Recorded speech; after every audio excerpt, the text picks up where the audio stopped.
On the one hand, this world has multi-story buildings that indicate industrialization, but the people are dressed as if it were a fantasy world. Then we see a young guy who is distracted by enthusiastic shouts, from which it becomes clear that this world has a class system. The very source of the noise says that he has chosen the summoner class, and now everyone should join his team because he will help them join the academy. But the girl with the priest class says that her specialization is much cooler than the summoner, and he's a downer, so he should join her team. Naturally, such harsh statements lead to a clash, and they decide to go once for all. But the protagonist watching these mediocrities thinks that 3 years ago he received a special talent, and during this time he, in his cognition, is already sufficiently filled to get used to all the oddities. Exactly 70 years ago, reality merged with the game, and human life underwent tremendous changes. Just like in the game, there were levels, classes, and equipment.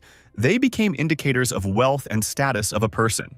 Leveling up can strengthen the body a lot, and class and skills allow for the most efficient distribution of power.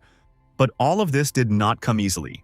In return, the world lost its peace because the monsters from the game also moved into reality. In this world, the most important thing is power, which means it can become very interesting. This monologue of the main character is interrupted by the teacher who burst into the classroom. He stops the scuffle and orders everyone to go home immediately after class. The teacher then turns to the protagonist, his name is Yoon Cheng, and according to the old man, he hasn't chosen a class yet, so if he doesn't do it before the exam, he's sure to fail. But judging by the expression on Chen's face, he doesn't care about the teacher's words because this old man continues to lecture. He says that the guy is confused in himself. Even if now without specialization he has a lot of skills, they are still all primary and they cannot be well developed. The closer he gets to the edge of his abilities, the more flaws he will encounter. And besides, specialization gives much more attribute points and skills. He sincerely asks Chen to finally choose his class for his own good. But the guy is on his mind and tells the old man not to worry, because he wants something more than just a strong specialization. His true goal is to stand on top of this world. Then the internal monologue begins. Chen thinks about the attributes and skills he can get even without a class thanks to the system. The system makes him go through daily workouts, 10 kilometers of running, and 100 on abs, 100 push-ups, and 100 squats. By going through all the daily tasks, he gets his reward. Many people only get this many skill points and attributes by passing the toughest challenges, but Chen gets them for nothing for his dailies. As Teacher Jin said, classless people have a lot of disadvantages. They get too few skill points and attributes, although they have plenty of skills because they are basic and not particularly strong. But Chen has enough points. He can pump skills of any class, and it can be said that he is a universal player. Pumping his attributes, Chen thinks that the system is very good because everything can be done quickly, and no one will not see his stats. And this saves a lot of problems, as usual. The guy distributes all the attributes received equally 2 points each. Speaking of ways to get rewards a lot, not only dailies. Also, the system gives special tasks, such as how to join the academy, and the better the results of the entrance exams, the more will be the reward. And the rewards have never failed Chenny.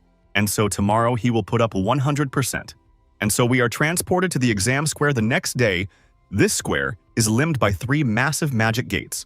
Although Jin has told his students this many times, he will now repeat it all again for the extra smart ones.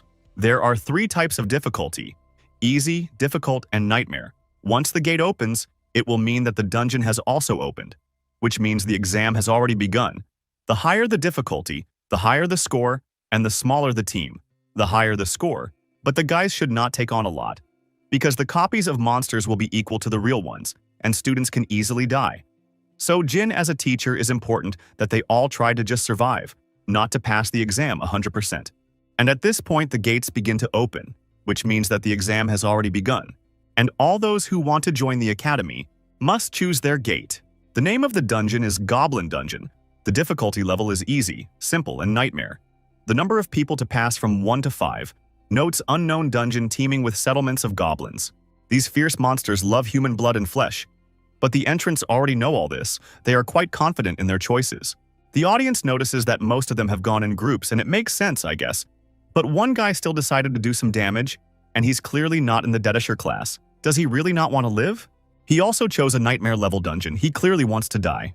Why does he have so much equipment? Why does he have so many weapons? Didn't he change his class? But Chen does not care about the outrage of the crowd. He is already in anticipation of the battle. But not only the crowd of spectators paid attention to the reckless guy, His teacher Jin cannot believe that this psycho still has not chosen a class. In addition, he also went to the most difficult nightmare dungeon. The guy does not care about himself. His worries are interrupted by the dean of the school, Dong Kyung, who demands an explanation. Jin tries to get out of it by saying that Chen is a very talented guy, and the lack of class is probably part of his strategy. But the dean doesn't really believe it. Meanwhile, Chen has already entered the nightmare dungeon, where he sees the obvious traces of a goblin. As expected from a nightmare-level dungeon, the atmosphere is creepy. But this only encourages Chen to begin this test. Well, and the audience continues to discuss the most reckless student. Even without a class, he has access to all the skills, but he took with him a bunch of equipment, gun, shield gun, and staff. Will he be able to use all of this effectively? Plus, he chose the nightmare difficulty. He probably just decided to show off, and now he's trembling with fear and can't go any further than the entrance. But with a haughty pass is pulled back by his friend. With amazement, he says that it's quite the opposite. The classless fellow flew into the dungeon like a bullet. He is not just not afraid to advance. He does it in a hurry. Thanks to the basic skill of swordsman acceleration, Chen develops tremendous speed and already in a couple of moments catches up with his first opponents. Goblins pay attention to the rapidly approaching threat, but unfortunately they do not have enough brains to assess the strength of the enemy, and they are happy that soon eat humanity. Chen takes out a magic stick and uses the basic skill of a magician, Fireball. Even though this skill is basic, it does enough damage to kill most of the creatures with one attack. The onlookers are shocked. Not only does he roll spells instantly, but his power is much stronger than normal mages. But the surprises don't end there. Now his staff changes shape. With a metallic clang, it turns into a sword. A special weapon called a sword staff. As the name implies, he can transform into both of these weapons. When it is in ball form, Chen gets a +5 to strength, and when the weapon takes the form of a staff, he gets a +5 to wisdom. Chen now uses the swordsman skill, Wind Power. The goblin who survived the fireball attack trembles in fear, but fails to even try to escape. Ruthless honorably wears the blow and is instantly put to death, slashing his back. This attack literally halves the green freak. The rest of the goblins shout something in their own language. They have surrounded the enemy and now they realize who they have messed with. But the fact that they are ready to fight seriously does not help them at all, because Chen uses another skill that flies past each goblin with lightning speed and destroys everyone who was in the path of the blade. This is the skill of a magical swordsman, Cutting Flame Wind. Chen used it for the first time, and even he does not fully understand whether the basic skill should be so strong. And the audience, seeing such an excellent fighter, begins to rejoice. And one of the girls is ready to give himself to the guy, and those losers who laughed at him at first have already realized how wrong they were, and a new fan shouts words of encouragement to Yun Chen. And an unusual angle regarding the losers catches their attention, and they continue to discuss the classless guy. With so many weapons, he should have overloaded, and even with the speed skill, he wouldn't have been able to move so sharply. If he put all the points into physical strength, then it would make sense, but then where did he get the points for the other skills from? And even the dean notes that Chen is too strong for a classless specialization guy. Oh, Jin says that Chen's talent is omnipotent. He can remove restrictions by doubling his skills. Only a small percentage of people possess an innate talent, and depending on their talent, these people choose a class. Those who have a talent of the magical type inevitably become mages, and those who have a talent for physical enhancement choose combat classes like swordsmen. Of course, there are specific talents like cleaning or cooking, but nevertheless, the awakened talent determines which class you choose. The omnipotent talent is only strong in the early stages and can be used to increase the strength of your skills up to rank C. It's only useful in the beginning, but he can't go far. And even though his combat and magic skills are excellent and he uses them wisely, his limit is very low, so it's not worth focusing on him. Teacher Jin starts to grumble that this is why he advised Chen to change classes, because the further he goes, the weaker he becomes. A pile of bloody corpses doesn't agree with that. After sneaking through numerous enemies, Chen finally reaches the entrance to the next room. Without a second's hesitation, the guy opened the door and drew the attention of all the goblins. In this room, there are countless of them, and they will clearly be stronger than the previous puissance. Among them, there are some particularly strong guys, such as a level 12 red goblin with fire magic, a level 14 goblin commander with good combat spells, and a goblin knight whose skills allow for good ranged combat. Using the evaluation skill, Chen can determine the ability of each monster. There are even water goblins among them, and their equipment is not bad. Evaluating each one would be silly. Besides, the terrain is very tight and it would be hard to turn around at full speed. While Chen was thinking, the goblins began to give commands. Among them there is even a squad of drummers, which helps to keep the rhythm of the battle and raises morale. But the magicians are already ready to use their spells to support the vanguard. Turning his ball back into a staff, Chen says that their strategy is good, but if everything goes according to their plan, it will be too hard for him to fight them. So he uses the priest skill, Flash. And this skill is also powerful enough to blind all the monsters. And as soon as they start to come to their senses, Chen is already behind one of them. He intends to kill the most dangerous ones first. This is the basis of the basics, and in this he will be helped by the assassin's stealth skill. But having cut the throat of one of the monsters, the others immediately notice him and try to attack Chen from behind, but he sees everything perfectly and stomps his foot using the assassin's cloning skill. His clone has all of his master's skills and he also has 35% of all of his attributes. And together with his doppelganger, he starts slaughtering poor people left and right. Many goblins die in an instant, and one of them seeing this picture goes into a rage, increasing his physical stats to the limit. And the huge enraged behemoth swoops down on Chen. But the classless hero is not so simple. He easily dodges and says that it's not time to fight him yet. He then summons a water elemental, at which point the screen begins to interfere. The cameras switch to another student who is going through a less difficult dungeon. All the viewers are extremely unhappy with this arrangement. They don't want to watch this lazy guy. The crowd demands the return of the classless guy and starts throwing all kinds of garbage at the screen. But the worker in charge of the cameras says they've been broadcasting it for 3 minutes. Why don't the viewers look at the other guys? Because they're trying to butte his boss beats the crap out of him and says that if the viewers want something, he should give it to them. Besides, the boss himself wants to see what's going on there. Meanwhile, the audience continues to discuss the mysterious apprentice. The guy with the eye patch says that his magic skills are instantaneous and his fighting skills are excellent, and that he's also good as an assassin. B's friend notes that his friend forgot about the summoning skill.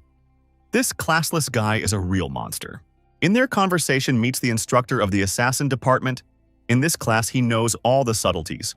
With each kill, the angle of impact can slightly deviate, and then the assassin's skill will lose its power, allowing you to kill the enemy with a single blow. To say without exaggeration, his movements are at the level of a professional, and even more, many professionals were not as good as him.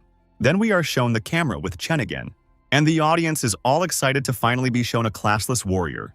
He has summoned 3 elementals to fight the goblins, and he himself has started a battle with the boss of the room, whose rage has slowly started to pass. Now begins the most interesting part of the second stage, the battle with the room boss. Well, since this monster has a level of complexity nightmare, Chen will have to use a couple of tricks. The goblin boss rushes sharply at the hero, but before he can get there, he falls into a trap. This is a skill mechanic that allows you to hold the enemy for 2 seconds, and Chen uses this window to use a fireball and throw it right in the face of the monster. But he is a boss for a reason. This blow does not cause him significant damage, and the goblin with a burnt face continues his rush to the hero. But not having time to get even a meter closer, Chen bounces away from the boss like a jumper. And then Goblin notices that again stepped into a trap. But this time it is an incredibly powerful mine, which undermines the freak. All the monsters pay attention to this explosion, and Chen looks at the consequences of his trap. He says that he's not sure what to do, and surprisingly the goblin actually survived the blast. He is about to use his strongest skill, military spirit, but Chen shouts that he won't let him do it, and calls out a plant that destroys the floor of the dungeon. Its main druid skill vine. With a wave of his hand, Chen controls the plant, and it spears straight into the jaw of the room's boss. The goblin can't even move, and ice bullets fly at him, dealing cold damage and reducing his movement and attack speed by 35%. This powerful skill pummels monsters to the ground, giving him no rest. Taking this opportunity, Chen uses the mechanic skill, M2201 launcher, Thunder Mage basic skill, Water Mage skill, Water Arrows, and Summoner skill, Water Spirit Control. And all this barrage of attacks is sent straight into the poor guy. The boss of the room felt the power of every skill of the classless warrior, and the audience held their breath watching the exciting battle. They even felt a little sorry for this boss. He literally didn't stand a chance against such a monster. Yunqin used every class control skill. It was impossible to escape from such a trap. What was more amazing was that every attack he made was thought out. When the water and thunder skills are used together, they give a stun effect, and the ice bullet skill combined with the vine didn't even give him a chance to counterattack. and one of the examiners watching said that they were missing something important. The most important thing is that Yunchen didn't let the boss use his strongest skill. Fighting spirit, it was the key to victory. This makes even those who originally didn't believe in the guy show their respect. It's scary to even imagine how much he trained to use so many skills and weapons so skillfully. After saying that, everyone starts to praise Old Man Jin. At this rate, his student will break the school record. But the dean says that they are looking too narrowly. Yunchen will surely be among the top 3 leaders in the province, and their school record is only 9th place. The principal, who had previously been angry with Jin and didn't believe in his student, tells the teacher to sit next to him. But old Jin continues to suck up to the hypocritical principal, saying that he has always believed in Yunchen. Meanwhile, the audience is in full admiration of classless Chen. One girl even tells her teacher that changed her mind to become a magician. She will follow the example of this genius universal. But the teacher immediately slaps her on the back of the head and says that she doesn't even realize how skilled this guy is. She'll never reach his level. She can't even handle a staff properly, let alone a sword or a gun. She should put aside such stupid thoughts. If she follows him, she will definitely die in the test. This isn't a game, this is reality. Here you will have to pay for your mistakes with your life. Besides, it will be impossible to keep up with this guy. Meanwhile, Chen has already cleaned up everything. Now we can move on to the next stage. The audience is puzzled. If this monster is not going to at least take a break after the battle with the boss. The dean begins to whine again and says that the other students did not even have time to go to the second room. He has enough time to rest, but he is too reckless to act. In a rage, he yells at Jin and asks what he was teaching this troublemaker. The teacher tries to justify himself and says that he probably just wants to get through the dungeon as fast as possible, because mop-up time is also factored into the grade. But the mentor of the mage department says that they have such a genius. But now he will die for his showmanship. Well, his student disagrees with him because Senior Yun still has a lot of weapons. He probably has some plan. Even though the mentor recognizes the genius of the guy, but most likely the remaining behind his back weapons are useless, and he does not know how to use them because he simply would not have enough skill points to own so much equipment. In addition, the monsters on the next floor are trained to the highest level, so he should be as careful as possible rather than rushing through. Mana expenditure will be enormous, and to go there without rest is simply suicide. And entering the next room, Chen notices that at this point all the trash has disappeared. Only goblin shamans and high-level magic. Now it will be more interesting. He puts 2 fingers to his forehead and gathers energy. The water elemental summoning will be over soon. So before they die, we need to take full advantage of their bodies. The goblins already realize how strong their enemy is and throw all their forces to kill the guy. But Chen just orders the elementals to block it, and they cover their master at the cost of their lives. A huge amount of magical attacks should have wiped him out. But from the smoke created by the explosions, the figure of the hero is visible, and the goblins are in complete shock. Chen pulls out 2 fancy pistols and says that now it's his turn to attack. Sniper class has a huge number of skills, but for such usefulness has to pay. This class is the best, but at the same time the most difficult to learn. But the main difficulty is the skill of stalking on the tracks. Because of it, you have to shoot it all without missing. Otherwise, you cannot do much damage. And in real combat, to hit everyone is almost impossible. But the mage mentor suggests that the classless just has a lot of skills to easily hit the monsters. And at that moment, there is a deafening gunshot. Yunchen's new fan jumps up and shouts that now he will show something incredible again. And looking at the screen, all see a clear shot to the head. The skill of chasing the footsteps increases the killing intent. With each hit on the enemy, the effect adds up to 25 times, and each level of killing intent increases shooting and movement speed by 2%. So Chen immediately piles on 2 more levels of the skill, prescribing headshots. The goblins won't stop attacking, but all their attempts are futile, and the classless one uses a slippery lunge and dodges all the magic balls. After that, they use the rapid-fire skill, but the hail of magic balls continues to chase Chen. Fortunately, he is agile enough to jump up and dodge it. In flight, however, he makes a U-turn and uses quick reload, then uses death shot and blast. Like an angel of death, he unleashes a barrage of attacks on the pitiful goblins. By the time he lands on the ground, he finds himself amidst a mountain of bloody corpses. So not only did he deal with so many enemies in a couple of combinations, he also killed them all in the head. And the girls watching him already want to have children with him. His skills are so amazing that every girl who sees it at once will want to have such a husband. Even the mage mentor takes back his words and says that he really is a genius of this era. Well, and the dean again changes his mind and says that he always believed in the guy. One of the members of the committee says that he noticed one oddity. Yunchen still has not used any potions, although the rules allow it. And in fact, really prepared in advance mana and health potions, which are forbidden in normal exams, would help a lot when it comes to life and death. But apparently for him it is useless. But in fact it's different. He just didn't take them. Because with so many weapons he just didn't have enough room. I wonder if he's really that reckless or just very sure of himself. Meanwhile, his pistols were starting to smoke, because they had overheated due to overuse and were now completely useless. Although it was not surprising that they were of black iron rank. However, they have already done their job well. Now he does not need the pistols. The dean doesn't understand what rank the pistols were if they broke. Jin replies that they were the cheapest black iron pistols. And then the dean finally has human features and yells at Jin how he could let his student go to the exam with such trash. But the thing is that Yunchen can't afford higher quality guns. He has no parents. Plus he has to take care of his younger sister. Surprisingly, the dean is touched by this story and says that if he had known about it earlier, he would have personally bought him better equipment. But now it's too late. Meanwhile, Yunchen had come to another room. This gate leads to the final boss. If he kills it as fast as the previous mobs, he will become the provincial champion. They hadn't had a single provincial champion in the history of the school. If that happened, he would go down in history as the best headmaster. And now it's clear why he suddenly wants to buy a poor student some gear. The dean tells the genie that if Yunchen dies because of his equipment, he won't be a teacher anymore. And the old man begs Chen Chen to do well. Yunchen opened the gate. Everyone froze in anticipation of this battle. Perhaps they would witness a historic moment and see the new provincial champion. Besides, he didn't use all the weapons behind his back. The spectators are bursting with anticipation. But the screen switches again. The crowd is again ready to tear the workers watching the cameras to shreds. But a little closer, they see a horrifying picture. They are dead students. All who reached the goblin commander are dead. Some were killed while he was trying to use the return whistle. But suddenly a teleportation light appears in the middle of the field. It looks like someone managed to escape. The injured, half-dead students seem to have lost the will to live. Some of them couldn't even make it to the second floor. Watching Yunchen, the audience has forgotten how difficult this dungeon is. And now, the young people who will have to pass this test in the future realize that they have no chance at all. But the dean realizes that at this rate, all the students will refuse to take the exams and simply leave the school. So he orders to switch the camera back to Yunchen. In previous years, many students had suffered, but almost all of the D-desters passed the tests, albeit with difficulty.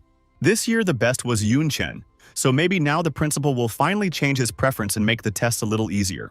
Meanwhile, the camera switches again, and we are shown the hero going to meet the main boss. Finally, he stands right in front of the monster, who sits on his throne and says that the man came here for nothing. He reluctantly gets up from his throne, thinking that now he will easily deal with the annoying man and continue his vacation again. But Chen, in turn, is pleased with the power of the hobgoblin, which presses on the hero. In addition, he speaks in human language. He did not expect anything less. But unfortunately, he has only 20 seconds to live. That's how long the skill lasts. Monk Blood Rage. This skill increases all attributes by 80%, as well as 75% increased armor penetration.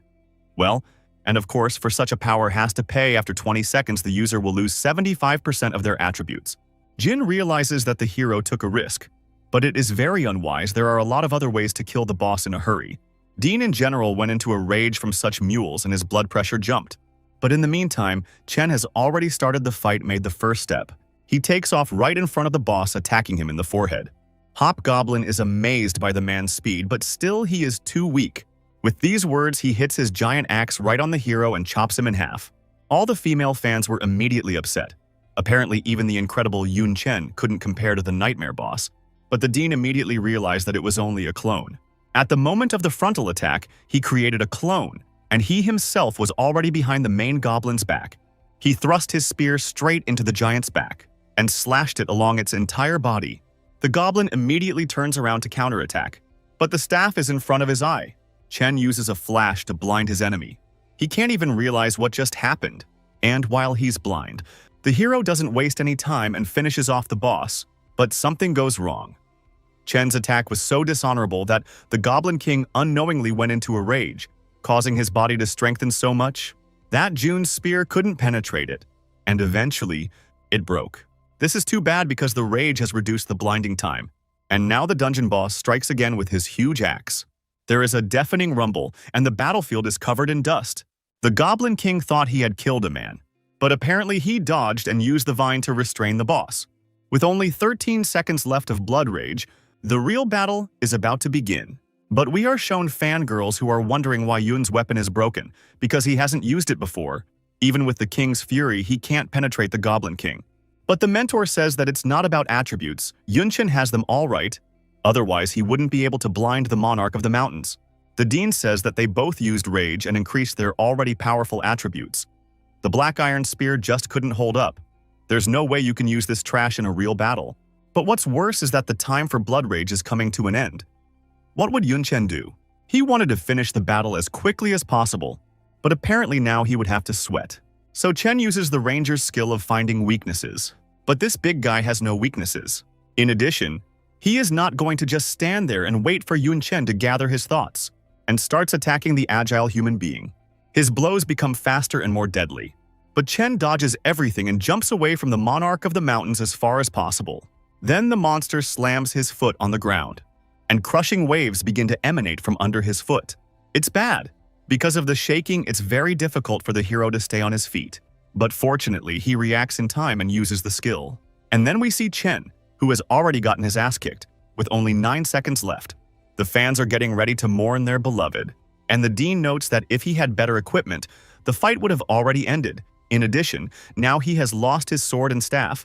After that, Yunchen became closed access to combat and magic skills, and to everything else he has no potions with him.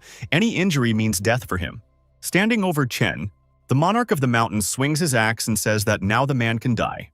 But that's not Chen's plan. He uses his Thorn Druid skill and attacks the Hobgoblin.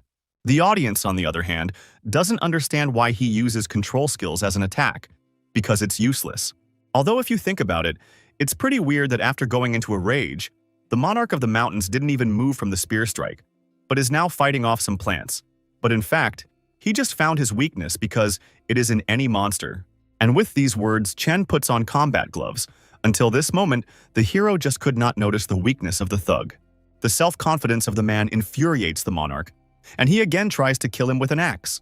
But his weakness is in the back right under his cloak, where the druid's thorns are constantly aiming. And Chen, without wasting a second, moves behind the Monarch's back and uses the firebow skill. The thug doesn't have time to react, and the thorns restrain him for a few seconds. The spectators are already rejoicing at the hero's victory, but the monster manages to free himself and turns his chest to the fiery arrow. And even though it did him a lot of damage, but an attack of this magnitude will only knock him down, but not more, which means that the guy has already lost. And then Chen asks him if the goblin is sure of his words, because he falls exactly on the place where the broken spear was stuck. The goblin obviously does not want to die, but his wish means nothing, and he finally falls on the spear, receiving a mortal wound. After that, the hero falls down without strength, but overcoming himself, he rises up, because congratulations on the victory should be taken with a proudly raised head. He passed the Nightmare Dungeon in only 14 minutes and 47 seconds. The whole stadium is cheering.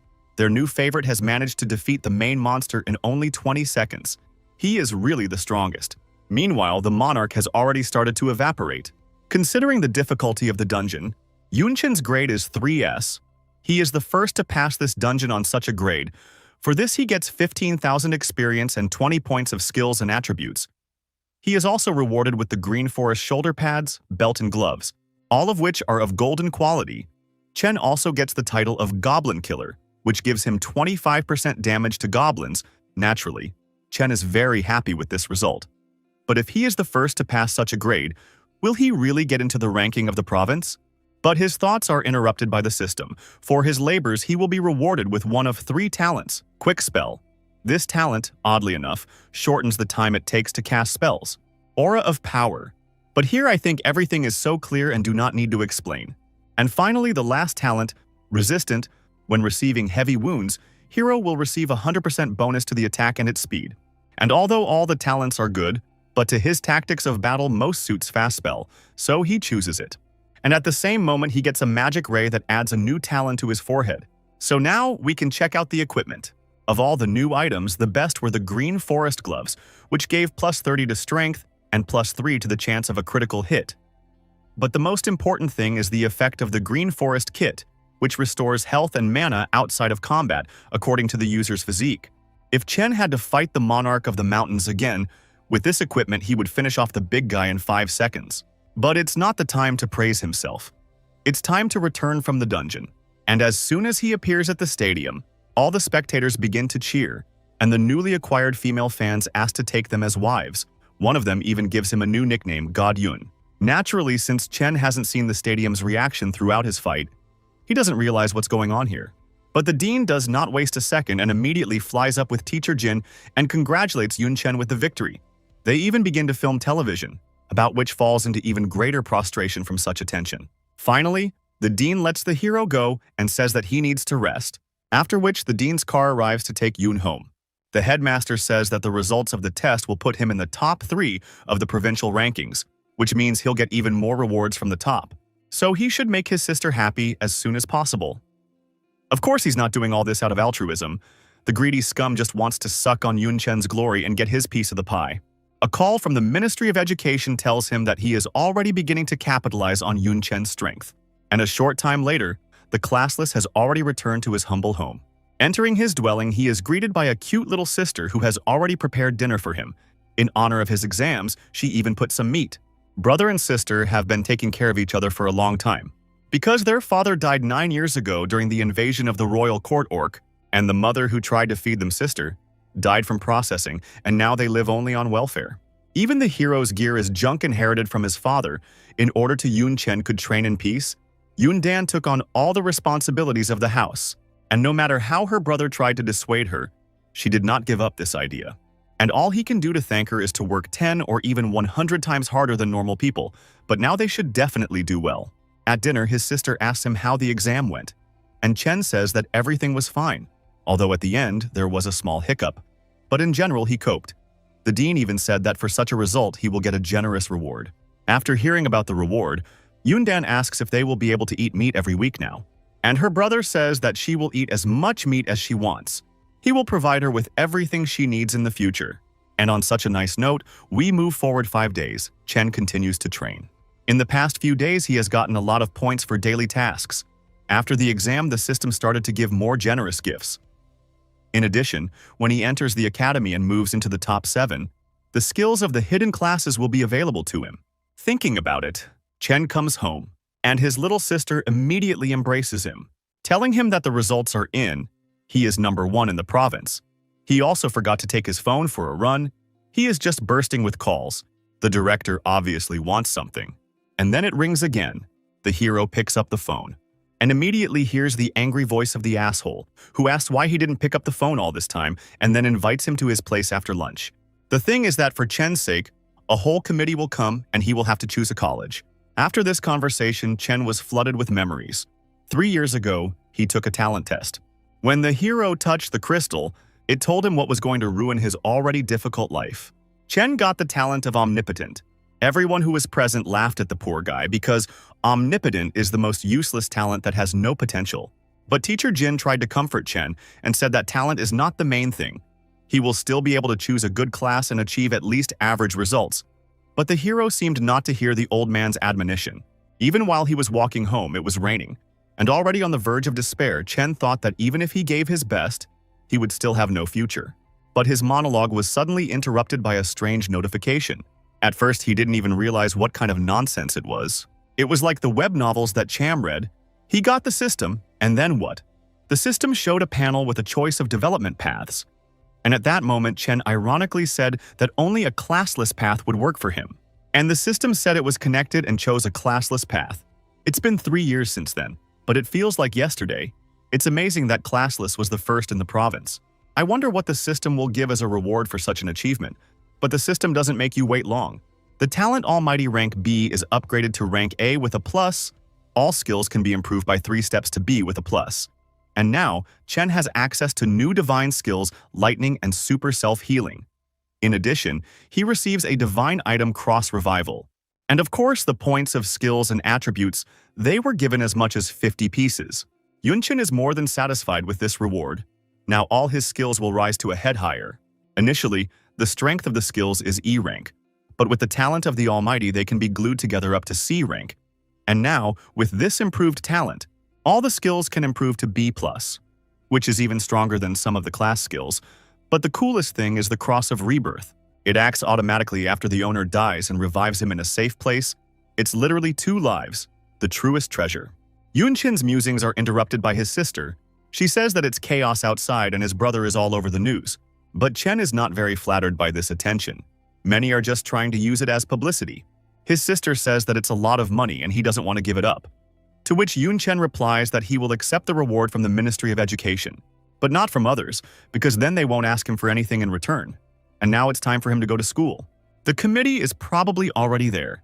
Meanwhile, at Dongyun School, reporters are harassing all the students, asking them about Yunchen. These reporters have lost their conscience. If he hadn't disguised himself, they wouldn't have let him into the school. The dean welcomed the representatives of the best academies in the country, all of whom had come for the sake of champion Yunchen. A Qing Academy admissions supervisor named Wu Hua says that this student started the trend of classlessness, and for him, everyone has become reckless. And the dean dares to brag about it. Wu Hu immediately starts to wrinkle and demands that the champion immediately choose a class. Otherwise, let him not even think about entering Qing Academy. But surprisingly, the dean remains on Chen's side. He says that the curator's behavior is unacceptable. Does he really want to deprive the provincial champion of his individuality? But the asshole continues to stand his ground, saying that the classless have no future, and if he does not change class, the Qing Academy will not accept him. And a student from the Qing Academy named Yuan Zhou tells his mentor not to worry. Because Dongyun School is in the middle of nowhere, it's not worth wasting energy on a student from such a backwater. He says Yunchen has already given up on his future. He chose fleeting popularity for the sake of grades. Obviously, he's not very forward-thinking. He probably just found a loophole in the exam and cheated somehow. But Jin stands up for the guy. The arrogant youngster doesn't realize how hard it is to be classless, so let him stay silent. Yunchen is the champion without a doubt. But Wu Hua says he's too much of a sputterer, and it's better for the old man to calm down. But then a woman enters the conversation. She says that Dongyun School belongs to her academy. Does he think that she will let him get away with such a provocation? The asshole responds by saying she can't do anything to him because they have so much more talent. And then a massive fight breaks out, everyone trying to hurt someone. The dean interrupts them in time. They forgot that they came here to recruit, not to fight. Yuanzhu says that they are really here for recruitment, but it looks like the exam results were falsified. And then Yunchen bursts into the room. Dean and Jin are happy to see the guy and want to introduce him to the mentor. But Chen already heard everything from outside. He walks up to Yuanzhou and says he's standing right in front of him. Does he want to check how honestly he passed the exam? When asked by Zhou how he will check it, Chen says he will beat him in 5 breaths. If he fails in such a task, Zhou can consider Chen to have lost. Such insolence dumbfounds the student. Just graduated from school and already thinks that he is more equal to the senior. It seems to be time to let the upstart a little. Jin asks Chen to calm down. The Qing Academy is the best in the country, and this student has been studying there for a year, and he is probably stronger than the schoolboy. And of course, Zhou immediately starts saying that he chickened out. The dean thinks that Cham will definitely lose. Because he is 13 level from Zhou's 19 level, it's too big a difference. And then we move to the gym, where the guys are ready to tear each other up, getting ready to go one-on-one. Aohua says that Zhou only needs to last 5 breaths, and he wins, but he should teach the upstart a lesson. And the cocky student tells his mentor not to worry, he'll smash him in 3 casts. The dean, who has lost all hope, says there's nothing he can do about it, so he can only hope for a miracle. Zhou scoffs at Yunchen's style, asking him if he would use a sword staff against a real mage. But the sword staff is damaged, only the staff works. Still, it's more than enough to defeat the arrogant bastard. Zhou shouts that he can't win with magic alone, and starts using spells. He's in great shape now. The cast speed is only 0.7 seconds. But before he can even start launching a fireball, a huge fireball is already in front of his face. Zhu manages to cancel the fire and apply a magical shield. But his strength is not enough to withstand the onslaught of such a powerful spell. And at this moment he is overtaken by a lot of fireballs exploding him. This is the end. He could not withstand 5 breaths. Unfortunately, Zhou survived. But he's sure to remember that he shouldn't underestimate this guy, and Chen stands on the defeated loser and asks if this is the full strength of a Qing Academy student. Jin is shocked by his student. He defeated an advanced level 19 mage using only a fireball. And everyone watching also can't believe what is happening. By all laws of logic, Chen should be much weaker. The dean and Jin explain that it must be an evolution of talent, because his fireball was red on the exam. So now he has increased the rank of the spell using the advanced talent of the Almighty. The only downside to classless fighters is that their skills reach their limit, and they can't compare to class fighters, but this guy doesn't seem to have a threshold, which means he's going to be much stronger. Realizing all this, the handlers immediately pounce on Chen and try to lure him into their academy. But Wu Hua, of course, continues to humiliate Chen, saying that he has no future because he can only increase his talent once. And the other mentors say that because of him, Qing Academy has lost face, and their student is still lying on the floor. And right after Hua realized that he was let down, he took offense and immediately left. Everyone tells Chen to forget about these losers and starts offering him new terms of entry again. But the very girl who stood up for him first says that since he is a graduate of Jiannan Province, why doesn't he join Jiannan Academy? She promises to give him books with all the basic skills of the classes to learn. Skills not limited to just their country. For example, the country of Fusa has ninja and amiji and samurai classes, while the West has witches and warlocks and vampires. Joining them will provide him with everything if he tries, and their alchemical labs and forges will equip him with the best gear, such as polymorphic weapons. There's no way the other curators would cover such a card.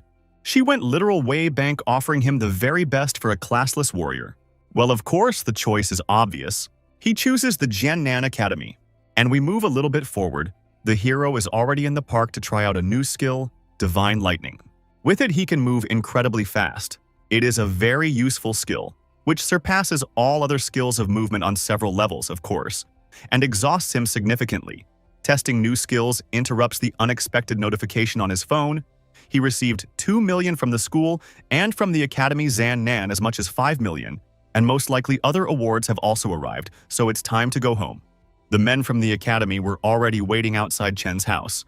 They had brought one of the polymorphic weapon items as promised. And after opening the box, Yunqin saw a beautiful spear of the highest quality. It is a demonic destroyer that can switch between spear, sword, and staff. This weapon is equivalent to 3 gold-ranked weapons. Now he won't need to carry around a bunch of equipment. But men say that this trinket has long been lying in the academy waiting for its owner. Well, and here for the especially smart man begins to explain the classes of weapons and their enchanted. In short, there are the rank of black iron and bronze, gold and platinum, diamond and legend, and so on, and they can be enchanted by adding an additional star of quality. However, if one failed in enchanting, the weapon could be destroyed. So Chen needed to be careful with it. And they also brought something else more important than weapons. These are books with basic rare class skills. Everything else would be available to library members, but he was already starting to drool well from that too. And the gifts do not end here. From the city of Dongyun, he is given a villa. It is a huge, beautiful house which is now at the complete disposal of Chen and his sister. Their previous dwelling was the size of a bathroom in this house. His sister offers to take a look around, but Chen asks what's the point of looking around in his own house. He's more interested in the new skills he can learn from Western books. 70 years ago, the game Divine Possession came out. Over 100 million people entered. Naturally, more people chose non-human races like orcs or elves. Later, when the game merged with reality, different races had children with ordinary humans, creating new and unique bloodlines. It is worth noting that the world has integrated not only the system and items, but also nips, monsters, a large map, and much more, resulting in a world 10,000 times larger than the past. By the standards of the new world, Dongyun City is very small. It is difficult to meet other races, and only by moving to a large city like Zannanchen will be able to learn this world. The rest of the day the hero spent studying. He insatiably absorbed new knowledge, and for a month he mastered not only rare classes, but also his new weapon Demonic Destroyer. But the rest of the month he spent with his sister. Nor went to places that previously could not visit because of their poverty. As the start of the school year approached, his sister cried and cried for their separation. Yuncheng said that if she needed anything, she should call him, and she could not deny herself anything because they are now rich. After saying goodbye to his sister, his next destination was Zan Nan Academy. Arriving at the place before him opened a beautiful view and a huge number of people, and not only with this he has not yet encountered this beauty and diversity worthy of the 7th academy of the country. But Chen's thoughts were interrupted by the elf who is in charge of registering students. She asked him for his resume, and he gave it without hesitation. But as soon as the registrar read aloud that he was Yun Chen, all eyes immediately rushed to him. And in fact, what does not really like such a large amount of attention? He does not even understand how he even found himself in such a situation. Elf says that it is not surprising because he took the first place among the provinces. and therefore became the first student in the academy. In addition, he is the only student without a class who has reached such heights, and for this he has many privileges. For example, he has much more credits than the others. Money can't buy anything at the academy, but credits can buy anything. But as for the other privileges, he will learn about them a little later. So while she escorts the first student to his destination, the elfess asks if Yun Chen has chosen a chair. There are 5 departments in Zannan Academy. They are the military support, elemental, weapon, and tactical departments. The military department focuses on fighting and killing. The elemental department is the best choice for a mage. The tactical department speaks for itself. The weapons department focuses on weapons rather than skills, but the support department specializes in enchantments and alchemy, blacksmithing, and healing. Without hesitation, Chen replies that the tactical and support departments are not suitable for him, but the other 3 will fit his fighting style perfectly. And while they were talking, they have already arrived at the place where he will live throughout his training. Chen is very happy about this gift. He cannot even believe that he will live here alone. There are 3 floors, top-quality equipment and furniture, a training ground, a treadmill, and a storage room for resources, of course. A one-man mansion is a privilege for the top 50 ranked disciples.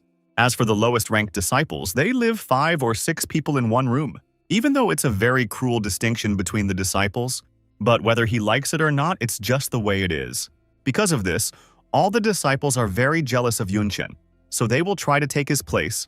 In a week's time, there will be a rookie competition. Everyone who entered the academy is a genius from the province. Including among them, there are 2nd and 3rd place, from whom Classless took away the 1st place by force. He needs to be as careful as possible. And here the system again gives the task of not losing the 1st place. In case of failure, there will be no punishment.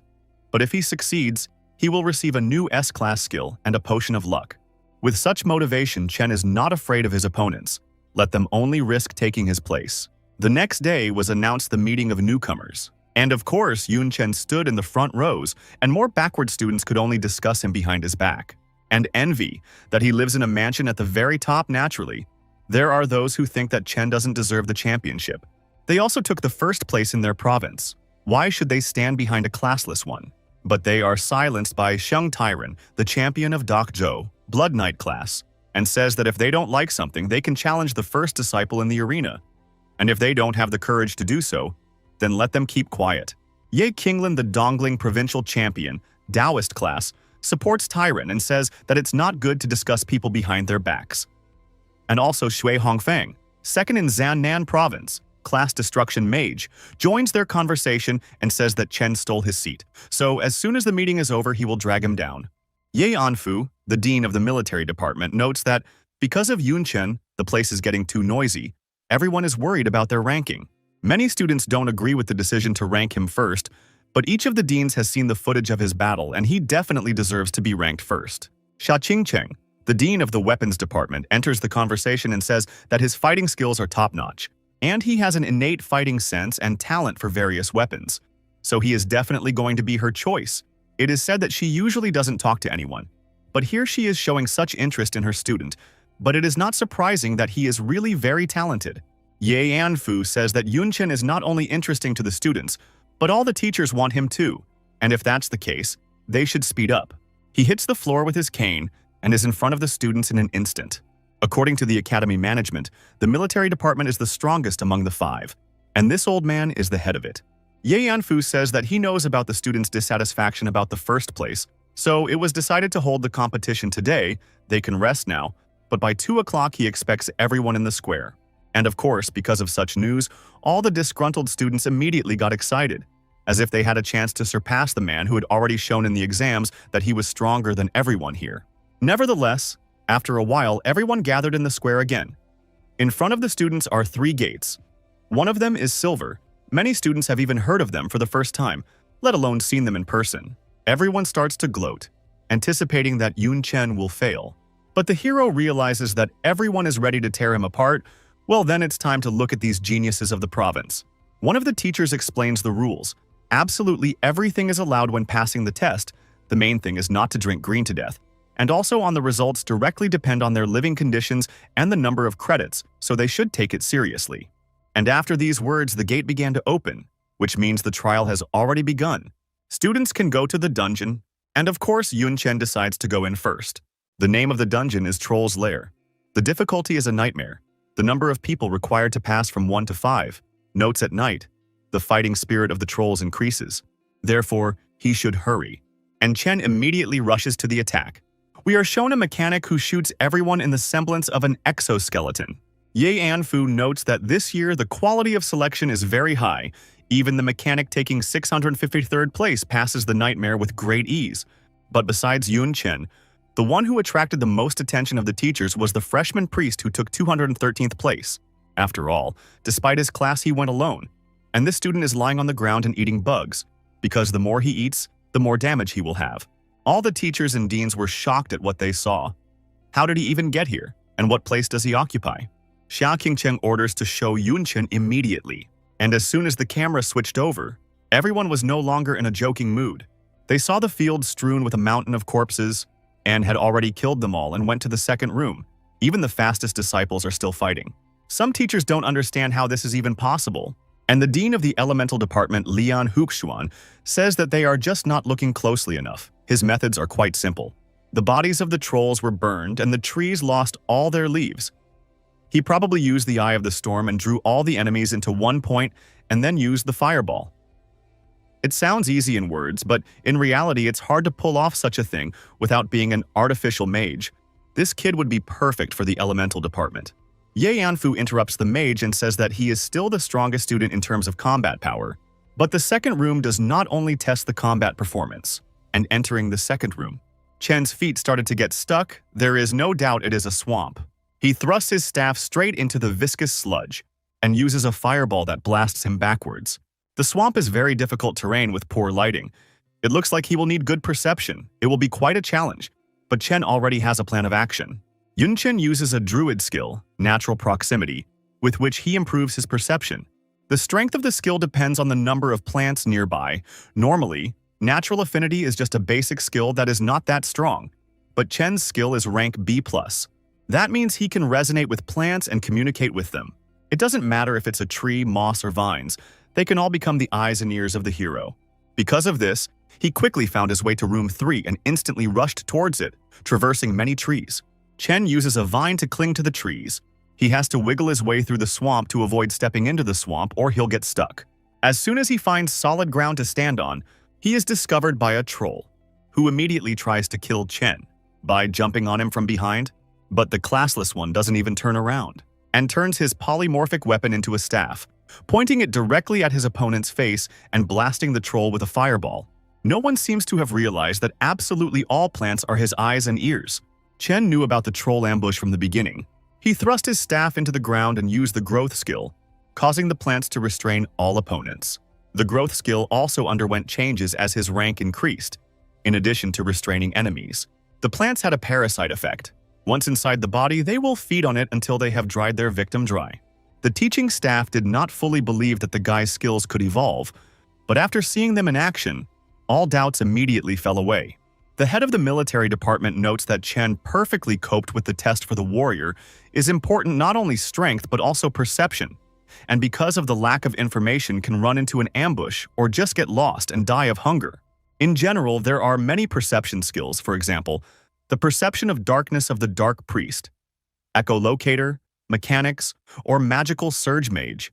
But Yun Chen chose the most appropriate skill for this area. He is clearly very smart.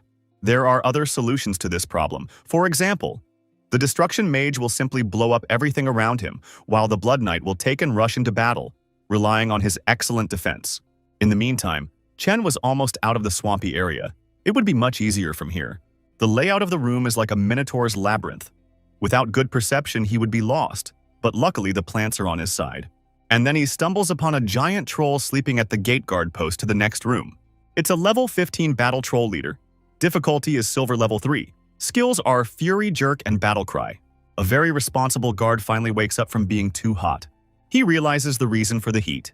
There is a huge fireball right next to him, which hits him right in the face and knocks him off his feet, so he ends up in room 3 right in front of his boss. He immediately starts making excuses and begging the boss not to kill him. It seems that the fireball attack didn't do much damage to him.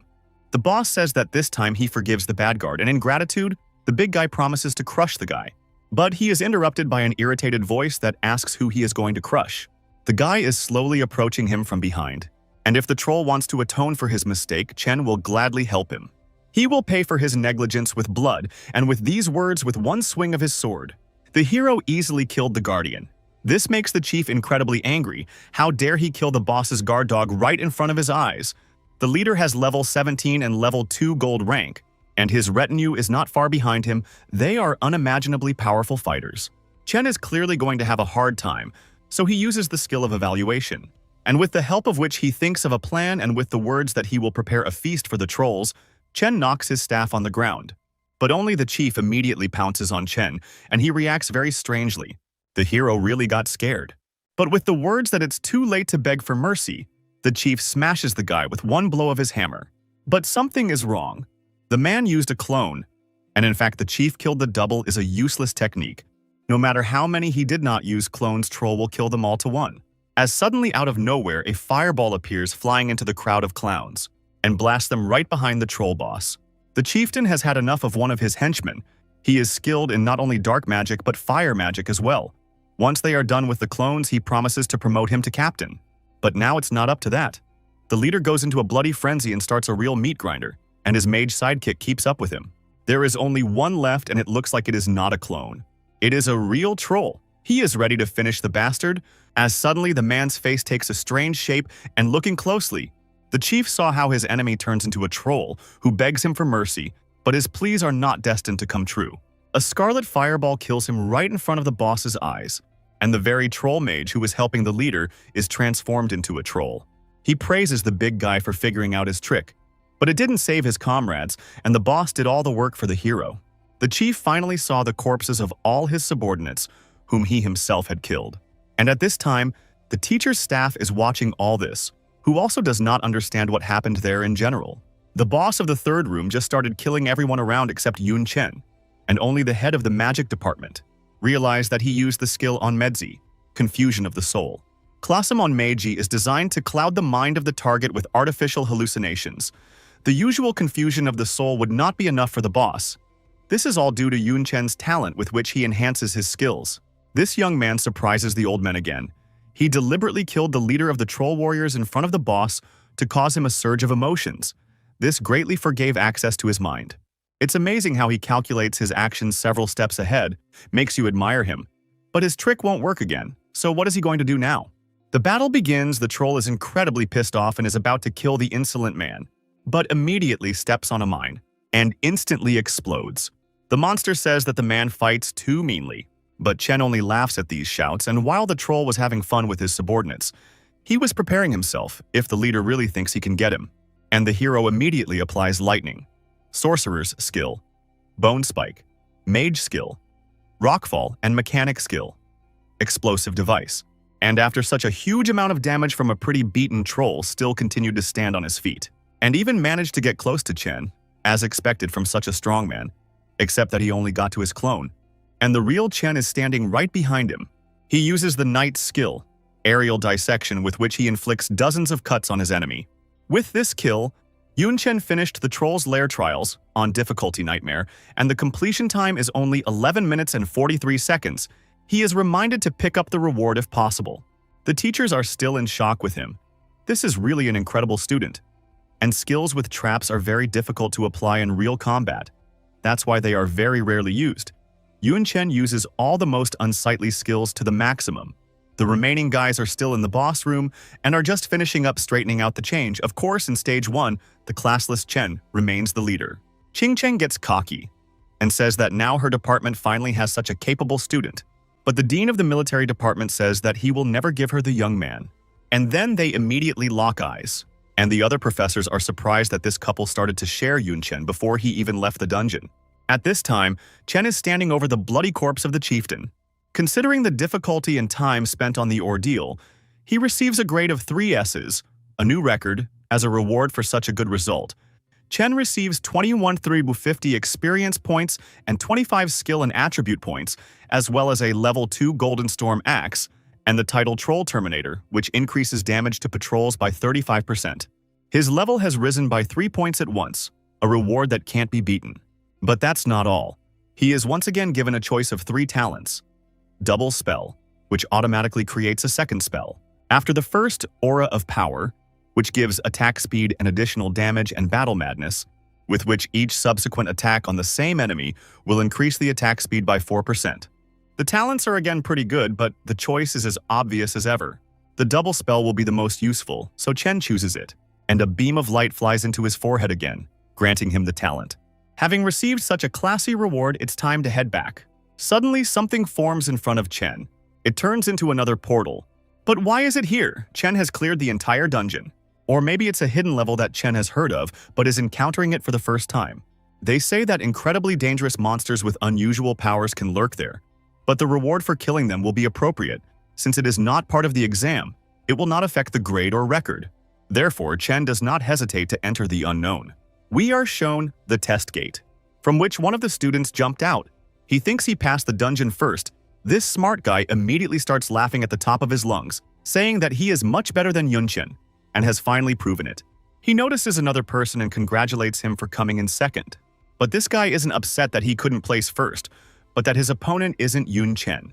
The rest of the guys are also starting to finish and are happy that Chen is not even in the top 10. It looks like he really cheated on the final exam. One girl notices that Chen's dungeon is very different from their version. Everyone starts to look at Chen's screen in detail. And the smug smartass realizes that the classless one has long since passed his test and got to the secret level. Of course, the envious freaks start shouting again that Chen cheated somehow and can't admit that they are weak compared to him. And then they are interrupted by the dean of the military department. He tells them to shut up and wait for their results. Then they turn off Chen's broadcast, which makes the people even madder. The old men did not even think that the classless could activate the hidden level, and what will happen now, the rest of the students better not to see. Chen found himself in a strange room. A small room in which stands one scarecrow. Is it really his opponent? Monster, Cursed Strawman, Level 1, Abilities, Hidden, Notes. No one knows where this scarecrow will appear, but its arrival does not bode well. Chen immediately uses the assessment. Is he really Level 1? This could be a trap, so he'll have to be careful. And at this moment, the scarecrow starts moving. Chen immediately gets into a protective stance and prepares a water elemental to test what this monster is capable of. But this scarecrow instantly leaps out of the way, and is right in front of the hero's face. He is incredibly fast. But the divine lightning is much faster. The monster didn't even realize why his enemy was vaporized in a split second. And Chen says that it was very close and he almost got caught. But he quickly notices something wrong. The scarecrow has Chen's hair, did not want to attack but only tried to take a lock of his hair. And then the doll starts to exude a strange, evil energy. Chen decides to take a chance, and no matter what his skills are, he needs to deal with it as quickly as possible. And using the striker skill, Fire Fist, Chen punches the scarecrow stubbornly in the face. This causes an incredibly powerful explosion, from which something flew out at great speed and flew into the wall. It was Chen. But how is that possible? He was hurt by his own punch, and this freak took on the guise of a hero and didn't dodge. It seems clear now. The straw man goes to the wall and hits the concrete with all his might. And at that moment, Chen's head smashes so hard that the blood starts to gush. All the damage done to the scarecrow will return to the hero. Chen immediately rushes towards it to slow the scarecrow down. But he can't attack it, so what can he do? But he still can't do anything, and the scarecrow kicks the wall and Chen falls to the ground. For the first time in a long time, he is in pain. Then he tries to use the vine, but even this is not crowned with success. Because the scarecrow interrupts his attack by hitting his fist against the wall, sharp pain disrupts the concentration of the hero. But only Chen is not afraid. He is excited by such an opponent and even grateful to him. If not for him, Chen would start to think that he has already become the strongest in the world and would stop growing. The teachers watching Yun Chen are very excited. Finally, this boy has come across a formidable opponent, and Qing Cheng is absolutely sure that he can handle the straw man. The old man asks her why she thinks so. Does she know more than him? But her guess is based on Chen's confident and calm look, because he just can't be so calm without having strategies to win. Meanwhile, Chen already realized that the scarecrow all this time fooled him. Initially, he thought that the straw man connected his life with his, but in fact the damage received by the scarecrow was transferred to Chen, and the wounds he just imitated. And since that's the case, the hero can heal himself without fear of the scarecrow's body being restored. He's only a level 1 monster and doesn't have as much health as a classless warrior at level 16. Scarecrow's healing skills weren't used, although Chen has them, so he definitely can't copy skills. and at that moment the guy breaks the wall with one elbow strike. If the monster had copied his attributes, he would be destroying walls with his strikes and not doing any damage to himself. As suddenly the scarecrow starts screaming in pain, his arm is broken, which means the conditions of this skill are equal for both sides. The damage that receives Chen exactly the same is transferred to the monster, and realizing this hero lights his hand. He is very curious, and if he will attack himself, how much damage will withstand the monster? The straw man caught fire in a matter of seconds, and turned to ash. He wouldn't be able to withstand even 1% of the damage Chen could inflict on himself without harming himself. If the monster's attributes were equal to those of a hero, he definitely wouldn't say hello. In the remains of the scarecrow waited a reward. A cursed item voodoo doll. Category, rules, quantities, uses. 1. By wrapping the target's hair around the item, all the damage the user receives will be transferred to the target. In the right hands, this item will be incredibly useful. Meanwhile, at the dungeon gates, 2,000 students are waiting for one, and they are very unhappy about it. And finally, the last student finishes his test, and the disgruntled students immediately rush to express their grievances. But they were interrupted by a menacing voice that ordered everyone to line up, and while Chen ran to the line, he thought about the fact that he took the first place, but the system task is still hanging, which means that the competition of beginners is not over yet. At this moment, an old man came out to the students. He said that some students did not deserve their place, because they had learned the information about the dungeons in advance and prepared themselves. And the one who cheated was the same guy who had been accusing Yunchen of cheating all along. Because of this, the head of the military department is incredibly furious. He hits the floor with his cane and stone arenas grow out of the ground. Now there will be a one-on-one fight between all the students to find out who is the strongest. Naturally, many of the students are pissed off. The old man shouts out the rules.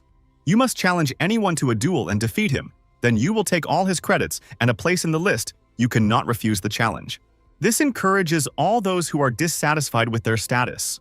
And at one point, everyone immediately rushed to challenge opponents of their own strength. Except Yunchen, he is already the strongest. He does not need to take away someone's place. But now at least it's clear why the system still hasn't completed the task.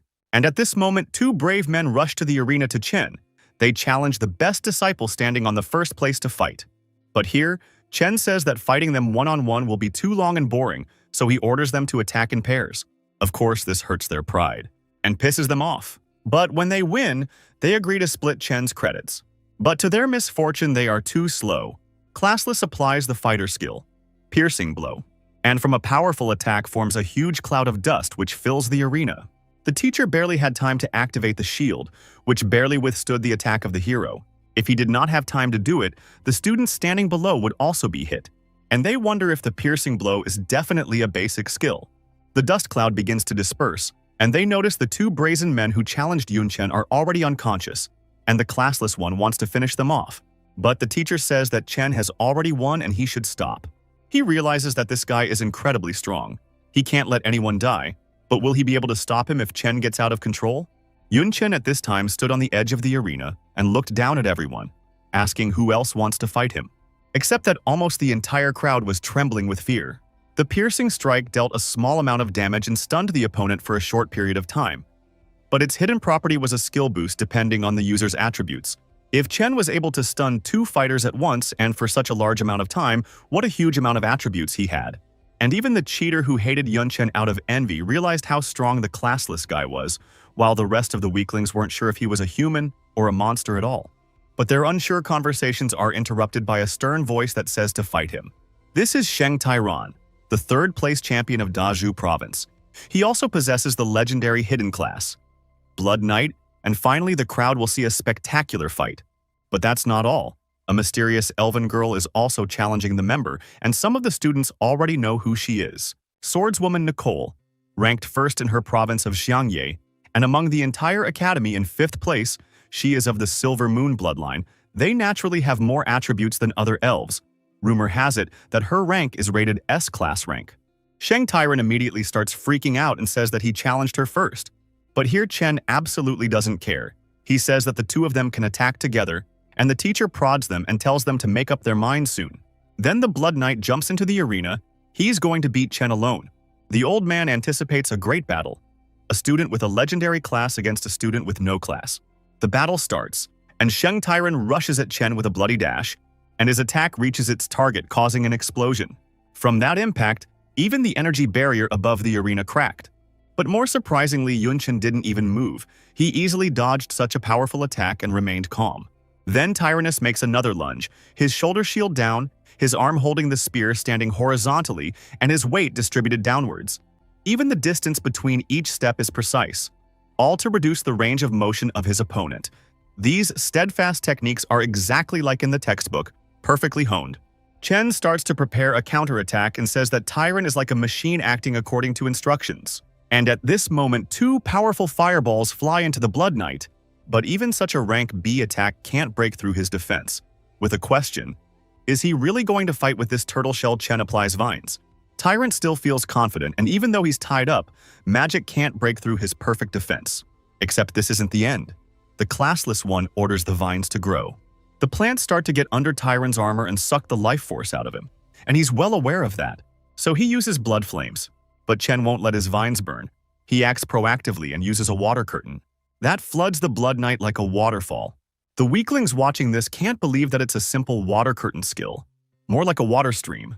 And Chen is already rushing towards his opponent using the skill jab. Not only did the flames dissipate, but the plants from the water began to suck the power faster and shrink tighter. He didn't want to use it, but apparently there was no way out. The movement of the blood allows him to break free from the plants and get right behind Chen's back. He was ready to knock out his opponent. But Chen was not so easy, and managed to react by reflecting his lancer with his polymorphic spear. Blood Knights are famous for their attributes and defense, and by those metrics the classless one is not inferior to it, maybe even superior. Tyrant can't believe it and throws all his strength for victory. Out of desperation he makes a bloody dash, except now it's Chen's turn. He steps on the lancer of the Blood Knight, and hits him in the face with all his might, from which Tyrant flies away for 10 meters.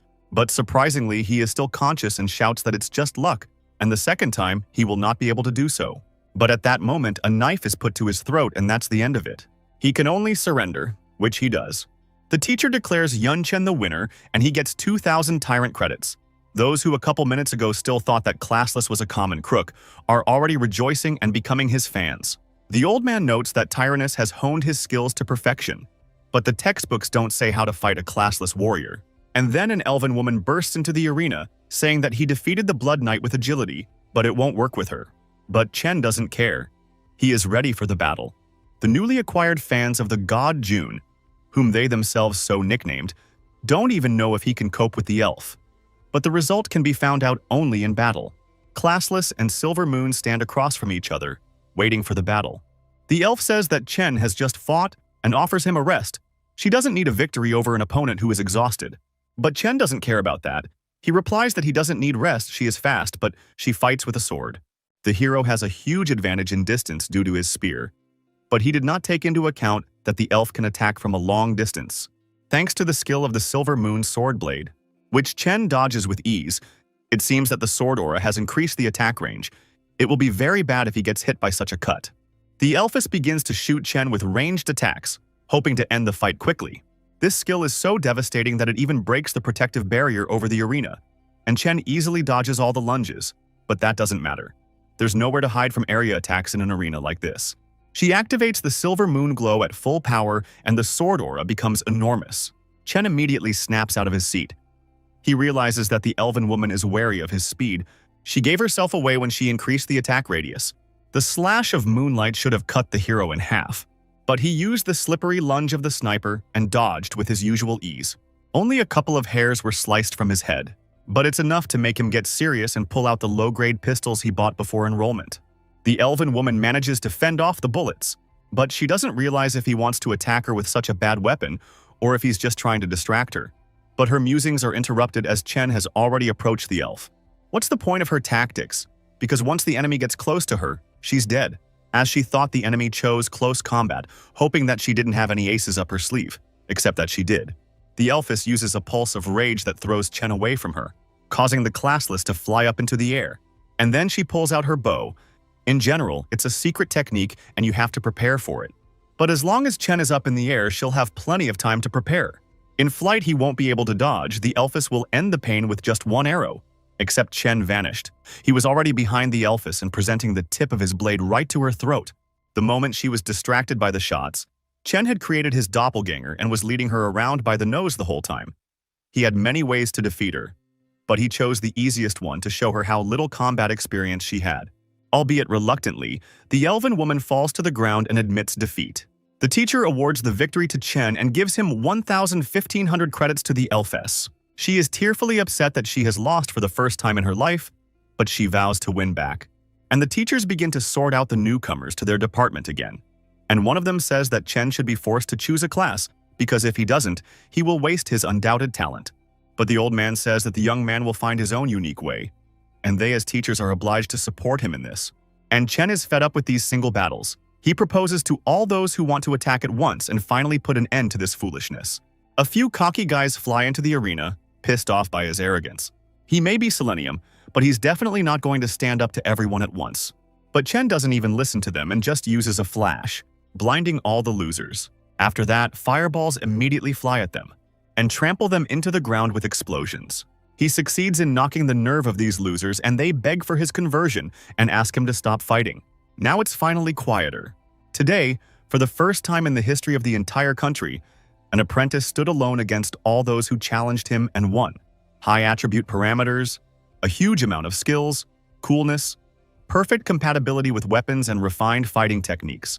An ordinary person would need one of these qualities to climb to the top. But Chen possesses all of these at once.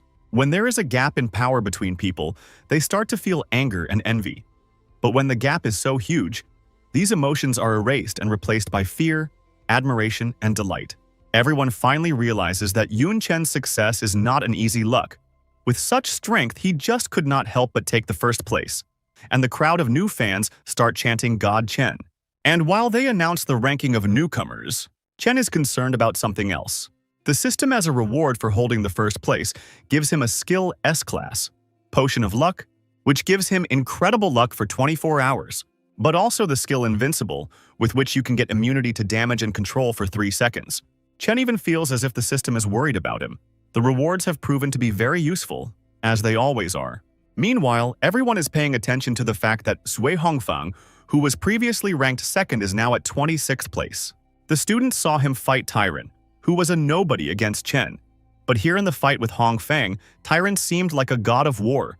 Realizing that this slimeball was unworthy of his spot, everyone immediately swooped in to challenge him and relegated him to 26th place. Meanwhile, the old man announces the end of the competition. Whether they like their ranking or not, everything is now in place.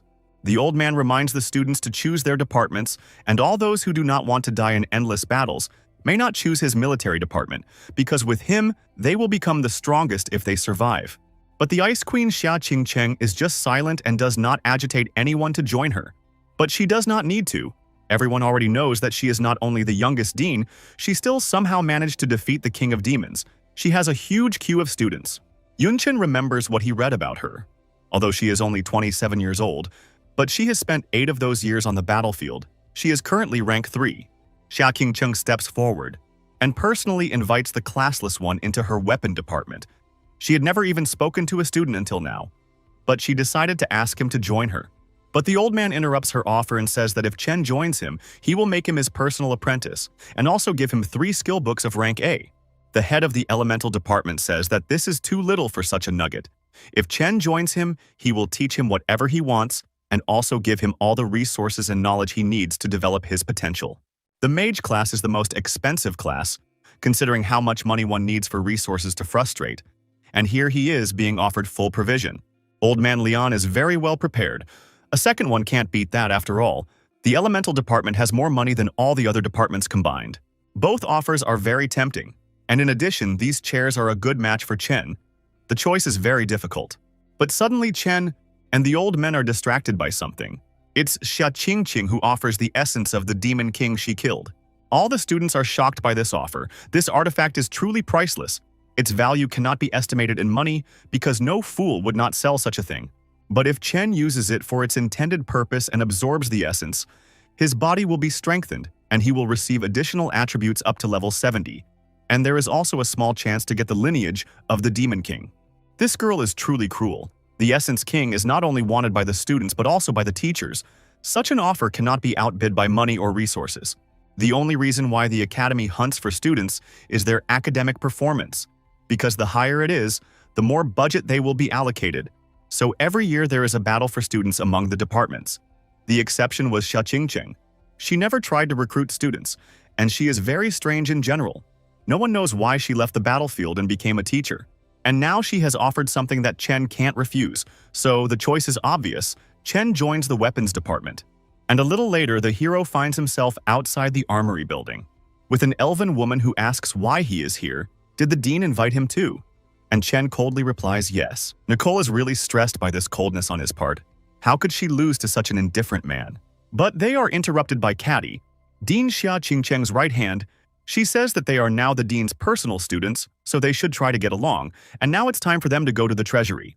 With these words, she teleported the disciples instead of their destination, and a pile of skeletons and monsters and all sorts of battle trophies appeared in front of them.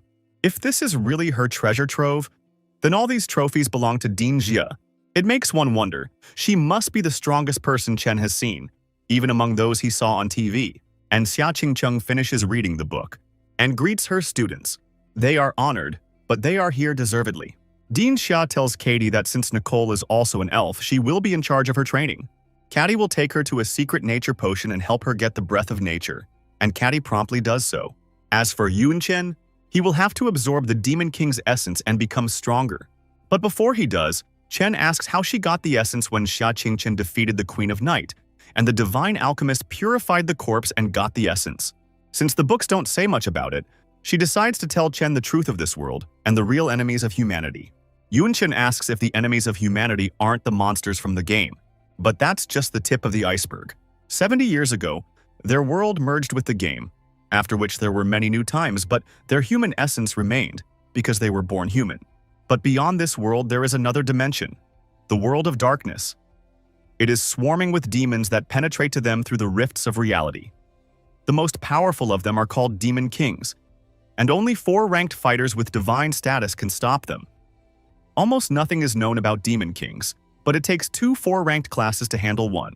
Chen wonders, since they are so powerful, how did humanity know about the method of obtaining essence? But it wasn't humans who discovered this. It was actually a gift from heaven. The game Divine Possession is a creation of the gods. Now humanity can communicate with the gods through sacrifice, but it's better to call it bargaining. By sacrificing only the most valuable things, such as the Demon King's body, the heavens would respond. The essence of the Queen of the Night was obtained in just such a way. Besides, if you sacrifice powerful items, you can get divine healing potions, hidden classes, and many other useful things. The new information just explodes the guy's brain. He had not heard of such a thing even on the internet. But it's time to absorb the essence. Whether he gets the bloodline or not depends only on luck. Chen says he'll take a breather and then start the takeover. And that left the classless one alone with himself and the dean's contract beast. He tried to use evaluation, but even his level is not enough to know anything about this pet. Dean Xia is incredibly strong since he can't even evaluate her beast. He is interrupted by a knock on the door. It is Dean Xia's servants who brought tea and cake for Chen to refresh himself. They say the guy can call on them anytime he needs anything. But they are unusual servants, they are also demons. Everyone in Zhualnu is equal, whether human or non-human. Master-servant relationships are unacceptable, exceptions are monsters, races outside of Zhualnu province, and of course demons from the rift. Chen says they can rest as long as he doesn't need anything. And after they leave, he pulls out the luck potion granted by the system and drinks the entire flask in one gulp. Strangely, Chen doesn't feel any effect. Like he just drank a glass of water. It's effective for 24 hours, so he waits a bit for the potion to digest. And an hour later, Dean Xia arrives, and now Chen is ready to absorb the essence. Holding it in his hands, he feels the power of the artifact and crushes it with a single squeeze.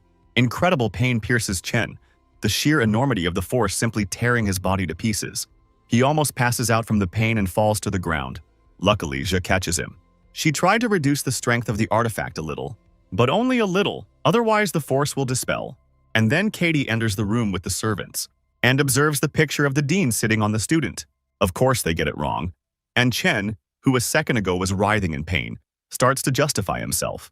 But at that moment, super healing works. The pain goes away as sharply as it appeared. The dean is surprised that the power was absorbed too quickly. It didn't work, but judging by Chen's attributes, which increased by times, he absorbed all the power. The Queen of Night had 2 innate talents, The Eye of Night and Darkness. Did Chen get either of them? But the thing is that he got both skills even though they are low rank. The Eye of Night allows you to see hidden and freeze the space around the target, while Darkness enhances attributes at night. No one has ever gotten two skills at once before. It seems that the Dean's bet worked and Chen's talent paid off. But it's probably a matter of luck. Dean Xia says that new talents always have a low rank, and the Queen's talent at the limit will be equal to a rank plus, so they will grow with Chen. Yunxin thanks the Dean and thinks that even though she seems withdrawn, she still cares for him. But she, in turn, allows him to call himself teacher. And we are transported to a remote cave. A huge demon in chains resenting the fact that some pathetic man has appropriated the power of the Queen of the Night, and his servant tells his master not to worry, for he will kill Chen and take the Queen's essence. And a giant hand reaches forward. On it floats the essence of the god of war, and if the servant manages it, he will get it. The next day in the dormitory, Chen throws the plate and activates the Eyes of Night, ordering it to stop, and the plate does indeed stop right in midair. According to Teacher Xia, the Eyes of Night of the S+ rank reached can stop anything by sealing the space around the object. Among the S+ rank talents, it is the strongest. But then again, such a powerful Queen of the Night fell at the hands of Teacher Xia. How strong is she? A little later, Chen went about his business and was spotted by the demonesses serving Xia Qingcheng. They whisper that in the future this guy can become their master if he and his mistress get married. But Chen hears this and says that the situation was a misunderstanding. Of course, they do not believe him and promise not to tell anyone. The luck potion is still working and this situation is not resolved. Will it all do him any good? And while he is walking around on his business, the level of his luck makes itself known. He finds money and sees the charms of girls, and even becomes a 10,000th customer in a cafe, getting a free snack. The luck potion even scares him a bit. He needs to find a worthy use for it, but first he needs to complete the daily tasks. Every day the first two rewards remain the same, but the third is always random. With the potion of luck, it's sure to be awesome, and this time it's random enchanting materials. Chen gets the flaming dragon blood. When you use it for enchanting, you can get an extra intimidation and dragon slayer effect. This is actually the best thing that could fall to him. Need to use it for the rest of the day. And so we are transported to the end of the lesson. Chen immediately leaves and Nicole follows him. She did not consciously follow the hero. Is her curiosity so strong? She explains that she just wants to know more about her rival, but she can't fool herself. Every time she looks at him, Chen becomes more and more handsome, and by chance he is sitting next to Nicole. She was so much interested in the hero that she forgot about the lesson. In the meantime, they have already come to the enchantment hall. Nicole asks if he is not going to glamorize something, and Chen says that everything is right. She didn't even realize how she started the conversation. Enchantment is a fascinating thing. If you are lucky, you can increase the characteristics almost twice, and if not, for the enchanted object will be destroyed. Meanwhile, Chen was already approaching the store and asking to sell him a couple materials. After carefully examining the assortment, he chooses only the best. With a 30% discount, he gets 3,100 credits. And Nicole is surprised that he spent a huge amount of money so easily. The vendor offers to hire a magician because he will increase the chances of success. But Chen can cope with everything himself. Having collected everything necessary, you can get down to business. Magical energy envelops the objects and transforms them into amplification. It was successful. The polymorphic weapon now has a level 4 gold rank, but it's not enough. Chen continues, and then a huge amount of purple energy seems to explode the room. This color means that Chen has succeeded in enchanting the weapon to 7 stars, and he is once again asked if he wants to continue. Nicole is even at a loss for words. Without any tricks, he just enchants the item and he succeeds. Meanwhile, everyone around him is outraged. There is only a 5% chance of enchanting to 7 stars. Will he have the courage to go to 8 stars? Nicole begs him not to. There's only a 1% chance of success for 8-star enchantment. But Chen doesn't care, he keeps going. And like the wrath of the gods of the collapsed heavens, the enchantment energy crashes into the polymorphic weapon. If successful, the characteristics will be doubled, so there's an extra effect added on top. All the older guys hope that the weapon will just explode, otherwise they will die of envy. But unfortunately for them, everything goes well. The weapon is upgraded to 8 stars, attributes of strength 900 and wisdom 90, new attributes to increase physical and magical damage by 45%, and intimidation. It works against dragons and offshoot races, reduces their stats by 15% and causes fear, and Dragon Slayer increases damage against dragons by 35%. Nicole can't believe it's a golden weapon because the stats are even better than the diamond weapon. Chen hasn't spent a single material, but suddenly someone calls out to the hero. The big guy offers to buy this weapon from Chen. He is ready to pay 30% more than the market value. And Chen asks what will happen if he refuses. Literally, everyone in the room froze from the newest air of tension. This big guy is called Brother Lei. He has a very fiery temper. He's also on the student council, not to mention dragon blood. Chen got in the way of the wrong person, but here Nicole is not worried at all. This big guy probably did not see the freshman duel and therefore does not know the true strength of Chen. And Lei himself offers the hero in addition to become his friend, if he sells his weapons.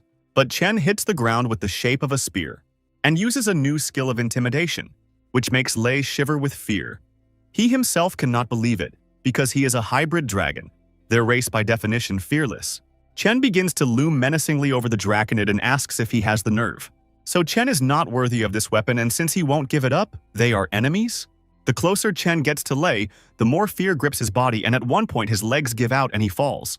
In a panic, he shouts that Chen dare not approach him, and says that the rules of the academy forbid fighting, and if Chen attacks Lei, he will snitch on him. Yunchen said that he didn't want to get his hands dirty with such a coward, so he just turned around and went about his business. Because the potion of luck is about to run out, so he needs to hurry up. Nicole, of course, tails him and asks how he did it, but Chen answers that they will talk later, and now he is in a hurry, and he had to go to the library to read books. But everything is not so simple. The fact is that although he was allowed to use the library at any time, there are too many books and find something worthwhile is really difficult. But with the luck potion, whatever he pokes at will be a great find. And so it is. He finds a hidden class, the Shadow Stream Spike, and a new druid skill, tracking, thanks to which he will easily be able to detect the traces of lurking victims. And the spike of the Shadow Stream is an enhanced class of assassin, which gives Chen skills escape in the shadows and steal in the shadows.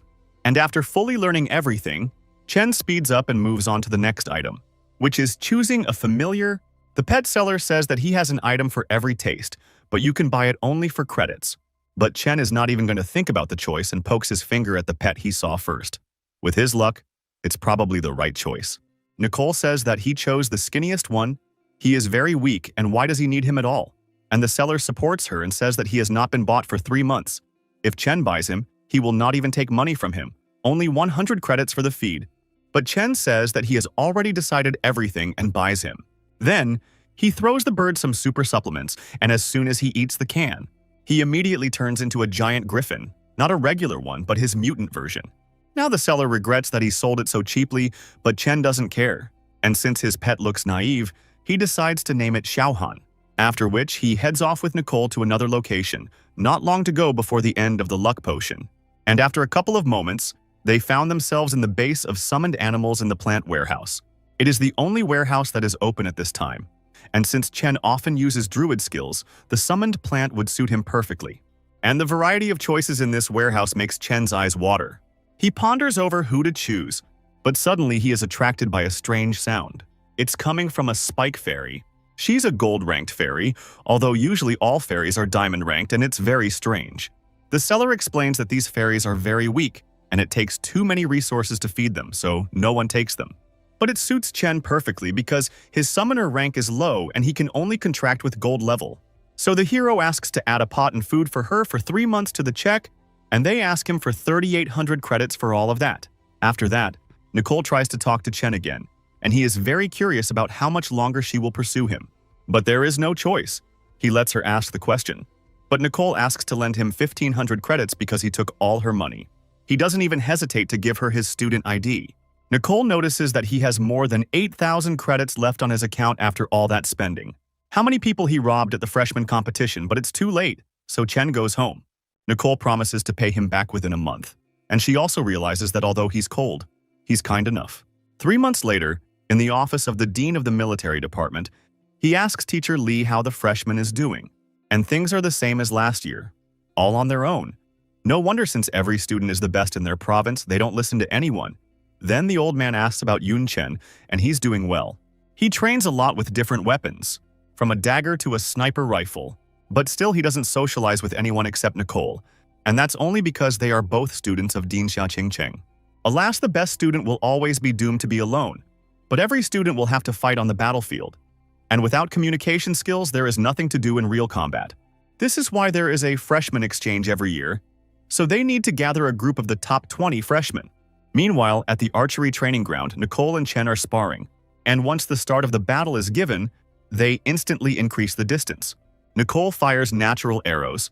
Chen easily bounces off them and counterattacks with the archer's main skill, rank B+ hound arrows. Nicole manages to hide behind a tree. He counterattacked too fast, but just because Nicole hides behind a tree doesn't mean that Chen's arrows won't get her. An arrow hits a tree trunk, right above the elf's head, and she gives up. Chen's fans are crazy about their idol, and Nicole says that when they first started training, she had her nose in the air, but now after 3 months of training, she has no chance of winning. And then notes that when they first started, they agreed that the loser treats the winner to dinner and he treated her all the time. Now it's Nicole's turn. But their idol is interrupted by Katie, Chen, and Nicole want Dean Ye Anfu in the training room. Besides being the dean of the military department, he's also the vice rector, so what does he want them to do? And there are already 20 students gathered in the training hall, wondering what they are here for. And Nicole has already talked to Katie, and she explained to her what awaits them. And Chen hears about the student exchange for the first time. It's a national competition in which all the academies in the country participate. Rumor has it that this year a new stage will be added, survival. And then Chen receives a notification from the system, a new task to participate and win the exchange competition. At this point, Dean Ye Anfu appears in front of the students and tells everyone to shut up. He explains that the students' speculation about the exchange is true. This year their academy is organizing it, specifically the dean of the military department himself. Nicole asks why the top 20 are here, even though only 7 are needed for the competition. The old man replies that it's because of the new survival phase. In a large area scattered on 20 students from each academy, the team that will gain more points by collecting resources and killing monsters will win. But be wary of not only monsters, but also students from other academies. Naturally, everyone is not happy with the addition of this stage. Zan Nan Academy has won this competition for 3 years in a row. If they lose, the elders will not give them a rest, only happy that Brother Yun will be with them. As for the leader of the team, it will be the first disciple, that is Chen. Of course, everyone is happy about this. Chen will definitely lead them to victory. The old man puts forward a plan.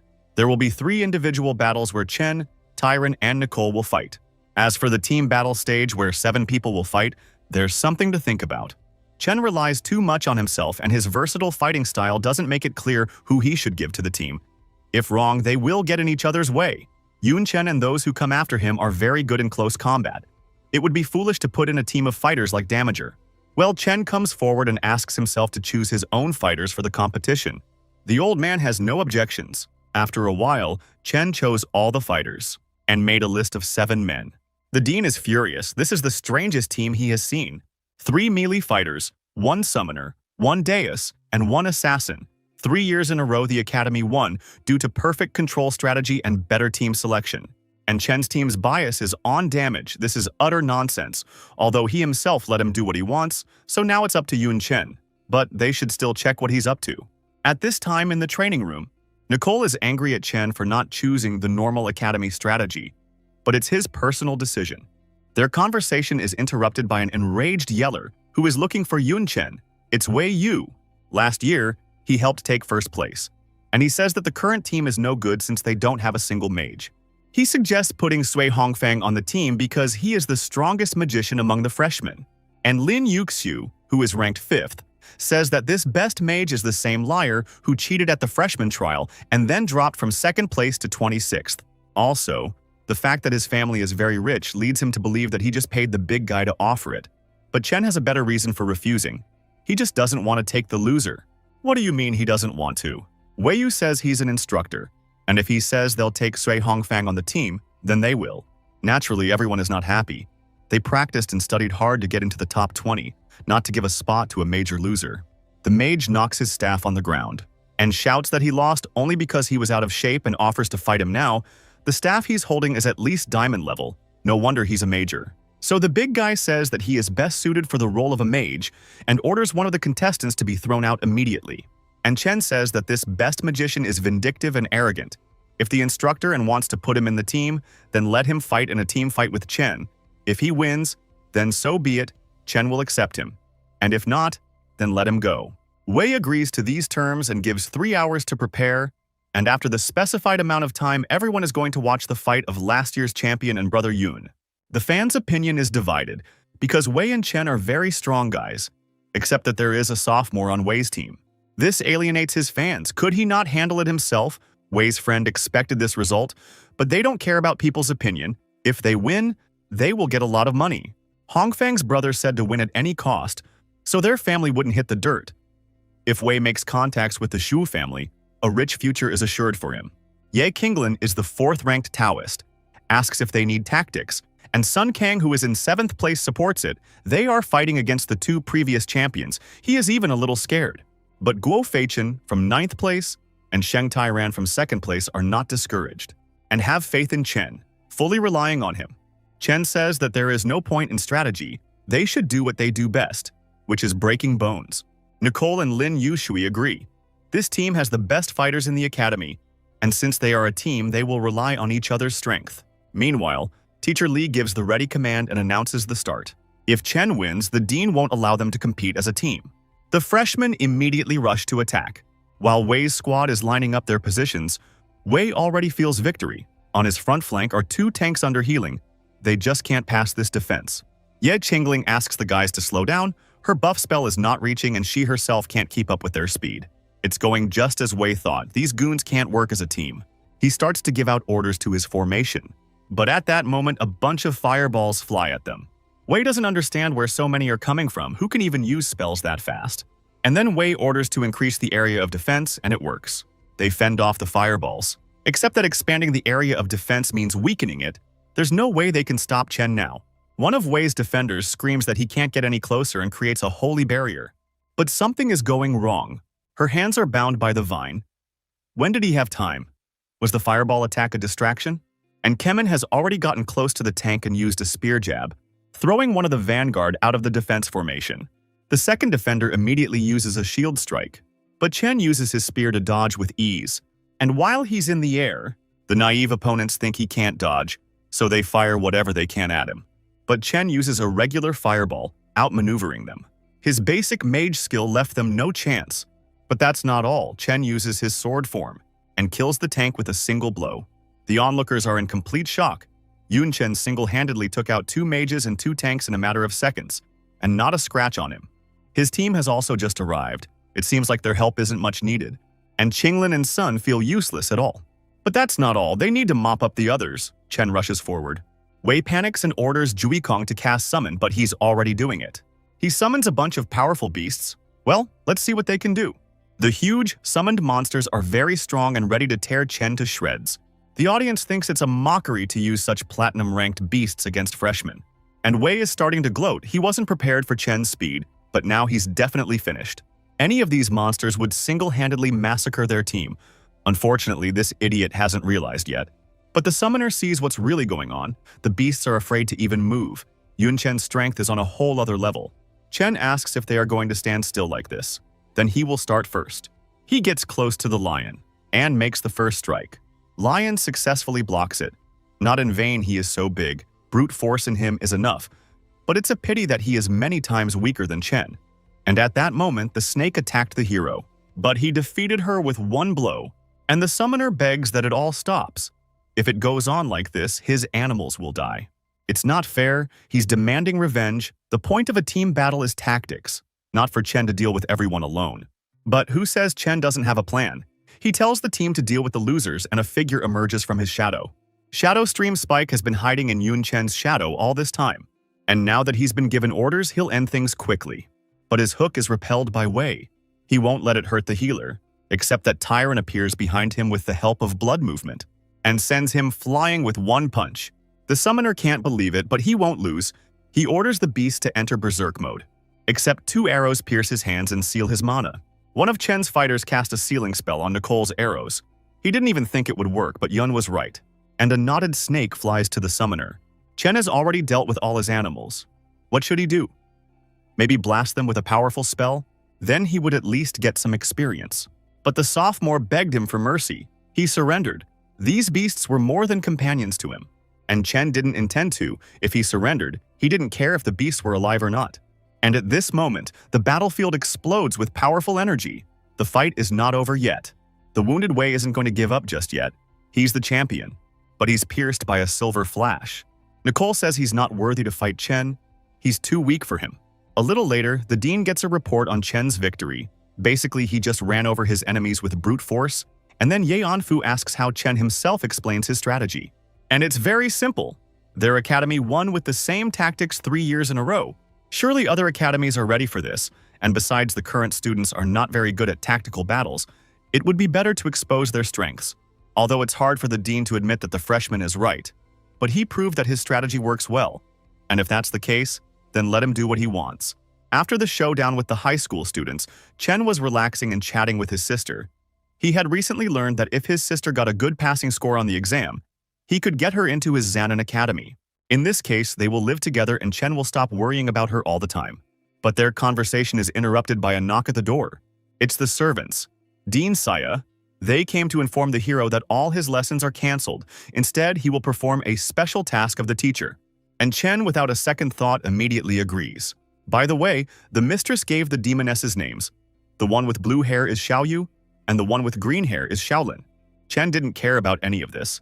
The only thing he was thinking about was that the demon names were his strength and main weakness. It seemed like the dean had completely mastered them.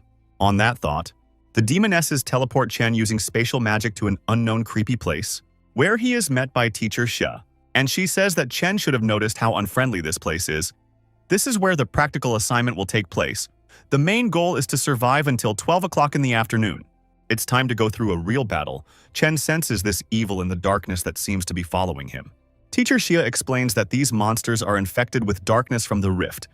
The remnants of demonic energy in Chen's body are perfect food for such monsters, so they want to devour him and evolve.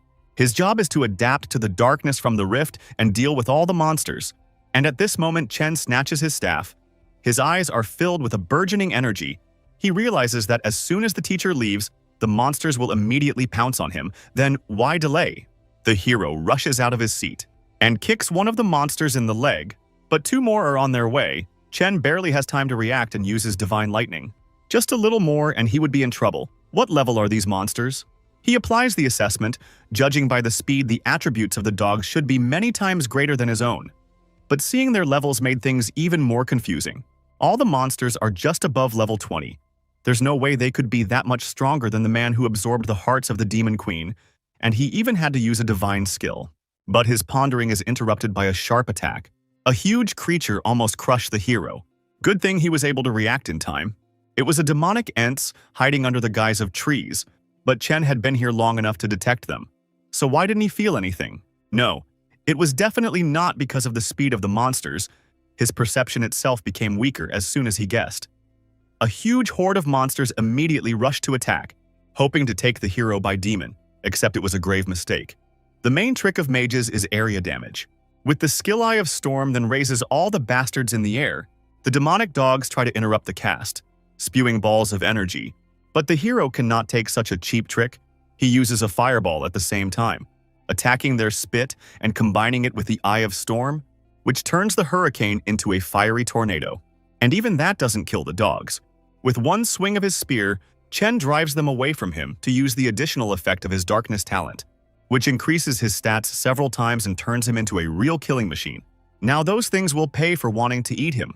Chen leaps out of his seat and turns all the dogs into bloody mincemeat.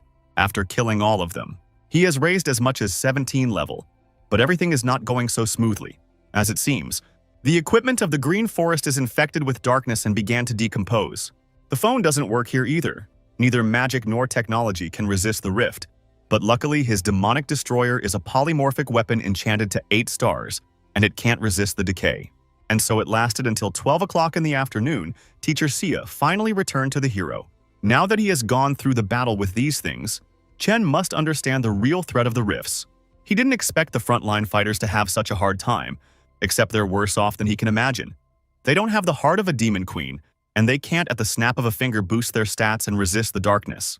In addition to having their equipment broken and their magic weakened, they have to watch their stamina.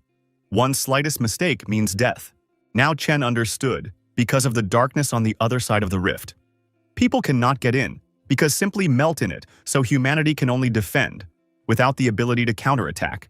But nevertheless, Monsters that are born of darkness, just as difficult to get through here, so for now, there is a balance. However, this balance is incredibly delicate. Now to close the rift. It is necessary to call the God of Destruction, which will completely destroy the forest to stop the contagion spreading. This makes Chen worry that so many animals will die because of one rift. But there is no choice. If you delay it, will turn into a disaster. But Teacher Xie distracts the hero from these thoughts, asking if he wants to get something as a reward for surviving.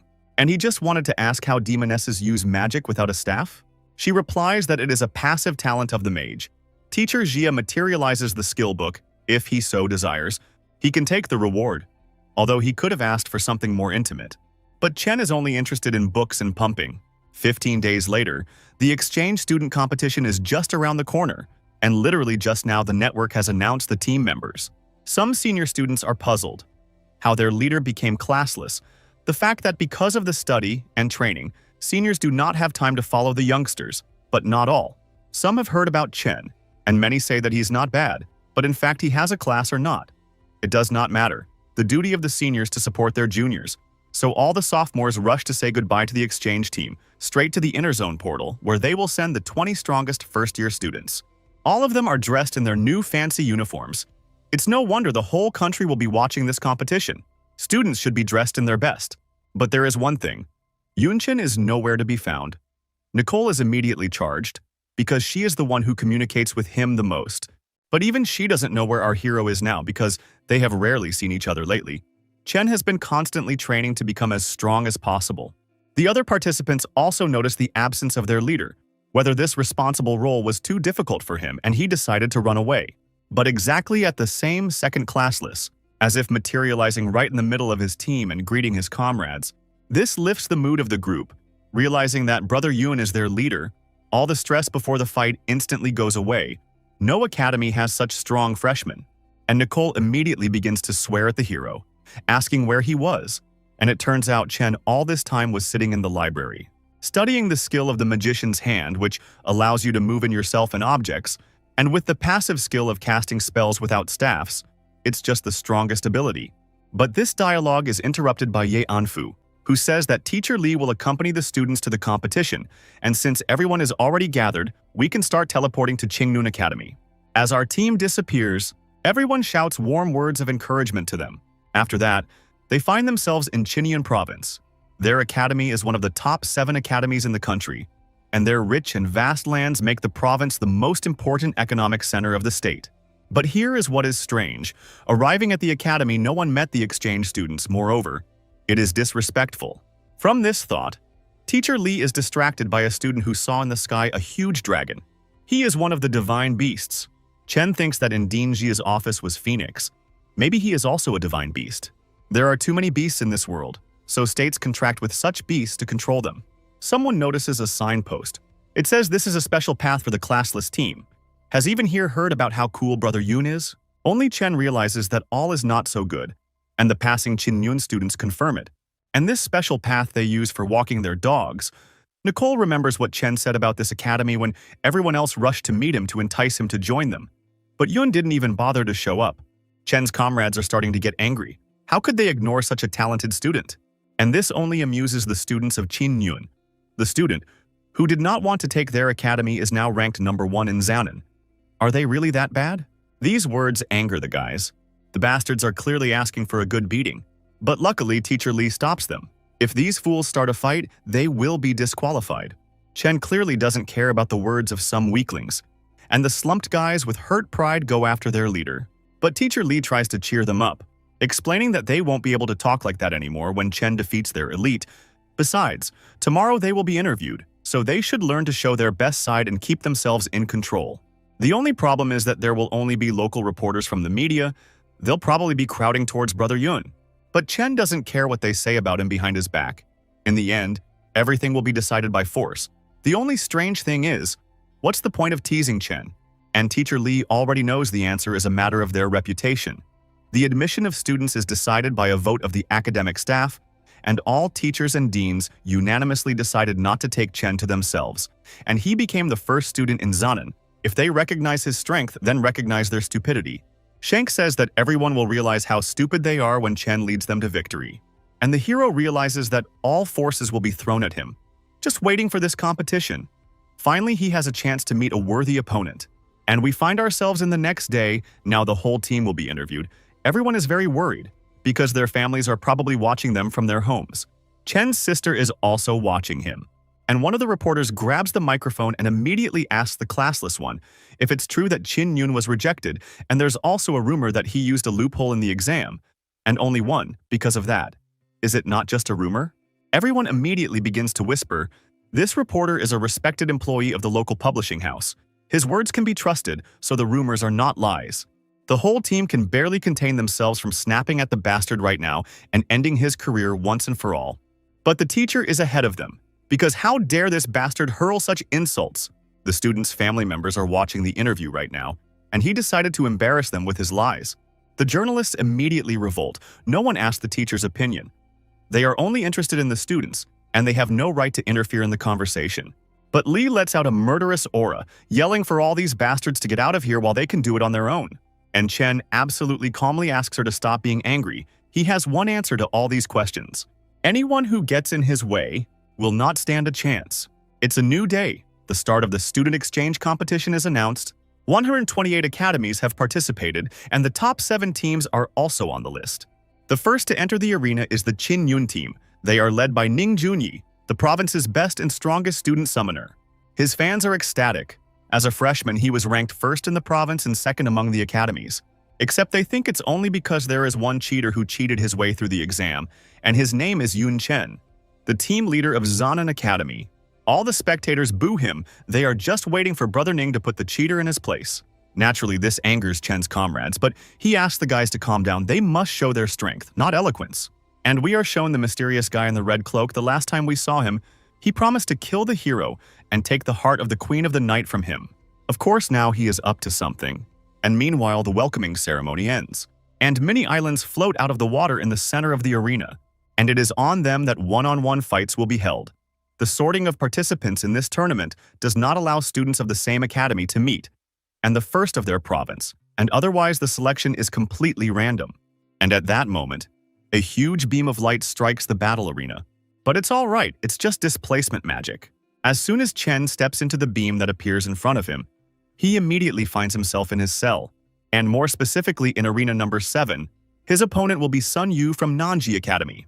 And it turns out that the Red Hood will be the referee in this fight, and he says that fighters can only use basic materials and weapons below diamond. Otherwise, there are no restrictions. Chen and Sun Yu clash with a glance. Our hero is calm and unshakable, like a rock, which cannot be said about Sun, and the fact that he became the third among the academy is a great luck. And now he was put against the first place. He can only hope that the rumors are true, and Chen is a common cheat. And as soon as the start is given, Sun Yu breaks the distance, releasing hundreds of attacking robots, which should tear the hero to pieces. But Chen only cares that it's not the student Qing Yun, so we'll have to finish him off quickly. With these words, he kicks the ground with all his might, and the arena explodes with a cloud of dust. As soon as it dissipates, we see Sun Yu, or rather his unconscious body. The audience is shocked, but still continue to think that this match may have been rigged. Chen's second opponent doesn't take long. His class mage, and he says that he will show the classless the difference between ordinary and prestigious academy. Funny, but the hero wanted to say the same thing. With those words, he summons a giant mage hand. That grabs the arrogant upstart at lightning speed. He can't understand how a basic skill can be so powerful, and besides why he's using it without a staff of spells, Chen asks if the loser will surrender on his own or if he should torture him. But this coward admits defeat, and classless throws him to the ground. Dean E and teacher Lee are watching this fight. The old man immediately realized that Chen has studied the magician's hand and the use of spells without a staff. But the magician's hand can move. Objects no bigger than a fruit, but the classless one's talent makes up for it. Lee interrupts his grandfather and says they are in trouble. Shang Tyran is lying beaten to a pulp. He lost on the second fight. At that moment, his head is sealed into the ground by the bastard Ba Hasten. Class, Draconoid, talent, Black Dragon bloodline. He clarifies that he is not targeting Zan Nan. His goal is to humiliate all the top 7 academies to show what trash they really are. Ye Anfu asks Lee which academy the scumbag is ranked first, but she replies that he is from Shengli and is ranked 9th, not 1st. Chen's team is shocked how ninth place not from a top 7 academy defeated second place Xanon. The old man explains that most likely his place was underestimated intentionally, so that he could fight against the first places in the arena and undermine the morale of the team. Well, what is worse for him? As soon as he runs into Chen, this freak will not be happy. Meanwhile, the hero has already defeated 4 opponents in his arena, as suddenly heard someone's loud voice. It's Bahessen, who shouts classless to wash his neck. Now he will cut it off. But instead of being afraid, Chen asks what kind of moron. After 4 wins with 1 punch, the audience starts to doubt that the classless cheated on the exam. But they calm themselves down by saying that he fought trash. But if they put one of the best from Qingyun against him, that would be a conversation. And just at this moment, the 5th opponent of Yun Chen appears on the arena, dressed in the uniform of their academy. It is Nei Qiang, who is the 2nd place in Qingyun. What a convenient coincidence. Now everyone will find out whether Yun Chen is a cheat or not. And the hero is very happy. He has a special show in store for this despicable academy. No, Chang says not to rank him with the rest of the idiots, and the bully knows perfectly well that it's impossible to get first place by cheating. But what does that change? The classless have no future. And now he's going to show everyone that Chen isn't even worthy of standing at Qing Yun's doorstep. He casts 3 powerful enhancements on himself, increasing his stats. But it doesn't matter to Chen. There are many ways to defeat such an opponent, but he will do it beautifully. At this very second, the hero imposes on himself 7 improvements from all the studied classes. The gawkers don't understand how this is even possible. With so many improvements, you can take down the boss with 1 little finger. No Qian rushes at Chen, screaming that it won't be enough, thinking to himself that his opponent will smash him like a bug if he continues to enhance himself. But his axe is stopped by the hero's spear point attack. The collision creates an incredibly powerful blast of energy. That makes Net Qian fly away like a rag doll. This is simply impossible. He is in his peak form, but could not withstand even 1 blow. But that's not all. Chen rushes straight at the freak and lands hundreds of punches in 1 second. But even after that, the big guy is not knocked out, except that Chen deliberately restrains his strength. He ties his opponent's mouth with a vine so that he can't give up, and lifts him up like a punching bag. He won't let him get off so easily. For this, Net Qian can thank the reporters. Chen's sister watched the interview and he comforted her all night. So it was time to settle the score, and with these words, the hero summoned the demonic thornflower, named Xiaojing. So far, no one understood why he had summoned a level 1 monster. Its attacks simply wouldn't penetrate Net Qian. But there's no need for that. Chen orders his fairy to teach the big guy a lesson. And now everyone realizes that he just wants to pump up his pet and humiliate the Qingyun Academy at the same time. Xiaojing starts to whip the bastard furiously, but although it doesn't do him any physical damage, orally he suffers so much that he would like to die of shame. And 2 hours later, the beaten and humiliated big guy couldn't even talk anymore. His body may not have been seriously injured, but he was broken at heart. And Chen was amused by all this, but no Qian is really strong. In such a short amount of time, Xiaojing had gained as much as 12 levels of experience. Well, the referee says that the fight time is limited, and if the winner is not determined in 10 minutes, they will be scored a draw.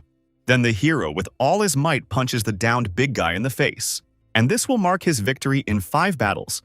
And also this victory meant the restoration of his reputation and the humiliation of the Academy Qingyun. Well, after this type of difficult battle, the hero was given a rest before the next battle and moved to his team. Of course, everyone immediately rushed to praise him. Except for teacher Li, she says that now is not the time to relax. All members of the Academy Jinian managed to pass to the next round, where there are only 64 academies. Now the chance of facing a formidable opponent has increased many times over, so while everyone is resting, they must prepare for the next round. After resting, it was time for another elimination fight. This time, Chen was once again placed against Qingyun Academy, only against the 3rd place. He himself does not understand how he can fight this monster, if even Net Qian did not defeat him. And as soon as the start was given, the loser tried to surrender. But the hero immediately covered his mouth with a vine. He begged Chen to spare him, but it was all in vain, for Chen simply cannot let him leave until he raises Xiaojing's level and tramples Qingyun's reputation. This time the fairy's tail hits harder than before, for now her level has been raised. But on top of that, she is also gaining combat experience and learning the basics of battle from Chen's advice. The gawkers start to get outraged. Someone has to stop these humiliations, but they are distracted by a piercing scream of agony. It's Ba Hasten. He's torturing his new victim. The poor man tries to surrender, but his speech is sluggish from the pain, and words can barely get out of his mouth because his lungs are filled with blood. Draconite takes advantage of this delay and rams the guy's head into the ground. But the referee stops him in time. If only a little more and the bastard would have finished the poor guy off. Even Ba Hessen's comrades are still surprised by his cruelty, their headmaster letting him get away with everything because of his bloodline. Both of Hasten's parents are draconids with black dragon blood, and the character of this subspecies of dragons is genetically tyrannical, unbridled, and greedy. And the next opponent of this ruthless bastard will be Yun Chen, the first place of Jiangnan Academy. But Heesun is already anticipating to crush the head of this arrogant bastard. But Chen does not care what the degenerate says. He heard that some people pump the talents of their bloodline so much that they lose themselves and turn into a monster. It seems that with this bastard, it has already happened. And Ba Hessen hoped the classless one is being watched by his relatives now. It would be sad if he kills him and the people who love Chen don't see it. He was wrong to say that. Now the hero is serious. He instantly rushes at the bastard and hits him with his spear, which does extra damage to draconids and weakens their stats. And the attack was so powerful that the shockwaves seemed to blow up the arena. He grabs the freak by the head and says, "This is no time to rest," and Heesun tries to say he's going to kill him. But Chen gives him a crisp knee strike to the face. He gathers all the power in his fist, and then punches his chest with such force that even the black dragon's powerful body can't take it. And he flies upwards. Chen teleports behind the bastard before he can fall, and kicks him in the back with all his might, knocking the draconid into the ground, making it look like the arena was about to split open. Chen asks if the draconid didn't mean to crush his head just now. What does he think now? But this creature can still surprise. Anger covered his eyes with a bloody shroud, and the hero immediately sensed something wrong and jumped away. And from behind Heesun's back grew huge wings. He further awakened the dragon blood. All he can think about now is the pleasure he will take in killing a classless one. Draconid gathers magic in his throat and spews black flames straight at the hero. For a second, it even seemed as if he hit the target. But in fact, Chen had already pierced his chest with a spear. He doesn't realize when he had time. And the hero replies that brains are a wonderful thing. Too bad Heesun doesn't have one. Only he says that it does not give anything. Chen only pierced his muscles. He cannot reach the heart, and what do you say now? With these words, the hero thrusts the spear deeper, stopping a millimeter in front of his heart, and Heesun instantly falls to his knees begging for mercy. He will be his servant if he has to. He is ready for anything, just not to die. The hero pulls out his weapon. How pathetic he is, shouting about killing. But as soon as he thought he was going to die, he began to crawl like a slug. The main character's comrades are already scared that he will kill his opponent and be disqualified. But Ye Anfu didn't doubt Chen's composure for a second. His senile show-off is interrupted by Teacher Li and tells him that Chen has a sister. And if they bring her here and take care of her, then their best student will have a clear mind during fights. After all, his sister is the only person close to Chen, and now she lives in the backward city of Dongyun, whose defenses are, to put it mildly, weak. The old man realizes that for their country, the best students from the 7th Academy are of strategic importance, because each of them will surely reach at least the 4th rank, of course, if they don't die in the process of training. And fighters of this level are the ultimate fighting power against the world of darkness. So Ye Anfu says that Li should prepare everything for her sister's move, and when Chen is free, they will ask his permission to carry out this venture. But the grandfather himself is distracted at this moment by equally old people than him, who call him to bet on the students' duel. Of course, he agrees and leaves the care of the students to Teacher Li. In the meantime, Chen is already facing a new opponent, or rather adversary. It is the successor of the Holy Sword named Bu Cheng. She is ranked first in her academy Dongfu. But Brother Yun says that, despite her regalia, he will deal with her quickly. As the old men discuss the upcoming fight, with their vast experience, they predict that the fight will be spectacular. And at this moment, Ye Anfu appears behind their backs and says that he's putting a rank a skill book on his student. The Academy Vice-Rector Qing Yun replies that he has so much faith in Chen because the victory over the Draconid does not prove his omnipotence. Ba Hessen was a fierce, but at the same time cowardly guy, so the victory over him does not give anything. The old man doesn't react to his provocation and asks with a smile whether he's in or out. But the Vice-Rector, of course, supports the bet and offers a treasure of rank A. But they are interrupted by a joyful simpleton who is Dean Bu Cheng, and he bets a soul scroll, which will be more valuable than those of rank A. Before he can finish, he hears the TV behind his back announcing that Yun Chen has won the fight. And while he was, to put it mildly, surprised at this outcome, Ye Anfu happily took his soul scroll. Bu Chang was a really strong opponent, and despite the fact that Brother Yun defeated her in a second at this point, he was completely out of energy, but then he was helped by the energetic girls. Meanwhile, our hero had already teleported out of the arena for a break between fights. And, of course, now, instead of the old man, Teacher Li is talking to the air, talking about how cool Yun Chen is. But the hard fights are about to start, although in the past everyone said the same thing. At that moment, a message arrives on her phone, and they've already put up the rosters, which include Chen's next opponent. And this guy makes Li very tense, because the one who will fight with our hero is none other than Ning Junyi, the first place in the Academy Qingyun. And he is a really formidable opponent, not like before. Li still continues to convince us that he is strong, because unlike Chen, his skills are S-class, which means that he can turn an ordinary summon monster into a boss. Well, after this exposition, the guys stand in the arena, and Junyi says that he will win at any cost and prove that Classless is garbage, because his status and honor simply will not allow him to lose, to which Chen replies, "It does not matter who you are, the main thing is not to fall down." These words make Junyi furious, and he starts summoning monsters. But Chen is not going to just stand by and watch his enemy gain strength, so he rushes at him with all his might, and judging by Junya's face, he was just waiting. When the Classless one shortens the distance, he uses secret synchronization magic out of a crazy smile, shouting, "For Chen to attack." The hero immediately pierces his chest with his spear, but something is wrong. It's as if his body has become intangible, all because he merged with the ghostly beast. The fans are thrilled that he's going to show this upstart where he belongs, and Junyi rushes at Chen like a bloodthirsty maniac intent on killing him. But our hero uses a flash, which immediately blinds Junyi and causes him tremendous pain. After all, when he merged with the ghostly beast, he not only gained its abilities, but also its weaknesses. He immediately uses the void skill to increase his distance, but Chen throws his spear at him to keep him from escaping, and the sharply grown stalk fends off the attack. The Classless one turns back and notices that the Earth Demon Flower, which Junyi had summoned in the beginning, has been spreading its seeds all this time. The onlookers realize that now it's definitely finished. The entire arena is now covered in seeds, so Junyi has essentially taken over all the maneuvering space. But they don't realize that they're just plants, and they're not much competition for Chen's powerful flames. The hero instantly creates an incredible array of fireballs and sends them at the flower, but a giant jet of water shoots down this attack.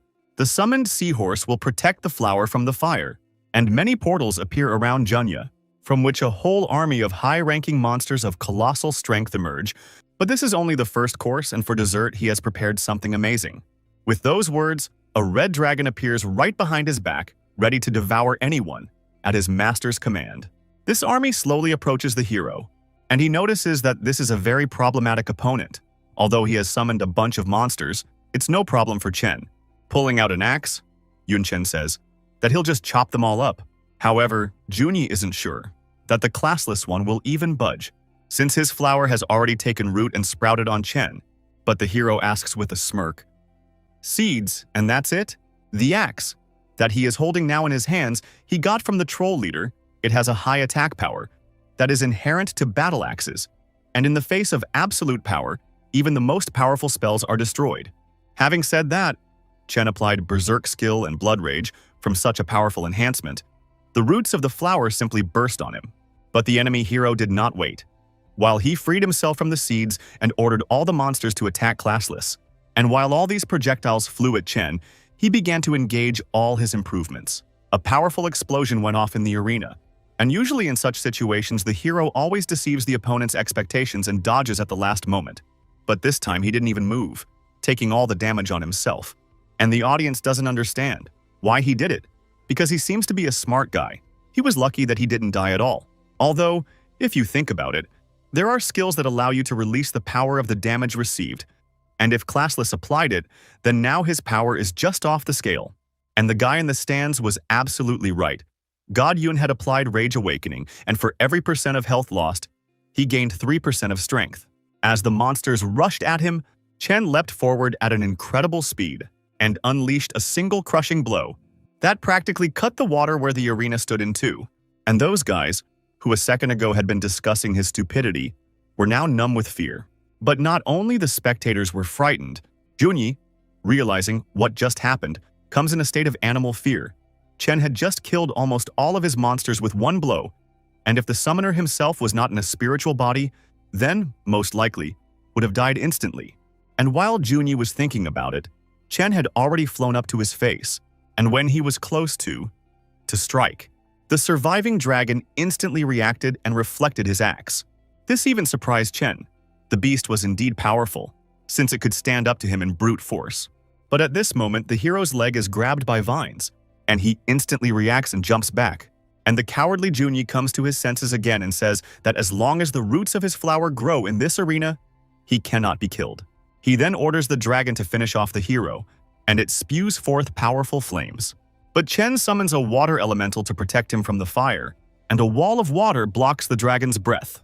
Then, the classless one grabs a flower root that has sprouted all over the arena, and in one motion, rips it out of the ground along with a piece of huge stone, and he uses it as a huge Morgenstern piercing the dragon's jaw with a powerful blow. Junyi is shocked. He didn't expect that his enemy would be so resourceful. But that's okay.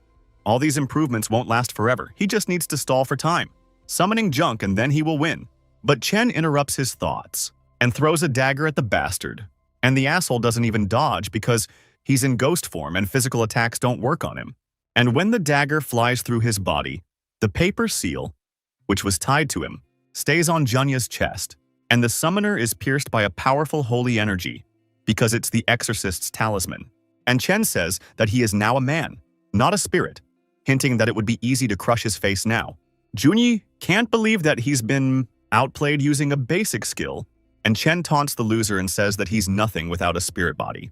These words infuriate the summoner, and he applies a forced dragon recall, whereupon he begins to merge with it and transforms into a giant draconid. The provost of this idiot does not understand why he did it because it is obvious that Chen's weapon is created with enchantment against dragons. This is the dumbest thing he has ever seen.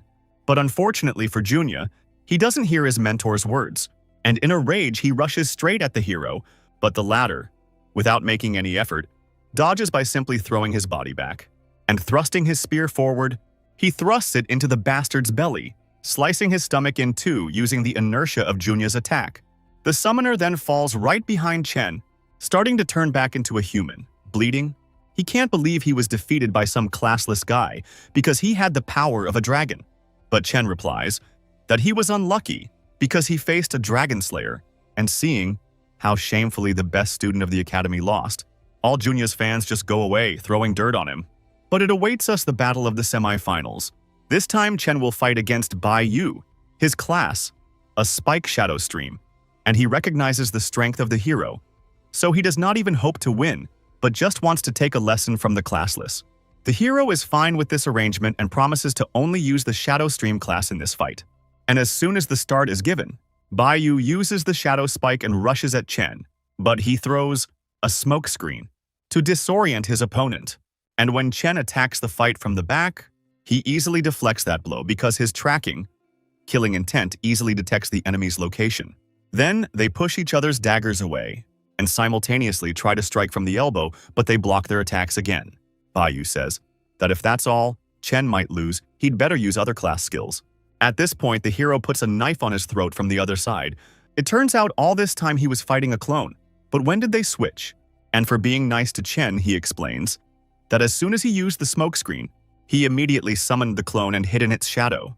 But Bai Yu remarks that it's not easy to do that, because his clone was fighting on the same level as him. If he fought Chen himself, he wouldn't last a second, so he gives up. And after such a crushing victory, the final battle begins. Who would have thought that in the final two students from the same academy will meet? Because now Chen and Nicole are going to fight, and all the spectators start yelling at her to just give up. And she starts to fight with them and suggests that everyone should go one-on-one. But Chen interrupts her and jokingly asks, "Will they fight?" Well, no matter how much she is not pissed off by the words of this cadre, she can't beat the hero, so she gives up and congratulates Chen. Now he is the champion, and the judge also declares him the winner of the tournament. But instead of cheering, the whole crowd of spectators just keeps silent. It's not surprising because everyone who watched the tournament were Chen's haters, and he defeated all their idols. And besides, after such a crushing failure, even the media began to support Chen and write the truth about Qingyun Academy. The vice principal, reading all this, is furious and blames Ning Junyi for everything. It's a disgrace not only for his family but also for the whole academy. The old man doesn't care what methods he uses, but the summoner must win in a team fight, because otherwise he won't be able to wash away this disgrace. And after this raid, the grandfather leaves, and the whole team is left alone and begins to discuss how to defeat this monster Chen. But Junya has a plan. He can't win by conventional means, so he has to make some sacrifices, and his comrade realizes that this sacrifice is him. We are shown only blood spatters of the poor guy, and then we go to the recreation room of Zanan Academy, where everyone praises Chen. But he, as usual, says that it's too early to relax because there is still a team fight ahead. The old man, Ye Anfu, in turn, says that he won a couple of artifacts from his friends thanks to Chen, so he will give them to the hero, and among these artifacts there is a soul contract, which allows to bind two souls and establish a connection between them, servant and master. Chen had seen this before. Two of Dean Sia's succubus servants were bound by such a contract. Of course, you can't use it on a human because their country is very careful about the rights of its citizens, so it's best to use it on some beast or foreigner, normal advice from his grandfather.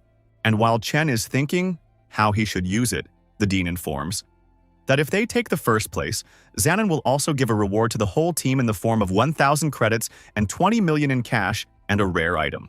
The 20 million doesn't really matter because only credits can be used in the academy. But the rare item sounds interesting because even diamond quality is not rare for the dean. But they find out what this item is only after the victory and return home. And at that moment, Teacher Li interrupts the dean and says that she has important news. A member of the team Qingyun, magician Li Huanyu, was injured, so he was replaced by a Knight of the Guardian in an emergency. Of course, everyone realizes that Qingyun did this intentionally to gain an advantage over them.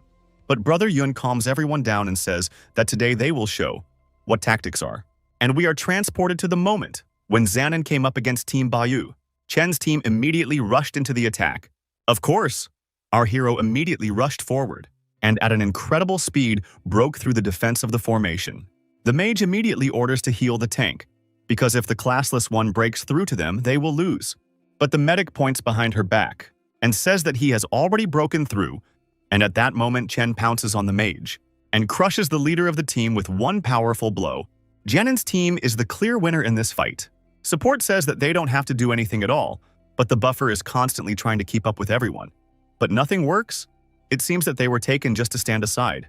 But Chen gives her a pat on the back and asks her not to talk nonsense. They are also a very important part of the team. Just now the opponents were weak, and he decided not to waste the strength of the team on these losers. And after a short break, Jiangnan is up against Gyeongju. The spectators are cheering. They know that these guys are crazy and they don't really care who will beat Chen. The main thing is that at least someone put him in his place. But Assassin from Yun's team only laughs at their formation. They have recruited only mages. Since they have no vanguard, they are just a target for him. As soon as he starts to climb into the shadows, Chen's hand immediately grabs him by the scruff of the neck and pulls him back because there's no hurry. This easy prey won't be easy to deal with. And Assassin and Tyrant tell Brother Yun that even though they're strong mages, they're fast enough to deal with them before they cast the spell. And the other guys in the vanguard support the guys too. Each of them is strong on their own, and if they all attack together, the enemies won't stand a chance. And after hearing all this, Chen agrees and gives them instructions on tactics. It's a team game after all. You have to take into account the opinion of your comrades. The referee gives the go-ahead, and the whole team rushes at the mage. Tyrant uses blood movement, and the support doesn't even have time to put improvements on them. Chen, on the other hand, follows them, and before he is noticed, tries to analyze all the abilities of the enemy. Their attributes are fire, earth, wood, and ice, light, and darkness. But just by attributes alone, it's hard to judge their power. One of the guys is standing behind the whole team at all. Wait, Chen can't sense any attributes from this dead guy. Then what kind of magic does he possess? But the sorcerers aren't going to wait for their enemies to approach, so they release all their attack spells, literally raining various magic flying to crush the Zanan team. Chen then instantly pulls out his staff and uses his fast cast talent, sending out a handful of fireballs to bring down the mage's attack. but he doesn't manage to repel all the projectiles, and they're already too close for the guys to dodge, but good thing. Brother Yun knocked most of the magic away. Now Tyron is able to block it with his blood barrier, and even such a colossal blast of magic doesn't penetrate his red shield.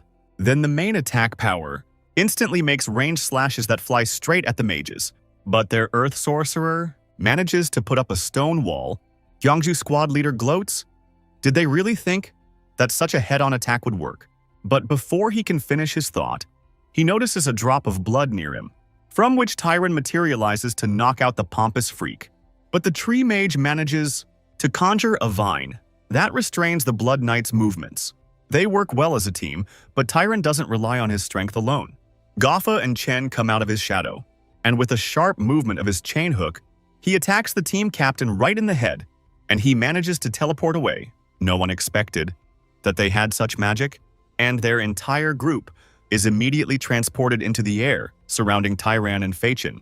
This was their original plan. Now these two are definitely finished, and gathering all their attack power, they touch the strongest balls of magic. The assassin realizes that he will probably die after receiving so much damage, but suddenly Yun-Chin grabs him by the shoulder and in one motion throws him along with Tyron, and a huge explosion just vaporizes him. Nicole is shocked. Did he sacrifice his life? Even if you set aside emotions and judge from the strategy, then to sacrifice one life for the sake of two, in this case was stupid, because with the loss of Chen, they lost 50% of their power. And Feichin blames himself. If only he had listened to Brother Yun and been more careful. And from the smoke comes a voice that says, "What are they sad about, do they think? That he's dead?" With these words, Chen appeared right behind the guys. He wasn't dumb enough to die here, so he just used a clone. It looks like their opponent had an ace up his sleeve. Teleportation magic. Now they'll have to sweat.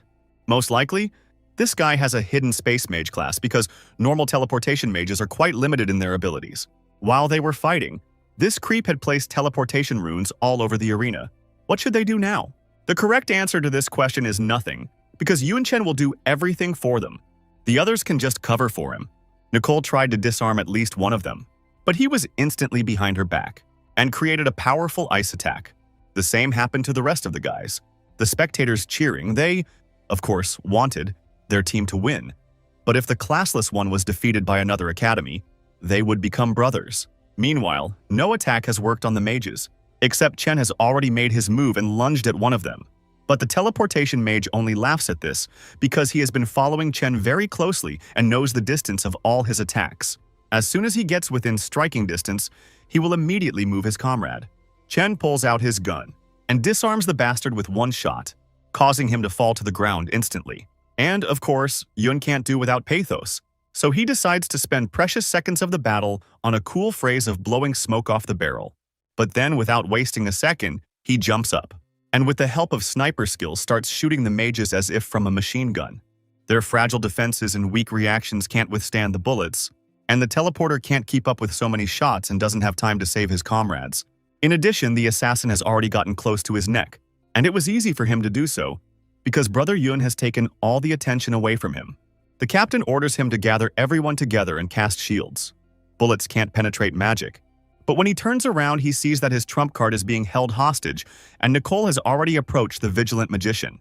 She broke his shield with one blow, and from this blow he fell right to Chen's feet, and then he just gave up, because they had no chance against the top team. And, of course, after this battle, Jiangnan advanced to the semi-finals, and the disappointment of the spectators was unlimited. A little later in the restroom, the whole vanguard was discussing their great and spectacular fight. Only the support did not participate in the battle, it seems, that they will not do anything to win, and they wanted to show themselves so much to make their families proud. But hearing this, Brother Yun said that in the next round, they would actually be the key figures in his strategy, so they shouldn't relax. But of course, they were happy about it. And in the semifinals, they were facing the most terrifying, strange, and cruel opposing team. A team of different races, all of them with monster blood in their veins. And it seems that even in a world where there are elves and beastmen, xenophobia still has a place. Although some people realize that those who have monster blood are not to blame, when people chose their races, they did not know that they would merge with the game. And many people chose just for fun. Some chose goblins, some chose stone men. There were even those who wanted to become zombies, but in the end, when the merge happened, they turned into monsters.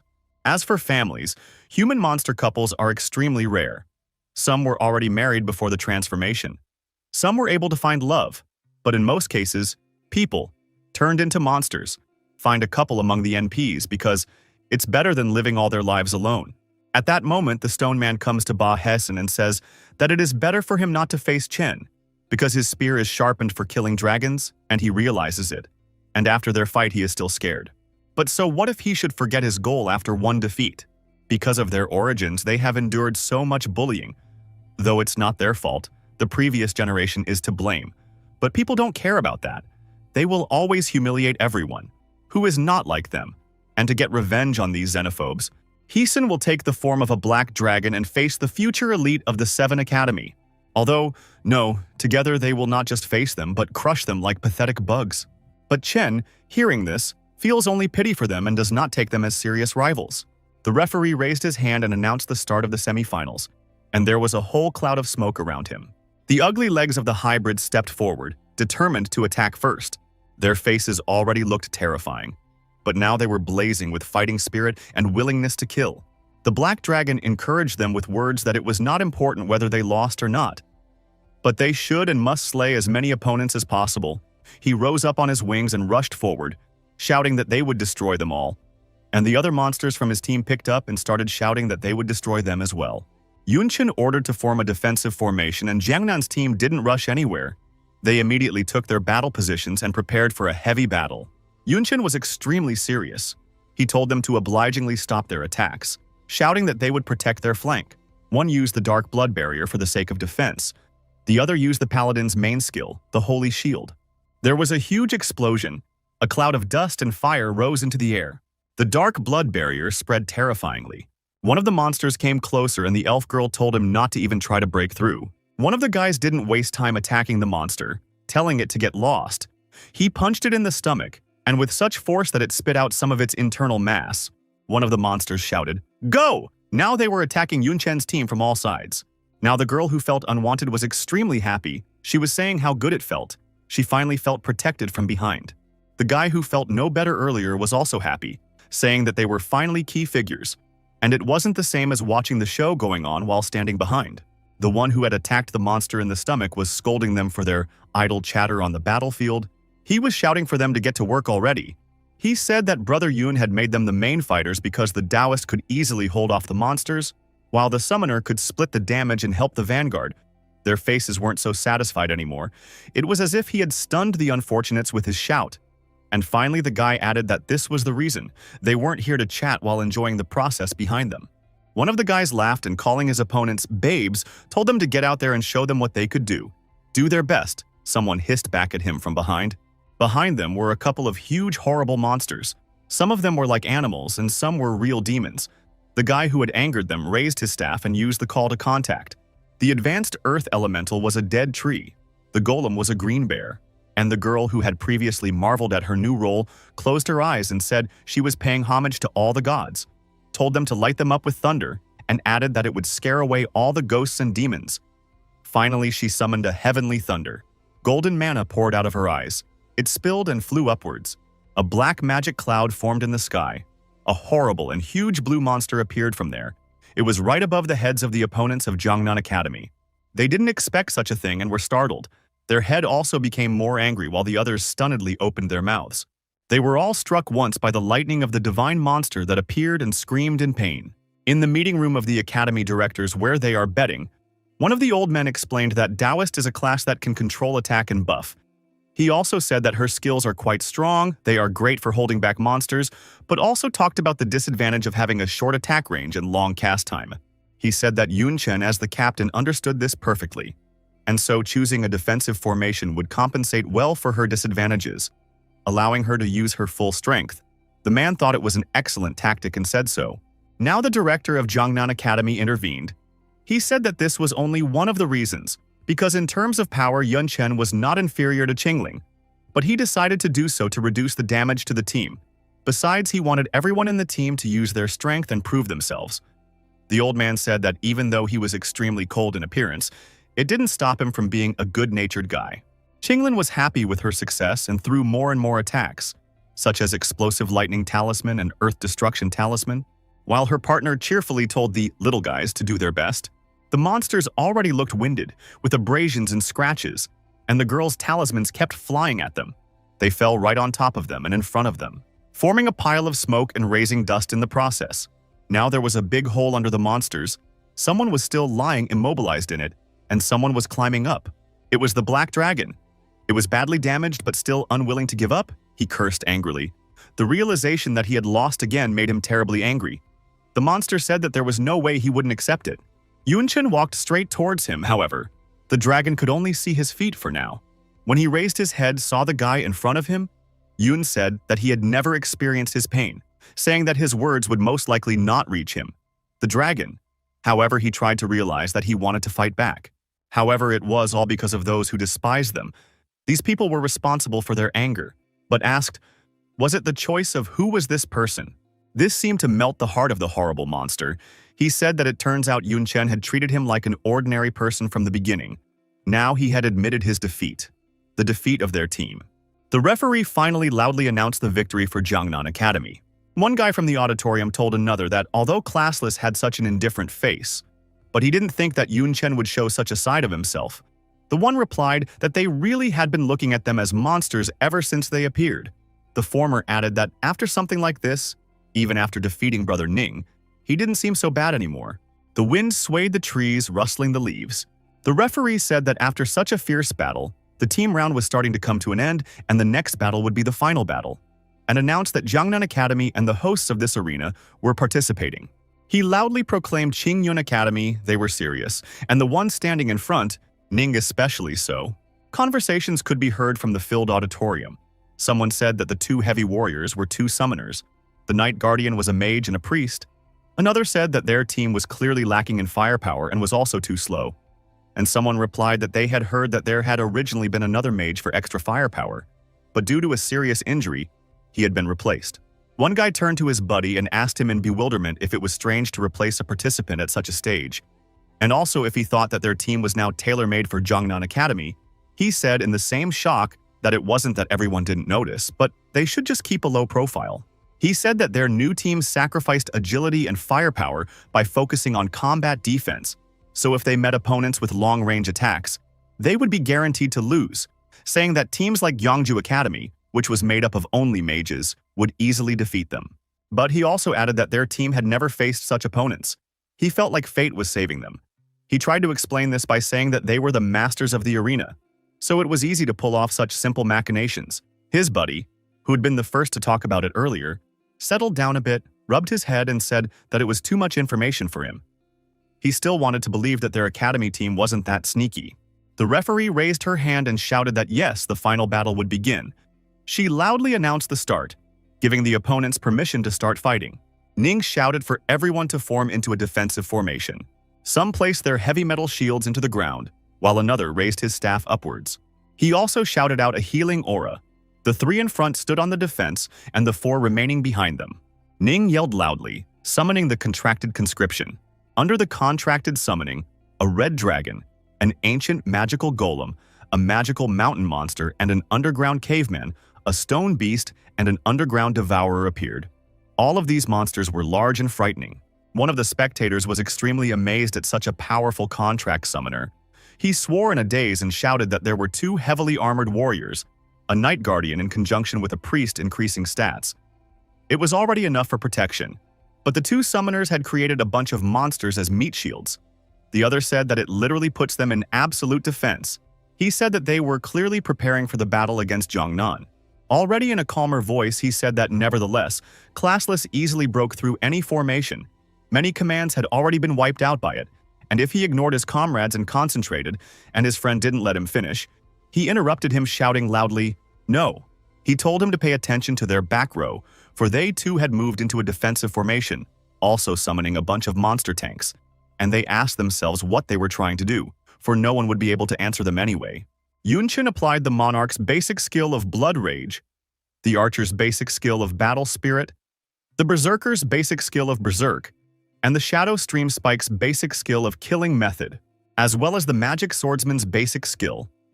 Magic Flow. The Paladin's basic skill is Holy Glory. Kingling awakened the talisman buff. Yunchen rose up, and the girl ordered the lightning to become one and summoned the lightning talisman, then shouted loudly that it was an order. Yun's eyes glowed and blue lightning magic flew around. He said that since the opponents had put up the strongest shield against them, of course they would retaliate with the strongest spear. Blue magic lightning burst out from the black cloud, and Yunchen was right in front of it as if he was mastering it. One of the elders turned to Old Man Ye. He said that such was his monster. Yunchen stood in the rear with a melee weapon and was gaining buffs like crazy. He asked Old Man Ye, the director of Jiangnan Academy, what exactly their team captain wanted to do. The one laughed back at him and told him that there was a secret behind it that he wouldn't even tell them, also saying that he was asking him about it even though even he was seeing such a thing for the first time. The other told them to stand still for a second to wait. He stared at the screen interestedly and said that there seemed to be one basic skill that allowed a melee fighter to fight at long range and most likely.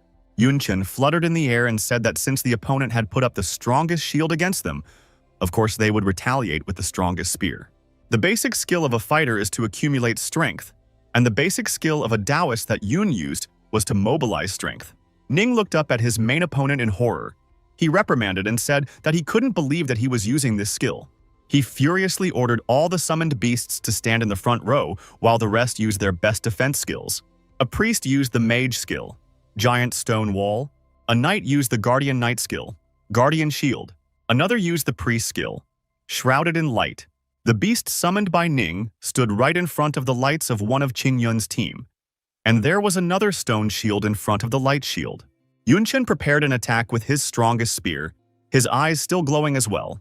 He shouted the word forward, and his weapon flew towards, leaving a plume of light behind him. He used the basic skill of throwing. The attack flew straight into the stone wall, and it easily shattered it to pieces. One of the knights was dousing himself with a third sweat. He told the others to hold on, for they must, and they must. The arrow also pierced the light barrier and one of the summoned monsters. Ning went into a frenzy. He shouted and asked, "What the fuck is this?" Yunchen's spear landed and crushed the ground beneath him, leaving a cloud of dust. It was now peacefully sticking out of the ground without even bothering to do so. The opponents of Jiangnan Academy were slumped on the floor, some sitting in the crater and some near it. They were all breathing heavily and trying to catch their breath after being so terribly stressed and hit so hard. The knights in the crater were injured, and one of them said that just a little more and he would have broken. Another exhaled heavily beside him. Ning laughed hysterically and turned to Yunchen, saying that he never thought that he would throw all his strength into one strike after all. Shouting that now he had no weapons and their formation was still intact, he asked how he planned to fight next now. Suddenly he turned his attention to something and looked away, then looked at the divine hand that had already taken the spear back. She threw it back to the master. It was the use of spells without a staff, namely, the magician's hand. Yun actually didn't look the least bit tired. He cheekily asked who told him he had nothing to fight with, asking if Ning really thought he couldn't cast a second time. This threw Ning into the most genuine shock. This was not at all what he could have hoped for or even assumed. The expression on his face was extremely stubborn. The people in the audience were already starting to get frustrated with their team. One guy said he would go, asking how they could lose to them again, and another said that methane was a basic skill for all classes. The only drawback was the loss of weapons, and therefore it was rarely used. Now a third joined in, saying that in the end, who would throw away their weapons in the middle of a fight? The first one was indignant about how Yunchen was good for throwing more and picked it back up. One of the directors in their room said that he knew that about throwing, but added that, however, throwing is only a basic skill of the second level. It does not give any enhancements except for the weapon itself. Said that even by adding a bunch of buffs, such strength could not be achieved. Old Man E, the director of Jiangnan Academy, intervened and said that this was not an ordinary throwing skill. He said that the guy's talent could improve any skill by 3 steps, and that's why he used B-rank throwing. He explained that B-rank throwing had strength enhancement, longer throwing range, and more power. Yunchen was preparing a second attack of the same kind, only now it would be much easier for him since there were no more shields and barriers. Ning began to panic. He shouted that he should never be given the opportunity for a second throw, because the tanks would not have time. He turned to the mage, told him to quickly cancel the cast of his skill, and he understood everything, and sent a mountain of stones to the enemy. It was smashed by Chen's allies, other students of the academy. The elf said that while they are here, let them not even dare to touch a hair of their captain. Well, Yun wasted no time and had already sent out a second strike. The spear was also flying swiftly at the Qingyun Academy disciples. The opponents shouted to run faster, shouting that they didn't care about the formation, and Ning shouted for them not to run faster than him. But something also happened behind him and he cried out. The disciples of Old Man Yi's academy said that they had broken their turtle shell. One of them said to go forward, and all the others also moved towards their arrogant opponents. The girl jumped feet forward, her heels flying straight into the back of the other academy's disciples. She angrily told them to get. The assassin and knight of Jiangnan Academy didn't let their opponents get away with anything either. And someone's hand flew to one of Ning's henchmen right in the cheek, and the latter politely asked to punch, but not in the face. One warrior who had already suffered enough asked Ning's brother to admit defeat, because they couldn't take it anymore. And Ning didn't look good either, and he was cursing. He knew very well that if it wasn't for this monster Yun Chen, they wouldn't have reached the summoning beasts. There was no way they would have lost without him being here. But they had no choice either. Ning called him a bastard and warned Yun to wait for him in the next round. He would wipe him out in survival.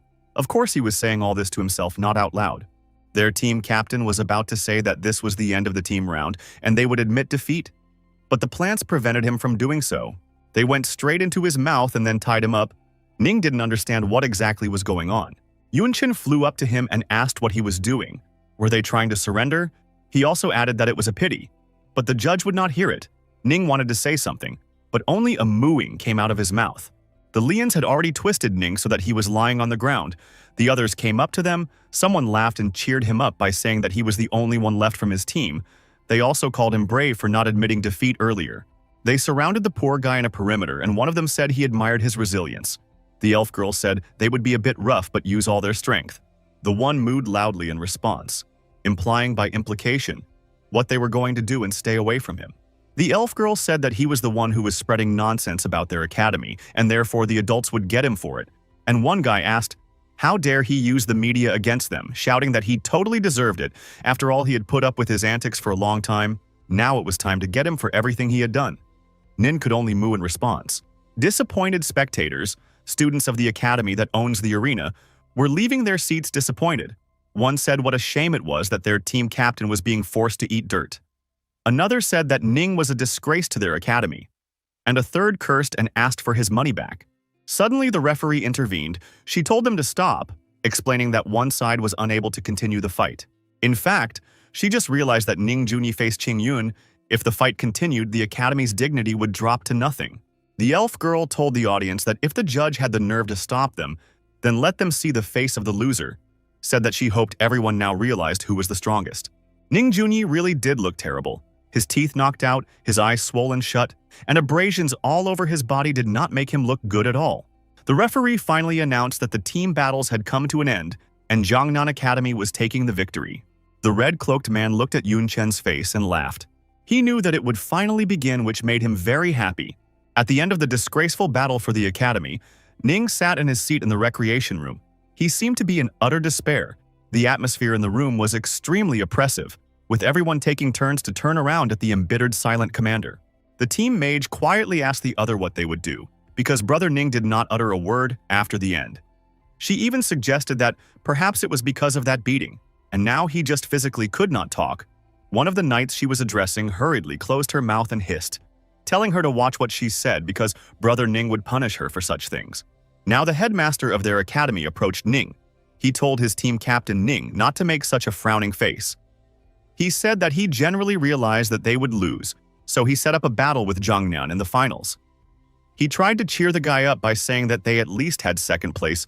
The top 7 list they would keep the position anyway. Nina was annoyed by his words. Now he was even angrier.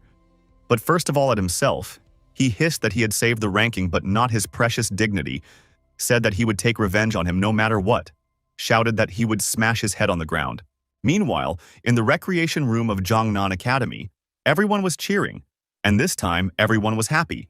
The guy who kicked one of the monsters in the stomach was laughing and saying that he had blown off steam.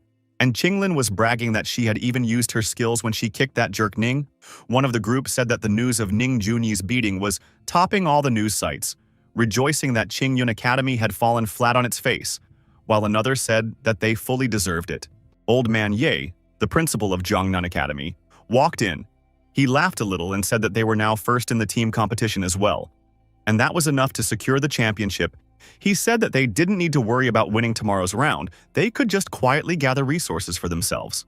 The old man also said that the survival round would be held in the Forgotten City of Qingyun Province. He said that it was once a rich city, but due to a sudden rift 60 years ago, the city was swallowed by darkness. Almost all the inhabitants below the 5th level were exterminated, and those who survived soon left the city and it was abandoned. As time passed and the vegetation in the city grew uncontrollably, more and more monsters began to arrive in the area, and it spawned natural treasures that were perfect for a round of survival. The old man added that of course the priests had cleansed the darkness, and Qingyun Academy had destroyed the powerful monsters, leaving only those that were suitable for the students. In addition, all the resources collected in this round did not need to be surrendered. They could keep them. Such news made the team very happy. They shouted that it was great. One said that he heard some people talking about A rank and even A+ rank resources. He said that they should definitely go and look for them. But Yunchen was very shocked by the A+ rank information. He asked if there was any soul purification grass. He knew that soul purification grass was an important material for enlightenment potion, and Yun Tang had just reached the age of talent awakening.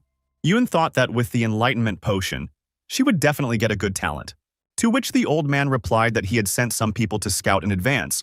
Although no detailed information could be obtained, there was no doubt that there were at least 15 A rank resources and 3 A+ rank resources, and Yun Chen's purification grass was one of them. The guy decided that for the sake of Yun Tang's younger sister's future, he should get her. The elf looked at his resolute expression a little perplexed, but she remained silent. Qingyun Academy's teleportation platform, there were already 3 rows of 3 teams standing on it. With the media mentor in front, she was loudly shouting that, unlike the previous rounds, the survival round did not depend on the number of people defeated. It was based on the total amount of resources collected by the team. She said that because of this, they not only encounter monsters but also students from other academies. She said that after arriving there, they should not only focus on collecting resources, but also not stop following others. Otherwise, they would become couriers of other teams. The rules also forbade the use of communication devices, the only exception being flares. She reminded them that they should have already come up with their own code. The woman said that they were all given a wooden plaque. It is called a battle mark. It has a small teleportation array built into it, and in case of danger it is worth breaking it. Then they will leave the battlefield and therefore be considered out. And she asked them to do their best, but their survival is the priority. The team members of Jiangnan Academy were in high spirits, they told the female teacher. We don't worry, because they are all in excellent condition, saying that thanks to Brother Yun's double performance, they won the first 2 rounds without difficulty. And now, their main goal in this trip is to find the purification herb for Brother Yun Chen's younger sister, saying that they would use 3 flares in case of finding the soul purification herb. Yun Chen was amazed by their story and asked how they all knew about it.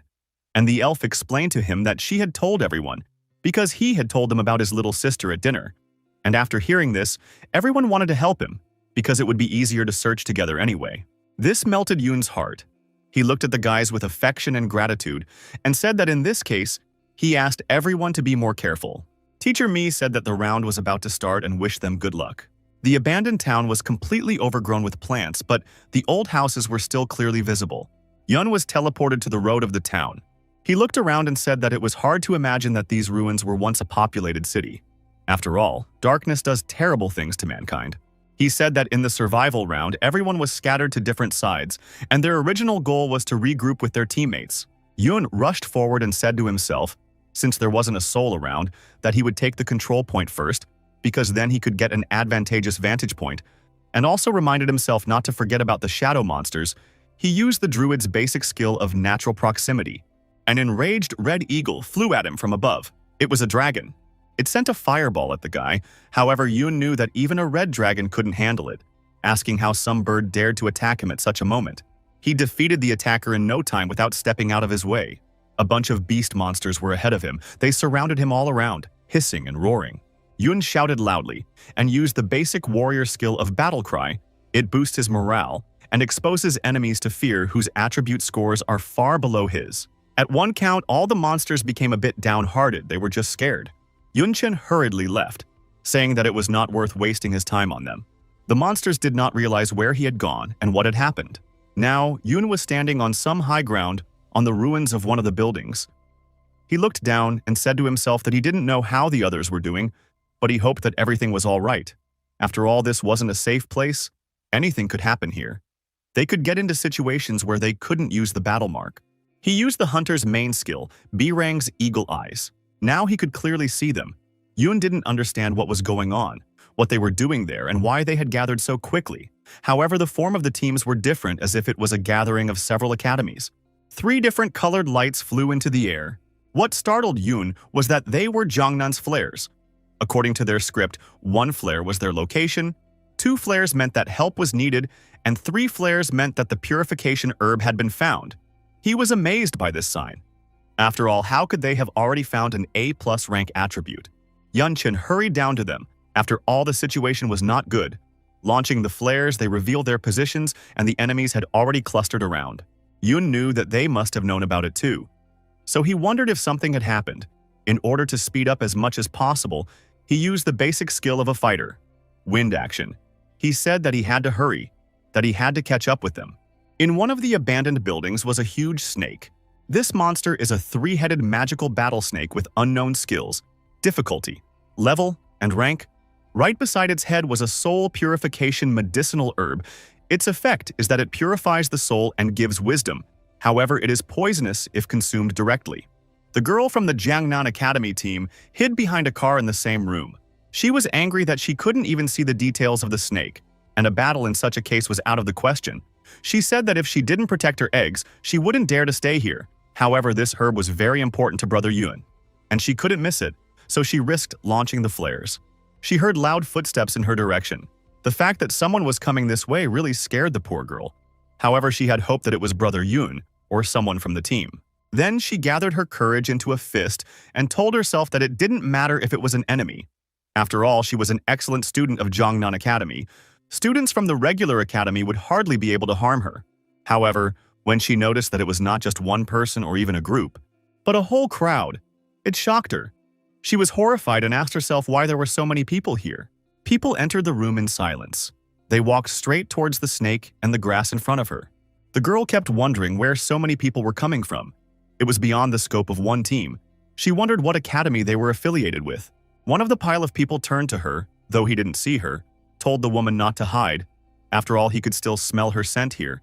Said that she dared to send a signal so brazenly, only Jiangnan Academy didn't seem to care about the results. After his words, the girl finally popped out. She kept her weapon at the ready and said that she knew she was from Jiangnan Academy. He dared to say such a thing. She notified them that Brother Yoon was already rushing here, and if they didn't want to stay beaten up, they should hurry up and leave this place. The group of people were laughing. One of them asked if she was blind and couldn't see how many of them there were. Another one shouted that did she think they would all be afraid of Yoon Chen, saying that he was really good at team fighting. He could slay mortals all at once. The first one picked up on it and asked if the poor guy could defeat 70 or even 700 people. The one who smelled the woman said that, simply put, they were people from ordinary academies, and it was true that they were inferior to the top 7. But still, so what if there were more of them? He said that before the round started, 55 people had agreed to act as a unified Academy Alliance, with a total of over 1,100 students. Wouldn't it be great if they could deal with the top 7 academies and split the profits? He was saying that another 100 students were just on their way, and when they all arrived, even the entire Jiangnan Academy team would be crushed by them. He burst out laughing. But then a loud shout from the people behind interrupted his cheering. Something was thundering them from behind. It was Yoon Chen. After dealing with the first bunch, he asked the instigator, did he really say that they would be able to crush their team? The girl with tears in her eyes was extremely happy with Brother Yoon's arrival. The crowd of people were shaking with fear, but still didn't believe that the classless really appeared. Someone remarked that he looked different in life, and his aura was frightening, and another said that the power of the fireball was surprising. With one skill, he had dared several people. They asked what they should do, because this man was too dangerous, a self-confident type. The instigator stepped forward, asked why they are cowardly. There are more of them, saying that even one spit is enough to drown him. Besides, he is a lowly, classless person. Yoon Chen questioned about the larger number and said that in that case, let them attack. He struck with his spear, so that a hole was left in the stone floor. And lastly, he shouted that he wanted to see him fight. And then he shouted terribly loudly, "Who will fall first?" So he used the basic skill of a fighter. Battle cry. His yell sent a shockwave through the building. Some of them were even knocked down. One was saying that no, he couldn't do it anymore. And some were still standing. This one stood and shouted at them not to be afraid, for there were more of them. But in fact, he was terribly angered at having felled many with one battle cry. He asked himself, how frighteningly high were the attributes of this classless one? However, even after realizing this, he still continued to argue with him, telling Yun not to be overconfident. Did he really think that with one basic warrior skill, he could subdue all of them? In the blink of an eye, Yun was right in front of the guy's nose and asked what he said there. Now he was running away, begging not to kill him, calling him brother and saying he was wrong, begging him to let him go. Everyone else picked up on his tactics and ran away too, shouting that they were wrong and wouldn't bother him anymore, asking him not to blame them as they just wanted to get some resources and asking him to consider them as just air. Yun exhaled and asked, what was the point even with so many people? If one didn't have the courage to attack, he called it an ordinary crowd of people. Now he turned to the girl and thanked her for trying to keep the soul purification herb safe, said that she was safe now. A blush appeared on her cheeks and she replied that everything was for Brother Yun. Old Man Ye in the director's meeting room laughed and said that he thought there would be a terrible fight. But Yun-Chen managed to handle everything without bloodshed, and it was for the best. After all, the most important thing in this round is to save strength. The other principal said that the others were not so lucky. A team of 100 people is really hard to deal with. Already a dozen students from the top 7 academies have dropped out of the tournament. Next year it is worth adjusting the rules, because it cannot be left like this. Old Man E replied that after all, they are the first to hold the survival round, so the rules are not perfect yet. Besides whether the defense is good or not, he said that he thought a few students had disappeared, although he doesn't know which academies they are from. Another old man said that they might have been swallowed by monsters or crushed in some ruins. But that's a minor problem, because he's sure that his academy's defense is absolute. Someone said that outside the city they covered the whole area with a protective barrier and no monster can pass through it. There is also an airship flying overhead with veterans patrolling the area, watching everything that happens. And in the city itself, second-rank warriors are hiding in the shadows as the students' last offensive defense. But even so, there's no escaping the losses in the survival round. The abandoned building was crumbling further and further away, dust and glass flying from the already broken windows. There, Yun-Chen was doing battle with the 3-headed monster snake. He attacked it time after time, and after one such strike, the snake sagged violently. It no longer moved, and Yun also landed on the ground. The girl was amazed by such a show. She said that he was as good as he was. Even that terrifying 3-headed snake in front of him looked like dirt. She shouted that he was no match for her at all. Yun replied that after all, this was a competition for students, and therefore the monsters here couldn't be beyond their strength and capabilities, saying that otherwise it would cause too many unwanted casualties. He reached for the grass and asked the girl to send another signal, because they needed to gather the whole team here. He said that once they had gathered, they would have to explore the other places with resources. The girl didn't waste any time and immediately threw the sigil into the sky. The fire broke a hole in the roof of the building and flew high into the sky. Not only the Jiangnan academicians, but also the other participants paid attention to it. One guy turned to Brother Ning and said that according to their original plan, they were supposed to reach the control point first and ambush them. But it seems like the classless team got there first. He asked what they would do now. Would they surround them or fight the classless in the open? Ning replied that they shouldn't do any of the suggested things, as there were still plenty of resource points left, and they would wait for the others there. One guy said that it seemed strange to him, or if there were fewer of them, he asked where Li Jun was. He seemed to be walking behind him. Another also asked where this guy had gone. They suggested that perhaps he had just gone to take a leak. The third told them not to worry, because if he wanted to live, he would surely come running. And the fourth agreed with him and said to hurry up and go. Who walked up the stairs to the beautiful but abandoned temple and talked about Ning Junyi and classlessness. He thought that it didn't matter who stood up, Jiangnan Academy, or maybe Qingyun Academy. He knew that in comparison to him, everyone was just a small speck of dust, and as long as Master had the opportunity to come, they would all be wiped out.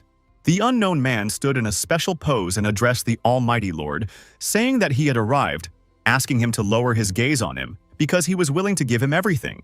He was ready to give everything and even his life. Then he plunged his own dagger into himself. The man lay breathless on the purple old carpet, which was already soaked with his own blood. Then the black magic. Sacrifice gates were activated. The gates began to gradually open, making the appropriate sound, hissing. They opened and a red bright light rose out of the building. There was a core, gate below. Some priest in a black hooded robe towered over the entire abandoned city, standing on the highest point of the temple. However, the red vortex pierced through him completely, leaving behind a black cloud of dust. Everything began to explode. There was chaos everywhere.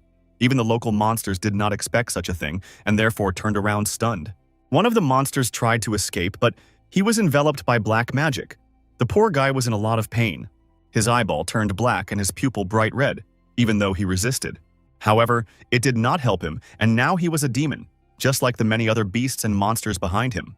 The airship was patrolling overhead, but the connection was broken and the broadcast in the director's office was no longer displayed. Now there was only static on the screen. Old man. E calmly asked what was going on and why the signal was lost. He also asked what was wrong with the screens of the others. The workers answered that they had problems with them as well. Someone said that technology and magic had shut down at the same time. Something similar to what he had seen before. One kid was terrified. He shouted to everyone to get away from the screens and look in the windows, because there was something terribly strange. Everyone went to the glass windows and immediately became very foggy. Now the academy principal Ching Yun was also stunned. He said that it really happened. The abandoned city was enveloped by black magic on all sides. Everything was smoking and exploding. Old man Ye looked at the city and said that it was the breath of the world of darkness. He also said that he was afraid that a crack had opened in the abandoned city, and it seemed to be more than one. He also explained that the darkness reduced the fighting power of a normal person while corroding the equipment. In addition, the monsters were getting stronger and more ferocious. The students were in great danger. Academy Principal Ching Yun told the others that the reasons are still unknown, but the safety of the students is paramount. He ordered them to immediately open a hole in the airship barrier and order the judges to protect the students. They must not allow mass casualties. Old man. Ye stood silent. He thought about the fact that for demon kings, the essence of a demon king is sacrilege. For now, the protective barrier would not allow him to teleport into the city.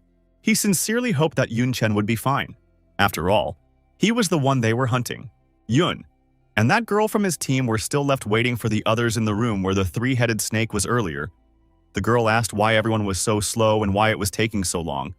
Yun replied that after all the teleportation points were random and therefore they could simply be teleported far enough away from this place. They didn't know what was going on outside yet. Now the girl smelled a strange odor in the air and said so. She was afraid that it was from her even though it couldn't be. After all, she had showered last night. Yunchen also noticed it and had some feeling that he remembered well. When he looked up and saw black magic creeping into the hole in the ceiling, he immediately realized that it was darkness.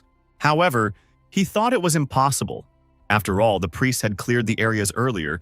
He thought that it might just be the remnants of dark energy, but it was a very familiar feeling. It was clearly darkness, Yun asked himself. Where was it coming from? Suddenly, a group of people called out to Yun Chen. It was his team members, and no one extra. A black vortex rushed at them from behind. One guy asked what it was. The elf girl also paid attention to it. Yun Chen rushed forward and shouted for them not to stop and run away immediately. He explained to them that this was the very real darkness and they should never touch it. This frightened his people. They did not expect to encounter darkness in this place. They all rushed to escape. And the darkness itself was already terribly close. Someone said that he had only heard about it from his elders, but he was seeing it for the first time. Another asked where the thing in the competition arena came from. And suddenly one of them was caught by a black horrible monster. The guy shrieked one last time. But the monster still swallowed him. There were demons waiting inside. They were all laughing and the students of Jiangnan Academy were terrified. They started attacking the monster and wishing it dead, they sent fireballs one after another, but the monsters also fought hard and attacked. Someone shouted to fell them, and the whole place was in fire and smoke. But the fighting spirit would still be under the team. One girl shouted that they would fight back together. The elf girl had already started to summon a silver moon. But before she could even finish her sentence, one of the monsters hit her. She shrieked loudly and flew somewhere in the dust. When she came to her senses, the girl realized that something was wrong with her clothes. And then she realized that the darkness was eating away at her clothes and everything was tearing and gradually exposing her body. The druid's basic skill of vines was used and they began to envelop her body. They threw the poor girl directly into Yun Chen's hands. He caught her. The girl was as awkward as possible. She tried every possible way to cover herself with her hands, and Yun took the robe of the academy and gave it to the girl. She was silent at first, and then quietly and curtly thanked Yun. He didn't answer her anything, but told her that the surviving team members had finally arrived. A bigger problem awaited them next. There was a cloud of darkness in front of them and around them. It gradually enveloped them too, but inside, there were not only ashes waiting for them, but also a bunch of scary, powerful monsters. There was a bright flash of white light. It was Yun using the priest's basic skill of purification. Suddenly, they heard a sound from above. The airship shouted an emergency alert and repeated it a couple times, then said that all students should leave the arena immediately. The round was interrupted. Yunchin turned to the others. He said that his purification wouldn't last long, so everyone should immediately follow what he said and use the battle sign to evacuate. No one needed to be told twice. Everyone took out their battle signs and had already started to evacuate. But the elven woman for some reason just sat there with it in her hands. She looked at her battle sign and asked in a panic, "Why wasn't it working?" The airship kept flying over the magical barrier around the city and shouting an emergency alert, saying that all students should leave the arena immediately. The round was ending. The girl asked what was wrong with it, saying that she was squeezing it with all her might, and asked for the umpteenth time why it wasn't working. Yunchin replied that it might be because of the darkness, because it corrodes the teleportation array. He threw her his and told her to use it. The girl caught it but asked, "What about it?" Yun turned away and said he could survive here, yelled for her to leave quickly when she didn't react. He reminded her that it was the captain's order. Tears came to the elf girl's eyes. She thought that unlike Yun with her strength, she would only be a burden. So she still agreed, but also told him to make sure to survive and be very careful. Finally, she squeezed the guy's battle mark, so that there was a loud cracking sound. She was finally able to teleport. Someone clapped Yunchen's hands and voiced it with a voice. It was a man in a red robe. His face could not be seen. He said about what a responsible captain he was, after all, taking care of his precious crew members. Yunchen said that he remembered him. After all, he was one of the judges in one-on-one battles. The guy's eyes looked blank and indifferent. He asked how he got here. The man explained that he was here, of course, for his protection. Yunchen is one of the best. And now there is a state of emergency. He said that cracks opened up in the abandoned city, and the judges began to act. He grabbed Yun's shoulder and told him to come with him. He said he would take him to a safe area. He used space magic, namely space transference. There was a red flash, and then there was no one left on the spot. Old man Ye's foot landed on the stone floor. He realized that it looked like his little ones had already left after using the battle sign. However, he was confused by the strange fluctuations of space magic in the air.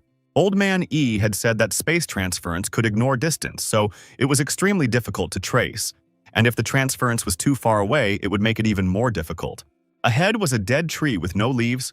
Its roots were both inside and outside the ground. A pair of skulls lay near one of the outer roots. A portal opened in the sky, and from there, Yunchen's body began to form. The guy landed and realized that he was not in an abandoned city, but he also did not feel any life, and therefore this is clearly a place corroding darkness.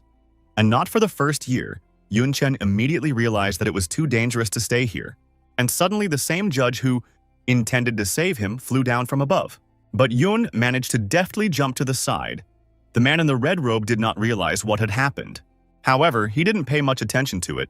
He told the guy that his sense must be dulled by the darkness here, asked how then he felt his attack, and suddenly something struck the stranger. Now he saw Yunchen's different appearance. His hair was white and his clothes were glowing with a bright blue light. Yunchen apologized in front of him, but said that the darkness was like his own. The guy used the effect of talent. Darkness. Said that although he did not know his motives, but since he tried to kill him, he should already be prepared to die. The judge laughed and said that no wonder Yun is so arrogant. He said that means the talent obtained from the essence of the venerable demon king is like that. The man asked what of it, since he was in front of a 38th level space mage. He said that in front of a mage of that level, Yunchen is nothing. The man used the spatial blade and the use of spell without a staff. Yunchen thought that he could vaguely see the distortions in space, so it was hard for him to tell where they were flying. The attacks were invisible. He decided that he had to keep his distance. Yun tried to repel the divine lightning strike. 2 deep cuts appeared on that very tree.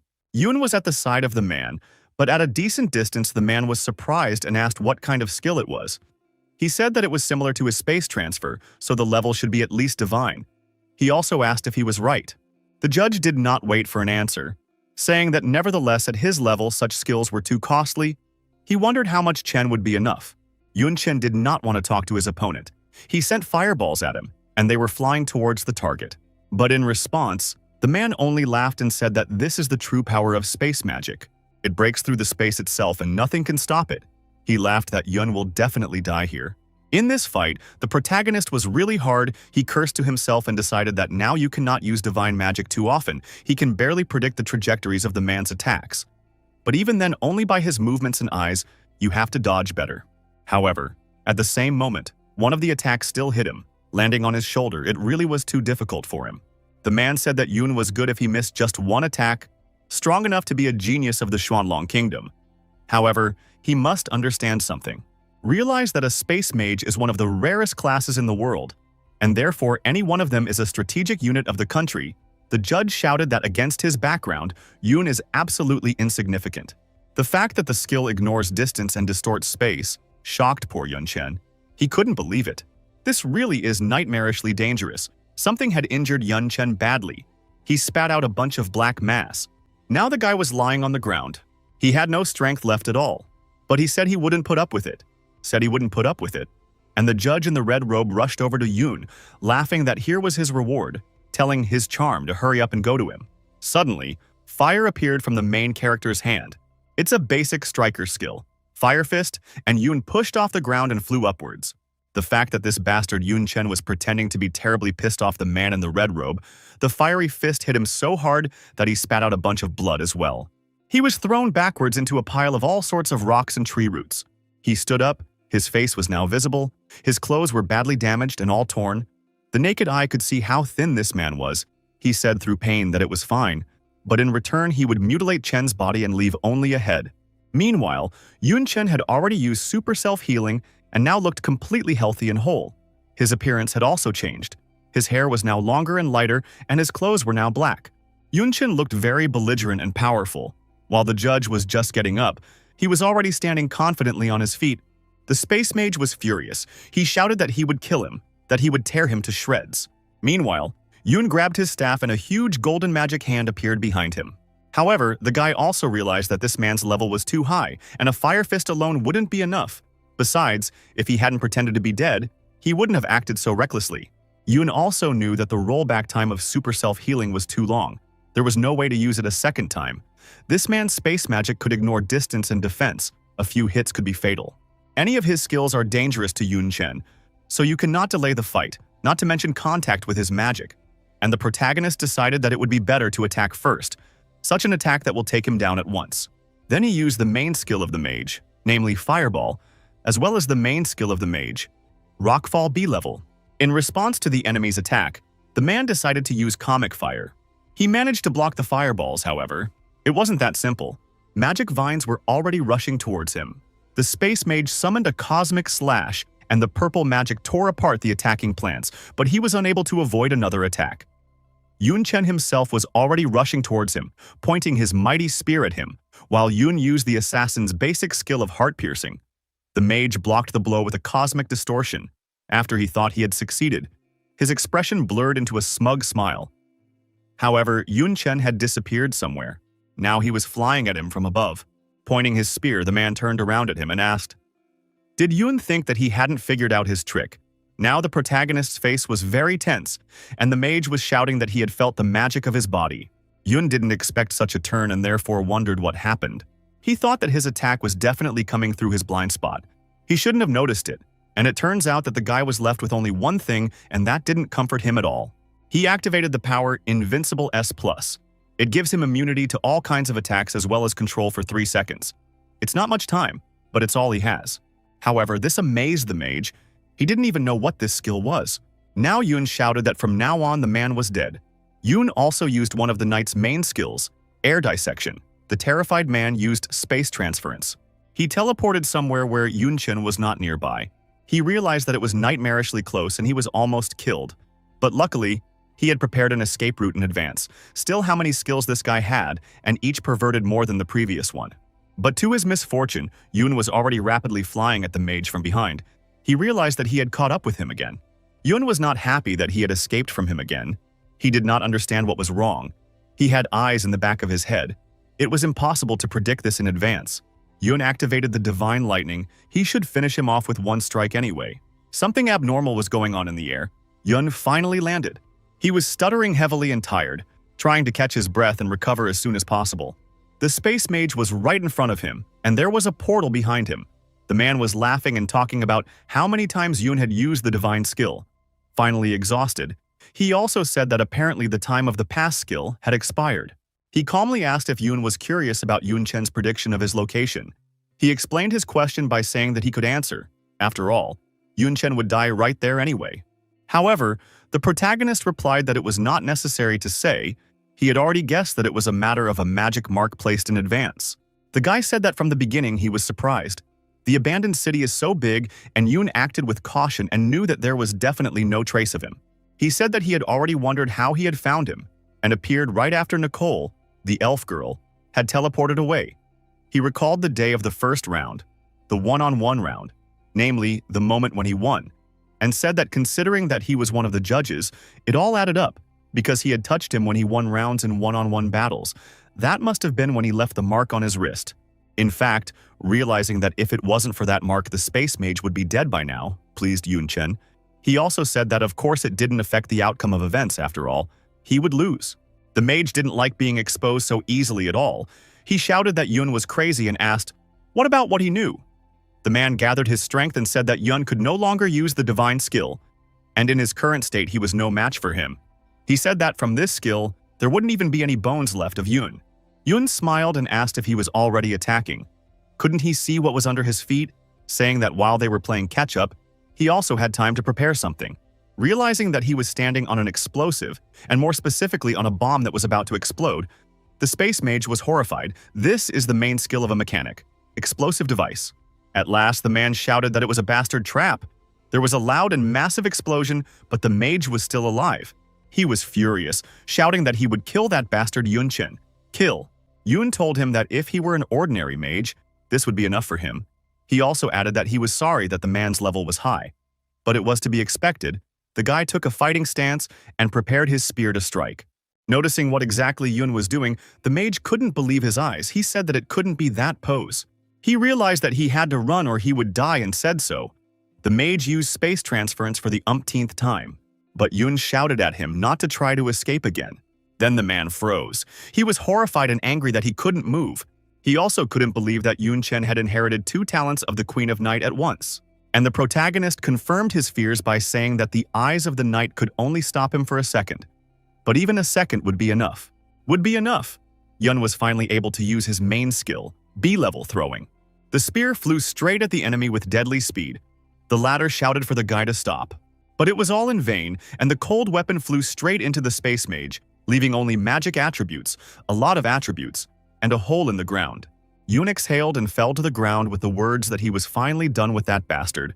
The guy got his usual look and cheerfully said that he seemed to have gotten a lot of useful things, saying that it would be great if the basic skills of a space mage were there. It was already getting dark, and Yoon was still sitting on the ground and breathing heavily. He said that this time there was a really dangerous enemy. He even had to use everything possible, and after all, one wrong step, and he would be in the place of the now dead space mage. Yoon Chen got up and said to himself that now it would be very useful to know where he got to, and the purpose of his attack he did not know. But the fact that the mark he put in advance, it means that he already had a plan, and according to it, he got to this desert. In the end, Yoon decided that it was not important now, and it would be better to deal with it later. Now he decided to see what he got as a reward. The protagonist said that when a person died, the space of their inventory would also burst, and all the items would fall out. This phenomenon was also known as equipment explosion. Yoon Chen crouched down and picked up some book. It interested him. He realized that it was a book of space magic skills. He realized that, although they were useless to him, most of the books presented were advanced level. Suddenly, he found something and he was very happy about it. It was the basic space mage skill of space ripping. Yoon Chen was pleased with the find. He said that it was a good skill, but the gap created was very small. He didn't even know what the skill would be like with his talent. C+ space rupture. Ruptures space. The rupture destroys everything around it. And the duration of space rupture is only 1 second. Yoon decided to put it in his inventory. After all, it's also worth learning later. Now he had more of a hankering to see what else fell out. Yoon Chen said that the quality of the equipment was good, but there were also level restrictions, so he wouldn't be able to use them for now. The guy held one in his hands and said that he might use it someday, or he might sell it. He said that this place was also full of valuable materials and he would take them all. But Yoon Chen paid special attention to something he found. In his hands was a black feather, the characteristics of which were not known. The guy's appraisal couldn't evaluate the attribute. Some kind of white vortex appeared beside him. It turned out to be just old man Ye who finally found the freshman. He took a breath and talked about how good it was that Yun was fine. He said that he couldn't believe that there were traitors among them, but he would protect. Before he could finish, the old man noticed that Yun Chen was alone and couldn't believe his eyes. There was a human powder in front of him, and the old man asked if he had already killed one of them. The fact that it was a 38th level second-ranked space mage shocked the principal. After all, they were very hard to deal with alone. Yun explained that the mage had been careless and had paid for it. He told Dean Ye to take a look at the feather. It didn't look like an object or material. The old man took it in his hands and told him that it was the sign of the organization Parish. And since Yun now had it, everything worked out. Yun Chen didn't understand what the Parish was. And then Dean E told him that in a nutshell, they were people who had betrayed humanity and joined the world of darkness. They hated this world, craved and worshipped the darkness in the hope that it would come to the human world. He also explained that all this mess in the abandoned city was caused by them. Some of the students were part of the Parish. By sacrificing themselves, they opened many cracks. Thus, the breath of darkness entered their world and disrupted the competition stage. To Yun now, everything was clear. That was why he was immune to darkness and said something about the essence of the Demon King. The guy was afraid that it was because of it that he was targeted by the world of darkness. But apparently they can't come to him directly. That's why they send their dogs. The director of the academy said that this time, not only the students were involved, but also the people from the organization. And now it's time to go back. While Yun Chen was fighting his enemy, the barrier around the city was opened and all the academies started to help. The situation quickly changed. The monsters hunting the students were defeated. In a matter of hours, the entire abandoned city was cleared. Despite the many problems, it was necessary to announce the results. The organizers did not take into account the points for the survival stage, as in previous years, to determine the rating combined points for one-on-one and team battles. Without the slightest doubt, Jiangnan Academy won the overall points. But due to the accident in the survival stage, everyone was upset about it, so there were no cheers and complete silence at the awarding ceremony. In the arena, everyone was terribly sad as the participating students had suffered huge losses. Everyone realized that the world was coming to an end. In the meeting hall of Qingyun Academy, all the directors of the top 7 academies were gathered. One of them, the one who was sitting at the head of the table, began to speak. He said that 328 students had died in the survival stage, and 796 were seriously injured. This man is from the Ministry of Defense, and his name is Chu Tianhe. He continued to say that, as they know, these are the best students of their academies, and therefore the losses are catastrophically heavy. Academy Director Qing Yun slapped the table with anger. He said that he couldn't even imagine that among the students could have been scratched by those who came. He also said that it was good that the cracks created by self-sacrifice were small, above the second stage they hadn't encountered. But still, they had wiped out those madmen 30 years ago. He wondered where they had come from again. The old man Ye, principal of Jiangnan Academy, exhaled and said that there might be survivors among them. They probably had accumulated a lot of strength. It had been 30 years after all. But he said that there was a more important question, namely what their goals were. He said that they couldn't have done all this just for Yun Chen alone. One of the directors said that during the battle, he met a third-rank warrior cornered. He was using advanced mage skills. Another principal was horrified. He shouted about how this warrior could use mage skills. Could he really be classless as well? Someone else said that it was impossible. No classless could do such a thing. It was advanced skills. And another said that it turns out the rumors of dual class were not false. Chu Tianhe said that it was originally a military secret. But such circumstances were useless to hide. The existence of dual class was confirmed. He said that it was achieved by something like the Demon King essence. For example, he said that if you want to master the skills of a god of war, you need a god of war essence. The main material for the god of war essence is the heart of a war god of the 4th rank. From one such heart, you can get 5 essences. The representative of the Ministry of Defense said that by ingesting it, not only will you gain a huge amount of attribute points and skills, but there is also the possibility of acquiring the God of War talent. He said that by ingesting it perfectly, you can achieve the original strength of the God of War and get a double class. Academy Principal Qing Yun asked if it was better than the Demon King's essence. Old Man Ye said that it was a matter of course, saying that no matter how unpleasant it was for them to admit it, the darkness world as a whole was a level above their world. And Dean Ye asked if he thought it was worth making a fuss over it. Chu Tianhe said that it was true, but they would not make the problem worse. It was worth mentioning that since there was a war god essence, it was also logical to have a dragon god essence, weapon god essence, and so on. And the man said that this meant that it was possible to have not only 2 classes, but 3 to 4 or even 5. He said that they already had suspicions about it. After all, there was a reason why they had let 2 third-ranked dual classes as cannon fodder. He said that their goal was probably to show the world about dual classes. Chu Tianhe said that dual class was much more profitable than a single level. He asked if the rich families would be able to hold back after hearing about it. What if people started killing each other? How would they stop the world of darkness?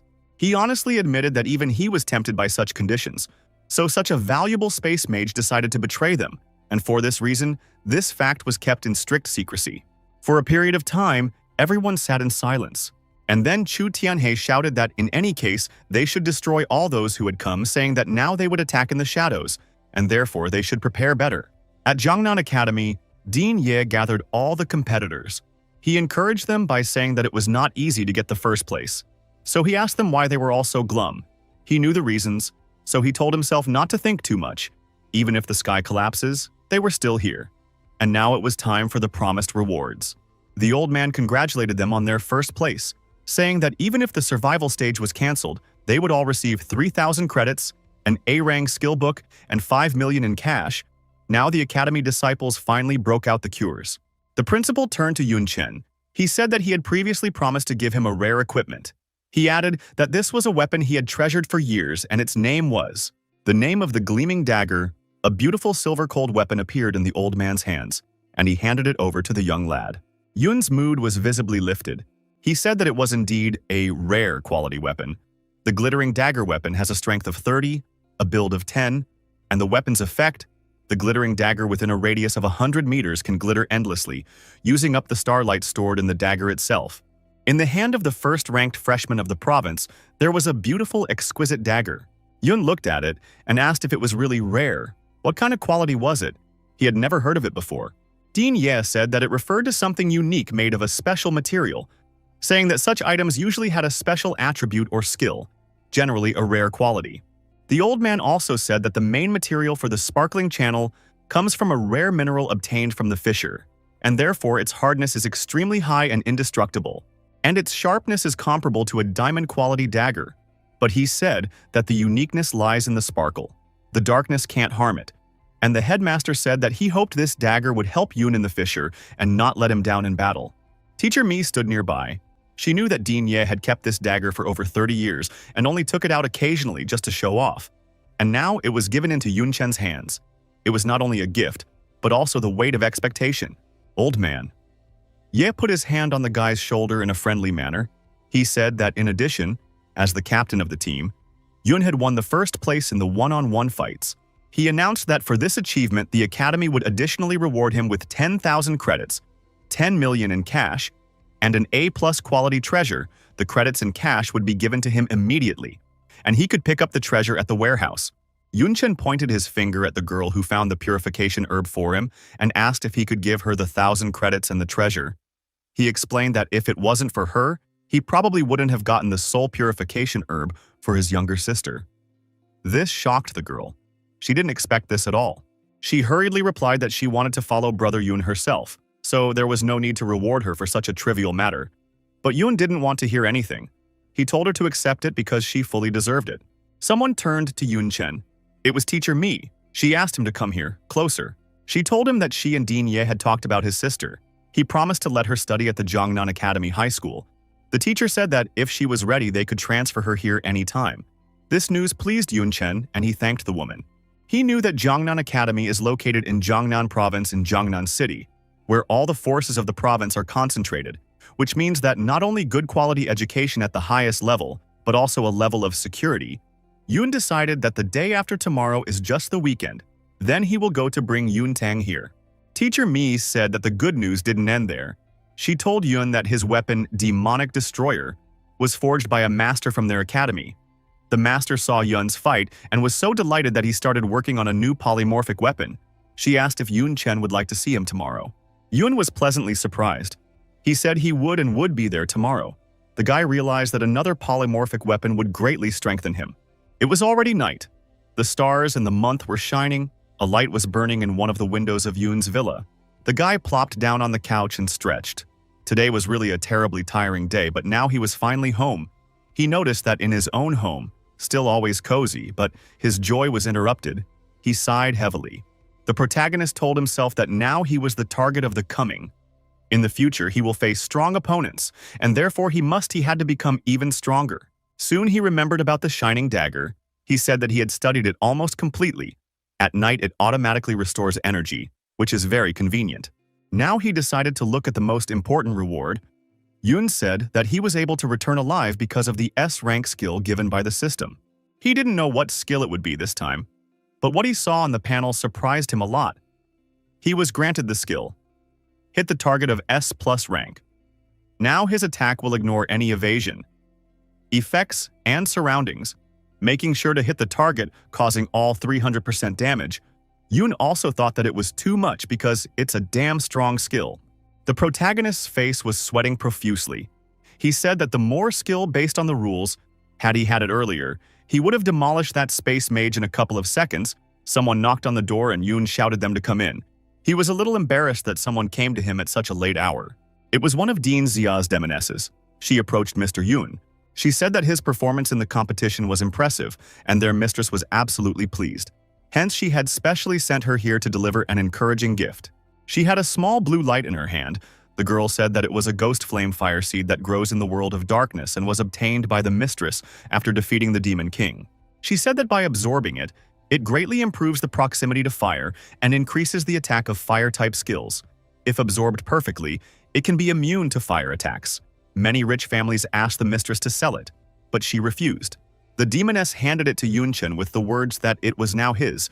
She had decided to give it to him, so it was worth using it to his advantage. In addition, the mistress asked him to tell him not to absorb it forcibly, otherwise it could harm his body. Lastly, the girl added that he should definitely use some of the herbs of the ice attribute, although the effect will be worse, but it is much safer. Yoon replied that, as expected from teacher Xia, this is a great gift, and asked the demoness to thank the teacher for it. She agreed and said that Zhao Yu had some recommendations for ice attribute medicinal herbs if Yun wanted. Before she could say anything, the guy had already swallowed the blue flames. The girl asked why he didn't listen to her and why he had already done it. First, Yun coughed, and then opened his eyes wide with a strong and unpleasant sensation.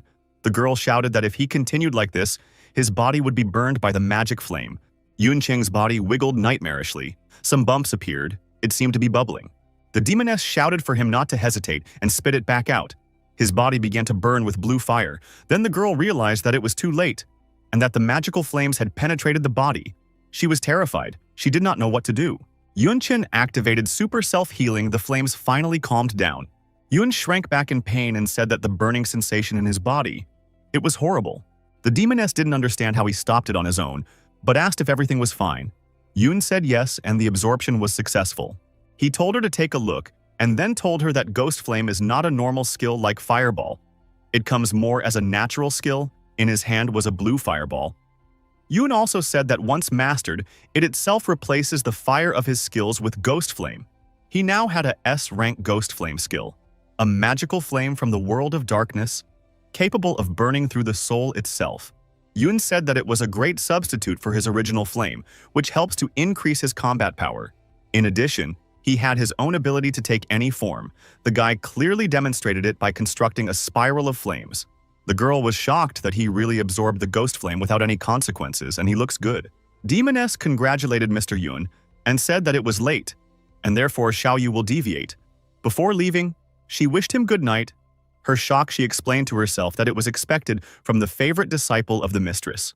It was already morning, and the number 2 blacksmith shop of Jiangnan Academy could be seen ahead. Yunchin, together with teacher. We were already inside. The woman said that this is the creator of polymorphic weapons. The blacksmith Mujiashu is also the owner of the forge. Yun was fascinated by how many weapons there were. A Vietnamese leg came out of the shadows. It was a full smiling man with a bare belly. He was laughing loudly. Mujiashu was happy to finally see Yunchin here. He said he had seen his fights of the past few days and was proud that he had defeated him with weapons forged by his own hands. He shook the guy's hand and lamented that for many years he had forged polymorphic weapons, but his colleagues constantly ridiculed them. Still, who can use both sword and staff at the same time? But now there was someone who uses them to the maximum. Mu Jiaxu shouted that it would not be an exaggeration to say that Yun is a master in this field. But he said that despite all this, he noticed that Yun Chen didn't have enough of the same type of weapons. The man pointed his hands at his huge collection of polymorphic weapons and said that this was his whole life and years of hard work. He also said that Yun could choose anything as an additional weapon. The guy looked admiringly at all the items and thought that these were all polymorphic weapons, and a lot of them looked good. There was the cloud-breaking demon. It can switch between flying sickle and ring form. The shadow-slashing demon has 3 forms of switching, namely katana, shotgun, and staff. And in addition to them, there is the broken dream demon. This polymorphic weapon can switch into long spear and shotgun forms. Yun realized that given his current disadvantages, the best choice would be. He thought some more. Yun Chen looked at the black gilded massive gun. This gun called Demonic Horror. It is of golden quality. It has a strength of 20+. It can change form between sniper and rifle and tonfa. In sniper rifle form, the long-range damage and armor penetration is increased by 35%. In tonfa form, its strength is 20+ and its physique is 40+. However, there are some restrictions. In terms of race, it is human and level. It is level 19. In terms of class, it is sniper, fighter, and martial artist. Mu Jiangxi asked if you could wield a rifle as well. He added that there were few snipers who were masters of his craft. Yun Chen replied that this was true and asked the man to take it out because he would like to take a closer look at the rifle. Yun thought about the fact that the demonic destroyer's first 2 forms are oriented to close combat, while magic, although it works at a distance, but it is more oriented to the middle distance. What he lacks most is a long distance, but it is not an option to buy a new weapon every time. The man said that demonic horror is one of his favorite jobs, because with it you can not only cover super long range, but also fight off enemies in close combat. He flicked the gun, and it split into 2 parts. Mu said that as Yun already knew the biggest weakness of snipers was close combat, but with tonfa for fighters and martial artists, one could compensate for this weakness. Yun Chen replied that it would be nice to have more than 2 forms since the sniper rifle could turn into tonfa. Could they be turned into something else? The man rejoiced that it was a great idea and not too difficult to execute. The freshman replied that in that case he would like a short and long barrel, a long shotgun for close combat and breaking through defenses. And Mu Jiaxi replied that then a short, and let it be a rapid-fire rifle, with a break from automatic to single-shot mode. This would provide intense fire at short range. Teacher Mi watched the 2 and pondered that unexpectedly. But they were having quite a lot of fun together. Her phone rang. What she saw there did not please the woman at all. The man said that he needed to draw up a blueprint first. It would presumably take no more than a week.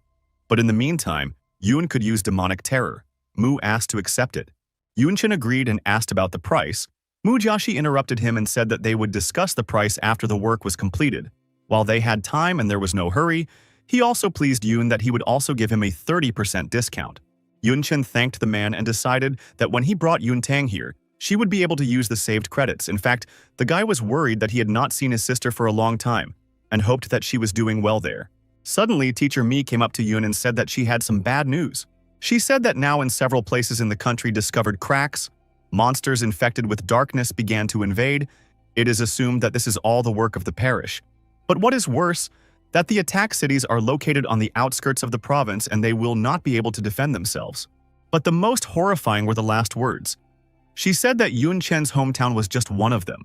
Not surprisingly, these words frightened the protagonist, because there is his little sister, Yun Tan. Many people in Dinya were already in the teleportation hall. The old man shouted that all the teachers would support the city according to the plan. He told them to hurry up to prevent the monsters from flooding the city. Teacher Mi and Yun Chen were also in the room. Noticing them, old man Ye called out to both of them. He blazed with anger, saying that Yun Chen was just a student. The teachers would sort it out themselves. Asking what he was doing here, without waiting for an answer, he ordered the guy to return to his class. However, Yun apologized and with a serious attitude told Dean Ye that he could not fulfill his request. The guy said that if he could not protect his family, what was the point of becoming stronger? Yun Chen was extremely dear to Yun Tan. Besides, she was the only one he had left. Teacher Mi explained that Chen's hometown was also attacked, and his sister was still there. She asked the dean to leave everything to her. She promised that she would personally ensure the safety of the arrival back. In the end, Old Man Ye entered the plight of a classless freshman and gave permission to teleport back to the city. However, also told Yun that he had one single request for him. He asked the guy to take care of himself. As soon as the headmaster finished speaking, Yun-chen thanked him and rushed to the teleportation site together with teacher Mi. Two people appeared at the garrison defense line of Dongyun City. There were also military personnel standing there. These two arrivals were teacher Mi and Yun-chen. The woman immediately turned to one of the uniformed men. She called him Fang Zhongming and asked him how the situation was. The man hurriedly replied that a wave of beasts had attacked the city gate.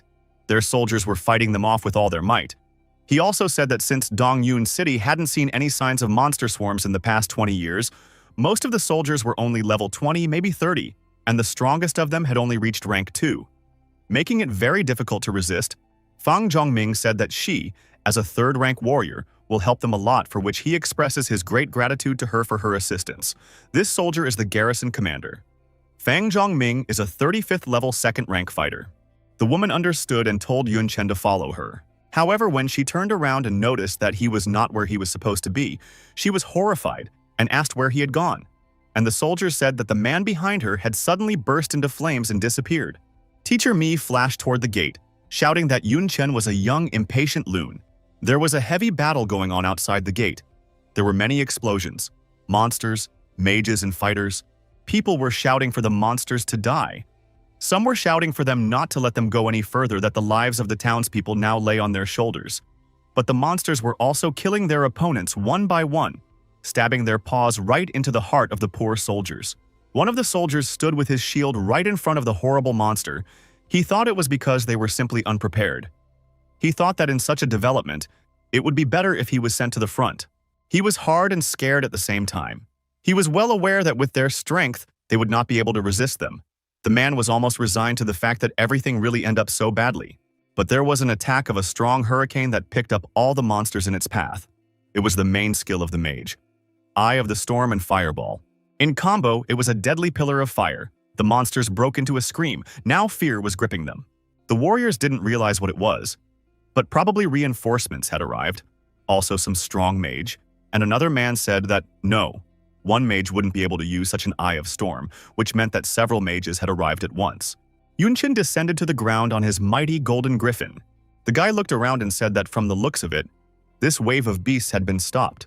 People were both scared and happy to see him and the griffin here. Some were scared of the griffin at first, and some were happy to say that it was also an unusual griffin, because it was too powerful and big to be ordinary. Yun finally jumped off his divine beast and said that the student of Jiangnan Academy, Yun-chen, had arrived to help, and the remaining reinforcements were still on their way. And Yun thought that fortunately after the contract with the beast, it could be summoned anywhere, at any time. It greatly reduced the arrival time. The soldiers were amazed that Yun-chen himself had arrived. One of them said that he thought he had heard the name before, another asked the others if he was the champion of their province, and another said that seeing it once was much cooler than hearing it 100 times, also saying that compared to Yun, they were all just weaklings. This made the guy very embarrassed and uncomfortable. He said that he was done flattering, asked how the situation was, added that the cracks must have been opened by the people from the parish, asked if they had discovered them. The soldiers didn't expect to hear that. One of them replied that they hadn't, and so far they had only encountered a horde of monsters. However, despite the fact that they had defended the gates as best they could, a few of the horde had managed to get into the city. But still, there were units stationed in the city too. They should be able to handle it. The fact that they did not see any of the people of the parish did not please the guy in the slightest.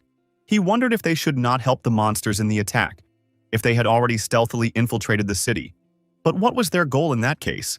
Is it to capture the city itself? Yun thought that it was impossible. The reinforcements would still repel it.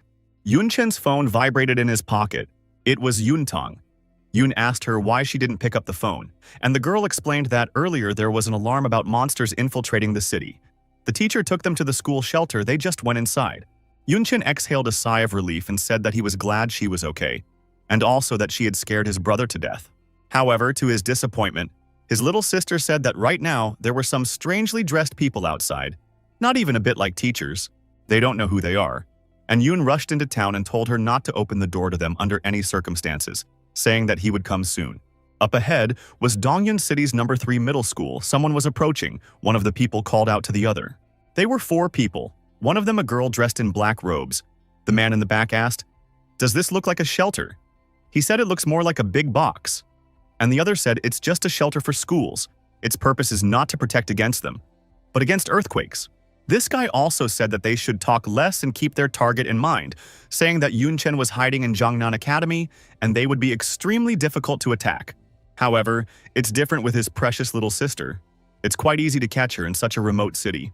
One of them laughed evilly and said that as long as they had his sister, they could easily control him and would be rewarded with the essence of the god of war. While another asked who asked this freshman to eat the essence of the Demon King. He had incurred the wrath of their masters. One of the 4 said that was the end of it, and now let them watch him tear down this pile of junk. He slammed his huge sword hard into the ground, cutting it open, the shockwave hitting the iron doors of the shelter hard. First there was a cloud of smoke and then the doors collapsed. The students inside were scared, some saying they wanted to go home. When the dust cleared a little, the 4 in black stood in front of them. The guy who destroyed the door went inside and said that, surprisingly, the mission was pretty simple. He said he felt the essence of the god of war would be in his hands. He towered over the children but was really only looking for one girl among them. At first the guy asked to let him think, then he seemed to have found his target. He was looking directly at Yun Teng, and even without that, she stood out a lot for her bravery and resilience among the others. Someone in green shoes stepped forward. It was a girl with a dagger. She ran at the guy and shouted for him not to dare raise his hand on her students. She already wanted to use the heart knowledge and started to summon it. However, the attacker didn't let her do that. He knocked her down with one hand, striking her with flames. The flames threw the girl off and flew far forward. They also said that she was only a pathetic level 23 assassin. How could she intend to kill a rank 2 warrior? Although he also said that obviously nothing more was to be expected from a teacher in such a backwater. The other people in black robes laughed. And then the same guy said that it was already enough games and it was time to act. The other guy said that they should catch Yun Teng and teleport out of here. Then success was definitely in their hands. The man with the huge sword looked directly at the girl and laughed. He asked the little girl if she had heard everything. He said that if she didn't want to get hurt, she should just listen to her uncle. He promised that uncle would be gentle with her. Despite all her bravery, Yun Teng was scared. She quietly said she didn't want to, even though Yun wasn't here. But she was calling out to him and asking for help. At the same instant, Yun Chen's spear swept from behind. He was using the basic skill of throwing. The spear fell right in front of the girl, and now the offender could not be seen behind the cloud of dust that rose in the aftermath. Yun Teng was surprised and the 3 people in black robes were terrified. One of them asked if Yun Chen was really here. On the stone floor lay a hand holding a broken weapon. One of the remaining wardmen said that the intelligence reported that throwing was his strongest ranged skill, while another had already rushed towards the wounded man. However, he probably wanted to take the spear. Unfortunately, his divine golden hand prevented him from doing so and took the weapon away earlier. But one of the guys in black only had to listen to his friend's words that Yun Chen was able to retrieve his weapon. The magician was not confused and pierced the golden hand going through it. He said that if one took action beforehand, this could be easily avoided. He announced that now the classless had no weapons. He would not come here. He said to take the star weapon. It's still a treasure after all. The traitor's hand reached for the spear, saying that it was now his. But no sooner had he touched it than Yun's foot painfully pressed his hand to the ground. And the protagonist stood on the unfortunate man's limb and asked, how could he let him touch his weapon with his dirty hands? The guy in black was very angry. He shouted for that asshole Yun not to dare to underestimate them. Yun responded with an indifferent, ouch, and used one of the basic skills of a fighter, namely a punch. The punch was so strong that it knocked out the attacker in an instant. The other wardman told him that he was playing with death itself. Yun Chen turned around lightning fast. The dagger that Dean Ye had given him flew straight at his interlocutor. He said that a simple dagger was easy to parry. He was confident in his strength, so he swung his sword without even blinking. But to his disappointment and surprise, the dagger went straight into his chest. The fighter didn't bleed. He simply vanished into space as creatures mixed with darkness usually do. Now Yun turned back to the students of the school. He crouched down to his little sister and stroked her head carefully. He asked Yun Tong how she was, and if she was hurt. She told her brother that she was fine, and he should turn around because that bad guy was running away. The black mage flew away into the sky, or rather that single girl. She thought that the fact that Yun Chen had killed 3 people in just a couple of seconds was unthinkable. She told herself that he was not a human, but a real monster. The girl remembered that it was assumed that the space mage Chen Puyu had killed Ye Anfu.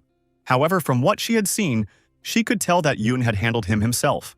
Although she was terribly scared, with cold sweat dripping off her, but she felt that she should definitely report it and realize the danger level of this classless monster. As Yoon Tang stood up, she asked her brother what he would do. He would run away from it.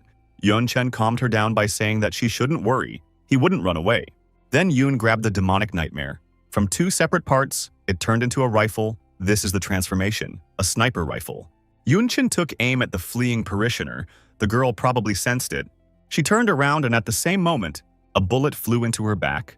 The enemy dissolved into thin air, and Yoon, watching this, said that it was now clear. In front of Yoon Chen was a hole in the iron door, and in front was the head of the slain traitor girl. It was still smoking. Some schoolgirls came forward and looked at their savior with rapt attention, shouting how handsome he was, telling Yoon Tang that her brother was truly amazing, that they wanted to marry him. Hearing this, Tang clung to her older brother and shouted that such a thing could not happen, saying that her brother was single, and the only girl allowed to stay with him was herself. Teacher Mi appeared from around the corner and shouted at Yoon Chen that she had told him not to leave without permission. After realizing that there were no threats around, she was surprised and asked, had he already killed everyone? There were still some remnants on the floor. Teacher Mi knew that they were all second-rank professionals. This made her realize that against the offenders, this guy Yoon Chen was terribly ruthless. In response to her question, Yoon said that he was just lucky. All of them from the parish must have been their target, and so they decided to slyly pull Yoon Tang into this. Teacher Mi exhaled and said that because of the essence of the Demon King, he was really an eyesore to them. She said that he could go back and take Yoon Tang with him, and she would take care of the rest. In Jongnan Academy's projector office, the woman was telling Dean Yi that this time, the situation was similar to that of the competition. The ward members sacrificed themselves to open the cracks. She said that their exact purpose was unknown. However, it was definitely related to Yoon Chen. Teacher Mi said that she had some doubts over the correctness of Xia Qingqing's Demon King essence transfer to Yoon Chen. Old man Ye replied to her that the Demon King's essence is just a spark in this situation. They have been on bad terms with the world of darkness for a long time. He said that unfortunately in such a case, killing the genius of one side is the best way. He continued that not to mention that Yoon Chen is the winner of the competition, he can be considered the strongest talent of the new generation of Xuanlong without exaggeration. Because even without the Demon King's essence, he would be the main target of the arrival. Just the essence accelerated the moment a little. The headmaster stood up from the table and said that of course they wouldn't be on the defensive all the time either. Nowadays, many academies were forming demon hunter teams, which would allow the students to gain experience and counterattack. The old man asked Teacher Mi how their academy was progressing. The woman said that the first group had been selected, mostly freshmen and sophomores, and now they were being sent to different parts of the world under the guidance of teachers. The principal replied that this is not bad. And as for Yoon Chen, he has already called. His sister will be enrolled in Jongnan City High School soon. Now that Yoon has no worries left, he should not cause so much trouble. Meanwhile, at the sight of Yoon, Tang jumped with excitement. She couldn't believe that this is his dormitories. After all, it is all such an amazing luxury. She said that he had such a cute little animal that she was even jealous. Yoon Tang squeezed the poor plant so hard that it started screaming. Yoon Chen told his little sister to be careful. After all, she is still a demonic thornflower. But Yoon himself was not thinking about it as much as he was thinking that Teacher Mi would help him translate Yoon Tan. However, it would be better if Yoon Tan herself was worthy of Jongnan Academy. The guy turned to his sister and told her that it was time for her to awaken her talent as well. The girl sighed languidly and said that it was. They were just taking a 2-day course to do so, but the monster invasion had stopped it. Yoon Chen tossed her a blue bottle with liquid inside with the words that since that was the case, let her catch the enlightenment potion and use it right now. The girl didn't expect this at all and was surprised that he suddenly wanted her to do so. She said that she had heard about this potion, but it was very expensive, so much so that even children from rich families couldn't afford it. Yoon Tang said that because they sold it, they would get so much money. This offended Yoon a bit. He replied to his sister that her brother had spent so much effort to get it and she wanted to sell it, and told her to drink it. After all, then her potential would be higher and her talent would definitely be good. In the end, Tang still agreed. She started to drink it, although she was a little scared. When she finished, she cheerfully said that she drank every last drop, and the taste of the drink is not bad, slightly sweet. Yoon Chen asked if she felt anything. He remembered that it was said that the first awakening of talent caused some side effects. Whether it was a well-prepared potion, it should cause a little itching. Yoon Tang replied that something strange was going on. She said that she couldn't describe it, but she had definitely drunk it all and that he could check. The girl rushed towards him and shouted that there was definitely not a drop left. How quickly everything happened surprised Yoon. He even thought that her little sister had a talent for speeding up. But then he refuted his own guesses because even if it was a 10-fold acceleration with level 5, it wouldn't work. Besides, it wasn't a spatial skill and he couldn't feel any magic. But despite all this, she had covered a distance of 2 or even 3 meters at a time. So if this speed is not a spatial skill, then Yoon put his hand on his sister's shoulder and asked her if she felt anything strange while walking towards him. She said that no, everything was fine, and on the contrary, his brother was behaving strangely. He was looking at the place where she was standing for so long. The protagonist became cheerful and told her that she was right because he didn't see her move, only how she appeared. He explained that this moment was just accelerated because she had a talent related to time. Yuntang was surprised. She didn't even realize what he meant at first. The guy grabbed his phone, saying that this was an even rarer talent than space magic. And if Space Mage was a strategic level class, then Time Mage was a nuclear level class. He decided that he should report everything to Teacher Mai first. Now, Yuntang. Teacher Mi, Dean Ye, and Yun Chen were in the Jiangnan Academy's Awakening room. Yun addressed the dean saying that she was just a middle school student and therefore he shouldn't have come. The old man shouted, asking what this Yun even knew, shouting that a Time Mage was the rarity of them all, that in the entire history of Jiangnan Academy, they had never once had a Time Mage. Suddenly they both turned around astonished. Dean Ye was extremely shocked, for the talent Awakening Stone revealed a Time Flow talent. A Time Flow talent of S quality. Its effect is to speed up or slow down time for a chosen target. Old Man E was happy that she is really a time magician. No middle school teacher has the right to teach her. So she will cross the middle school and her teacher will be one of the deans. He shouted to Teacher Mi not to dare to tell anyone about this, that it is top secret. The woman was already running somewhere with all her legs, but she heard his words and said that she understood. The principal turned to Yun Chen, saying that he had done a great job, repeated that it was a class of time. He was very happy about it. He said that he would go contact the Ministry of Defense. Dean Ye teleported out of the room. There was silence in the Awakening room. Only the brother and sister were there. Yun approached Yun Tong. She asked what it all meant, and her brother told her not to tell anyone what had happened. He realized that if this information leaked out, the parish would definitely send people to get rid of her, although now she was somewhat safe. However, sitting still was not his style, so instead of waiting for them to come, he would go to them first. In the Jiangnan Academy dungeon hall, there weren't many people besides Yun. He approached the administrator and said that freshman Yun Chen came to get permission. The dungeon level range was 2130, and the difficulty was a nightmare. Also said that the number of dungeons, all available. Someone sighed unhappily and said that the parish was eating them up from the inside, opening cracks everywhere. One guy, probably a student of Jiangnan Academy, said that because of these frequent clashes, too many people were dying. Another said that it was true, fourth-year students of the military department were being sent to war zones immediately. He said that the battles were so fierce that there were so many casualties that they had to send underclassmen. He added that it was unfortunate that sophomores were lucky to survive until graduation. The first guy replied that it was better to go through more dungeons and get stronger. It would increase their chances of survival. One of the administrators was sitting in front of them. The first academic said that he wanted to get permission to go through the second-rank dungeons from 5 to 28 times. The other added that the difficulty should be high.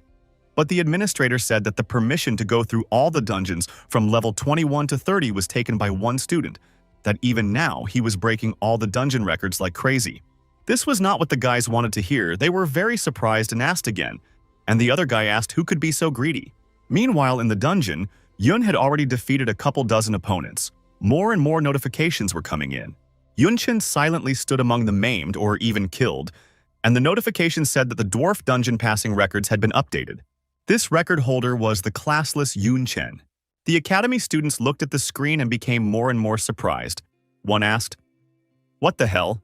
How many records has he set?" And another said that as expected from Brother Yun, he is a real machine.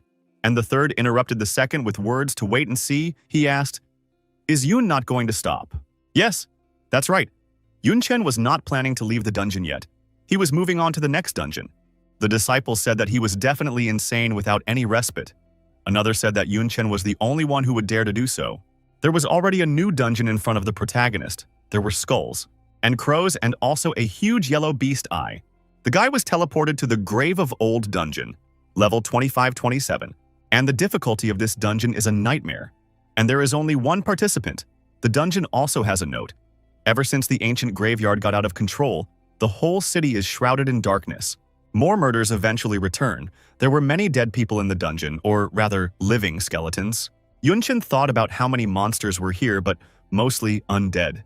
Skills with attributes of light and fire would be most useful here. He decided that it would be a good time to try out his ghost flame. After all, compared to normal fire, it is not only more powerful, but it also has the ability to burn the soul and shape itself. Yunchen activated it. A blue fire spiral appeared behind the guy. It lifted him high up. The blue flame was now in the shape of 2 fire dragons. In the same instant, the skeletons began to disperse, their souls dying. They evolved until they disappeared completely. After destroying all of them, Yun began the transition to the next dungeon. The scoreboard began to receive new notifications again. The dungeon passage records were updated again. Only now the graves of old, as well as the heavenly ice canyon, the flaming jungle, and so on. The academicians were getting more and more surprised and wondered how many more records this guy needed.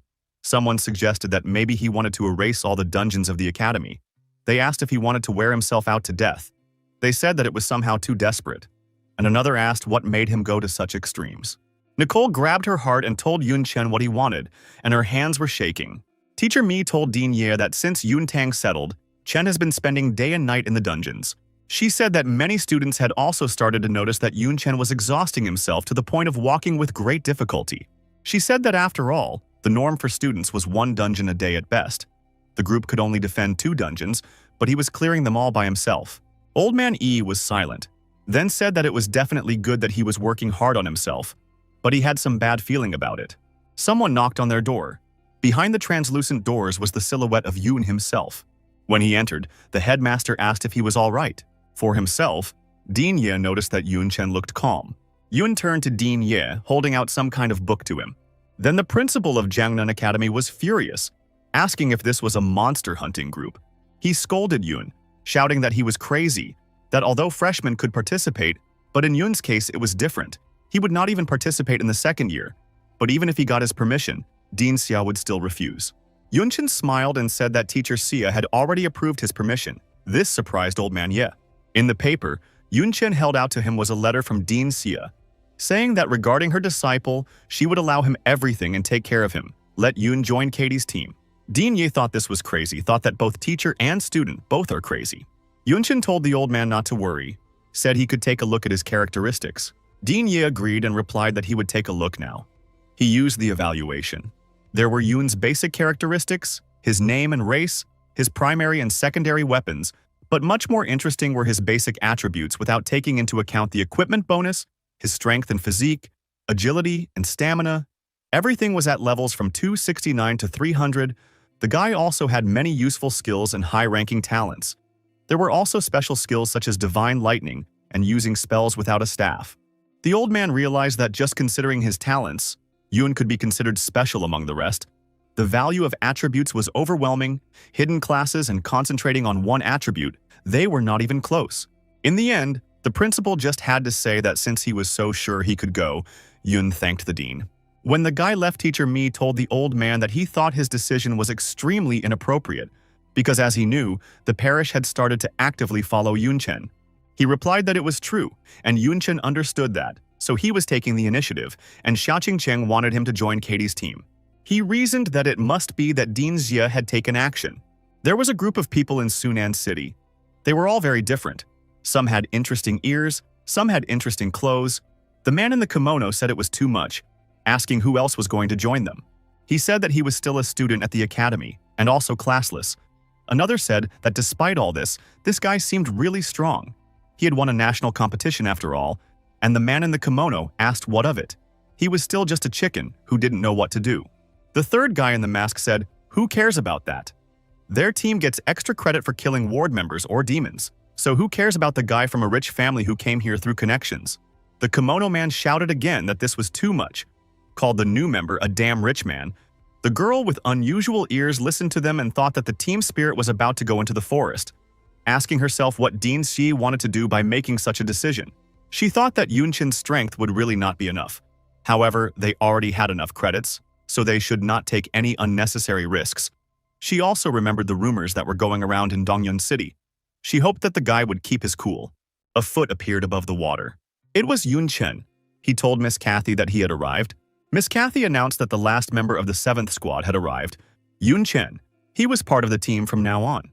The man in the kimono whispered to the other that there was a bag of credits. But he purposely did it so that everyone could hear. He also told his buddy not to talk too much because the children of rich parents would be offended by such things.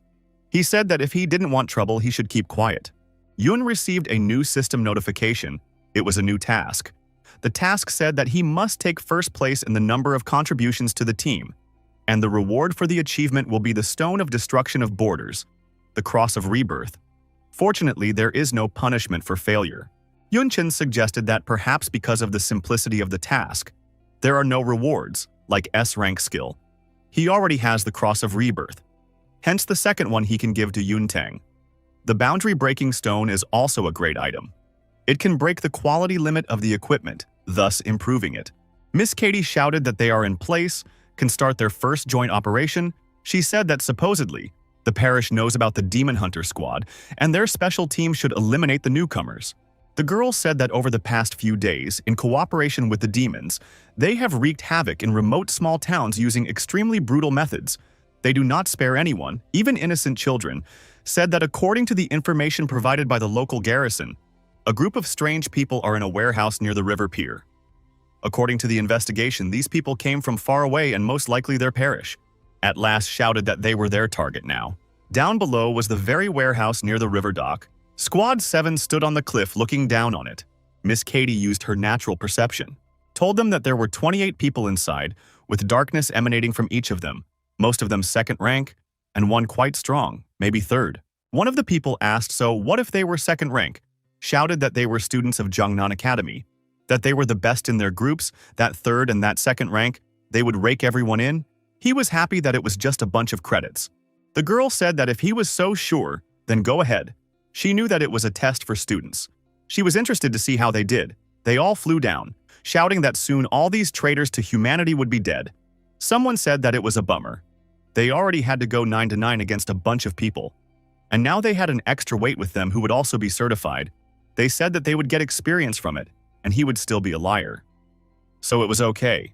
All these people were talking about Yun Chen. One of the group hit the roof of the building hard with his axe to break through it. The roof easily broke through. The people in black robes were even a little surprised by the invasion. The Jiangnan academicians flew on top of them. Yun Chen was a little behind. They wasted no time and started attacking the people who came. Some used sword burst, some used sun strike, some used breath of light, as well as fist of strength and so on. One of the men in black robes informed the bishop that people had suddenly rushed in from outside. The total number of enemies was still unknown, asking if it would be better for them to retreat. The bishop was completely calm. He replied that he could clearly sense them, told them that there were only 9 attackers and most of them were only second rank, told them to kill them all. The men in robes were blazing. One laughed and said that he thought there was a whole army.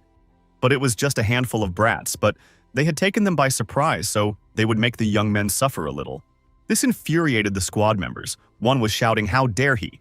The other was already flying at him and asking if he didn't value his life. The two were already very close to the enemy. One of them used a flash of purple heat and the other a ground-splitting strike. But the enemy blocked their attacks, turning the places they intended to hit into ice. One of the academicians said that he was using elements, which meant he was an elemental mage, and another shouted why being strong would betray his homeland. The one replied that it was simple, and asked what an ordinary man would do in front of a supreme being, told the attacks to prepare for death. The axeman shouted to retreat, but his weapon is frozen because of the ice and he can't reach it. And the other said his hands are stuck in his ice element. The first one asked what they will do. Yunchen's bullet cut the air with lightning speed. It flew straight into the elemental mage's back. This was a sniper's basic skill, fuel shot. When the attacking academicians realized that it was a freshman and he was already standing on the dais behind all the people who came, they were shocked and shouted that Yun Chen had felled the elemental mage with one shot. One of them said that his shots ignored the elemental body and asked, "How does it work?" Yun said to himself that the skills with the mandatory hit worked effectively. He used one of the basic skills of a sniper, fast reloading. Also said that they ignored any physical defense. Said that there were many more targets and therefore it was possible to practice. Some people in black robes were hiding in large boxes. Some had 1, some had 2. Yun launched 3 projectiles at once, using the basic sniper skill of penetrating bullets, as well as frost bullet and fuel shot. The bullets easily penetrated the walls of the boxes, but the sound was quite loud. Those who came in didn't even realize where they were being shot from when they were hit in the heart. One of them cried out through the pain and shouted that he was in a blind spot. How could he be hit? The people from Katie's squad were terrified because out of 4 shots, Yun didn't miss a single shot, said that they had a divine sniper on their team. Another asked, "Isn't this a classless freshman?" This shocked him even more. Bishop was furious. He shouted to his men to deal with the sniper first, telling them that the sniper was easy to defeat in close combat. Everyone immediately rushed over to Yun Chen, shouting that he was a sneaky bastard, that with their bloody shots they would kill him. The people from the squad also rushed forward, shouting that they wanted to deal with Yun Chen, that they would help him, because a freshman couldn't handle the ward members alone. When the parishes were so damn close, Yun asked them if they wanted a close combat. He now had a sword in his hand and offered his opponents to play since they wanted to. He pushed himself off the floor and rushed towards the enemies, the guy's eyes burning with a violet light. He activated air dissection and shouted, "Step forward." He dissected the enemies with elusive speed and blocked their magic attacks. This made the members of the 7th squad more and more shocked. The man in the kimono asked if he was imagining it, if he had single-handedly defeated a whole mountain of ward members. Another shouted that he thought Yun was a brat who had come prepared. But now it seemed to him that they were the ones who had come to the ready. A magical blue flame spread through the air. It was coming from Yun Chen, and he was within the circle of his own flame. The bishop said that it was the ghost flame of the darkness world. He asked how a child who hadn't even reached the 30th level could get it. He also said that the appearance of this guy, he had seen him somewhere. And then the man shouted that he remembered that it was the same Yun Chen, the one who had absorbed the essence of the Demon King, a classless one whose killing was rewarded. Bishop laughed and said that it was worth leaving the task for now. After all, it was for starters. And he wanted to take his head. He jumped and flew to him, saying that the bounty on his head was greater than any other task. Some kind of green arrow flew through the air, but it turned out to be no arrow at all, but a vine. And it grabbed the man's leg, stopping him. It was Miss Katie, the head of the 7th squad, who addressed the 3rd rank and told him that she would be his opponent. The one turned around and laughed. Meanwhile, Yun Chen was already standing amongst a pile of immobilized or even breathless bodies. Some of the squad said that he was too strong an opponent for them. Others said that he had killed at least 70% of the ward members here, and they were all 2nd rank. One of them asked if only the 3rd rank could stop him. The masked man asked the man in the kimono what he thought about it. He said that even though the 3rd rank should be dealt with by Teacher Katie, maybe they should try it too. They were interrupted by Yun Chen, saying that it was time to go. After all, they should move on to the next destination. There was a map in front of them, and someone said that they were almost ready. It was the ward people. One of the guys in black robes said that all the elementary and middle schools were marked on the map. They would start in the evening, said that the local school children should feel the horror of the world of darkness. Suddenly, he looked up and was very surprised at something. Said there was someone behind him, the man he was addressing. Asked what he was talking about, said he had someone behind him too. The man turned around, cursed, and then he scattered, probably killed. Someone appeared in the wooden box, it even cracked. It was the members of the 7th monster-killing squad and ward members. The man in the kimono told Brother Yun that they had come to help. He also added that he was rushing too fast that they couldn't keep up with him. He was about to say that he would buff him, but then he stopped. Something really surprised him. Yun was standing in the middle of a pile of corpses. Some of them hadn't even fallen yet. Yun himself was covered head to toe in someone else's blood. He said he had already dealt with it. The guy in the kimono asked in shock. Yunchen didn't answer his stupid question and said that they should go again, that the next target was already waiting for them. It was already getting dark. People were walking through beautiful places, laughing and saying that Brother Yun was incredible in every way. A man in a kimono offered him a drink and asked him if he would drink, because the most important thing was not to get dehydrated. Another man asked the protagonist if he was tired and offered to rest here. Miss Katie watched them and thought about the fact that originally, the purpose of these missions was to train students. But now, Yun Chen has taken it all on his shoulders. At this rate, instead of a squad and demon hunters, they will have a tour of different cities. The phone in her hands rang. She answered and asked, "What's wrong?" and then said she understood and would ask for support from the other teams. The man in kimono asked Miss Katie, "What's wrong?" said that their team has Yun's brother and therefore why they need support. And another asked, "Is there a problem?" She replied that yes, and not just a problem. She said that their next target was two third-ranked people. One of them was quite high-ranked. A massive castle was visible from the spyglass. Also a full man. He laughed and said that on behalf of the local garrison, he thanked them for their help. This man is the corps commander. His name is Taige. Yunchen was looking through the telescope. He said that even at this distance, one could feel the energy of darkness. He said that it was strange. The local garrison had just discovered this anomaly. He asked Taige. He replied that it had actually been known about it for a long time. But this building belonged to a very rich man. No one dared to even investigate. He said that if it wasn't for the recent activity of the parish and the order from above, they wouldn't have dared to do anything about it. Someone said that the garrison was the last line of defense for the city, and so asked, how could she allow the enemy to reinforce right under her nose, even considering the above? Someone was watching them from behind. It was the first squad that came for support.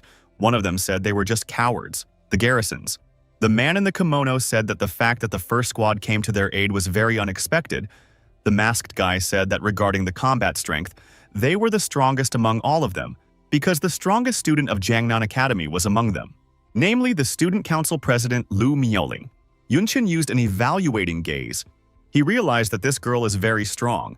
Even being a second-ranked girl with 46th level, he can feel some pressure from her. She is not inferior to third-ranked Miss Katie. Lu Miaoling also used an evaluating gaze, reaching Yun. She was surprised. The girl asked why he was only level 26 and hadn't changed class yet. She assumed it was the classless one in the first year. The guy next to her replied that Yun Chen was the best among the new generation of Jiangnan Academy, asking how he was even allowed to go on such a dangerous mission. He turned to Dean Ye, saying that the old man had become too kind. Taiga coughed and said that now that the team was assembled, let's make a battle plan, saying that he was familiar with this manner and therefore could suggest great places to attack. The girl said she wouldn't listen to him and explained that his garrison had let them set up here, and she was afraid that he was the one who would benefit the most, so he hurriedly told her not to slander people. She didn't pay much attention to that and began to tell him that before the gathering, she had done some digging. A lot of it came out. Using her perception skills, she also found out how many people were inside. But with the exception of the security personnel deployed around, all the ward members were huddled inside, organized into small groups. The economists now had her digital map in front of them. Lu Miaoling said that there was a teleportation circle behind. It was guarded by at least 15 people, including one third-ranked person. Once the massacre started, this place would be the main problem. She said that she hoped that their teachers would lead one team to break through the front to distract the enemy's main warriors, and she would go around from the back and head to the support point. Once successfully captured, they would attack from both sides and trap them in a vice. The kimono man told the masked man that attacking alone, even for the chairman, is too much. Li Miaolin is the son-in-law of several people. The masked man replied that he was surprised by the amount of data she had collected in such a short time, and the kimono man asked what else should be expected from General Lu's daughter. The girl said that since no one minded, she would leave the rest to them and go to the place of attack. The guy in the kimono was silent, and his buddy said that by the way she was so hot. Everyone was already on the mountain near the castle. The man in the kimono said that the corps commander had chosen a good place. This point had a great view and was located high up, making it perfect for attacking. He said that from here they could launch a long-range magic attack without risking anything, and Yun Chen just stood by silently. He thought that something was wrong here. He wondered how such a gap could be left unprotected. Yes, and the surrounding area strongly felt dark energy. Suddenly things started to break out from behind. Black magic seeped out from the ground. Taiga was also swallowed up by the darkness. Miss Katie shouted out that it was darkness. She asked what was going on, saying that the concentration was definitely not that emitted by the small cracks. Standing behind Taiga started to change a lot. He laughed and said that he had carefully chosen their funeral site, saying that it looked good, didn't it? The earth was just bursting with dark magic power. Now the garrison general looked like the very real devil. He turned to the wretched humans, ordering them to kneel. The pressure was so strong that most fell to the ground. Yunchen and Miss Kathy were still holding on, but with great difficulty. Someone in the back was shouting that the equipment was breaking, and the body wasn't moving. Teacher Kathy couldn't believe such a strong concentration of darkness. Yunchen wondered if he was the truest demon of the world of darkness. The demon rose high into the sky on its wings and directed its dark magic downwards, while inside a sphere of the same. Teacher Katie shouted for backup. The mage girl said she couldn't. She said the darkness was corroding the machinery, there was no connection. Miss Katie couldn't believe they were just going to die.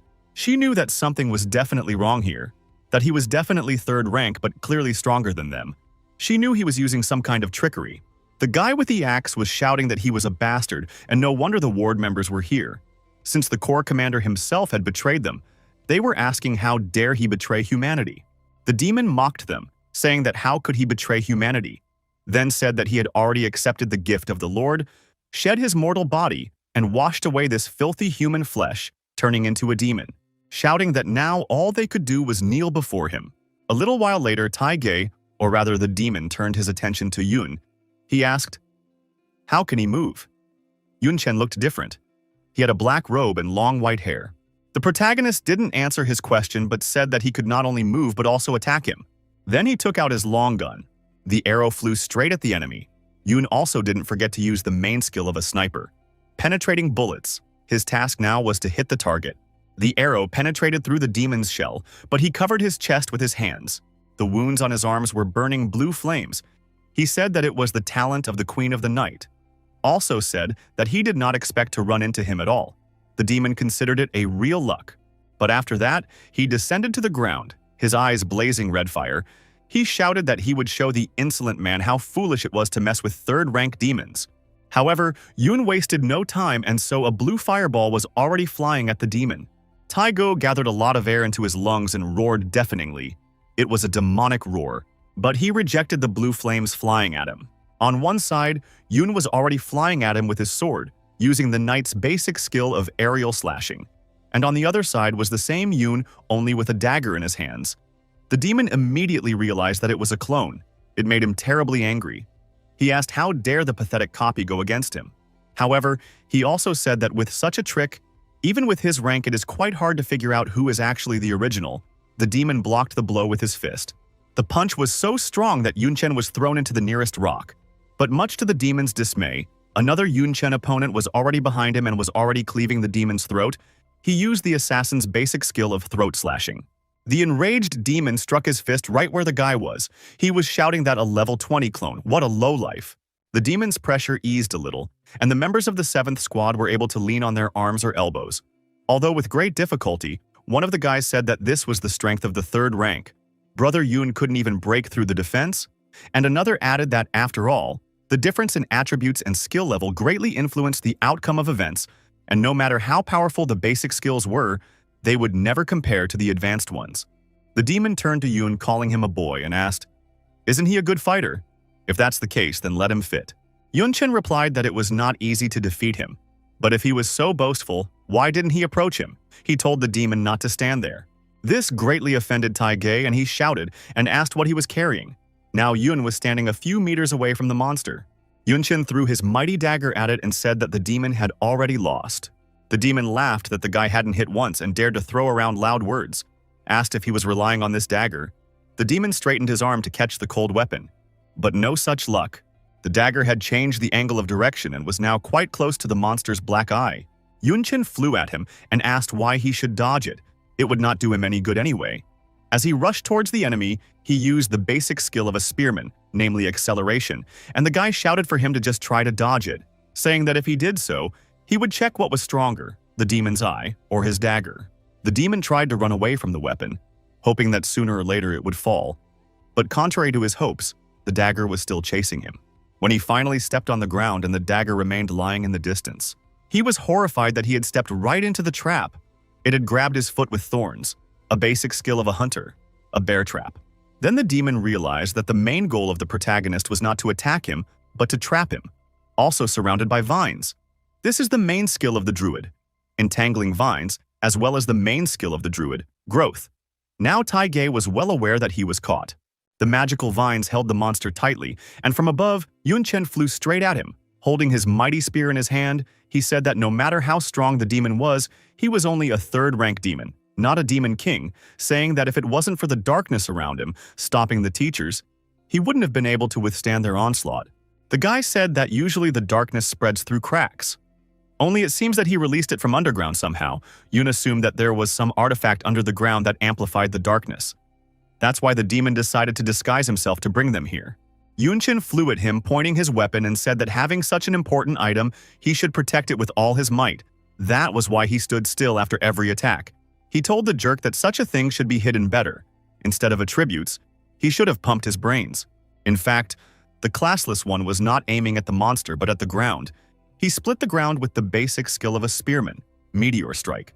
From there, purple magic immediately came out. It swirled in the air and began to slowly dissipate. Now the pressure dropped even lower and many managed to rise higher. By the time the demon had already managed to get out, he flew at Yunchen with his fists and shouted that he wouldn't hesitate to finish off that bastard Yun. Then he was grabbed by a natural whip in one hand and thunder chains in the other. The angered demon shouted that they were all pissing him off, that if they didn't want to die, they'd better let him go. He was tied up by two girls, Miss Katie and the mage. The teacher saying that he should feel what they felt, and the girl saying that now they would fight as equals. Yunchen shouted that he was leaving him to them, and he had to deal with the fanatics inside the manor. Teacher Katie shouted after him that she was sure he could handle it, but he should still be careful. Up ahead was a gloomy abandoned house. Blue flames burned from the windows and doors. The ward members were rushing from side to side, shouting that it was an enemy attack, asking who was the bastard who decided to burn down the manor. It was Yunchen. He went inside and said that he had just been beaten by one of them, so he was a bit upset, asking them to comfort him. A blue magic fire swirled around the black manor. Yunchen rushed forward, killing all the members of the parish in his path. The people of the parish were in panic. They shouted that he was too strong and resisting was useless, asking what he was doing and what about the support. Where was the support from the rear? One man in a black robe said that at this rate, even with support from the rear, nothing would change, said they had no choice. He yelled to the believers that it was better to sacrifice their lives to their Lord instead of having someone kill them. He shouted and asked the Lord to avenge them. All the other people in black robes also raised their hands up and shouted for the Lord to avenge them all.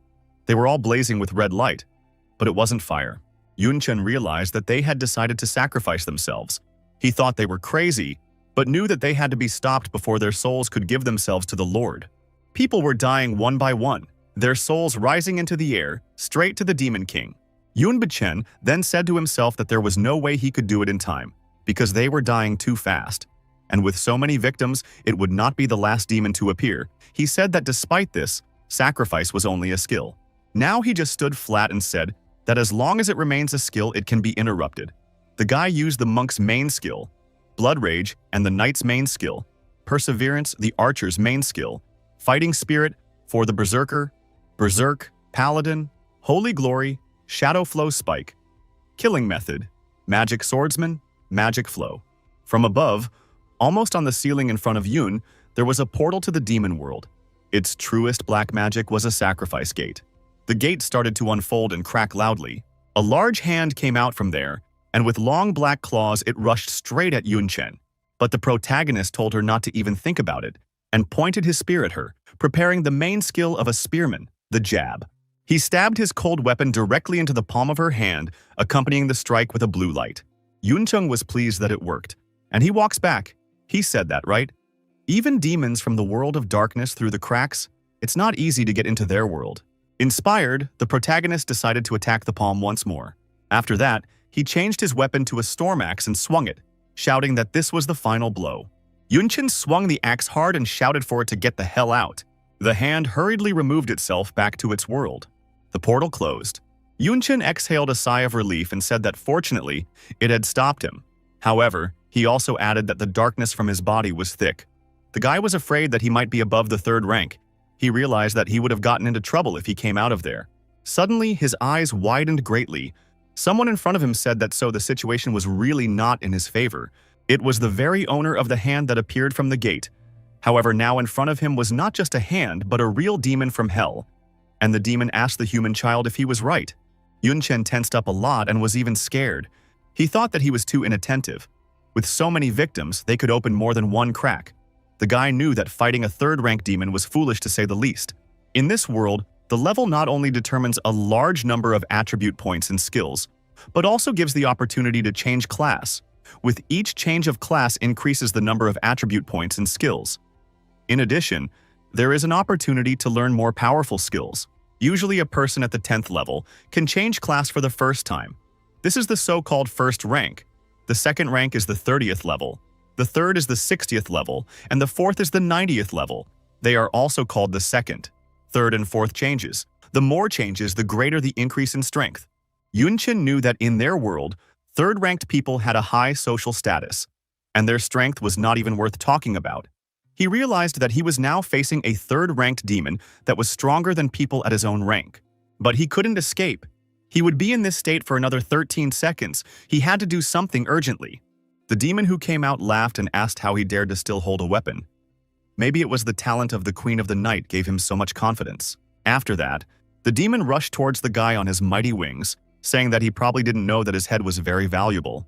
He only needed to hand it over to one of the demon kings. Yunchen used divine lightning and it whirled towards the enemy. Now, he flew at the demon from behind, using the knight's main skill, aerial dissection. Unfortunately, he couldn't even hit him.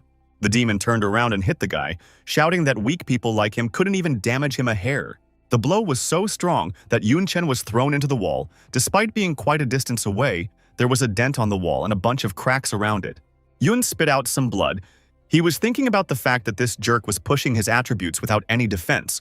When the guy opened his eyes, he noticed that the demon was flying towards him and was already very close. Yun thought to himself that he was too damn fast and it was too late for the divine lightning. The demon crashed into the wall and there was a huge explosion. Yuncha changed his weapon to a demonic terror in the form of a tonfa. He was now an invincible S+ ranked demon. Divine light was emitted from it. The demon was extremely amazed that he had survived, and he didn't count on immunity to attacks. Yunchen took out his dagger and furiously shouted that now the offense and defense sides would switch places. He pointed his dagger directly at the demon. He no longer looked so cheerful and confident. However, he was terribly angry that the classless one was trying to poke his eye out. The demon shouted that Yun was a despicable person.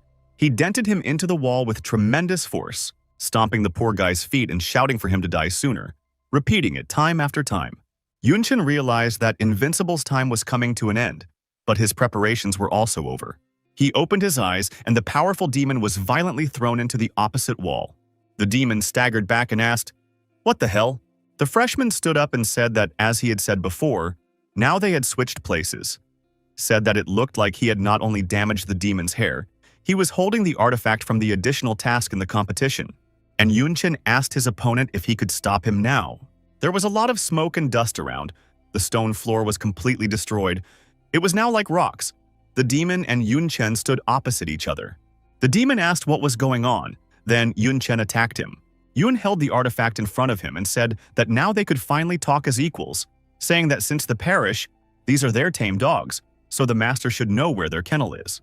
The protagonist thought that in terms of combat power, the parish is actually inferior to Zhuangken. But the most unpleasant thing is that they are hiding in the darkness.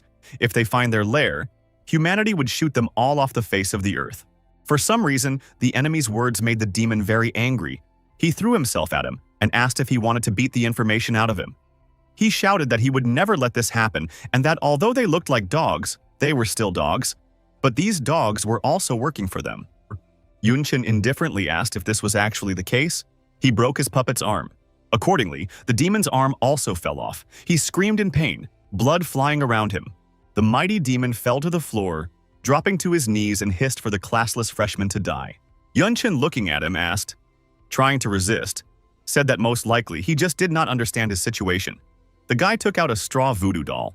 Now blood was gushing from all areas of the demon, but he was still holding on and screaming loudly in killing pain, telling the boy that he could kill him. But the demon kings would never let him go.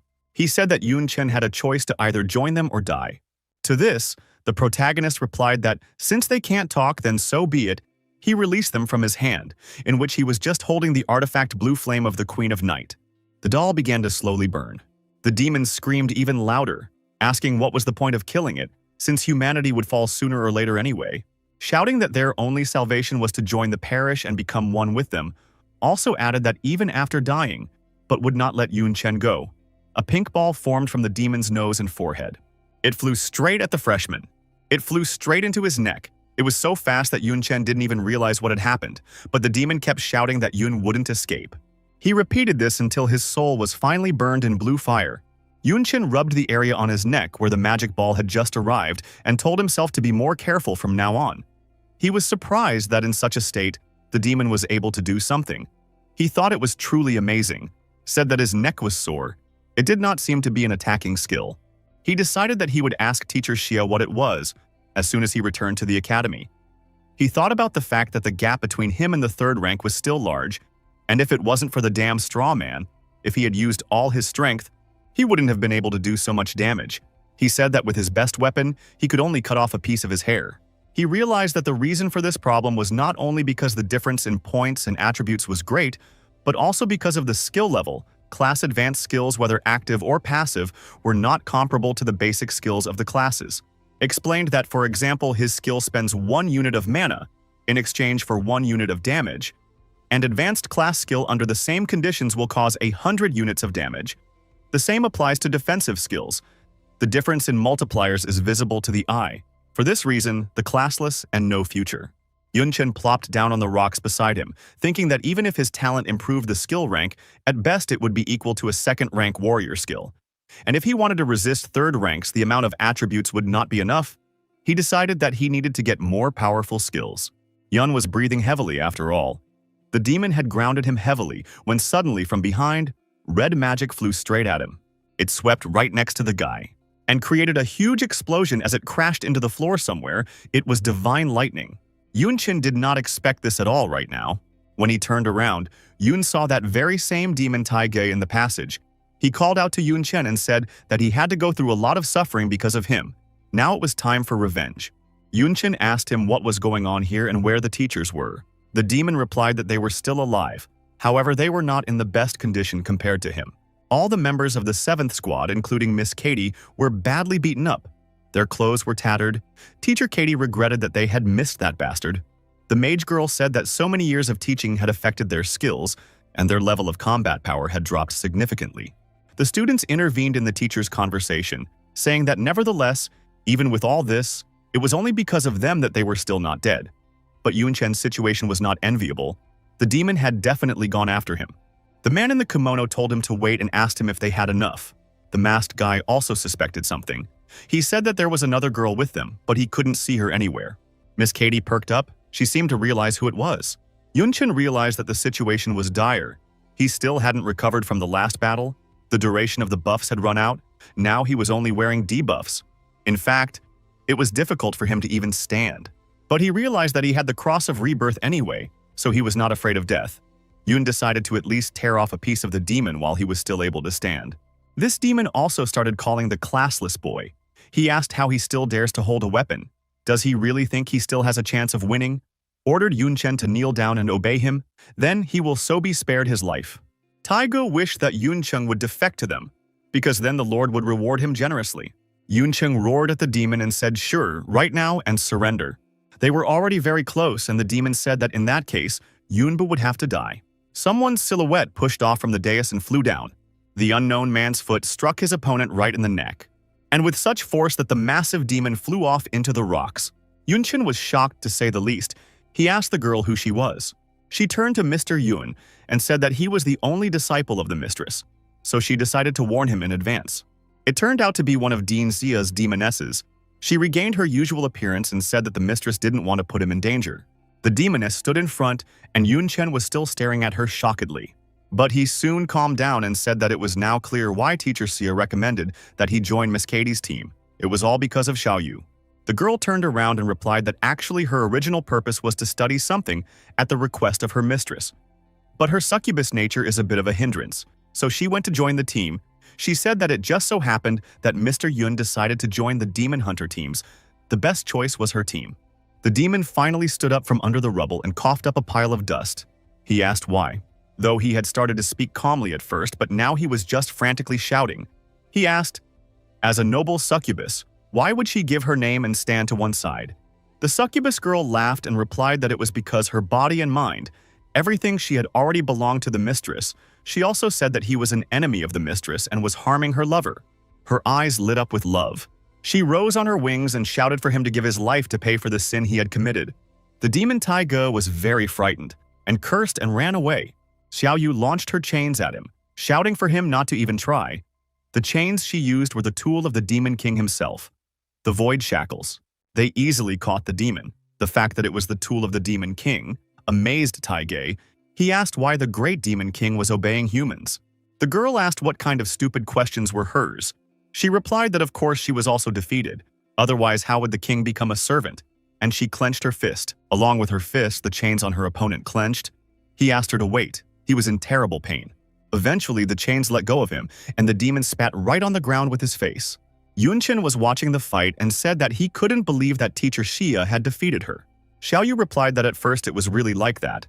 But as she got closer to the mistress, she accidentally fell in love with Dean Xia. The girl was very embarrassed to tell about it. Yunchen smiled in response and decided for himself that it was better not to ask further.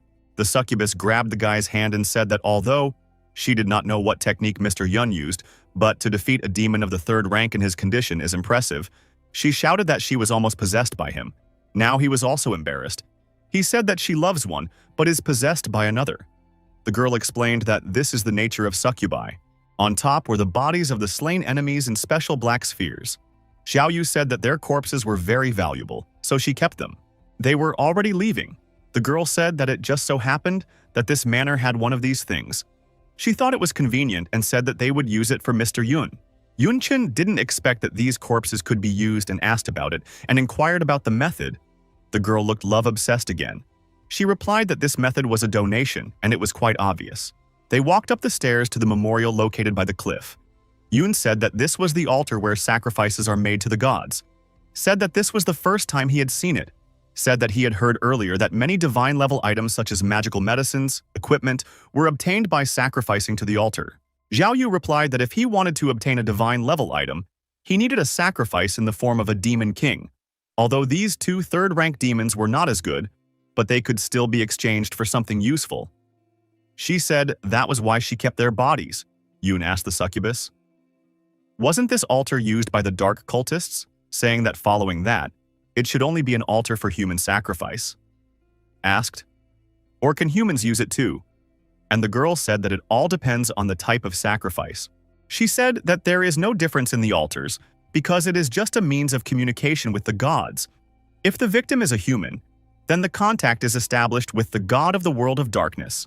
And if it is a demon, then the contact is with the god of the human world.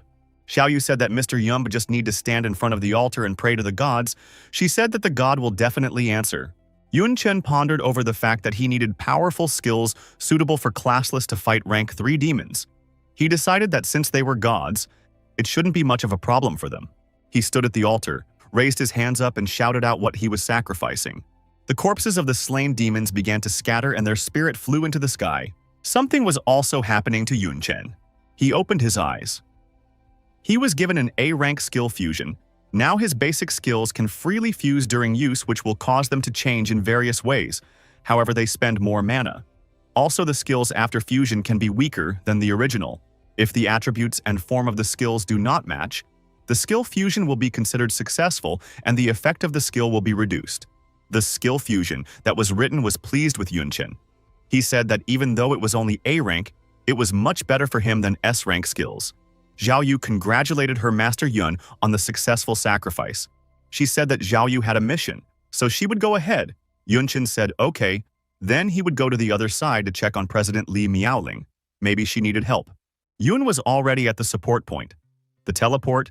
Lu Miaoling was sitting on the mountain near the teleport. He haughtily asked if he had come to help her.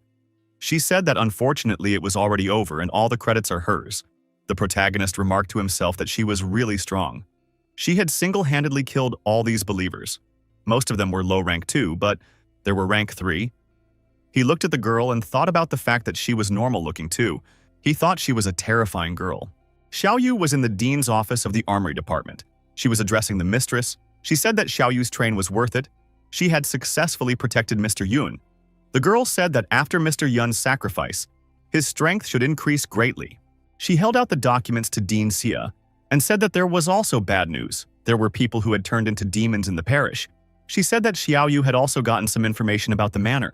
Teacher Xia took the papers. She reread the papers and said that so this is what their purpose is, asking how dare they. Yunchen was already at the Jiangnan Academy's blacksmith shop.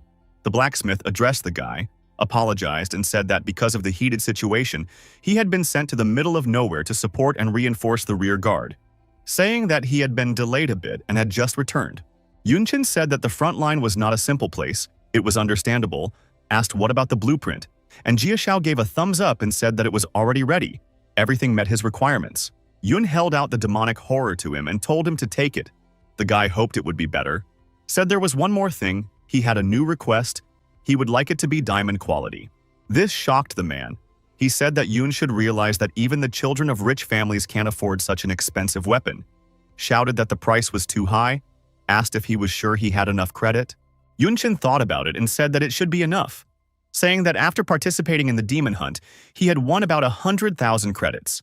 The amount of money Jiashu was even more amazed. He asked if he had attacked the ward's lair alone. The protagonist explained that it was all because of killing a rank 3 demon. The man thought about what he was saying about killing a rank 3 demon as if he had slaughtered a chicken. Soon the blacksmith yelled for the guy to leave it to him, saying that in 10 days, he would guarantee him that he would be shocked. 3 guys were walking along the road near Yunchen's villa. One of them asked the other if he had heard that the world competition was about to start, saying that the best talents from all over the world would gather here. The other asked what's in it for them. The first said that he had heard that Jiangnan Academy had won the last student competition, so they had won the right to represent the Xuanlong Kingdom at the upcoming event. The other said that that was it, but someone from the senior class would most likely be chosen for the important event, asking if his buddies thought that freshmen would even be taken there. Yunchen stood with his back to the window and eavesdropped on their conversation. However, he was actually looking up. A purple magic stone and his spear were limning in the air. The stone was buzzing and making strange sounds. Finally, the spear was in the hands of the party. He said that the Boundary Destruction Stone was worthy to be called the reward of the system. After all, the quality of the demonic destroyer had increased to platinum, and all the attributes had improved greatly. Said that in addition, another cross he gave to Yun Tang. It should help her. He was summoned by his plant. Yun Chen lifted it up in his arms and told her that Xiaojing's level had insanely increased for all his sorties. Now her level was almost catching up with his own. Said that with the fusion of skills, it was not a bad boost to combat power. Someone knocked on the front door of the house and Yun told the unknown person to enter. It was Xiaoyu. She turned to Mr. Yun and said that her mistress asked him to come. There was a signboard up front that was signed. Weapons Department, Dean's office. Teacher Sia stood up and said that great. With the demon hunting, his level had reached the 30th rank. She said that if someone else was here, he would have thought about the 2nd rank. Yunchin said that in the end, for the 3rd rank demons, he received a good reward and unfortunately, he did not have the opportunity to move up to the 2nd rank. Then he remembered that he wanted to ask the dean about something. Said that he had something strange. The guy showed a sign on his neck. He said that before he died, a 3rd rank demon had imprinted this thing on him, and he had no idea what it was. The succubus was terrified. She shouted that it was a soul-haunting seal of the Duanyi demon clan, saying that it was a cardinal skill that acted on a fixed target and haunted it continuously. Teacher Sia was not happy either. She turned to Xiaoling and told her to quickly bring out the sea god jelly from the treasury. The girl immediately rushed to fetch it. Now Yun was getting a little worried. He asked what continuous meant and if there was a way to remove it. Xiaoyu shook her head and said that the soul-haunting seal was of the rule type. To use it, one must sacrifice a demon's soul to the god of darkness, saying that even a 4th-rank priest could not remove it. Dean Sia said that there was another way, and it was to ask one of the 72 pillar demons of the Night Destroyer to remove it. This pleased the guy but asked where to find one of them. The woman said that in the world of darkness, besides all 72 pillars were demon kings. She said that with his current strength, he couldn't handle it, and Yun became sad and said he hoped that it didn't mean there was no other way out. A panting Xiaoling came running over and told the mistress that here was the sea god jelly. She held out a box to Jia and asked her to give it here. She took some jelly on her finger and said that luckily a few years ago she was able to hunt the sea god. The woman dabbed it on the guy's neck and told him that sea god jelly could hide the soul's haunting seal. But there was a time limit, so it was only a temporary measure. The seal did disappear from the patch of skin. She handed the box to her apprentice and told him to take it and remember to use it once a day until the jelly runs out, but said that he must find a way to remove the seal anyway. Said that otherwise his whereabouts would be exposed to the enemies. It would be an endless pursuit by the coming and the world of darkness. Yun Chen understood perfectly well that the situation was extremely dire. Dean Xia continued, saying that they had temporarily solved the issue of the seal, saying that he was the one who had fought demons for the first time. Asked what his impressions were after the battle. Yun replied that except for the strange appearance felt like humans. The woman replied that this was true and that they did look like humans, and that some of them could not even be distinguished from humans by their appearance, saying that Xiaoyu and Xiaoling were examples as long as they did not emit darkness and covered their horns and tails, anyone would believe that they were humans. She said that if he went through the crack and entered the world of darkness, the scenery in front of him would be the same as on Earth. On the shelf was a book about the world of darkness. It stood out among the others. The boy noticed it and told teacher Sia that its description was a bit contradictory to what he thought. It seemed to him that this place was more like hell than Earth. Sia replied that there are such places as well. Like in their world, they have inherent harsh points. However, the most distinguishing feature of the world of darkness from them is the concentration of mana in the air. The people in the world have it much lower.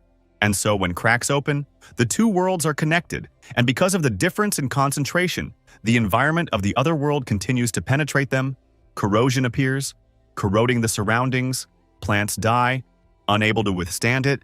Low-level monsters also go into a rage because of the terrible pain. And if you are in the world of darkness, the air is normal. It's just that they who grew up in this world can't bear it. So no matter how beautiful their scenery is, it's a living hell for ordinary people. Yunchen replied that then it is no wonder that there are people willing to become demon servants to improve their blood and body. He said that it was even possible to improve the soul, taking a new stage of evolution. It turns out the world of darkness is really a world on a level above them.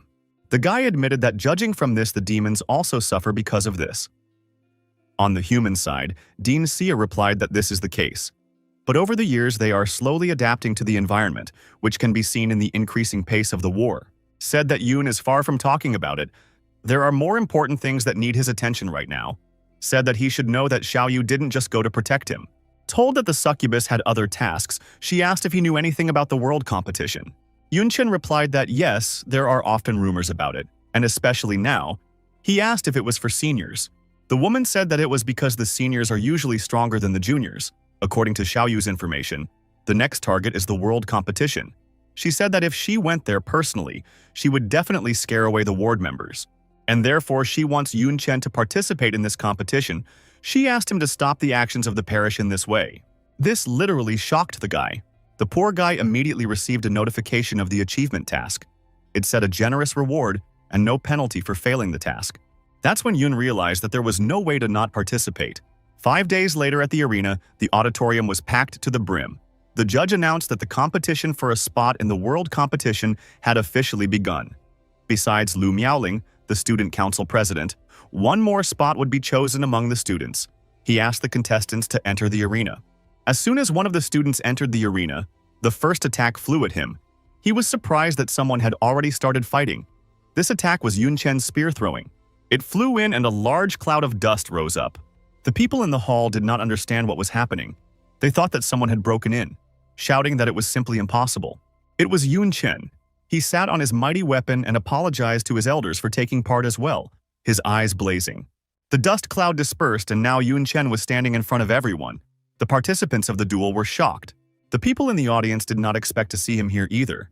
They asked what was going on, why a freshman was standing there. They recognized Yunchen and said that he was really very strong. But it was too much. The competition was for seniors. Someone asked if Yun thought he could beat the seniors and that they had already been to the battlefield. Suddenly, someone loudly ordered everyone to shut up and the crowd fell silent. It was Lu Miaolin. She asked. Since when only seniors could participate in the competition, she said that she didn't remember any such rule. She said that as long as they had enough strength, any student had the right to represent the Xuankong Kingdom. The other seniors who were preparing for the upcoming fights were furious. They were angry that the student council president was taking their side. One said that Yunchen was looking down on all of them. Another said that the seats were already small and they had few credits, so why let a freshman in? A third commented that it was too much. Lu Miaolin was not happy about their claims. She said that he just came to participate. She was surprised that they did not even have the confidence to defeat the freshmen. Then, everyone went down to the field of pain, explaining that they would not achieve anything by talking. One of the guys turned to Yunchen, telling him not to think that if he won the freshman competition, everything would be easy for him. The girl said that it was time for him to learn the power of the elders. A guy in a kimono watching the action said that these guys still didn't know about Yunchen's participation in the demon hunt, saying that Yun ruthlessly killed everyone and received thousands of credits, securing the title of the strongest in their squad. The guy beside him said that someone was about to get a big kick out of it. All the seniors came out to fight with one Yunchen, a freshman. But now they couldn't decide who would go first. They all wanted to teach him a lesson and take all the glory for themselves. The referee was silent. This whole situation looked extremely strange from the outside. Yunchen couldn't stand it and told them to all attack together. He decided to get rid of the hassle this way. The seniors threw themselves at him, some shouting that he was crossing the line, some saying that since that was the case, they would run him over and quickly solve all the problems. Yunchen blocked the first attacker's attack and did so with such force that the poor guy flew high and far away. This infuriated the senior students even more. Someone used ice rain, someone used dark expansion, someone used a chain of lightning. In response, the protagonist activated his blue flame and began to shape it. The blue flame took the form of a dragon and swiftly rushed at the upperclassmen. The dragon attacked the host's opponents. The students in the auditorium were terrified. One girl asked how this guy's main skill could compare to the second-ranked class skills. The guy standing behind him suggested that this was his talent. Another guy added that moreover the value of Yunchen's attributes was terrifyingly huge. He thought that maybe it was because of the essence of the Demon King. The guy understood perfectly and said that ordinary seniors were no match for him. But luckily the student council was on their way. The senior student mage went upstairs and limed in the air. He shouted that he was sorry to bully the underclassmen, but he himself provoked all of them. The mage shouted for him to get what he deserved. The senior student used a ground prison. The ground under Yun's feet lit up. A little while later, a magic cage formed around Yunchen. The guy was a little bit not expecting such a thing. The protagonist didn't lose his common sense and decided to use one of the knight's main skills, namely air dissection. After that, Yun said that this was the skills of a second-ranked Taoist. He said that it was really not bad because if he was a past Taoist, it would be hard for him to deal with this barrier. After all, Jiangnan is a kind of cage for tigers and dragons. However, unfortunately for the senior students, Yunchen is not standing still either. The students, without wasting time, decided to attack the guy, shouting that he was trapped, that the Sky Master's ground prison was a skill that even a space mage wouldn't be able to get out of. They wanted to get rid of Yunchen as soon as possible. Meanwhile, in the ground prison, something was happening. Yun was using skill fusion. It is one of the basic skill of a summoner is contracted summoning. Also, the basic skill of a druid is growth. But he actually used contracted summoning to his demonic thorn flower. Now in front of them was a beautiful green-haired girl. She looked like his little demonic flower. Only now she was more human. Her level was 30. Quality was platinum, and her skills were whip, seeding thorn capture, thorn prison, and thorn assault. This time, the people in the auditorium were even more amazed. They asked, "What the hell is this?" Someone shouted that the basic summoner skill couldn't summon a platinum quality monster. Someone else told him to take another look, because it seems to him that she had only gotten a temporary upgrade. People shouted that they had never heard of such a skill before. The girl was overjoyed. She was slurring and speaking illiterately about getting bigger. It was actually normal. After all, she hadn't learned to speak well yet. Yunchen, standing behind her, told her not to rejoice so much. First, stop the enemies and free him. The flower girl spread her arms, getting into a fighting stance, and used the sewing skill. When one of the sprouts flew into the high school student's hand, he was very surprised that it didn't hurt at all. But what horrified and shocked him even more was the words of his buddy that many plants are like monsters. They are able to wrap around their victims. The guy couldn't and didn't want to believe it. He thought it was simply impossible. Water swirled in the air. It was the mage's basic skill of water curtain and the witch's basic skill of wind. Yunchen had already been released. He said that waiting for the seeds to germinate was too long, so he would help them a little, and the guy used the fusion skill. Yun shouted a word, rain, and it poured directly on the opponents. Demonic flowers immediately started sprouting on the limbs or body parts of the seniors. Those were terrified. They tried to throw these creatures off themselves. A guy with a mask over one eye yelled at his flower to get off him. His plant was on his leg. The other was less lucky. The plant had sprouted on his head and the creature was covering his eyes. He asked her not to do that. Chaos reigned. The older students were running and screaming, trying to extract the plant from themselves. Yunchen knocked the ground with his staff. The stone floor cracked and vines sprouted from there. The ground prison also cracked. It was a skill, a thorn assault. Yunchen said that since the ground was a prison, it would only be enough to damage the base, and the prison would just scatter naturally. Daos, who was still fluttering, said that this was a very interesting boy, promising that he would do his best to deal with him. Someone unknown shouted shame on him, saying that it was understandable that ordinary upperclassmen were attacking freshmen, but that the student council was on top of it. No. The unknown person came closer and closer and said that they should have normal one-on-one fights, and this was just a circus. This unknown person was the vice president of the student council, Ao Chang.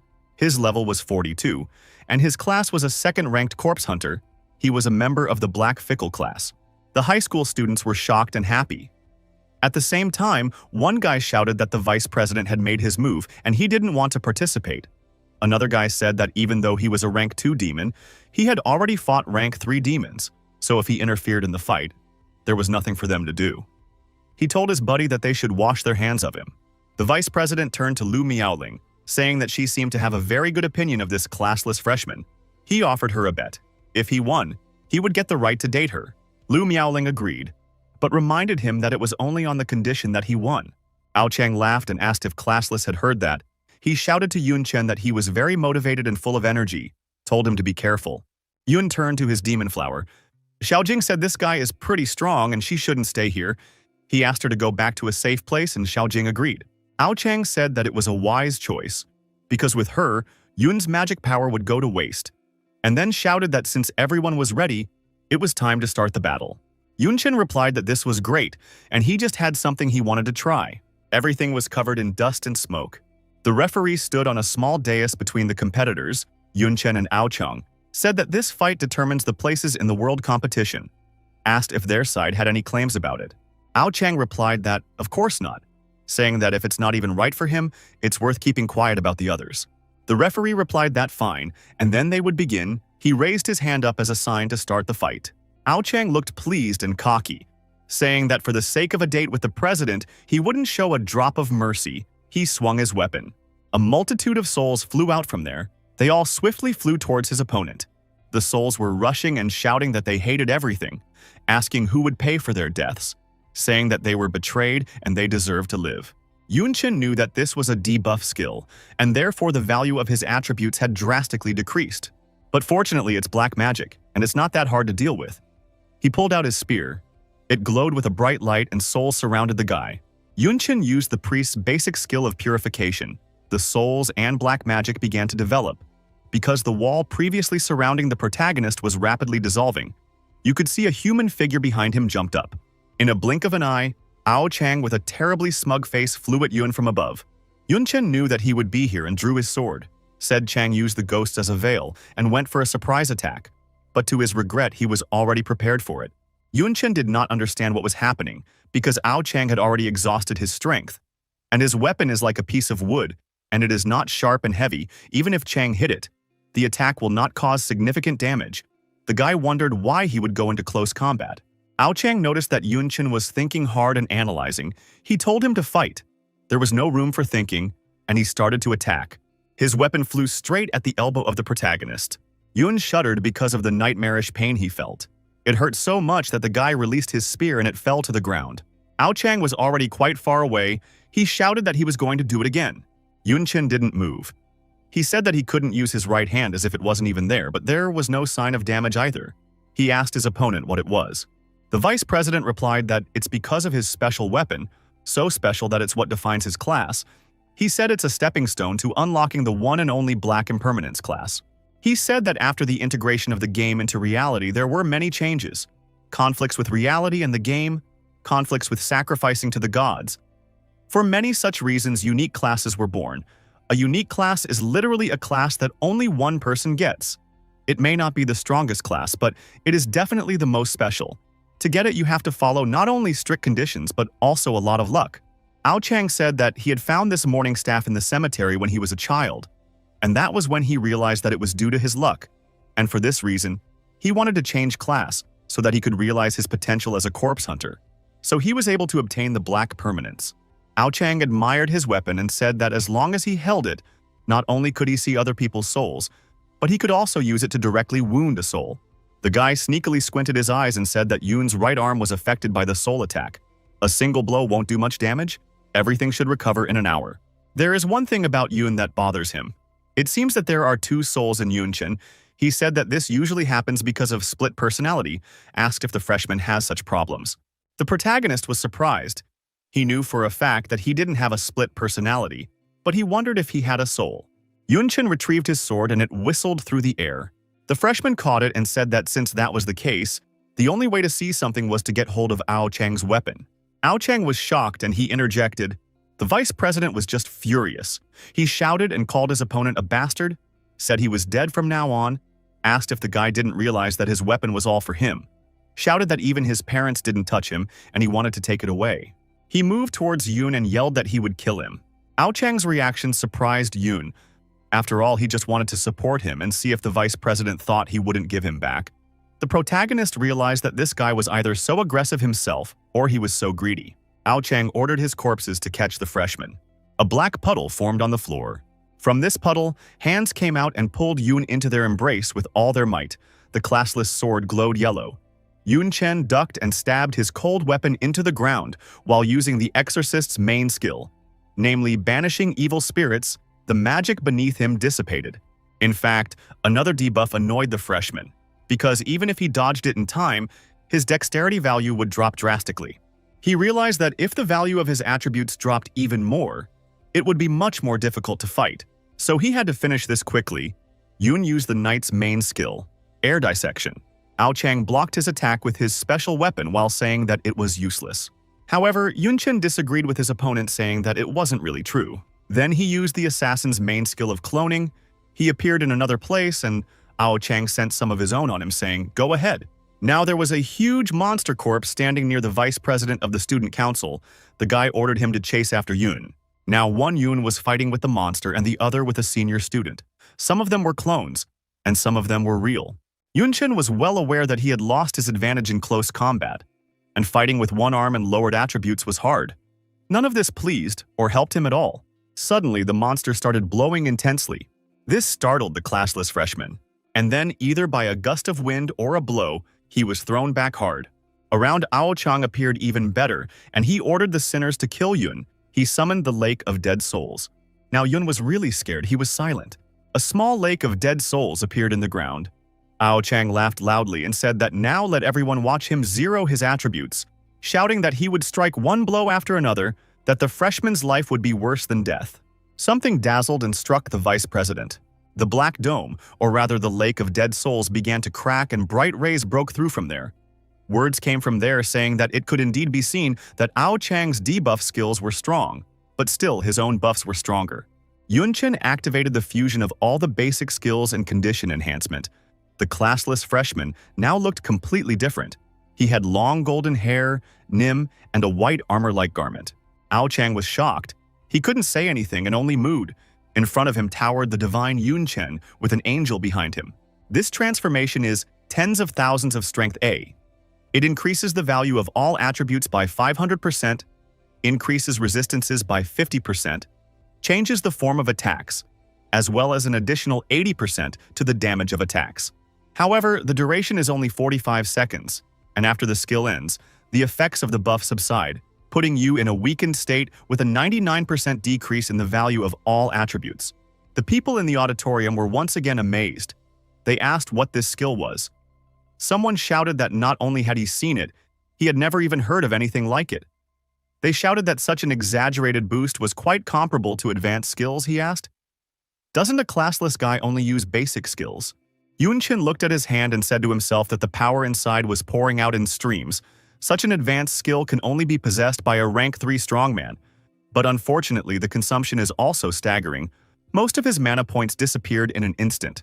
Ao Chang finally came to his senses and shouted that it was useless, that no matter how strong the boost was, it would still take everything away, shouting that it was just a waste of time. To this, Yoon once again replied that it wasn't exactly like that. He quickly bounced off and said that with his current agility, he would have no trouble dodging his attacks. Yoon was already behind the vice president's back. He was using the basic swordsman skill of sword nudging. Ao Chang turned around and summoned the possessed demonic armor, and the magic raced straight towards the freshman. Yoon Chen tried to cut the weapon with a swing of his sword, but no such luck. His divine magic hand slammed into the monster that was protecting Ao Chang, holding him in.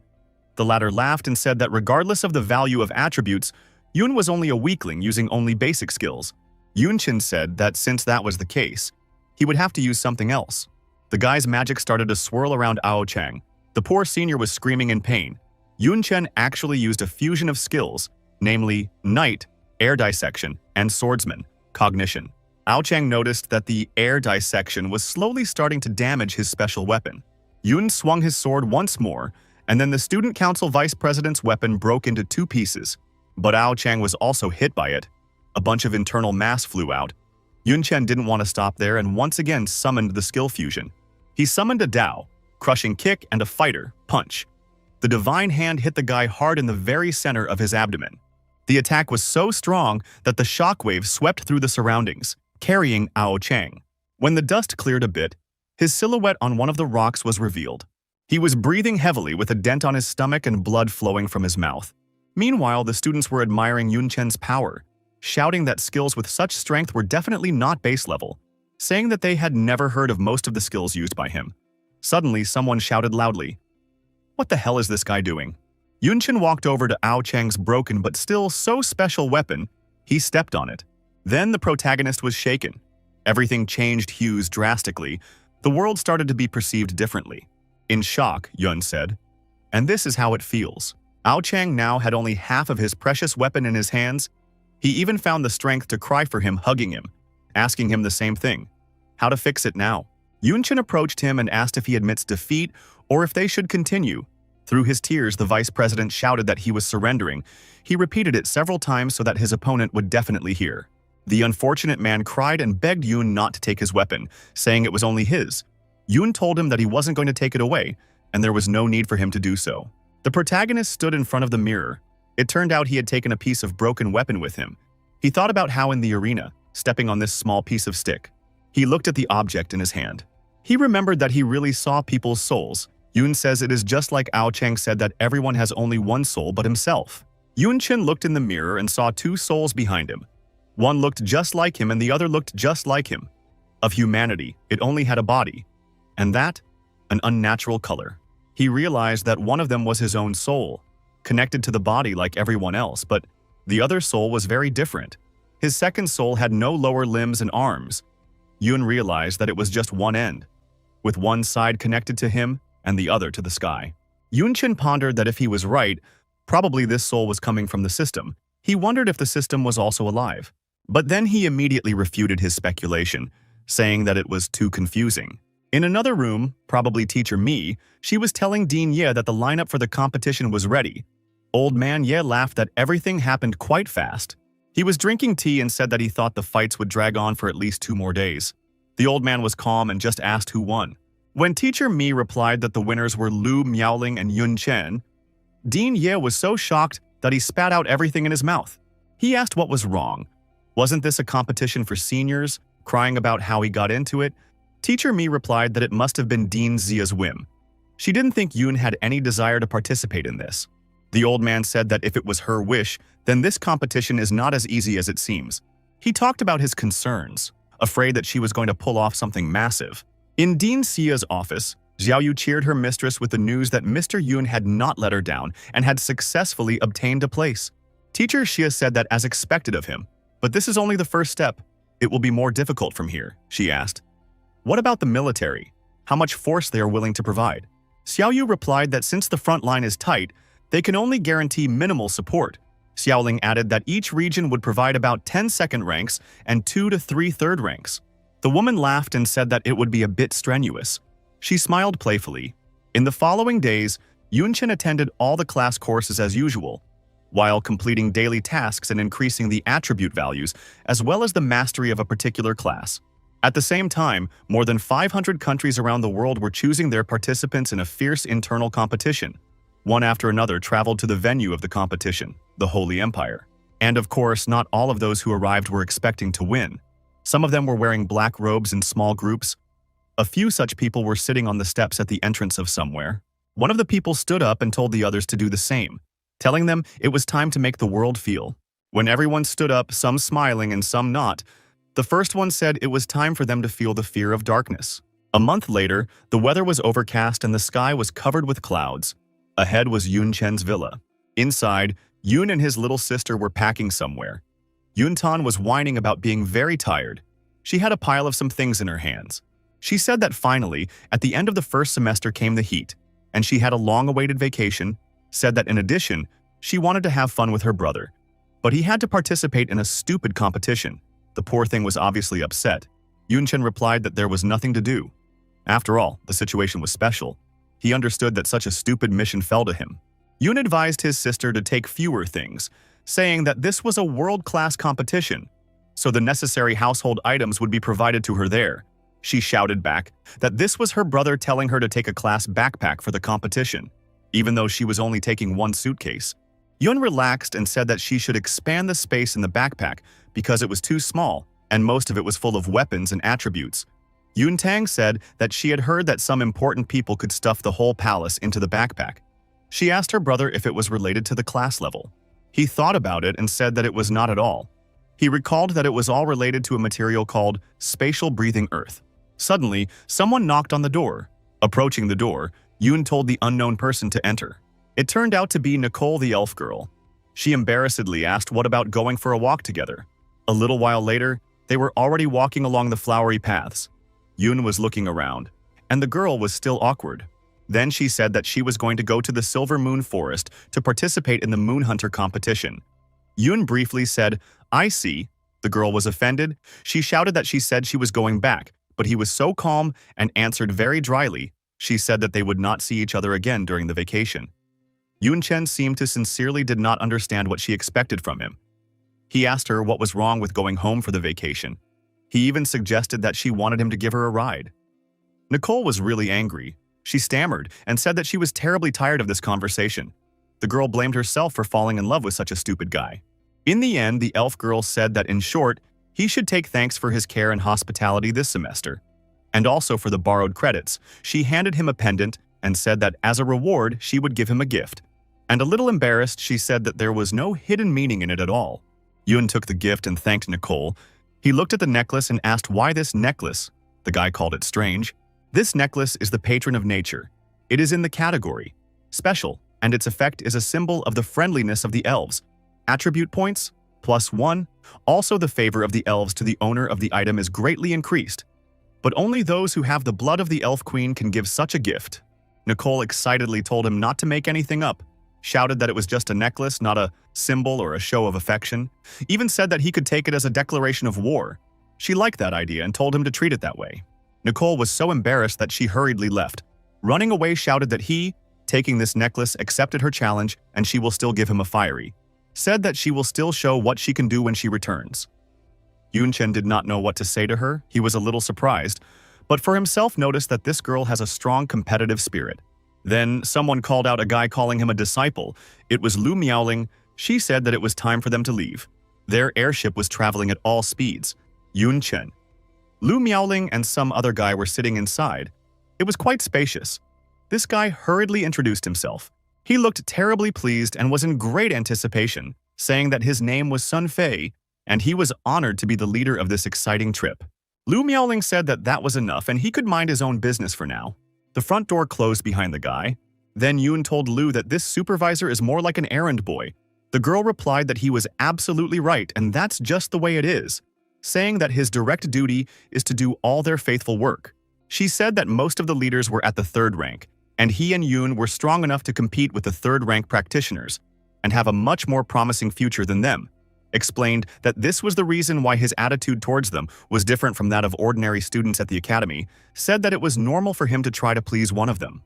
Yoon Chen replied that this is how reality is. The student council president replied that power determines everything. Your status is in exchange for your power. She said that Yoon Chen should just accept it. Yoon Chen said that on the other hand, does Lu Miaoling think that the freshman entrance exams, the international exchange tournament, and the world combat tournament are too many events? He said that it is obvious that the battlefield is getting tense. Is it a waste of resources to waste everything on such competitions? The girl replied that he was wrong, and that it was just the opposite, because it was because of the bad situation on the battlefield that they needed to organize competitions even more often. She said that they had been at war with the Dark World for many years. The current combat power was important, but it was also important to strengthen the combat power of a generation, and competitions were the easiest and most effective way to distribute resources. Lu Miaoling was telling that actually, he had entered this resource battle even before the entrance exam. A good academy gives good resources. He competed with students of the same age. The same is true for the freshman competition. The stronger one gets more resources. The international exchange tournament is just a competition between academies. The academy with the highest ranking gets more resources from the country. She said that again the same applies to the world tournament. There are many disputed theories and neutral zones in the world. They have a large number of dungeons and just necessary materials. Regardless of the waste, forced competition can easily turn into wars, causing internal conflicts among people. The purpose of the world tournament is to determine who will own these regions. Lu Miaolin said that the countries with the best results would be considered as promising and would be given the right to dispose of some of the neutral zones and disputed territories. This is the kind of experience mankind has developed over the years of fighting against the world of darkness. Yunchen listened attentively and then said, "That's how it is." The guy was thinking that compared to war, this is a very good way to solve conflicts, saving time by increasing energy. Suddenly, the girl said that they also had a date after arriving at their destination, and Yun thoughtfully agreed. Then when it came to him what exactly she had just said, he shockingly asked again. Lu Miaoling asked, and what did he think? She said that yes, it was a date, saying that the vice president had placed a bet in the form of a date with her during Yunchen's battle, and since he had won, shouldn't she provide the reward? Yunchen rubbed his head and said that it sounded very reasonable, but he still felt uneasy, saying that besides, he didn't think that a date with her was the reward. This shocked the girl. She questioned how a date with her was not a reward. Yunchen reiterated that of course not. Going shopping with her and spending money was just not a consideration. Lu Miaoling laughed loudly through tears of laughter. She shouted that he was an extremely interesting student, saying that this was the first time she was meeting a guy like him. Then the girl stood up and told Yunchen, calling him a disciple, that she was completely serious about inviting him to accompany her shopping after arriving in the Sacred Empire, asking him how he looked at it. Yun shook her hand and said he would go. He was thinking that he also wanted to walk in a foreign country and gather information, and the protagonist asked if they would give him money, and Lu said she would be very angry if he mentioned money again. The Holy Empire is the capital of Tyre. Ahead was a majestic castle, where a lot of people were climbing up long stairs. Lu Miaoling, Yunchen, and their leader were also in the crowd. He was telling them something passionately. People walked down the corridors, one after another. Yunchen asked what those lights on the city gates were. The leader told him not to worry after all. They were just special artifacts. They entered the doorway, and the guy kept saying that they were removing the hidden effects, such as cloaking and concealment.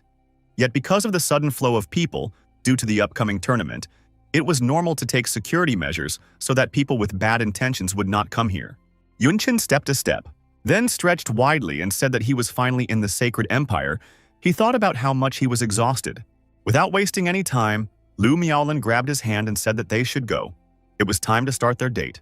The city was really big and modern. You could see the cauldron and the temple in front. There were a lot of high-rise buildings. Lu Miaoling admired the views ahead. She said in fascination that everything was as expected from the Holy Empire. There were foreigners at every step. The girl already had an ice cream in her hands. Yuncheng didn't understand what she was so amazed about. So he asked her what was the big deal. He said it was obvious that there would be a lot of foreigners abroad. Lu Miaoling hit the guy on the head and said that of course you know about it. Just want to lighten things up a bit. Who knew Yun would be so cold the whole way? She asked how he went on dates before. Yunchen thought about this woman revealing her nature a bit. He thought she was the arrogant and quiet type. Lu already had a couple more dishes in her hands. Her mouth was full of different delicious things, and she kept talking about how appetizing everything looks. Later, the girl found a shop with lingerie. She spent her attention on the bra without cups, embarrassed, laughed, and asked who even wears such strange clothes. Yunchen said that he remembered that he had something to ask Supervisor Sun, so he would go to him. In fact, he just thought that Lu Miaoling was too much trouble. It would be better to act alone. Suddenly, the girl put her arms around his neck, grabbing him very tightly. She put the ice cream under his mouth and playfully told him that he was busy registering and couldn't help him, because the girl was shorter than him. Poor Yun even had to bend down.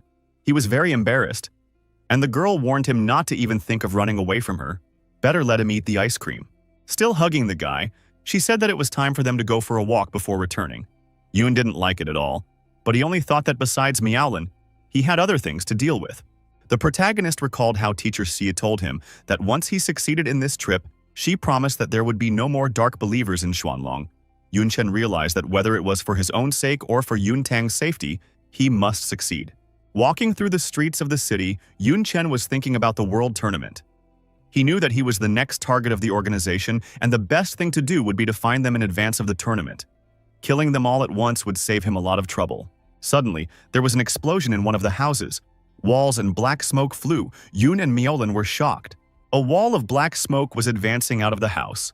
Some of the locals were sitting on the floor, some were trying to run away as far as possible. Everyone was terrified, shouting that it was an explosion and everyone should run away. Someone asked if it was a terrorist attack. Yunchin and Lu Miaoling had already taken up fighting positions.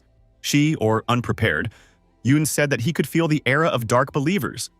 The girl said that since he also noticed, it was obviously not a good sign. Someone jumped out of the smoke. It was a blonde guy, followed by a couple of people in black robes, swearing and yelling at him not to think about running away. They were very close. One of them reached out his hand to the guy and told him that he was going to die today. The guy was scared but screamed for help. Unexpectedly for the black believer, someone interrupted his movement with a punch to the face. Seeing Yunchin in front of him, he was very surprised. Yoon pressed him into the stone wall. Meanwhile, the other people in black robes were already rushing at him and shouting that he was a bastard and that he should die. One of the guys had white hair enveloping him. Lu Miaoling said that it was a surprise attack, and it wasn't decent of them. It turned out that those hairs were two of her ponytails. People on the street commented on what was happening, saying that these people were really strong, that they looked like foreigners. One noticed that they were some young people, and therefore assumed that they were participants in a world tournament. Even Yoon Chen was surprised by her foxtails. He didn't know that she was a beast man, but then he realized that it wasn't about the tails. It was the magical power that emanated from them. He thought that it was more like a monster rather than a beastman. The man in black asked Yoon to let him go. Yoon replied that wow, still managed to save time.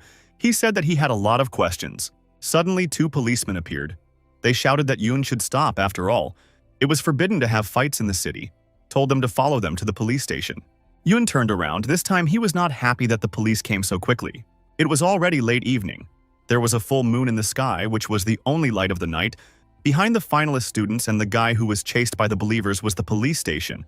Lu Miaoling was cursing and saying that she had to ruin the first date of her life. Yoon said that it was a pity that they had to hand over those believers, but there was nothing to be done. After that, Yoon Chen turned to the stranger who was being chased by the people in black robes. He said his name was Yoon Chen, and the girl next to him was Lu Miaoling. They were from Xuanlong. The girl also said hello to him. Yoon asked him who he was and why the believers were chasing him. The guy's condition was pitiful. He was about to say something when his stomach rumbled loudly, interrupting his words. The protagonist noticed it and said he thought they should find a place to eat first. Soon a diner appeared up ahead. The stranger was eating meat as if he had never seen food before and was slurping loudly and greedily. And there was a mountain of empty plates near him. When the guy was exhausted, it was unlikely that he could cram anything else into him. Yunchen asked how long he had not eaten. Lu Miaoling did not wait for his answer. She said that apparently he was from a small remote country. She explained that some small countries have bad economies, and therefore the citizens only have enough money to eat on the land. Suddenly, the stranger held out some coins on a napkin, saying that it was his only savings and he didn't know if it was enough. Yunchen refused the money and said that he'd rather give them information instead of money. He asked the guy to tell the guy everything he knows. The guy thanked Mr. Yun. He finally told them that his name was LG, and he was from the Saratiatan Kingdom. He said that he went to the Sacred Empire as a representative of the country to participate in the world tournament. As a result, those guys in black captured him almost as soon as he arrived, saying that they wanted to kill him and take part in the tournament under his identity. But luckily, he was able to take a special item with him. He escaped from the captivity and then met them, Yun Chen and Lu Miaoling. The classless freshman asked if that was it. Algie replied that yes, but he also heard them say that some of their comrades had managed to infiltrate the ranks of the world tournament. Lu Miaoling intervened, saying that the parish were just rats stealing chickens and dogs, asked how they could be so brave, stabbing a piece of meat with a fork, and said she would like to see how they would deal with it. Yun Chen and Lu Miaoling walked into some cramped alley in the city. The protagonist said that he felt as if all the events that happened today had come quite handily, smoothly delaying the arrival, as well as getting information, said that given LG's strength, how he came to participate in the world tournament, asked if he had no other goals, and the girl said that she believed him. After all, the Saratiatan Kingdom was in a remote and poor area. She said that even though the power of this country was comparable to an ordinary city in Huanlong, they were unable to deal with the third-ranked players, saying that he had probably come to the Holy Empire to participate in the world competition, hoping to get some useful resources for his country. Yun replied briefly, "I see." He knew that the tournament would start tomorrow, so killing them beforehand would not be possible. He realized that everything depended on what they would do tomorrow. The girl changed the subject, telling him that she had noticed that he followed fashion a long time ago, saying that she had never thought he cared about it. Explaining that getting tattoos on his neck wasn't his style, this startled and horrified the guy. Probably the last thing he wanted to hear right now. He realized that the sea god jelly had disappeared. He assumed that it had dissipated upon entering the city gate. Yunshin calmed down and realized what this was all about, and it looked like he would be able to have a good time at the tournament. The next day, he and Lu Miaoling were already at the Sacred Empire Teleportation Hall. Yunshin told his companion while looking around that there were so many strong personalities here. Lu Miaoling said that most of them had hidden talents. While there were far fewer rare talents and no ordinary talents at all, she said that everything was as expected from the World Tournament. She said that it was a lousy idea to divide the strong and weak by class alone, because he himself was classless, but he was no weaker than any of those present. She said that it was true that hidden class holders were superior to ordinary class holders in terms of attributes and skill strength. But that wasn't an indicator. Race, bloodline, talent, and so on were all important in choosing the most suitable class. An ordinary warrior that matched his class perfectly might not be weaker than a hidden class warrior. Yunshin replied that he was also thinking about this.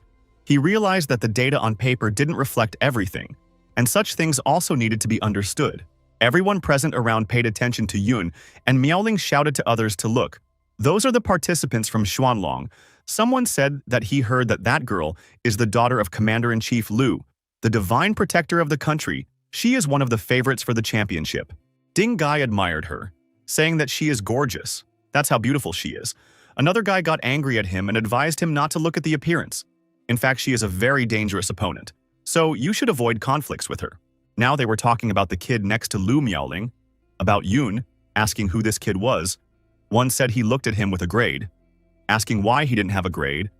Someone shouted that he must have been added just for a supplement. Xuanlong country is one of the top 5 big countries, so they were worried whether his level would be low. Suddenly, someone got angry and told everyone to listen here, saying that they considered themselves worthy of participating in the tournament, even though they were weaklings from small countries. It was a terrifying man. Informal looking, he had a couple of punctures on his chest, he was massive and looked quite strong. He was shouting that it looked like they all had to die. He said they could believe if they wanted to, and if they didn't, they couldn't. But he was going to finish them all off from the start. The people in the back were a little scared. They said he was the third prince of the Beeman Empire with golden hippo blood in his veins. They didn't like the fact that this bastard was here at all. The guy yelled that he said it to scare them. He had a criminal record for false accusation of murder.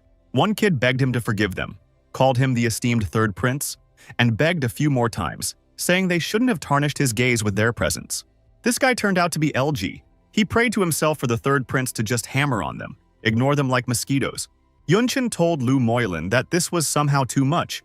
The girl replied that not every country was as powerful and peaceful as Xuanlong, telling him that the Beeman Empire had always been known for its belligerence. Besides, by themselves, the individual small countries are too weak. It wouldn't be an exaggeration to say that if they really pissed Okoto off, it wouldn't be surprising if he gathered troops and set out to destroy their countries. She said that pleasing and showing weakness is the basis of a small country's survival. Dignity is a luxury to them. Okoto laughed and told them not to be so frightened, for he was a good bee-man, saying that the fact that they had come to compete for the sake of their countries was obvious, so he decided to help them and gave them an excellent choice. With his huge hand, he grabbed the praying LG on the head and offered to become his slaves for the duration of the tournament, to work for him. Then he would reward them with enough resources. Algie was trembling with fear, but he kept saying that in the end, even if they were lucky enough to make it to the second round, they wouldn't earn much resources with their snares, saying that if he hired them, they could earn much more, and his weekly expenses would be enough for a year. Everyone immediately fell to the floor and shouted with one voice that they were at his service. Yunshin said that Okoto might not keep his promise after using them after all. Lu Miaoling replied that she did, but they had no choice. Some girl came into the hall and told Okoto-san that he was here to represent himself and his country in the World Tournament, saying that it was a very ugly act on his part, publicly forcing candidates from other countries to become his slaves. It was a beautiful blonde girl with a black and red dress. Someone shouted that she was a participant from the Holy Empire side, and also Princess Lucini. People were stammering about how beautiful she was. After all, she was not only attractive, but also represented the Holy Empire, one of the 5 great countries. Her strength was also not to be doubted. Lucini was also a favorite to win the tournament. Now they would have something to look at. Okoto asked what kind of jokes the princess was making. Is he forcing anyone? Saying that they did it voluntarily. The girl asked if it was true. She crouched down to the people on the floor and politely asked if they were really doing it of their own free will. Said that if they were being treated unfairly, it was worth just saying so, because the Holy Empire would not tolerate any form of oppression, and LG blanched. But then he still said that he was doing it of his own free will. Lu Miaoling called Lucini a hypocritical woman, asked who would tell her that she was worried about the retribution of her homeland, said that she just wanted to illuminate that her country was not against the alliance at the national level. But what good are beautiful speeches? Yun was silent. Lucini stood up and told Miaoling that she was still expressing herself as well. The girl asked not to call her that. After all, she didn't recall them being that close. The princess playfully asked, "Really?" and then said it didn't matter, it wasn't for her. The other tournament participants were shocked. They asked, if the noble Princess Lucini was not looking to meet Lu Miaoling, then who? Who did she want to talk to? When the girl turned to look at the unknown guy near Lu Miaoling, they couldn't believe their eyes. It couldn't be that classless. They thought it was simply impossible. The princess bowed to him and asked if he was the same Mr. Yun from Jiangnan Academy, saying that she was honored to meet him, explaining that his teacher, or rather Mrs. Xia Qingcheng's parents, helped them a lot. The fact that Teacher Xi's parents had helped the royal family of the Holy Empire greatly astonished the guy, and he interjected. He was asking himself about whether the dean's family was so influential, and she had never mentioned it once after all. Lucini was also surprised that he didn't know about it.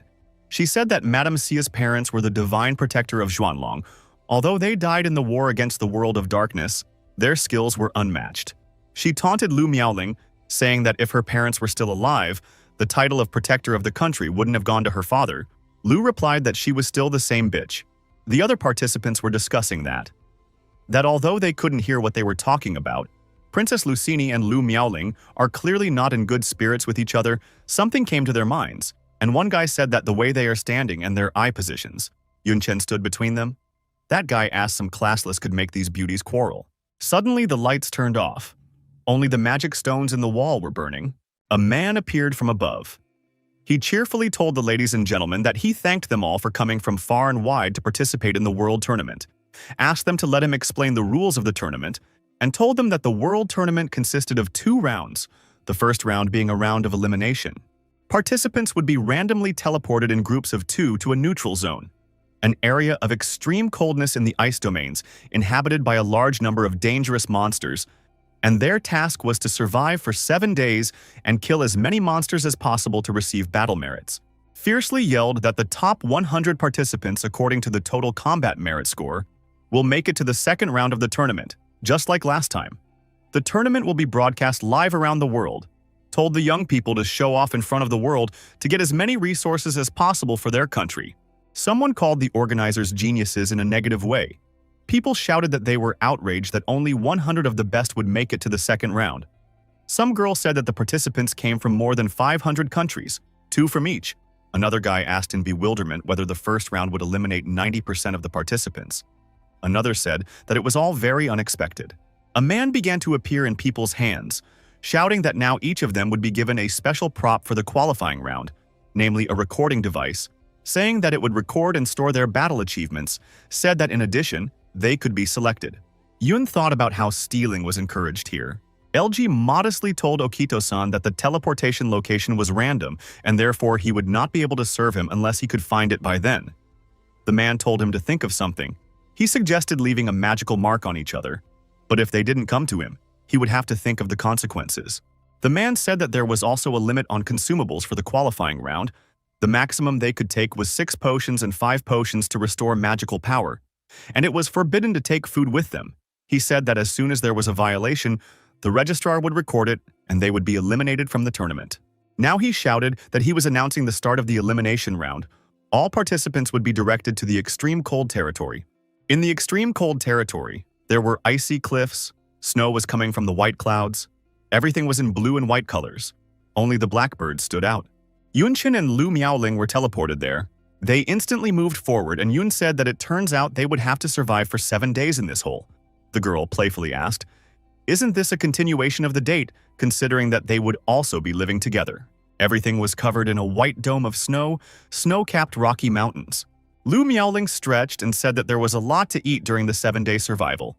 Yun said that water could be replaced with snow, but as for food, it was much more complicated.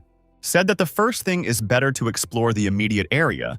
The guy crouched down and used a fusion of skills, namely Mage, Mana Flow, and Mechanic, Echolocator. He put his hand on the cold ground. The fusion of these skills activates the Listening Echo. The listening range spread out in a circle. Lineas of air fluctuations were on the mountains. They glowed with different colors. Lu Miaoling voiced her surprise that he even had the skills to track perception. She said that even the worthless could appear omnipotent. Yunchen counted the memorized movements in his hearing. He counted 3. He said that they were lucky because there were 3 monster lairs nearby. They rushed towards them, and Yun said that the first thing they would get was battle achievements and food. The girl laughed. Ahead was a giant-sized cave. Inside was a whole army of snow mountain humanoid monkeys. Their level was 43, and the difficulty was gold. Also, there were snow porcupines. Their level accrued 41. The difficulty was also gold. A 44th level frost goblin with the same difficulty. Yunchen told them that he was just lighting some fire. Why get so angry right away? The guy had to tense up a bit. After all, a whole bunch of snow monsters threw themselves at them, roaring loudly. They all used a giant fist strike. The giant fist was already very close by when Yun said that just because he was big didn't mean his fists were endowed with great strength. The guy used skill fusion, fused the striker skill of Fire Fist and Fighter. Striking at full force, Yun Chen's blue flame rushed straight into the middle of the monster's fist. In the shape of a drill, it drilled an attack. The monster began to dissolve into space. It screamed in pain. Fortunately, these were its last sounds in this life. OK, Miaoling told Junior that he was incredible. After all, not everyone was capable of fighting a level 43 monster with only a level 36. She said that despite that, Yun had defeated a monster of such a huge size with his human body. Suddenly, her pleasure was interrupted by a sound like someone plunging into the water. She was standing on the snow and it was raining. Interestingly enough, it wasn't snow at all. It was rain, which was impossible in such a cold climate. It was an icy rain, and it broke when it touched the ground. Lu Miaolin said that it was the Ice Goblin's skill. It was a slow-motion debuff. And there was a goblin with a magic staff standing behind her on the cliff. The goblin had already directed a couple kinds of magic attacks at her, and she said that she couldn't leave everything to Yunchen. Lu Miaoling turned to the goblin, saying that he seemed to understand as well. Who would inflict the greatest threat to them? She hugged her flaming tail and summoned a fire elemental. She shouted for it to ignite. Then the flames spread into a beautiful, huge flower. It enveloped the monsters and they burned, dying in agony. The terrifying opponents, one by one, dissolved into the cold air. Meanwhile, Yunchen was fighting a couple of other snow monsters. The guy turned around at the girl's battle. He asked himself, "Is it elemental magic? Is she an elemental mage?" However, he refuted his guesses with the knowledge that there was a difference in the form of skills. The ice ceiling of the cave began to crack, chunks of ice breaking off. Suddenly, a huge monster fell inside. When it landed, it roared loudly. It was an ancient snow mountain ape. Its level is 51 and the difficulty is gold. The ape looked really intimidating. The ice hand and fire hand rushed towards him. The ice hand was Yun, and the fire hand was Lu Miaoling. They slammed into the enemy and he screamed in pain, and the academicians shouted for him to shut up, shut up. From that very cave far outside, the screams and cries of the monster could be heard. A little while later, the tournament participants from Zhuanlong around the built fire, leaning on the back of the already dead monster monkey, they even managed to get some meat. Now it was roasting on the fire. Yun said that for the sake of this, they had been trying all day. He said that they had finally cleaned up all 3 monkey lairs. He said that killing one ordinary monster would give them 1 battle merit, while killing a boss would give them 50 battle merits. Lu Miaoling replied that even if the profits were divided equally between them, they had cut down a good cash, and if it continued like this, there would be no problem with survival. Yunchen reached for his portion of meat and replied that yes, and monsters were easy to find here. He held out the meat to the girl and told her to eat. The girl was surprised that he didn't hold it out to her since it was almost burnt. With a disdainful look at the spoiled piece, Lu Miaoling said that she would do the cooking from now on. Yun did not like his own creation, but said that it was better to overcook than overcook, so let her eat. He realized that at home, cooking is usually handled by Yun Tang, but he does not know about it at all. The girl looked at the unfortunate piece of meat and said that the teacher and student are both worthy of each other. They cannot cook and throw arguments. She said that 7 years ago, the head of Sia invited them and his father to his home for dinner. She was rarely in the mood to cook by herself. Lu Miaoling remembered the horror she saw in front of her 7 years ago. She recounted that she told Dean Xia that her food was unpalatable, but she acted as if it was a matter of course. Lu Miaoling remembered the look on the girl's face when she asked why the hell she had a maid then.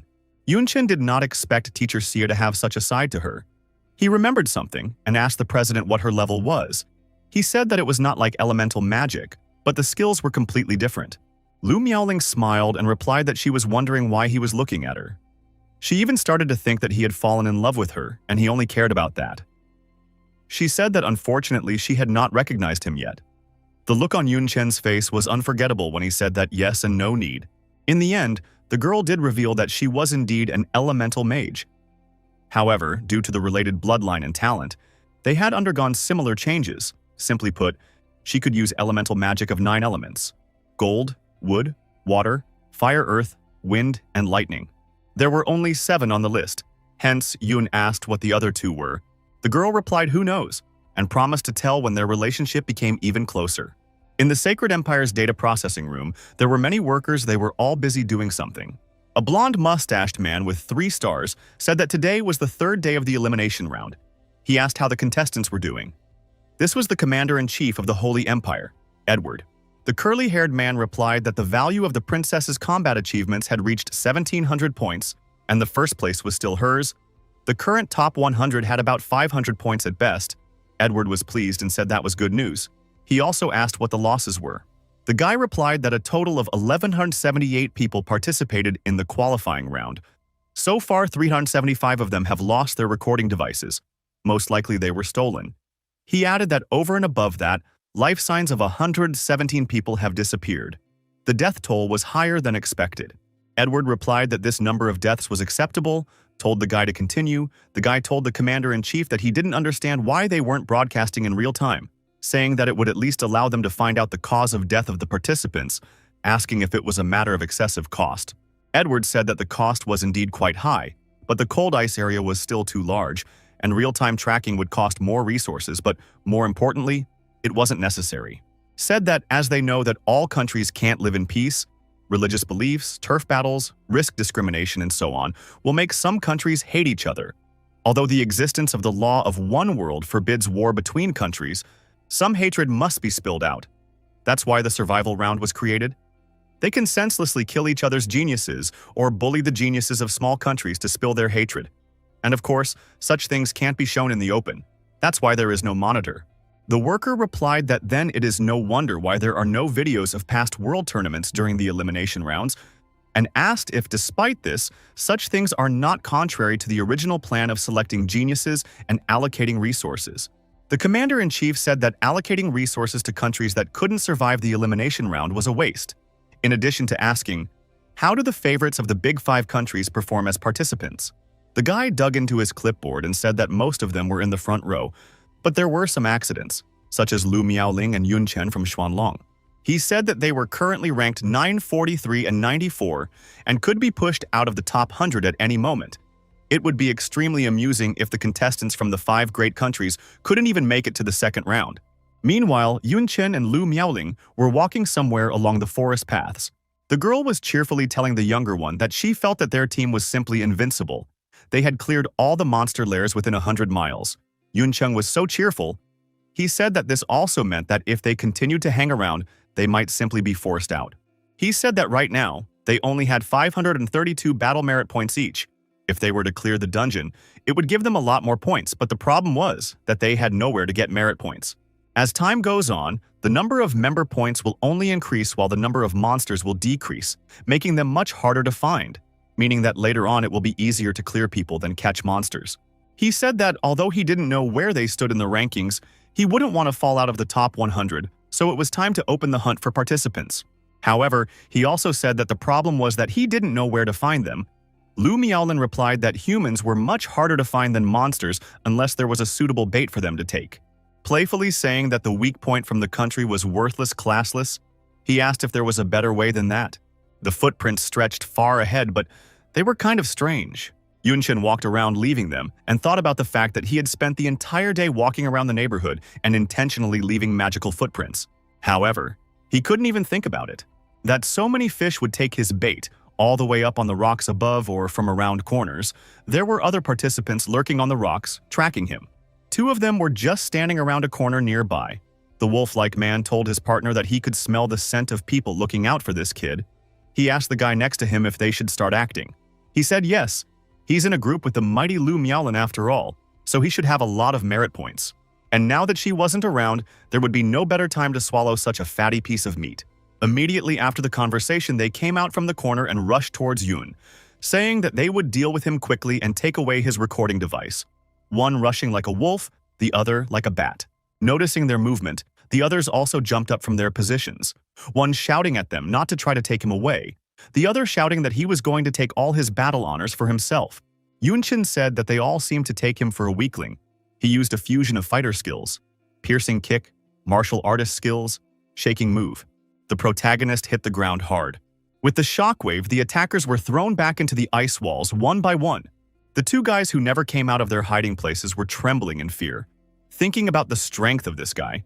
And he's only a rank 3 and can use advanced skills, asking themselves who he was, realizing that this classless one was clearly not as simple as it seems. He was strong enough to fight rank 3 fighters, and a monster of the same level as Lu Miaolin, Lucini, and the others. One of them shouted that they had been tricked, the other that it was time to get lost and that he had pretended to be a weakling just to trap them. Yun's magical vines rushed towards them. None of the attackers were able to escape from him. They were all twisted by the guy's vines. One of those caught asked where on the snowy plain the demon thorns came from. It turned out that it wasn't Yun's vines but his demon flower. It held the targets tightly. It's called a thorn grip. Yunchen told them that they were hiding in the shadows, thinking they were cautious hunters, but as you can see, they themselves became prey. The main character used his blue demon queen flame on them. The fire became a wall, penetrating them to the very bone. People were screaming and asking what this ghostly fire was. It wouldn't go out. Screaming that they were hot and were about to die, asking for mercy, promising they wouldn't dare anymore, asking them to just take their battle merits. Lu Miaoling was watching what was happening, sitting behind a small rock nearby. She said that it seemed like she didn't even have to get in. The participants all shouted why such a strong man pretended to be a weakling. They called him a damn bastard who complained about saving their points so hard. This was also watched by someone from afar. Yunchen told them that it was their own fault for thinking he was a weakling. When it was over and he had a whole bunch of sub-reading devices in his hands, Yun plopped down in the snow, talking about how he had used Ghost Flame too often and was terribly tired, saying that, as expected of geniuses from various countries, it was hard to deal with them. He looked at the devices he had received and rejoiced that he had a good harvest today. The merit points had increased by 3280, saying that even if divided equally with the president, it was still a large amount.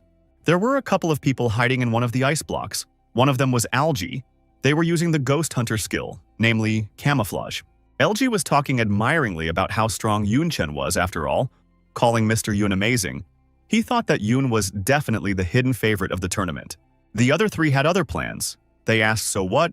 He was obviously tired after the battle after all, said that they could definitely defeat him now. The third added that if they gave that many registrars to Okoto-san, they would obviously be generously rewarded. They climbed out of their seat and rushed at Yun, although they couldn't be seen because of the spell, but the protagonist could hear the echo of magic. He thought about the fact that even these rats couldn't sit still. There were attackers flying at him from 3 sides. Yun activated his blue flames and decided that it would be better to just get rid of them. Suddenly, a 4th person appeared. He jumped up, shouting for everyone to stop. It was LG. The guy stood up to Yunchen's defense and told them not to attack him. This left the 3 of them shocked. They didn't expect such a prank from their comrade at all. Yun sat behind Algae's back and thought about this boy. One of the 3 guys asked Algae if he realized what he was doing now. They were all very angry with him, asking why such a spineless guy was their comrade. Another shouted that if they didn't earn enough battle merit points for today, Okoto would get really angry. LG replied in a trembling voice that he knew that. But Mr. Yun had saved his life earlier. He said that there was still time until tonight and promised to find a new target. Therefore, he once again asked to let Yunchen go. After his words, Yun stood up and said that there was no need to worry about him, that he could handle everything on his own. The 3 guys started to move away or even run away. One said he still had strength. Another said that if LG hadn't stopped them, Yun would have dealt with them by now. The third said that now was often the time to leave. They started to run away. LG stayed there. He bowed and apologized to Mr. Yun, said that he did not expect that his buddies had decided to make an attempt on him, apologized again, and said that now he had to go. Yunchen was silent, and LG rushed to catch up with his buddies, asking them not to leave him. Lu Miaoling came out to the younger man and said that LG probably hadn't realized yet that it wasn't Yun who was dangerous, but his companions. She said that he would probably be punished severely upon his return, and asked if Yun was going to do something about it. Yunchen asked in what sense, said that in the qualifying round, everyone was an enemy and they had only seen him once, but added that for the sake of Okoto's points, he didn't mind interfering. Lu Miaolin whined that he seemed cold-blooded and good-hearted. But could he be a little more forthright? Up ahead, a bonfire was burning. Next to it, the third Prince Okito was sitting on a constructed chair. He was greedily eating a large piece of meat, with the four bowing before him and the girl sitting by his throne. Taking a bite of meat, Okito said that, to be honest, he didn't expect his slaves to be of much use. That's why he provided such weaklings with an assistant, in case they were unlucky enough to face a strong opponent. However, everything was interrupted due to an unexplainable, inexplicable reason to him. He ate and said that there was no point in keeping a dog near him, which was no use. LG guiltily said that he was sorry, but Mr. Yun had saved his life, and therefore he simply could not leave things as they were. The boy begged his master to give him another chance. Okito laughed and asked why he was so scared. He said that he was a kind hippo, so he could give him another choice. The choice would be whether to smash LG's head in or level his country. He said that the culprit should decide for himself. One guy quietly asked how it was a choice. The other said that Mr. Okito offered to choose one of the two, and that he would have to pay for his way of thinking. Algie was scared. He was trembling. He got a little close to Okito-san, calling him brave and honorable, fell head down in the snow and begged, asked him to leave his country alone. Okito said that's what his choice was. However, suddenly someone put a firearm to his head. It was Yun Chen. He was equipped with a demonic terror weapon in the form of a shotgun. Poor LG raised his head and noticed Mr. Yun. The other three got up and asked what was going on here. When did he sneak in here and how did they not notice him? One of them asked the Lord if he had intervened because of LG. Yunchen told Okito to remove his foot. The one asked, "What if I don't want to?"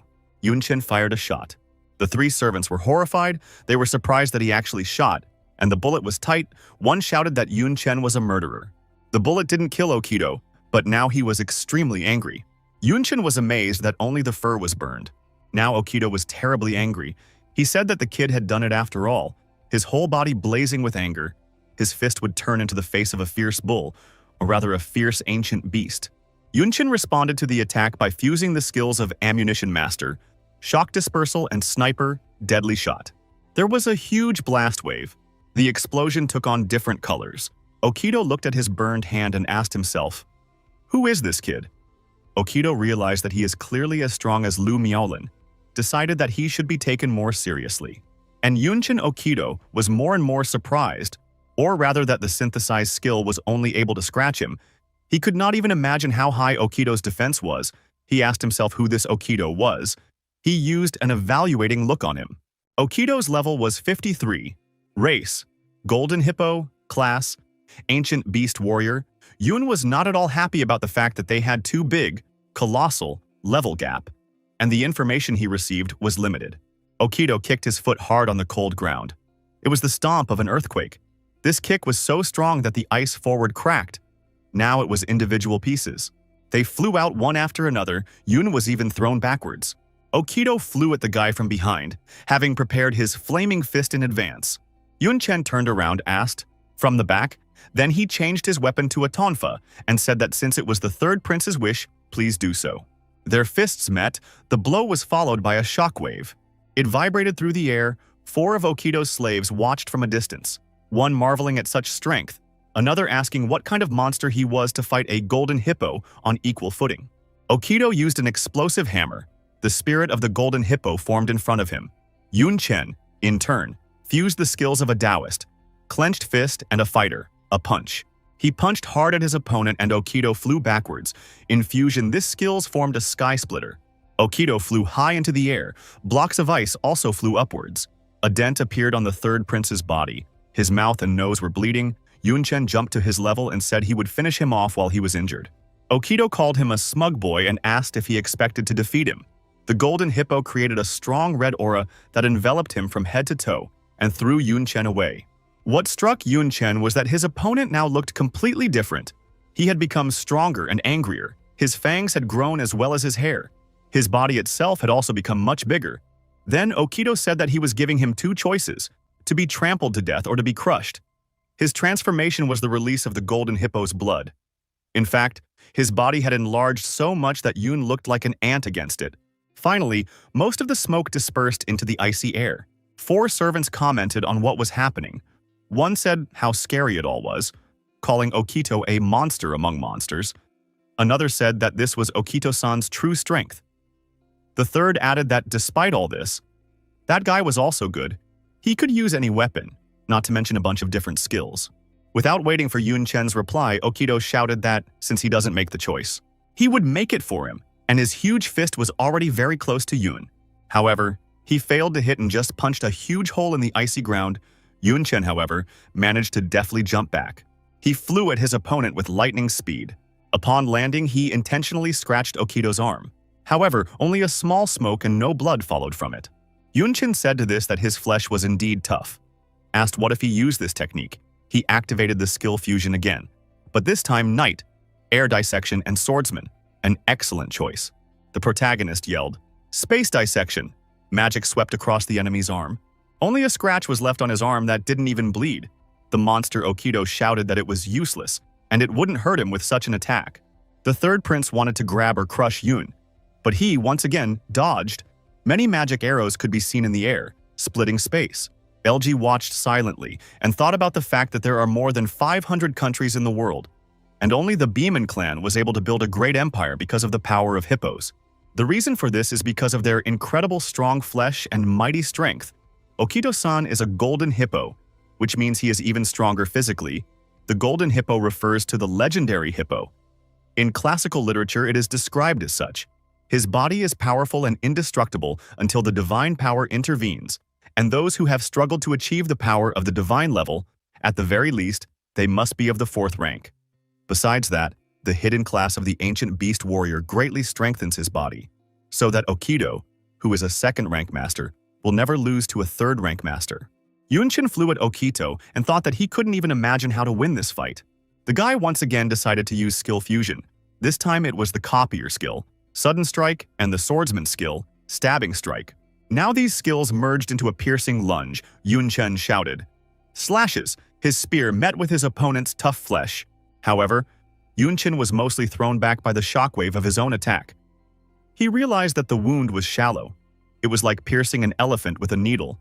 Even if he pierced it 3 times, there would be no effect.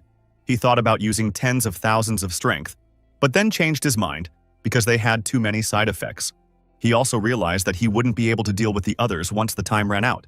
It was a pity that he needed a talent related to space to use Spatial Burst. Otherwise, he would have defeated him long ago. Now Okito threw himself at Yunchen. He shouted that he would not run away from him, that he would continue to fight him until exhausted to death. He had awakened the anger of an ancient beast within him. Yunchen once again deftly dodged his attack. He asked if it was true, and then said that in that case, Okito could stand still and he would slash him.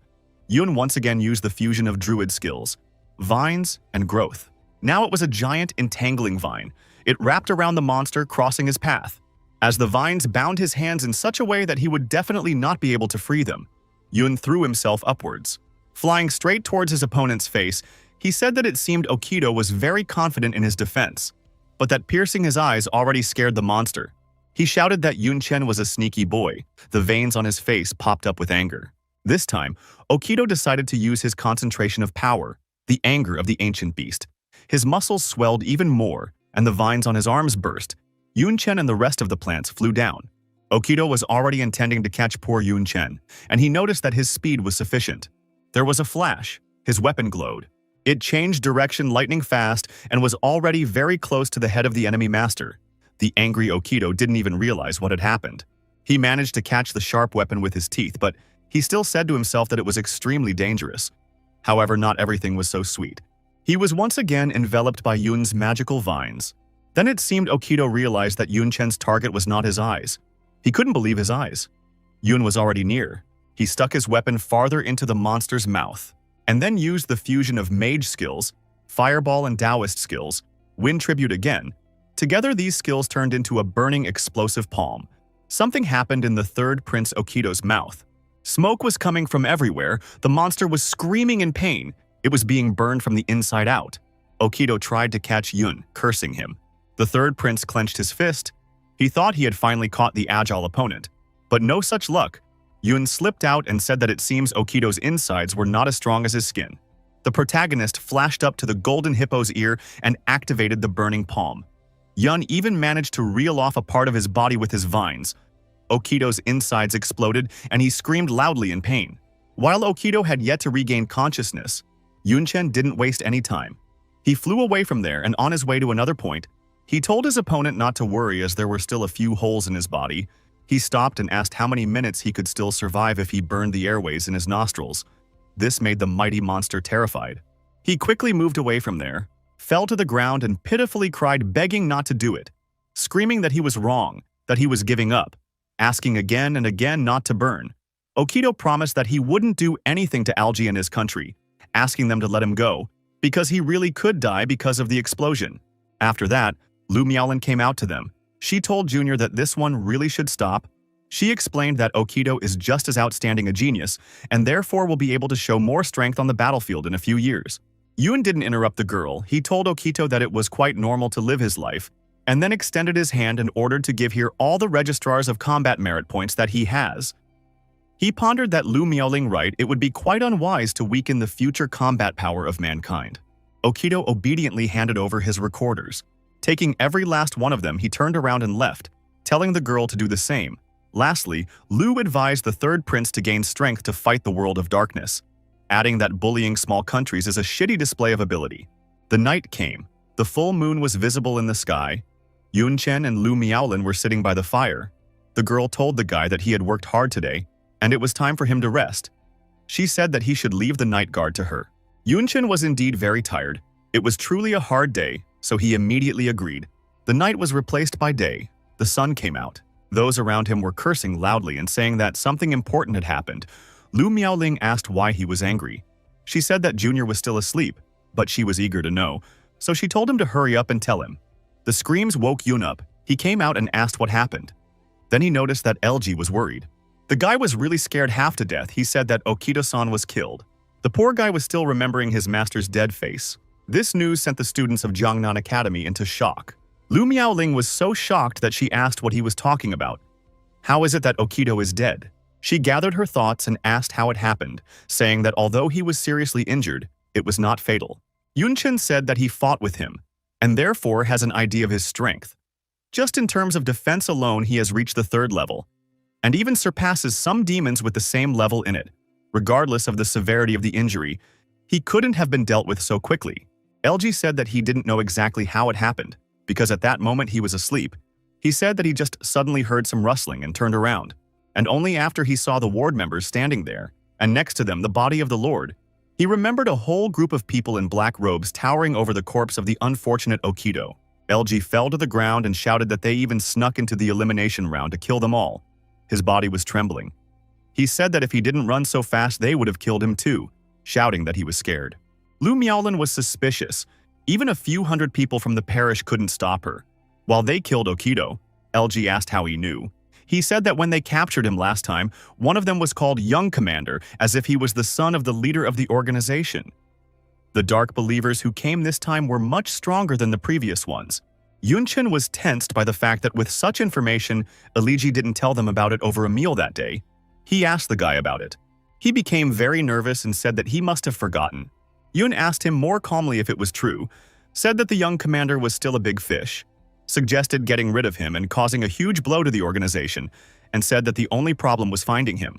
LG said that his class was Ghost Hunter, he was good at tracking and hiding, said that the Okido camp should still have their aura. Once they return, he can track them down, offered to show Yun and Miaolin dearly if they don't mind. Of course, Yun thanked the guy for his courage and said it's time to go. In the Sacred Empire workroom, people were astonished, swearing and shouting that the third prince of the Beeman Empire showed no signs of life. that this was the first time such a thing happened when such a high-ranking person died. It was said that the Beeman Empire was second only to the 5 great countries in its power. One man looked at his monitor and said that suddenly Yun Chen and Lu Miaoling's combat merits had skyrocketed. And soon after that, Okito died, saying that even a child would guess what had happened. Someone said that the Beeman Empire was known for its belligerence, so once the news got out, it was very likely that they would break diplomatic relations with Xuanlong and might even declare war, saying that humanity could not afford to start a civil war, asking what they should do now. Edgar stood up and slapped his desk hard and shouted for everyone to be quiet, saying that this was just an unforeseen result and because what was the big deal, saying that this area was known for its danger and it was logical to expect unfortunate accidents. He said quietly that perhaps Okito was just the beginning. The 3 young men rushed forward. Algie said that they should hurry, for if they delayed, their aura would dissipate, and then they would be very hard to find. The other 2 agreed with him and sped even faster. Suddenly, something greatly surprised Yun Chen. It was a strong hurricane ahead. Luckily, they all managed to jump back in different directions. Yun stopped abruptly and asked who was here, putting his hand on the frozen ground. He realized that the one who came was very strong. Inside the vortex, the silhouette of a girl appeared.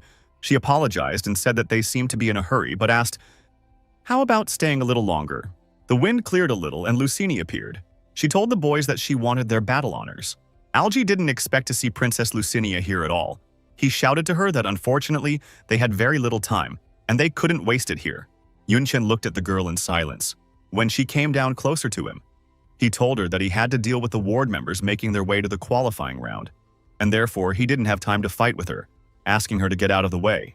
Lucini sarcastically asked if that was true, said she was sorry, but she was more interested in him than hiding rats, asked how they should be. Then Lu Miaoling stood in front of Yun. She told her and LG to go and not to waste time here. She added that she would deal with this hypocrite. Yun and LG immediately rushed in the right direction. Lucini turned around and asked if Mr. Yun just left Miaolin and left, said that it seems like he doesn't like her that much. Lu Miaolin words of the princess did not hurt at all, she asked. Do not like you say, told her that still like Junior, began to say that he just believes in her power. The girl's eyes lit up and several long fiery tails came out from behind. Lucini asked if that was the case. She said that from the looks of it, he would be terribly disappointed. Lightning bolts swirled around her. Their elemental magics met in a huge explosion. Meanwhile, Yun Chen and LG were already standing in Okito's chambers. The lungs in his body had long since stopped breathing, and the blood had turned. There were many black blotches around. Yun crouched closer and touched the chest of the third prince, said that there were many wounds and marks from the use of magical power of different attributes. There are more than 6 kinds of weapons that can inflict such a wound. Made a verdict that he was killed by not one, but a whole group of people. LG said that Yun was talking nonsense and Okito couldn't die so easily, but his tone was very different from usual. His eyes were burning and he pulled out a dagger from his sleeve. LG said that these dark novices are cruel and powerful. The guy smiled and told Mr. Yun that he should also be more careful. He had already put his dagger right up to Yun Chen's neck. Yun said that it was unnecessary to remind him, as he always kept his guard up. This threw Algie into a state of terror. Yun Chen turned around and shouted his name, pulling out his sword, and said that the one who killed Okito was LG. His sword swiftly sliced through the air. Blood rushed out of LG's chest. He was extremely shocked and had yet to realize what had happened. Yun Chen's eyes were burning belligerently as he swung and said that, although he didn't understand why he had brought him here, if he intended to kill him, he should be prepared to die in return. Suddenly, some girl threw herself at LG's neck, calling him young commander. From behind, another man flew at Yun Chen. He shouted for him to die, but the man's weapon landed on Yun's sword. Yun Chen managed to turn around and block the attack.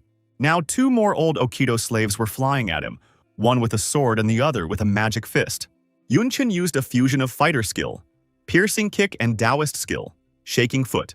The protagonist kicked the ground with his foot, and all the attackers were thrown back by the strong shockwave. The girl lifted young Mr. LG up and asked if he was all right. The boy replied that he was caught off guard, causing him to almost die. He added that he was lucky that he was only injured and could recover. He still had his own bloodstains on his face. Yun Chen looked at him and said to himself that the wound had healed. Did he really take a potion? Said that it couldn't be a potion because it wasn't that effective. Remembered that Ghost Hunter didn't have recovery skills. He didn't know what it was at all. The protagonist stood and said that they even forced him to use skill fusion, so he also got to his feet. He knew that this kind of power could not be possessed by participants from remote and small countries. Yunchin said that it looked like he should take them more seriously. The patch of ice where everything was happening was badly damaged. Something blackened somewhere, something was smoking. Algae stood up and turned to Yunchin, asking when he started to doubt him. Yun looked up at him and said that he didn't believe him from the beginning. Told him that on the first day of arrival the Sacred Empire fell into the hands of the parish. And after he escaped and was able to get important information, too many lucky coincidences. The protagonist said that he realized everything at the moment when the soul hunting mark appeared. He said that the thing is that he was lucky enough to meet him. Most likely, he had noticed him long ago and was waiting for the opportunity to make a move. Algae asked what if it was really a coincidence. Yun replied that the extreme ice territory was vast and unbounded. It would take a lot of effort to find monsters, let alone a human. But LG was able to track down his location so quickly, he asked if he thought it was a coincidence too. He said that he probably used his class feature to memorize his scent before the round started. While Yun Chen was fixing his location when he arrived here, LG was just waiting for the right time to appear. The young commander said that it was too much. That after all, he even defended Yun once, in front of Okido, after Yu interceded for him. The boy asked if it wasn't because of his trust in him, why he did it. Yun said he just wanted his battle record and to watch LG's performance. Told that as for his defense, he didn't need it. If he hadn't noticed Lu Miaoling hiding, he would have teamed up with his partners to attack him. Yun looked at the 5 young men ahead and said that it seemed to be the case. Algae said about how difficult Yun Chen was after all. No wonder the organization had set such a high reward for him. However, he added that it didn't matter to him. He and the girl beside him started to dissolve into space. It's a disguise, dissolving Aligi said. Next time there won't be any bones left of Yun. Everyone else was also rapidly dissolving. Yunshin closed his eyes to better sense what he couldn't see. He knew that the disguise was just confusing. They weren't going anywhere. The reaction from his resonance of magic power was enough. He realized that LG probably didn't know anything about it. Otherwise they would. They didn't attack so openly. There were already 2 wardmen flying at him from behind. Yunshin easily dodged the sword attack and slid down the ice a bit. The attacker didn't realize how it happened at all. The bald guy didn't expect Yun to be able to dodge either, and Yun himself had already flown at the bald guy with his foot. He used the fighter's main skill, the piercing kick. He stomped the man into the ground, into the ice. He saw the first guy rushing at him again and activated the fighter's basic skill, punch. He hit the guy hard and he flew far away in the direction of the blow. A lot of blood came out of his mouth. He was cursing loudly, cursing Yun Chen. The protagonist, not wasting any time, flew towards someone again, saying that he would deal with them first. Something bigger and black appeared in the air. Then Yun stopped. He was shocked by what was behind his back. Something huge, black. This something has suction cups. What scared Yun was that it was most likely the dark tentacles of a dark pontiff. He realized that he had no choice and would have to take the fight. The tentacles began to surround him. Yunshin directed his deadly blue fire at the terrifying monster. The tentacles burned. Inside it was the same girl who cared so much for young Master LG. Yunshin told himself that the Dark Pontiff was a difficult class whose skills focused on control, which caused problems. He knew that right now this woman was the priority. Yunshin used the fusion of the swordsman's skill of speed and the fighter's skill of wind step. When the blue flame completely got rid of the dark monster, it changed direction towards the girl. It also carried Yunshin. The girl, slightly surprised, said that he was too fast. Yunshin was already about to kill her with his spear and swiftly flying at her from above, told her to die. He landed and there was a huge explosion. His spear did not hit the girl's insides but her shield. In fact, her attire looked different now. Instead of a black sleeveless dress, she was wearing a thick armor. Her shield was simply huge, exactly bigger than herself. This amazed Yunshin. He wondered if the Dark Pontiff could lift such a large shield with her strength. So she was also wearing paladin armor.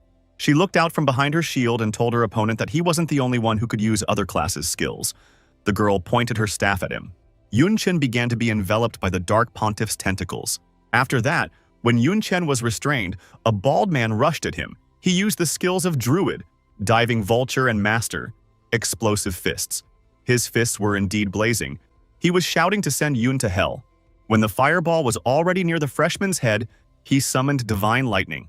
He was transported back a few dozen meters and saw a giant fire explosion at that spot.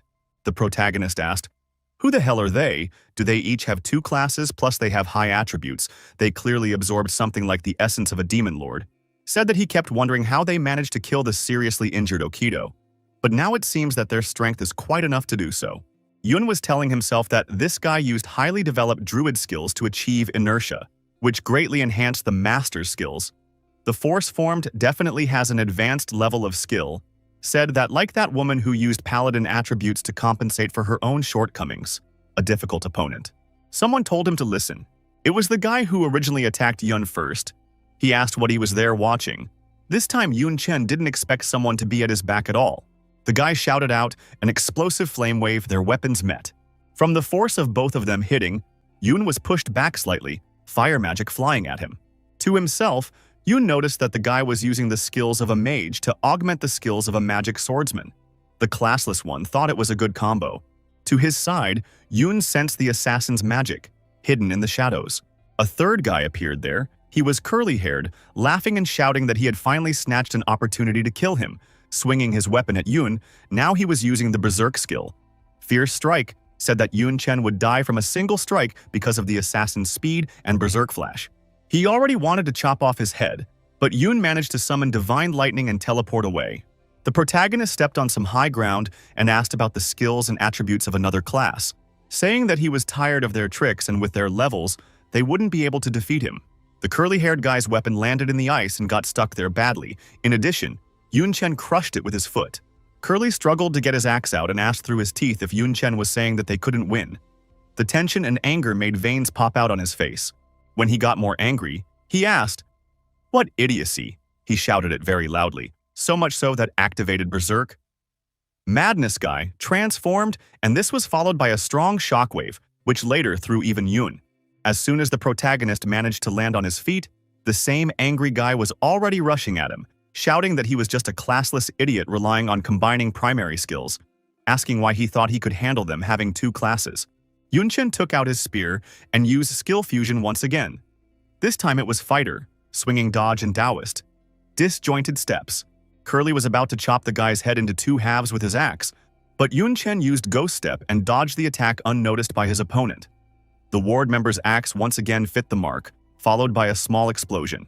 Then the girl used the Dark Pontiff's Dark Tentacles skill and the Paladin's Holiness Strike. It appeared right above the classless one's head. Luckily, Yun Chen had time to use Ghost Step, and the Holiness Strike was simply huge. It also flew into the ice. The enraged, curly-haired opponent rushed at him, screaming for him to die. The protagonist once again managed to dodge the attack. However, he was well aware that these guys were making full use of the skills of several classes, and compared to him, who could only use basic skills, they were just on top. Yun knew that in the past he would have had to run away from them. Curly used an explosive flame wave on Yun. Yun Chen, meanwhile, said to himself that he might have had to then, but not now. When he has skill fusion, he can rely on more than just them. After all, thanks to the skill fusion, he had a lot more of them. Yun Chen finally landed, which was to be expected. There was already an attack flying at him from above. Only it wasn't a curly-haired guy, but a bald guy. He was shouting loudly on the way. The freshman, on the other hand, was pondering that with enough initial skills. He is able to create so many skills to handle any situation. He used skill fusion again. Now it was Assassin, Cloning, and Shadow Flow Spike. Shadow Assassination.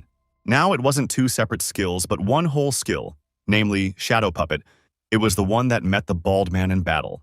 The two of them bounced away from each other. Only the man almost spat on the ground and the puppet landed delicately. The bald man shouted and asked what the hell this thing was. Yun Chen looked out from behind the puppet and said that the fact that he hadn't seen anything like it yet was normal.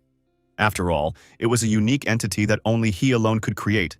The shadow puppet possessed all the skills of an assassin and also adopted 75% of the attributes. Yun Chen ordered his shadow puppet to hurriedly entertain the enemy. It immediately rushed towards the bald guy, its eyes blazing just like Yun's eyes in the battle. It attacked the enemy, but he managed to block its attack, though with difficulty. It was very hard for him to hold her back now. He knew that this thing had high attributes, not inferior to his speed in the slightest. And such a thing was not within the scope of basic skills at all. The puppet turned back around. The man then thrust his flaming fists forward and shouted to Yun Chen not to get cocky over some clone. The puppet obediently fought him, fending off his flaming fists. The girl watched this from afar and said that it was still a strange mixture of basic-level skills. She raised her staff and asked if Yun liked magic tricks. However, before she could do anything, her body was enveloped by magic and large vines. They were Yun's demonic flower plants. The girl said that she would not allow her master to be offended. What she did was called thorn grab. The girl yelled that she was only a lowly thorn demon and also dared to molest her. It actually scared the flower a bit. But she wasn't confused and ordered her plants to attack, pointing them in the right direction. Her lasers met the girl's dark tentacles right above the classless freshman's head.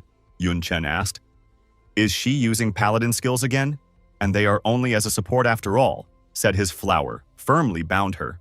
From behind him, 2 enemies were already rushing at him, shouting, asking where this bastard was going. Yun calmly turned around and asked where they were looking at and if they wanted to look under their feet.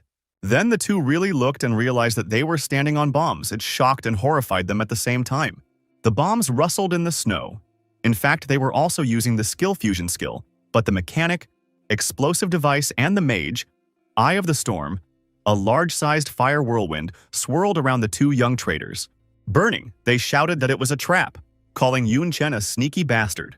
The bald man looked at this and realized that the situation was not good and it was time to leave, so he flew away on his mighty wings. Yun-chen looked at him from below. He took out his gun and said that it was a pity he couldn't run away. He took good aim and fired. The shell hit the target. After that, he stood up and went to his flower, and the girl in the battle saying that it was her turn. The girl was no longer so cocky. Now she was terribly scared, begging Yun not to do this, asking her not to come any closer. After a little while, Yun and his demonic flower stood in front of the 3 bound men of the parish. He said that LG didn't show himself until the very end of the fight. Not even his presence was felt. Asked if that could mean that seeing the difference in strength, he abandoned them and ran away. The girl laughed hysterically and shouted that Yun-chen was giving himself too much importance, asking if he thought he was worthy of fighting with the young commander, shouting that, from the beginning to the end, Yun-chen was not their target. They just decided to get rid of him at the same time. Yun was extremely shocked that he was only a secondary target. He said that it was their true target. Yun-chen didn't finish, but he realized something. The freshman turned to his Xiaojing flower and said that they were not worthy of attention, so they should be embraced tightly and then return. The little girl agreed. Yun-chen activated the fusion skills of swordsman, speed, and fighter, wind step, and hurriedly withdrew. He rushed away so fast that a strong wind blew on everyone left behind. He forced himself to run faster and faster and then use the accelerated wind speed. Yun realized that he had to. No, he just had to make it in time. Meanwhile, Lu Miaoling and Lucini were still fighting. Lucini didn't look so alert and clean anymore. But Lu Miaolin wasn't any better either. Both of them had exhausted each other a lot. The Sacred Empire princess laughed and said that Miaolin was really as good as the rumors said about her. The one replied that it wasn't that easy with Lucini either. She said that she even had to use 7 elements, and that was worthy of first among her peers. But that was it. She said that both of them were already exhausted, so it was time to determine the winner. With the last technique, Lu Miaoling had some balloon above her hand. She told her opponent to try to endure and not die. Suddenly, something really startled Lu Miaolin. LG appeared behind her. He grabbed the girl's hand from the back and told her that it was no longer her, but Miaolin herself who should worry about her life here. While the girl was in shock, he managed to pierce her chest with something very sharp. Lu Miaoling moaned in pain while her back was bleeding. She said to her opponent, "That means this is it. This is a special item that casts a curse." And there were traces of blood on the girl's lips. She said, what looked like a long-planned trap aimed at her. Aligi licked his lip and replied that in terms of status and strength, no one could compare to her, not even Yun-chen or Lucini, saying that they could only be at ease by getting rid of her. This made Lucini furious. She was saying that it turns out he wanted to say that Miaoling was stronger than her. Screaming that those were just disgusting words, she would have ripped out his tongue like that. Her previously kind and gentle green eyes turned crazy. LG then turned to Princess Lucini, saying that fighting him in her current state was not the best choice, asking if she really wanted to risk her life in a battle with a stranger. After that, Lucini went silent. Algie said that she had made the right decision, and now, she should immediately run away. Otherwise, when he dealt with Lu Miaoling, it would be her turn. Yunqin was struck hard by something. Lu Miaoling's eyes lit up. She held onto the weapon that was used to pierce her chest and cried out, "An explosion!" There was a large and loud explosion. Her tails turned red, and Algie was thrown back a couple of meters. Fire blazed and flared through the icy air. Algie realized that while threatening Lucini, she had managed to break the bone spear. She still had so much strength left. He said that he shouldn't have let his guard down. After saying that, he jumped up and flew back towards his target, asking what of it after all. She wouldn't escape anywhere anyway. Lucini crossed her arms and told Miaolin in a sad voice that she would avenge her in the final stage. Already quieter and much more content, she said that she could rest. There were bright red traces of blood on the snow. Lu Miaolin ran away with all her remaining strength, leaving a plume of red mass behind her. She was running, and behind her, already very close by, flew Algae. He unleashed hunting spears at her. They dug into the ice and snow, but none had hit the girl yet. Lu Miaolin scolded herself for not being careful. She thought that even if the parish decided to do something, their target would be the junior who was feuding with them. And Lu Miaolin didn't expect to be the most attractive target for them at all. Aligi shouted to her not to even hope. He was using the dragon execution. Right now he had a golden weapon with a long gag in his hands. A golden wave hit the ice nearby. Lu Miaolin fell down. The impact was so strong that it cut through the thick ice. With her last strength, Miaolin said that she didn't expect to see Algae possessing two classes, Ghost Hunter and Dragon Warrior, both of which were also hidden. She said that the world of darkness was capable of amazing things. Algae thanked her for the compliment and asked if those would be her last words. The girl said that she had actually guessed that the Dark Believers would decide to intervene at the end of the tournament. So every day she thought about how she could protect her youngest, but she didn't think she would be the one who would need protection. Algae swung his weapon at her and said that, unfortunately, there was no one to protect her. No one would do it. Lu Miaoling then lay on the ground and asked someone if they had heard what Algae had said. She turned to her junior, Yun Chen, who had just arrived for protection. His spear met Algae's golden weapon. Algae was shocked to see Yun Chen here. He was once again thrown back a couple of meters. The young commander was extremely angry. Lu Miaoling told his partner that she would just deduct credits from him. Algae was terribly angry. He swore and said that these scum had failed. A one-on-one battle with Yun Chen was nothing difficult. However, the problem was that in Lu Miaoling's last strength, if she desperately counterattacked, he would have an extremely hard time. At that time, he said that although it was impossible to kill, he had achieved his goal, so risking his life again would be a foolish decision. Lu Miaoling told Junior that he was running away and asked if he would chase after him. And Yun replied that there was no time for him at all right now. He took the cold weapon that was sticking out of Miaoling's chest in his hand. He gripped it harder and told the president that it would hurt a little bit now, but he would have to be patient. Yun Chen finally pulled the sword out of the girl, which was very painful for her. She coughed up a bunch of blood. Yun Chen, without wasting a moment of time, used a fusion of priest skill, healing, and druid skill, growth. Lu Miaoling sewed with green light. A green aura began to spill around her as well. The skin on her chest healed, and Yun Chen said that the wound had healed, but asked what that black thing he took out of it was. The girl replied that it was a curse, told that it was the bone spear that Algae had pierced her with, a special cursed item that reduces attributes by 80% for 7 days. Also added that he probably left just because the deed was done. Yun Chen replied that he possessed purification skills. Lu Miaoling told him that it was a very strong curse. Even a high priest would need 3 or even 4 runs to remove it. She said that even though the wound had healed, her attributes were greatly reduced and she herself was in a weakened state. Miaolin told him that it was a pity that he would be acting alone from now on. She asked him not to delay collecting battle merits and promised to find him after a couple days of rest. There was some fluctuation in the air. Yun Chen lifted the girl onto his back. He did this without any warning and surprised Lu Miaoling very much. Yun explained that she was weak and couldn't walk, and he wouldn't leave her here. The girl was silent for a while and then quietly thanked the younger man. Yun Chen, with Lu Miaoling on his back, was climbing up the slippery, snowy roads. It was already getting dark and the view around was stunning. Lu Miaoling was lying on the junior's back and guiltily said that he could actually go without her. No matter how weak she was quite capable of defending herself when facing ordinary participants. She said that giving up the battle and running away were different things. Yun Chen replied that she was talking about ordinary participants. But what if she encountered Dark Believers? She said that they not only had hidden classes, but also 2 classes each. She said that they would prefer to take her life for the benefit of the battle. The girl said that it was all some kind of curse and asked why the hell they even gave her up. Said that it was clear that they were angry with Yun Chen, not her. And Yun Chen told her not to be modest, because she had killed as many people of the ward as he had. Said that going back to what he said, she doesn't seem surprised that they possess 2 classes. Lu Miaoling replied that she has long been aware of such phenomena. Yet who is her old man explained that she just didn't expect their classes to be hidden.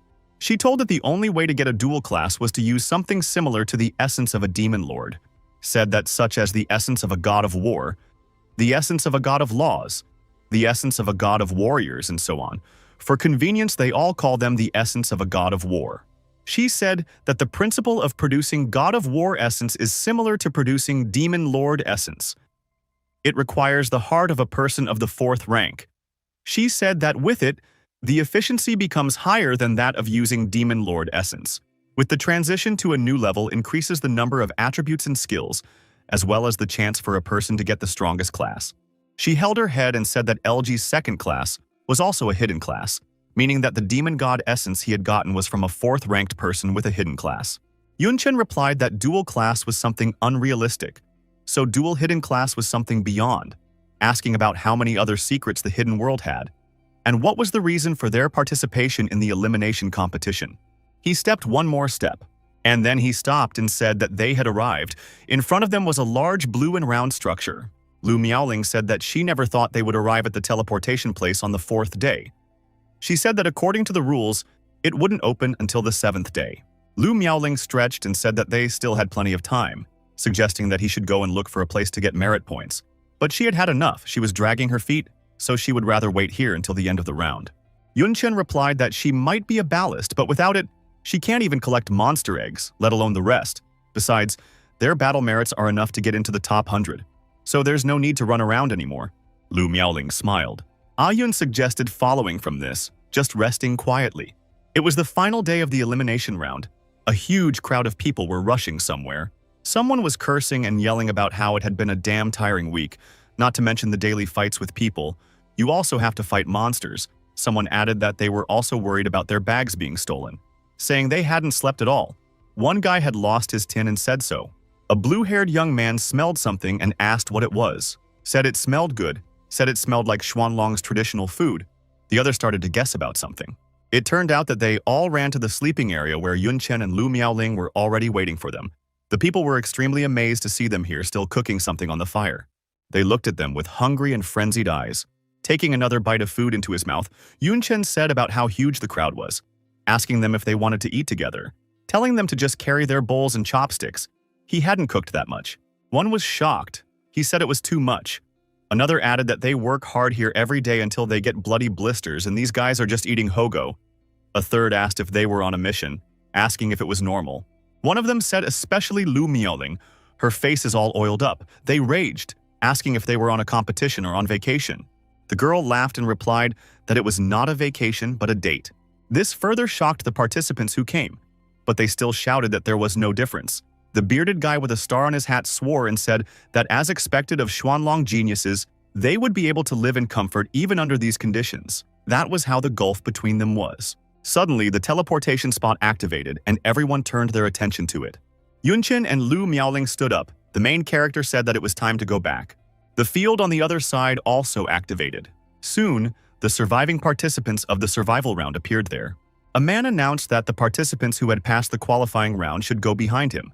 There was a rest area, said that a staff member would come to collect the registrars in the evening, telling them that the top 100 participants according to combat merit would participate in tomorrow's round. Yunchen asked the man, "The teleportation system from the extreme ice area only leads here." The man replied, "That's right. This is the only place every contestant goes through for the record." Yun replied, "That's fine," and said that he was going to pass on some important information. He told him that the Dark Novices had snuck into the qualifying competition and their leader was LG from the Saratitan Kingdom, and each of their novices possessed a dual class. This stunned the man. He couldn't believe what he heard. He asked again about the Dark Novices and the dual class. Then he laughed and said that Yunchen had made a great joke that people could possess two classes. Laughing, he said that in addition, the Holy Empire had taken precautions at each level, and powerful dispersing artifacts were used at the entrance, revealing the disguise of everyone who entered the city, asking how the Dark Novices could have gotten in, shouting about what a terribly ridiculous joke it was. Yunchen, in contrast, was not at all amused. He asked if he was so much like a joker, said that it was enough to capture them to determine their identities. Then the man stopped laughing and tensed up a lot. He said that if there were really Dark Novices, they should at least be killed. They should not be released. But asked how Yun wanted him to believe him, asked if he could arrest people just because of his words. Yunchen told him not to worry as he had already made some preparations. He smiled and said that they would soon see for themselves. People lined up in 2 rows, and the man shouted for everyone to be quiet. He read that all participants would line up for a marking, Then they would be able to move on. Someone cursed and yelled, "What the hell is this nonsense?" Told someone to get out of the way. The man and the security guards took notice. The man asked, "Who was there disturbing the order with their shouting? Did they really want trouble?" Asked if they didn't want to be admitted to the competition, someone shouted, "A spike demon suddenly popped out of his body." It was Yun Chen's thorn demon. He was on the other 3 slaves of the already dead Okido. They were shouting and asking, "What the heck is this? This is a plant-type monster skill." They asked the thorn demons to let them go, but the demons only laughed back at them. Soon, the 3 were also tied up by magic vines. They asked how dare they summon monsters in the capital. A man shouted that these 3 participants were troublemakers. He ordered them all to be seized and sent to the interrogation room. The guards immediately obeyed the order and rushed towards the intruders. In Edgar's office, a man bowed to him. He told the commander-in-chief that after interrogation and evaluation, it could be confirmed that this trio was their parish. He revealed that each of them had a double grade. This surprised even Edgar, and he said that this was just terrible news. The man said that luckily they were able to find out everything in advance, as long as their leader LG was captured, regardless of their organization's dues. He was interrupted. Edgar laughed and said he was correct, saying he would find someone who could handle it. He held up a glass of wine and said he had served well, in time to capture the dark novices. He cheerfully said that perhaps they should have a drink and celebrate the event. Lu Miaoling and Yun Chen sat at the table, the girl laughing loudly. She told the younger man how bad he was, telling the thorn demon to leave his seeds on them. She asked him if he had heard that the 3 dark novices had already been arrested, saying that he could breathe easy now. Yun Chen replied that it was just a safety net, saying that in any case, LG would not be able to participate in tomorrow's finals.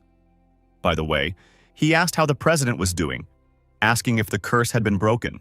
Lu Miaolan said no. She said that she had traveled all over the capital, but all the experts of the 3rd rank and above related to the right class were busy rescuing people.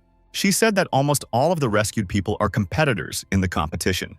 The difference is that most of the competitors come from big countries, and many of them are popular in the 5 great countries. She said that most of them are dead or in coma. The top competitors have been cursed and can't participate in the next round. Also said that she was afraid that most were seriously injured or killed. Saying that considering all this, the Holy Empire said that the competition was fierce and losses were normal. The girl shouted that such a situation could not be imagined in the past tournaments. Yun Chen replied that it must be the parish's doing.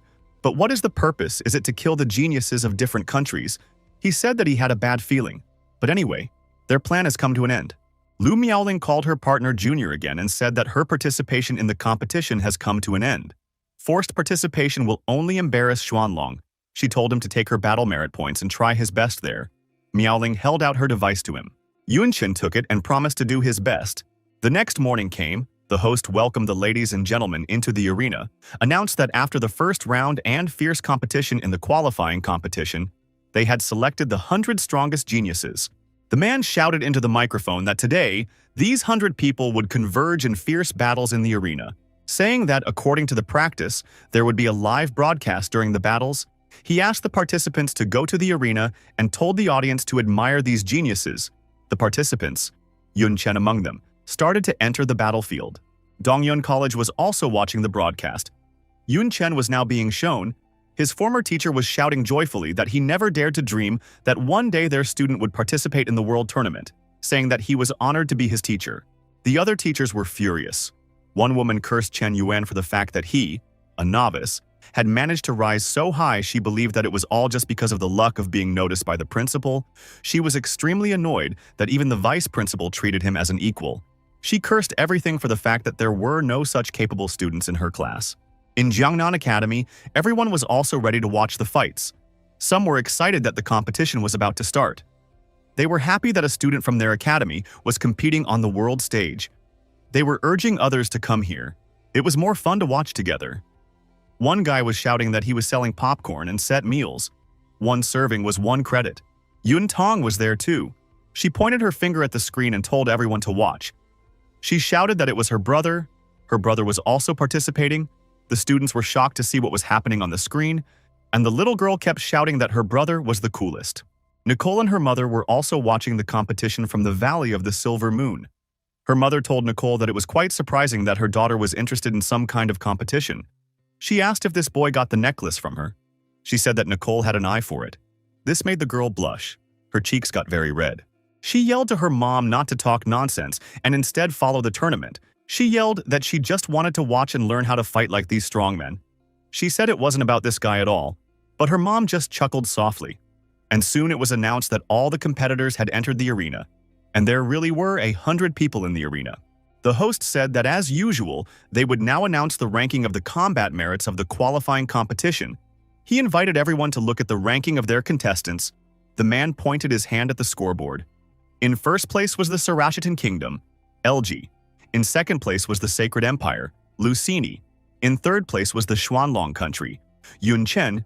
In fourth place was the White Eagle Empire, Okima. And in fifth place was the Northern Bear Empire, Kolovsky. The auditorium went wild. Someone asked how come Princess Lucini was only in second place. People asked who was the Joker in first place. How could a person from a small country that no one had heard of be in first place? They asked where was Lu Miaoling? Okito. Where were the top players of the 5 great countries?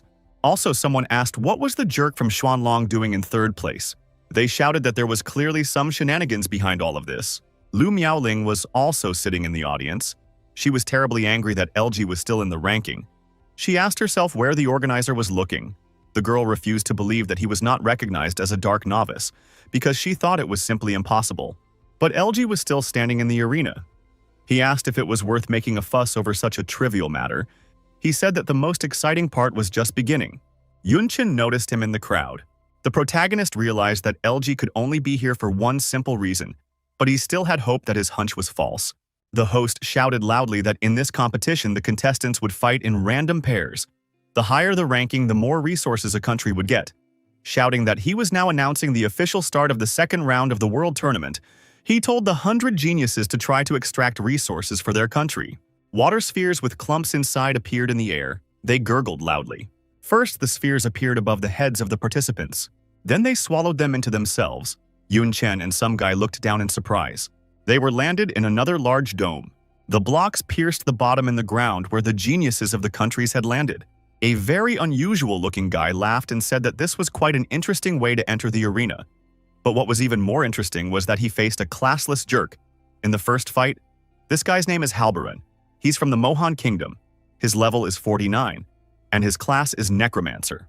He immediately started attacking the enemy, shouting that this battle will end in an instant. A magic book opened in front of him, and from there, dark magic. This magic formed the Walking Dead.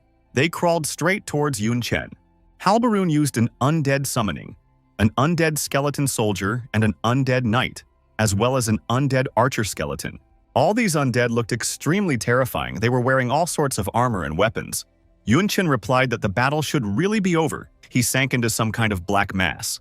Until he disappeared completely, however. In fact, he didn't go anywhere. The protagonist leaped between the skeletons and was already very close to his opponent. Halbaran immediately realized that it was the shadow movement of a shadow flow spike. He swore and shouted that he was moving between the shadows of his monsters. Unfortunately for him, in a blink of an eye, he lost sight of Yunchen. He turned around, looking for which monster's shadow he was hiding in. But there was nowhere he was hiding. A blade was placed at Halbaran's neck. Yunchen was already behind him. He told the genius of the other realm that it wasn't the monster, but his shadow. Halbaran raised both his hands up and said that the shadow stream spike was the most suitable for restraining his class representative, saying that he didn't even have time to fight and had already surrendered. Suddenly, someone roared loudly and asked what happened. This someone asked, how can this kid use weapons of many classes and possess 2 classes? Yun and Halbaran didn't realize what happened. And then they looked up. Everyone was looking up. The participants were shouting and asking, what's going on up there? Does dual class really exist? They were shouting that it's impossible. Absolutely impossible. One of the spheres up there was emitting a black aura. There was a real chaos going on inside it. LG was there. He was equipped with armor and a couple of weapons. The geniuses of the countries were shouting that his body was also emitting a dark aura. They asked where he got his second class from. Someone, judging by the dark aura emanating from him, asked if he was from the ward. They thought that was impossible. After all, dark novices are stinking sewer rats. They wouldn't show themselves so openly. Algae towered over the guy in armor. His dark aura flared through the air. He sighed and laughed. Now his eye remained the same, but the other eye was yellow-black. Algae said to himself, that's how it is, using all his power. Said it was refreshing. The guy in armor called his opponent a bastard, shouting that although he didn't know how he managed to sneak into the tournament, but since he decided to show himself in front of it. The guy directed his big blue attack at him, shouting that it was time for the dark novice to accept death. The people in the auditorium relaxed a bit. After all, this is the Templar of the Kingdom of Tia, Kristen. One guy was pretty much saying that he drew in battle with 3 leaders. He was deservedly dubbed a genius. Another encouragingly told Kristen to only go forward and finish off this arrogant dark messenger. However, the attack came to nothing. This shocked Christian. He wondered where Algie was. Unfortunately, he hadn't felt his presence right behind his back yet, but he turned around nonetheless. Unfortunately, he didn't have time to do anything before Algie chopped his body into pieces. Algie indifferently and coldly asked where such a weak insect got this courage from. When Christian's body was already flying to the floor, he asked what gives it to him. The audience was terribly shocked and confused. One guy asked how the true genius of the Kingdom of Tia died after a single blow. Another guy was horrified that LD killed him without any hesitation. He shouted that the Dark Novices were the true evil. A third guy said he felt that something great was about to happen. The young LD commander stepped over Christian's corpse in his armor, showing everyone that here he was the winner. LD laughed and asked the weak men if they had seen it. He shouted that no matter how much their military tried to hide the news, they couldn't get rid of this fact. LD told everyone present that the multi-class existed, and if they wished to gain similar power, it wasn't too late to start serving the Almighty Lord. He smiled and said, after he interrupted their so-called geniuses one by one. The young commander of the World of Darkness laughed and wished for them all to face the fear of the World of Darkness. The way he laughs intimidatingly was broadcast on all the screens, and one woman looked at the billboard and called him a bastard, saying that the parish had managed to get so bad recently. Another man was not at all happy to see him on the screen again, a curly-haired man asked. After which the geniuses of this tournament are idle, telling them to hurry up and kill Algie. 3 people from an extremely poor country in terribly shabby clothes were listening to the tournament radio. One young man was cursing Algie. He was just shocked by the news. The elder replied that it didn't matter because he was the genius of their country, so let him be arrogant. The guy with the bandage on his face was thinking about the fact that it turned out that the dual class really existed, and it looked quite strong. He thought that if he could get it, he saw nothing wrong with joining them. The poor guy cursed himself for the fact that he had managed to get the idea of betraying humanity at all. He could not help but think that it was incredibly tempting. The people who were organizing all this were in a panic. They were cursing everyone and everything and asking how it could have come to this. One man asked a group of people what they were doing and ordered them to cut off the broadcast. Edgar then intervened. He told the man to calm down. He explained that since Algie had declared war on the geniuses of all mankind, cutting off the broadcast would only raise unnecessary suspicion from the people. The man tried to argue that it was better than letting it go, shouting that if he could take first place, people would lose confidence in their future, and morale would be low. Edgar replied that he thought that was the purpose of their organization, saying that they were trying to use the world tournament to inform the world of the existence of a dual class, saying that he had caused panic among the people. They would be able to attract people who were hungry for power. The man asked what they should do now. Edgar asked, why not let him continue to participate in the tournament? He said that Princess Lucini's powers were with them. He said she would figure it out. Algie stood and laughed at the tanned, muscular body. He said it was all nightmarishly weak. Once again, he swung his big, sharp weapon, screaming that it was weak, too weak. He stuck it right into the corpse of the huge guy he was fighting, laughing at the fact that all these weaklings were so-called geniuses. The people in the auditorium were in real horror. One guy shouted that everyone who participated had lost, saying that Akma was from the White Eagle Kingdom, Kalovsky was from the Northern Bear Empire. Another added that they were all top geniuses but died at the hands of Algie, said that that guy not only had hidden class skills, he and the value of all his attributes was ridiculously high. A girl asked, can't anyone beat him? Lu Miaoling silently sat in the very last row. She was terribly angry, thinking about the fact that if that bastard hadn't used the elimination round to deal with his threatening opponents beforehand, things would be different now. She knew that if she were at the peak of her strength, right now she would have crushed him. Miaolin's hands were shaking with anger. She cursed Algie. Meanwhile, Algie himself was asking who was next. The cat wanted to die next. He said that killing these people was not enough for him. Then a black vortex appeared beside him on the battlefield. Algie turned around. Princess Lucini appeared out of it. Her dress was even more gorgeous than usual. She told Elgi-san that it had been a long time since they had seen each other, saying that he was still as annoying as ever. People were wary. Someone shouted that she had decided to show herself after all. The bald guy said she was the strongest genius of the Holy Empire, one of the most popular candidates to win the tournament. Princess Lucini. He wished the princess would kill the jerk. The girl asked Algie if he felt it. She talked about the expectation from the strongest man. She bent over and said they were so heavy, mighty black wings erupted from her back. Lucini asked him to let her provide her answer. One guy in the audience marveled at the black wings and said that this time he had a good feeling. Another guy said that, according to the information, the princess's birth caused a vision, and after meeting the god she got the power of an angel. The first guy was even more amazed at what was turning out. The princess had the class of an angel. When he finished, the blonde-haired girl turned around and told him that foreigners like them could only hear about it. And it was like that.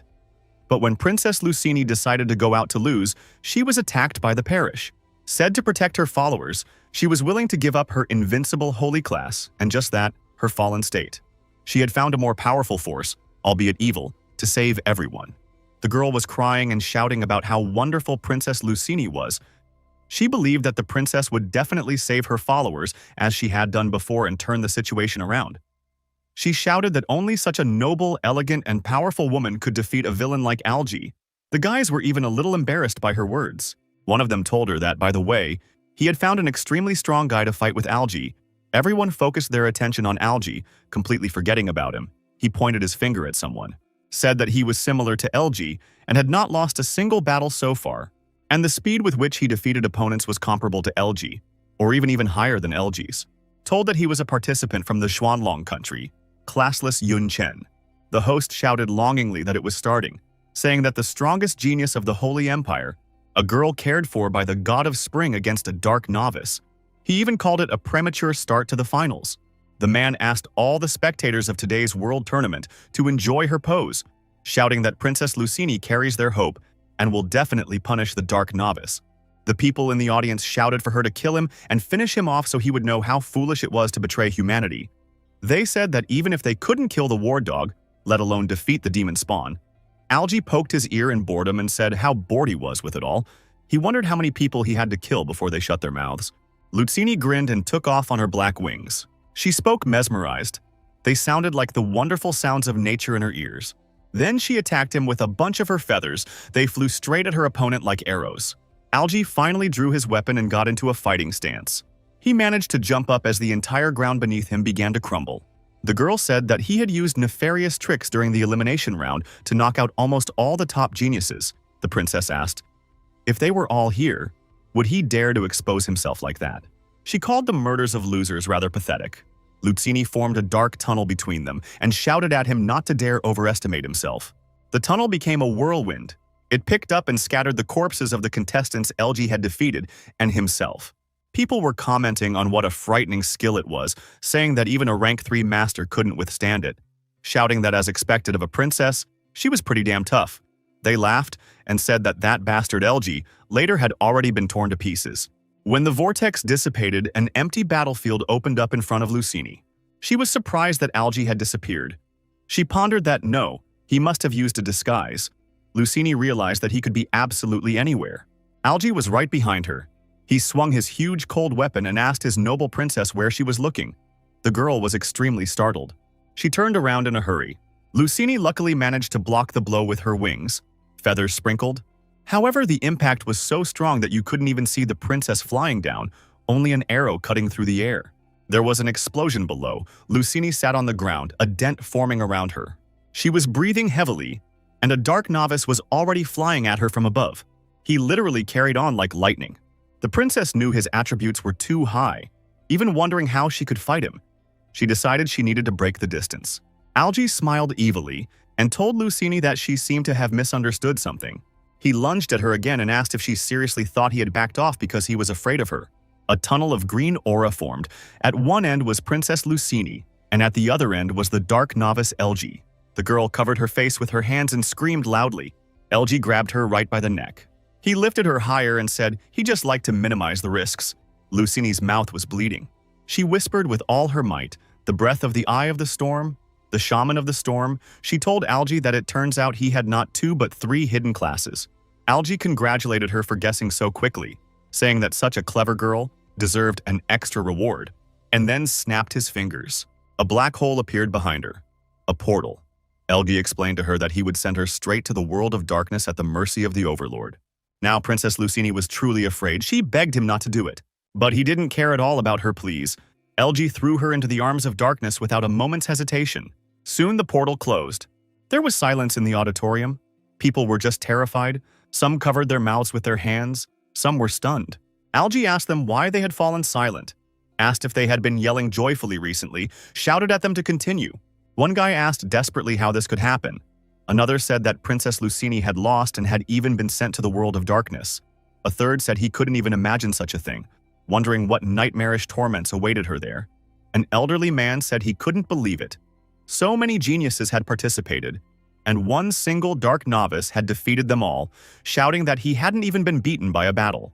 A new participant in the tournament had already appeared in front of Algae. The dark novice smiled and asked if he was his next opponent. The guy through tears shouted that no, he'd rather abstain. He said he was automatically teleported. He shouted that he didn't want to fight, he didn't want to die. He ran away and begged him to let him out. The guy shouted to the organizers that he wouldn't fight, because Algae would make a chop out of him. He said that he had 3 hidden classes, maybe even a 4th. He shouted that to fight such a monster was to die. The poor guy asked for help. And so it happened time after time. One shouted that even Princess Lucini couldn't handle it, whereas they could. Another that he didn't want to fight, that he didn't want to die, also asked to teleport him out of there. The third girl and the 4th guy shouted that they wanted to drop out of the tournament, asked to be eliminated. Algae was laughing hysterically at the fact that all these pathetic people were so-called geniuses of humanity. The way he was laughing was broadcast everywhere, and so it wasn't just those who were there who were horrified. The people of the city looked at the screen on the building and said that the other participants were scared to death because of the loss of the princess, asked what was the point of them talking about the victory over the demons, if they cannot even deal with the subordinate mud. One guy said that it's over. Their world is over. However, all of a sudden someone interrupted him, pointed at the screen, and yelled for everyone to wait, because there was one more person who wasn't afraid of him. It was said that this person even volunteered to come to the set, and this shocked everyone. The host announced that they still had a genius who had not given up, saying that he was not afraid and was not going to give up. Shouted that he wanted to fight. Of course it was Yun Chen. He said that it was time to end this farce. Somewhere in the undead swamps, everything was terribly gloomy and terrifying. A castle could be seen ahead. The trees around had long since dried up and died. Inside, everything was in house, broken stone slabs, corpses of dark novices and demons.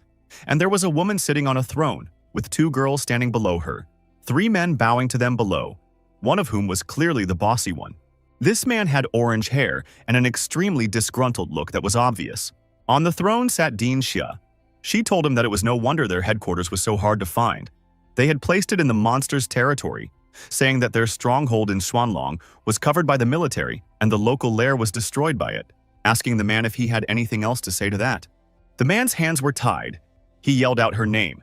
Xia Qingcheng asked, didn't she resign as a teacher, but then why did she target them?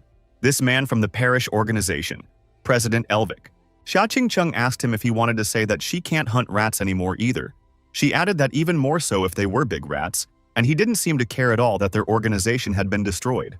This made Elvik extremely laugh, and he laughed loudly, shouting that if anyone didn't understand the whole situation, it was her, Xia Qingcheng.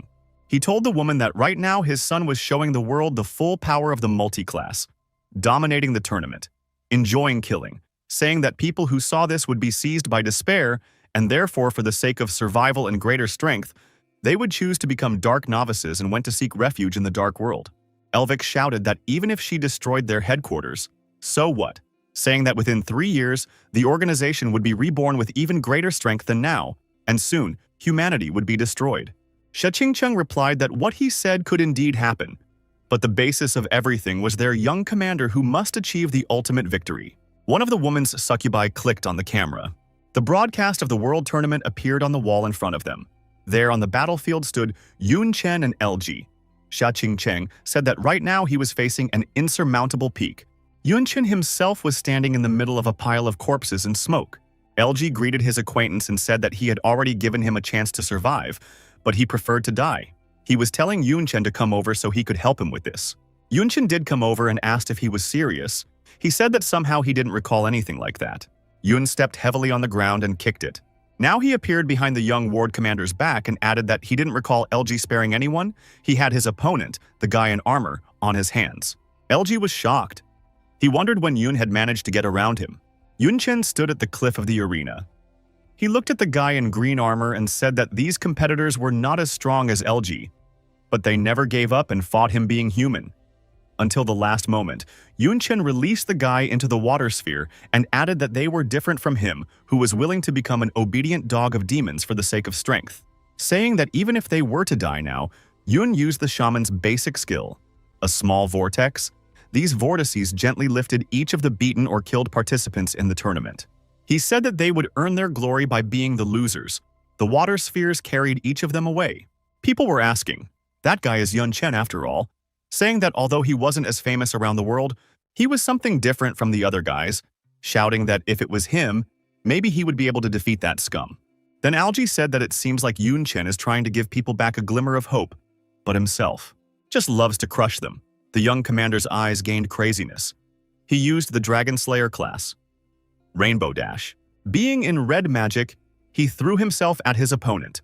There was a violent explosion and the ground exploded under the impact of LG's attack. LG realized that Yun Chen had disappeared again. Yun appeared from the side, swung his spear at the enemy, and said that he would be surprised, but all the parishes that saw this skill were essentially dead. He used a fusion of the spearman skills, Crushing and Berserk, Fierce Strike. Together they merged into Explosive Spear, and Yun Chen struck LG with it, shouting that he too would be no exception. LG was thrown back heavily along with Yun Chen's attack. Then he once again used skill fusion, but this time it was the mage skill, fireball, and shaman skill, wind release. The demonic flame hurricane activated. A blue fire whirlwind rushed towards the target LG. In response to the attack, LG used Mad Storm. He aimed his lightning bolts at the fire. However, to his great surprise, nothing happened. The flames were still rushing towards him as well. LG angrily and shockedly asked himself, how come he even started to get worried? The blue flame did catch up with him, though. Algie flew down and thought about the fact that he was blessed with the high attributes of the hidden class, and yet he was still defeated. The young commander landed on a stone slab. It was painful and loud. He lay motionless and Yun Chen had already flown at him, aiming his spear. It stabbed straight into his opponent's back. However, something was not right here. There was no blood, no screams. In a word, nothing. Yun Chen realized almost immediately that this body was an illusion. Right now, LG and many more of his illusions were swirling around Yun Chen. Right? Things just couldn't end so easily. Someone in the auditorium shouted that they were clones, the ghost hunter's multi-image. Another said that it was because Princess Lucini didn't have time to deal with the situation.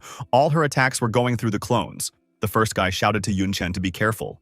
LSD and his clones were circling around the protagonist in a wall, trying to confuse him.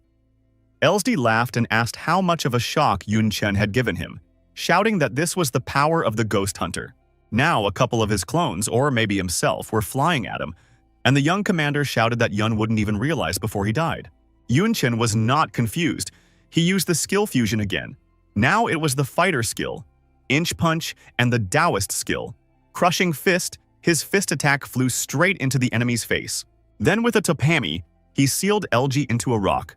Then, he had already replied that at the very least he knew how LG was going to die. Yun Chen greatly towered over the young ward commander. There was a tall pillar of smoke on the battlefield. It was coming from LG's body, and Yun Chen was standing on top of it. The audience was shocked. They marveled at how Yun Chen had toppled him. They shouted how fierce Yun Chen was. Someone said that the Dark Novice was like a toy for him. Another guy shockedly asked if his opponent was dead. He was talking about LG, but unfortunately, a third guy remarked that no, he was still alive. He also shouted that LG's wounds healed terribly fast. Yun Chen looked at him silently. Now, the Dark Novice smiled and said that he had received the blessing of one of the 72 demon lords, and therefore his body was immortal. Said that Yun Chen would not be able to kill him. Then the young ward commander was very much surprised by something.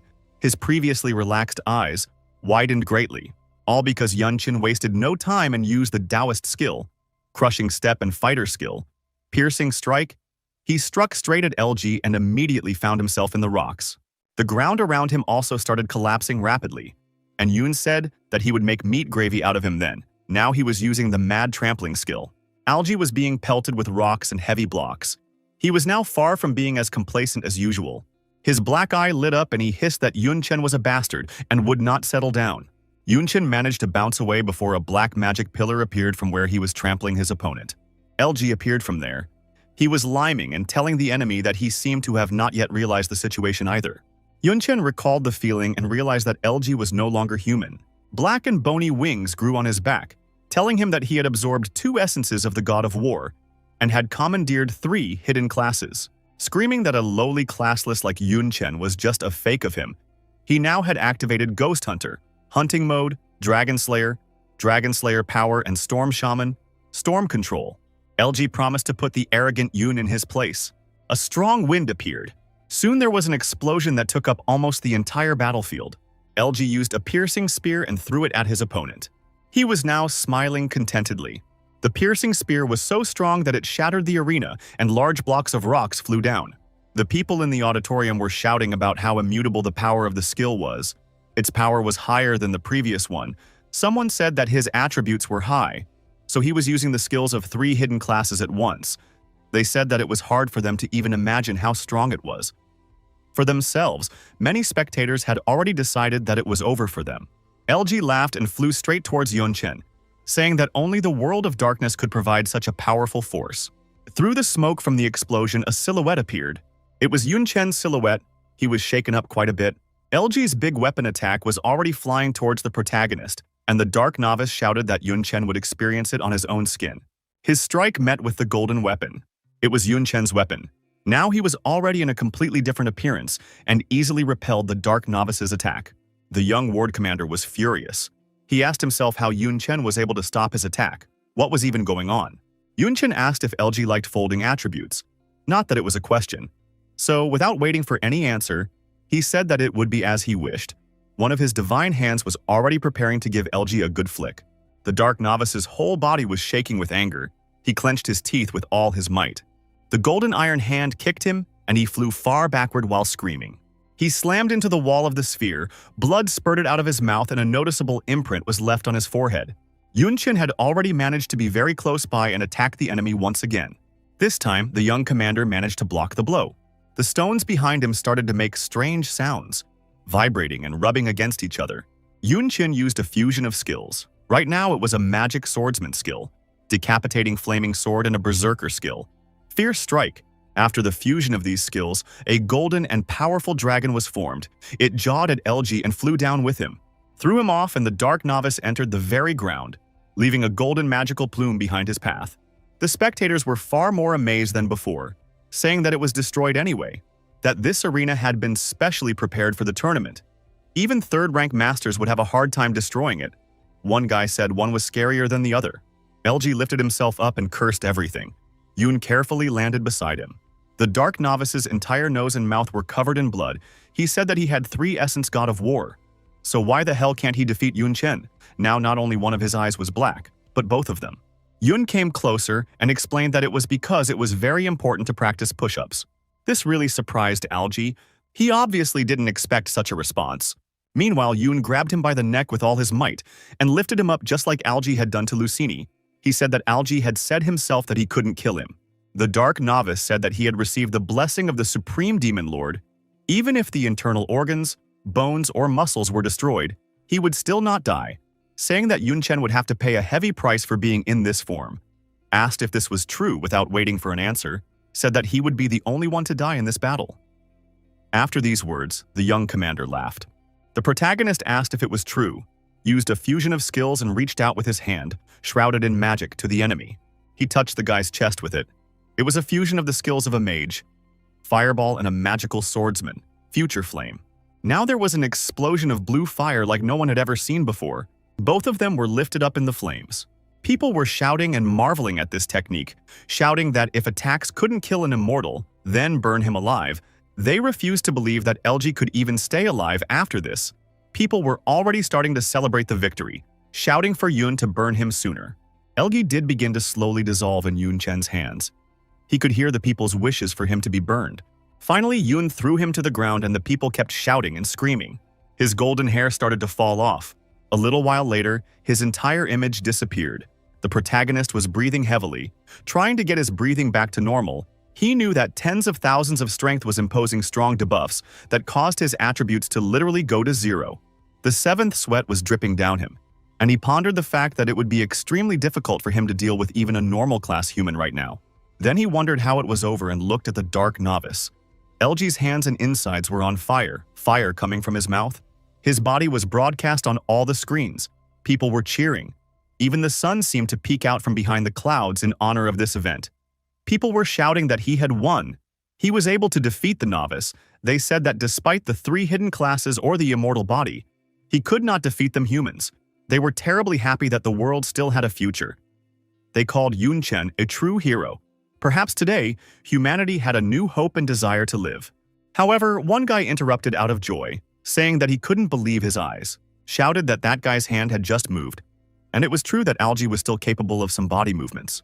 This once again made everyone terrified. They couldn't believe that he was moving. Once again, they started talking about how it was definitely over and Yun Chen was in a weakened state and couldn't beat anymore. The girl next to her was terrified because Yun still failed to kill him. Lu Miaoling was sitting behind those two. She was silent and worried. Then she stood up. LG stood up and asked if all Yun Chen came up with was to just burn him alive, and added that he was too naive. Yun asked, what did it mean to just burn him? Telling him that LG was too underestimating his magic flame? In fact, poor Yun Chen no longer had the strength to even straighten his back. He was saying with his last strength that it was S rank and had the effect of burning the soul, saying that even if his body was immortal, so what? Saying that after being in the flames for so long, his soul had already started to deteriorate. Extremely shocked and frightened, the dark novice. He stood up and realized that, damn it, consciousness was really dissipating. He asked himself if this was the sensation of death. Algae's eyes gradually closed. He thought about the fact that he might die, but Yun Chen would also lose his life, and otherwise, sooner or later, he would turn into a disaster for the world of darkness. Suddenly, Lu Miaoling shouted loudly that it was bad. Aligi stretched his hand forward from his last strength and asked the demon lord to accept his last sacrifice. A dark vortex appeared in the air. Yun Chen was shocked. He hadn't realized what was happening. Aligi shouted, "Reverse gate, lock on." The protagonist summoned divine lightning. He thought about the fact that what he had decided to counterattack before he died was within his expectations. However, Yun had counted on the fact that the remaining magic power would be enough to make the final jump. The seal on his neck began to hurt badly and began to fly away along with the blood. Yun Chen immediately realized that he had fixed the Soul Pursuit seal on him, and as long as it was activated, he wouldn't die. But what scared him more was that the leap wasn't working. A black-gloved hand appeared next to Yun Chen's face. It was Lu Miaoling, who despite having little strength of her own came to his aid. The girl grabbed him and jumped back with him from the attack. They landed on a stone slab and she watched as the black vortex destroyed absolutely everything in its path. Lu Miaoling shouted that it was dangerous and it almost dragged on. Yun told the president that she shouldn't have come here because the Soul Pursuit seal had activated, saying that this skill, not to be avoided, the vortex changed direction towards them. He rushed at them, again destroying everything in his path. After a short period of time, there was silence.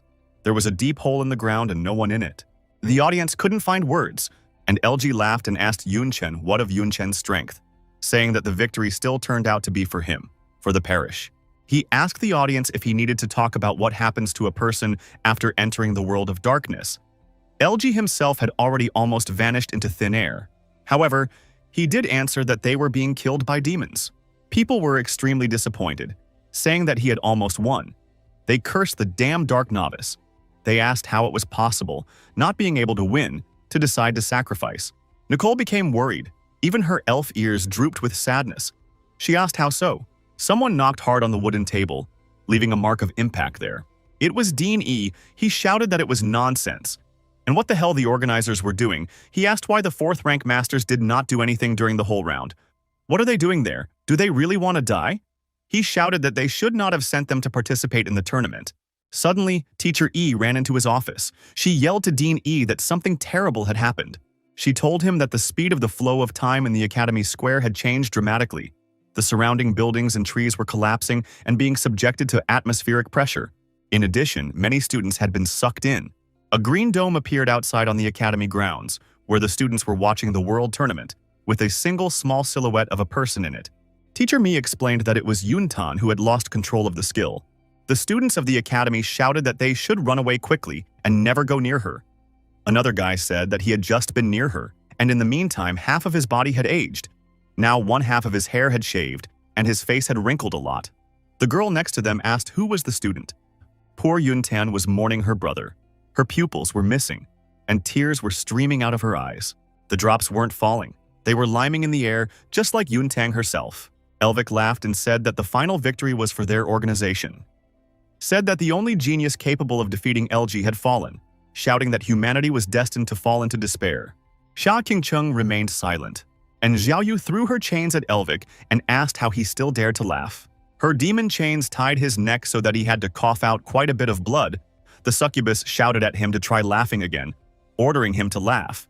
Keep laughing. The other demon girl told the madam about Yun Chen. Dean Xia replied that he was just transported to the world of darkness.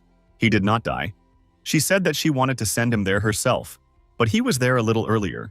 And then she said that she trusted her intuition, and such a difficult situation would not be a hindrance to him. The surprising thing was that Xia Qingcheng said this with absolute calmness and confidence. A black vortex appeared in the field in the Rocky Mountains. Yun Chen was extremely exhausted. He and Lu Miaoling were being spun around in the whirlwind. They landed on the green grass, with Miaoling doing so much more confidently than Yun Chen. They stood up and looked around. The beauty was really magnificent. Lu Miaoling asked if this was the world of darkness, and Yun Chen said that just like Teacher Si said, it was different from the perceptions. Suddenly, someone loudly made strange sounds which greatly frightened the poor protagonist. When he turned around, he realized that it was Lu Miaoling, and she had just fallen to her knees from extreme fatigue. He swore and remembered that he had almost forgotten that the local air was soaked with the breath of darkness. He thought to himself that he might not be affected by it. But the student council president was another matter. He crouched down to the girl and told her to hold on. Unfortunately, there was nothing else he could do to help right now. Yunqin drank some liquid from a blue bottle. Afterward, he took out his spear and waved it around a bit. This bottle activated the priest's main skill of purification. Yunqin created a dome around Lu Miaoling. Miaoling stood up. She was greatly surprised, and her chest still had a large and noticeable scar on it from LG's blow. Yunqin realized that he was still in a weakened state, and therefore, even if he drank the mana potion, he would have to use purification a few more times. Suddenly, he sensed something and turned back. There was a stunned demon walking towards them, which Yun was not at all happy about. The demon was also very frightened to see people here. He cursed and ran away, shouting that the sneaky humans had come, saying that they wanted to destroy their village. This demon looked almost the same as a normal human, but his skin was red and he had horns on his head. He was running away and asking the guards for help. Yunqin didn't understand what happened at all. Lu Miaoling told him not to let the demon escape. She stretched out her hand towards him. Yunqin hurriedly told her not to move. After all, he didn't have much strength left as it was. The classless man opened the very potion bottle with his teeth. He drank it all down and said that in this world, the dark aura was boundless. Purification would only delay the inevitable, so she needed to adapt to the environment. Otherwise, she would turn into a monster sooner or later. Lu Miaoling irritably said that she was aware of this and had already started working on herself. She called that cheeky dark aura insignificant. Shouting for her to not even think of decomposing it, lightning swirled around Miaoling and a dark tail appeared. Yunqin asked if it had worked. The girl now looked much more confident. She said that her last two elements were yin and yang, and among them, the yin element was something similar to her. And black strands appeared on her hair. Lu Miaoling said that it had helped her a lot. Before they knew it, a bunch of armed demon guards gathered around them. Then Yunqin said that from the looks of it, it wasn't time to relax yet. The demons said that the despicable people should perish. They suggested each other to sacrifice their corpses to the god. Wasting no time, they rushed to attack, shouting that they would kill them immediately. Yunqin said that they were not that strong. Their strength was at the first and second rank level, but he needed another half an hour for the weakened state to descend, and the president was not in the best condition. He realized that engaging in battle would be a bad idea and said so. Unexpectedly, Lu Miaoling grabbed his arm and threw him on her back. Yunqin was extremely shocked by this turn of events. He probably expected anyone, but not this. The girl replied that, of course, fighting was not an option right now. She shouted to the junior to hurry up. The demons said about how determined they were to escape. Some kid behind the demon army ordered them to rush in pursuit and prevent them from escaping. The demons immediately obeyed the order. Lu Miaoling asked if it was a long-range attack. She said that he was obviously not tested. She also, leaning heavily to the right, shouted to the junior not to be careful and not to fall. They were rushing from side to side, dodging every attack. Suddenly they fell, slipping on the grass. However, the girl immediately got up, dodging another attack. Her mouth was bleeding, but she said that it was a perfect dodge, asking Yunchen how he felt about her base. Yunchen replied that he was able to dodge everything. But what about her? Indeed, Yun was unharmed, but Lu Miaoling was wounded, with many arrows sticking out of her body, but she still ran. The girl laughed and told Yun to forget about it. After all, it was just scratches. And they were already at their destination. Yunchen asked what other destination. Lu Miaoling abruptly slowed down. Ahead was a high cliff, and in it was a cave. Miaoling shouted that it was here, said that it took her a long time to find such a perfect place. The girl was already barely walking. Yun asked the president, really? The girl, without any warning and without letting him finish speaking, grabbed his sleeve, threw him inside, and said that she didn't have much strength left to run with him in her arms, and therefore he should stay inside and not get out so as not to cause her any unnecessary trouble. Yunchen painfully fell down in the cave. He reprimanded himself and said that the only advantage of this area was that it was easier for her to defend him at the entrance, but the disadvantages were just as obvious. Standing at the entrance of the cave, she would lose her advantage of movement during the fight, and that's not taking into account the fact that she had nowhere to retreat to. Yun looked at his hand and said that even if he were to rush into battle right now, it would only get in the way under his feet, and there were still 18 more minutes until the weakened state ended, and the only way to survive was to hold out. He shouted to the president that if it gets tough, she should run, saying that it wasn't worth fighting to the death here. Lu Miaoling replied that running away with her tail between her legs was not her style, saying that it was time to fight to the death. The demon army had already approached the cave. Lu Miaoling fought them as hard as she could, a lot of dust rising around her. The demons used Shadow Blade, flames of destruction, Blood Claw against her at the same time. The girl was in great tension, although they were not too strong in such a state. Fighting alone against an entire army is extremely hard. Lu Miaoling activated the healing. The demon attacks met her shield. Miaoling cursed everything. Another burst of blood flew out of her mouth. They realized that such a small flame would not be enough. Yunchen was burning with shame after all. He saw how hard it was for the president to be there alone. However, he realized that he couldn't go out now. He was too tired and had to restrain himself until his weakened state subsided. Lu Miaoling turned around to check on him. She was pleased that, as expected of a junior, he had gotten his emotions under control. The girl thought it was a wise decision. Then she said that elemental magic consumes too much magical power, so it would be foolish to drag out the fight. She now had big fox ears and red hair, as well as many pink tails. She said that since this is the case, using a state best suited for close combat, she activated the Heavenly Fox Blood Madness. Lu Miaoling's long claws appeared, and her eyes turned black. The demons shouted to the bloody humans that they would regret if they decided to keep them alive. All the demons shouted with glee that they would kill her. Miaoling rushed towards them and shouted for them not to overreact. After all, they demons were the only ones here who deserved to die. Once again, a tense battle ensued.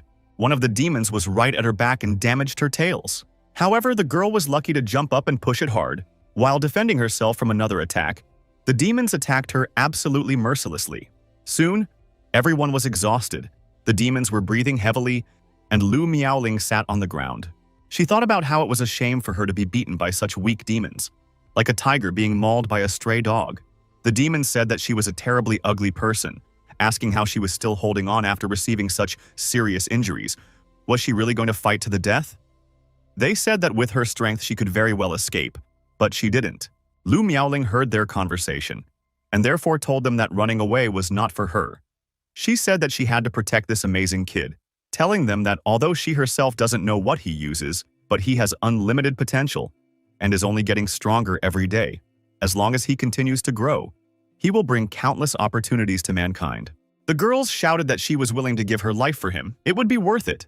One of the demons ran out of formation and took another swing at the girl, shouting that it was all nonsense and none of them would survive. Lu Miaoling told the younger one that she was at her limit, and he, with his brains, should find a way to stall for a bit until the weakening subsided completely. The demon's huge and sharp axe was already quite close to Miaoling's head, and she said that their date was coming to an end. The demon was screaming for her to die already, and was already ready to chop the poor girl's head off. However, a hand blocked his attack. It was Yun Chen's hand. He told Lu Miaoling that no, the date would continue. and Lu Miaoling was shocked to see him in front of her.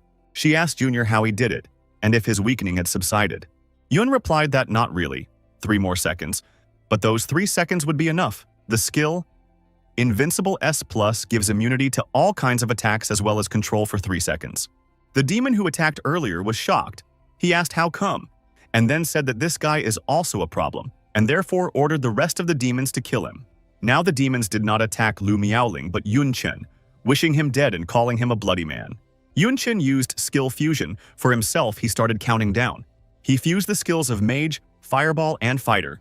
Strike and Blue Fire started pouring out of his hands, only 2 seconds left. Now only 1, he swung his fist and sent it far forward towards the crowd of demons, shouting that it was a cloud-dispelling magic strike.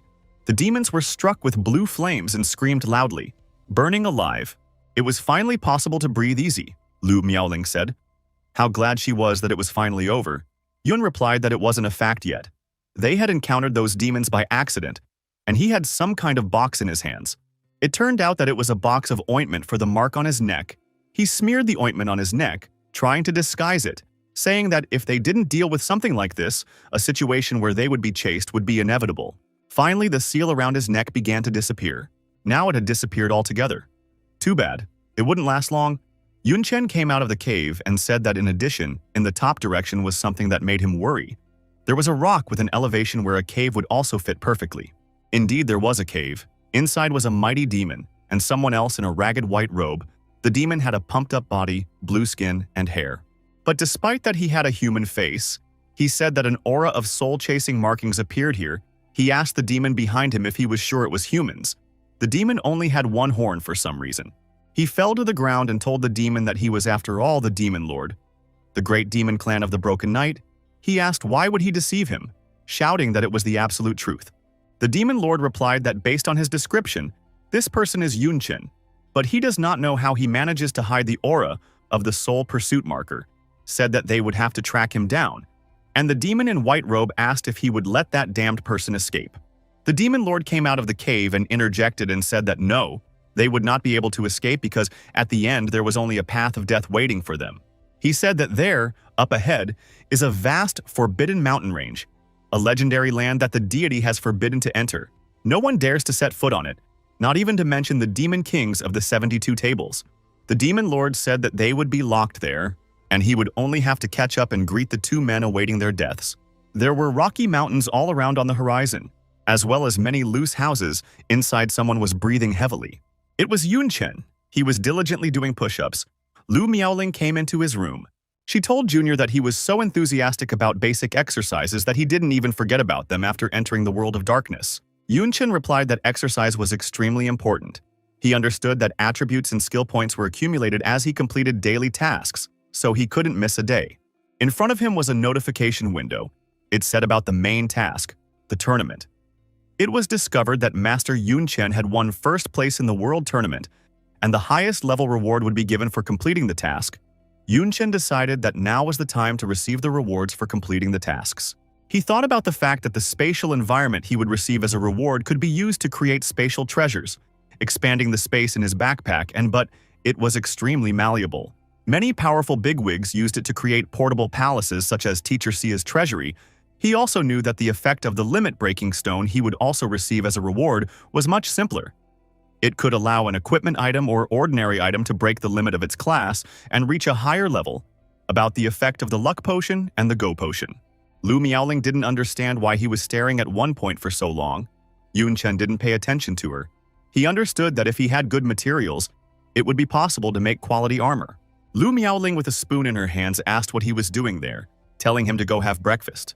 They were already sitting at the table and the girl said that they were lucky that there was a lot of monster meat from the extreme cold territory left in her backpack.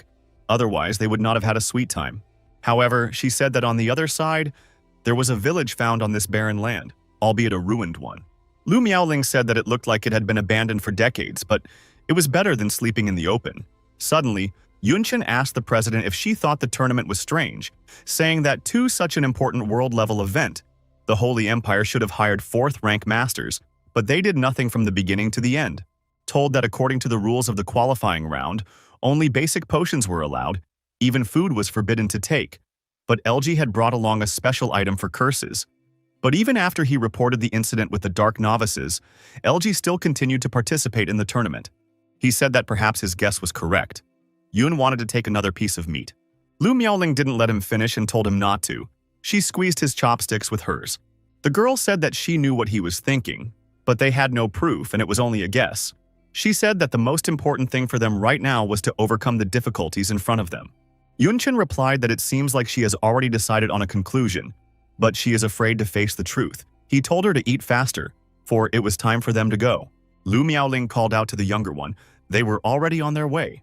She looked up and asked if this was their destination, saying she didn't like it any way she looked at it.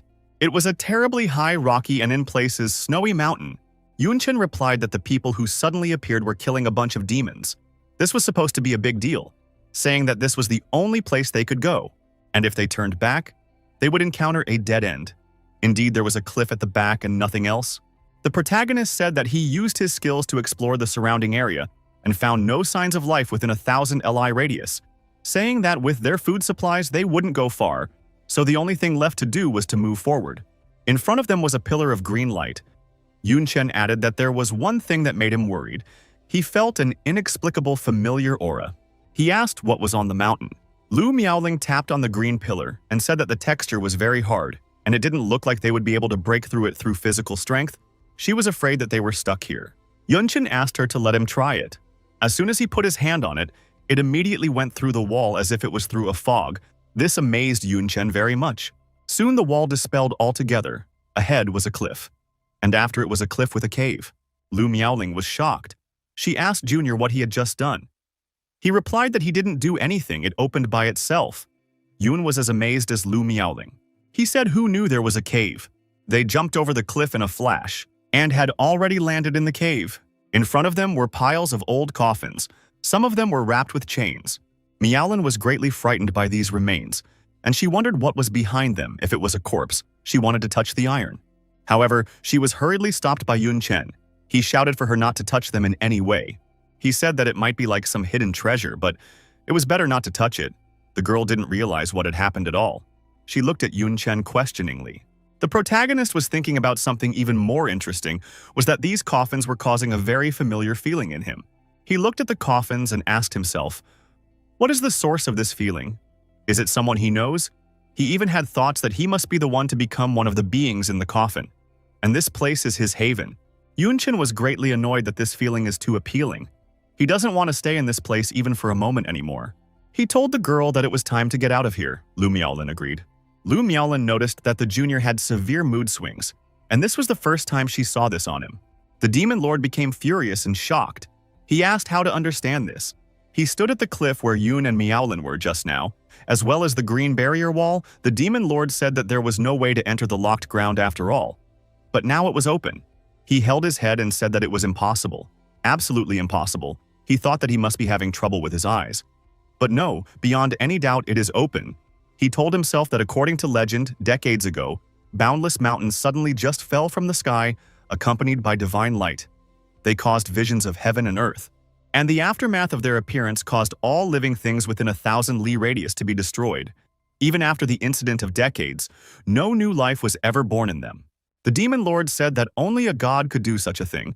His act of destroying all living things was most likely a warning. No outsiders allowed.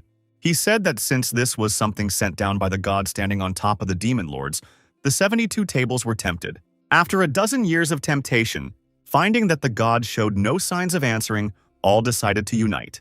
As a result, no matter what actions they took, they were unable to enter, causing them to eventually have to give up. He said that the place that the supreme demon lords could not enter was now open. The demon lord realized that something like this would definitely be impossible for him to handle alone.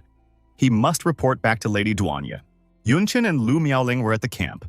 Miaoling was preparing food while Yun was silently pondering about something. Something started to happen to the scar on the girl's chest. It disappeared. Lu Miaoling was overjoyed. She shouted that the curse was finally gone, telling the younger boy that they should think about going back home. He didn't respond and she had to call out to him again. Then already Yunchen had already responded. Lu Miaoling worriedly asked what was wrong with him. She said that he was all pensive after seeing those coffins. She wondered if they were bothering him or if he was homesick. Yunchen kindly replied that there was a little bit. He said that he was still more worried about his little sister. In fact, those coffins also bothered Yunchen, but he did not understand why at all. But he realized that there was no point in thinking about it. Then Yun thought of a way to return home. Not that there wasn't one.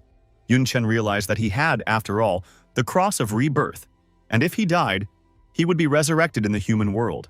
But unfortunately, that wasn't guaranteed either, and resurrecting in the world of darkness would be a problem. Lu Miaoling silently put food on. Yunchen looked at her and realized that moreover, even if the rebirth in the human world was successful, the president would be left here all alone, so the cross of rebirth was not a solution. He stood up from his seat and told his companion that he was going to go to the demon village to gather basic information, telling her to stay here and wait for his return. He did this because he knew that now she would already be able to stand up for herself. This shocked Lu Miaolin.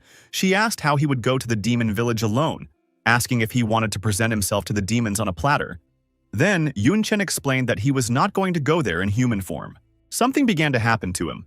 Soon his appearance changed a lot. His clothes became different, his eyes were black-yellow, and his hair was snow-white. He said that somehow, now he looked like a demon. Yunchen was walking through the demon city. It was no different from human cities, only the people there were different. The protagonist passed by the locals, and they shockingly turned around and shouted how handsome he was and looked like a member of the Dark Knight clan.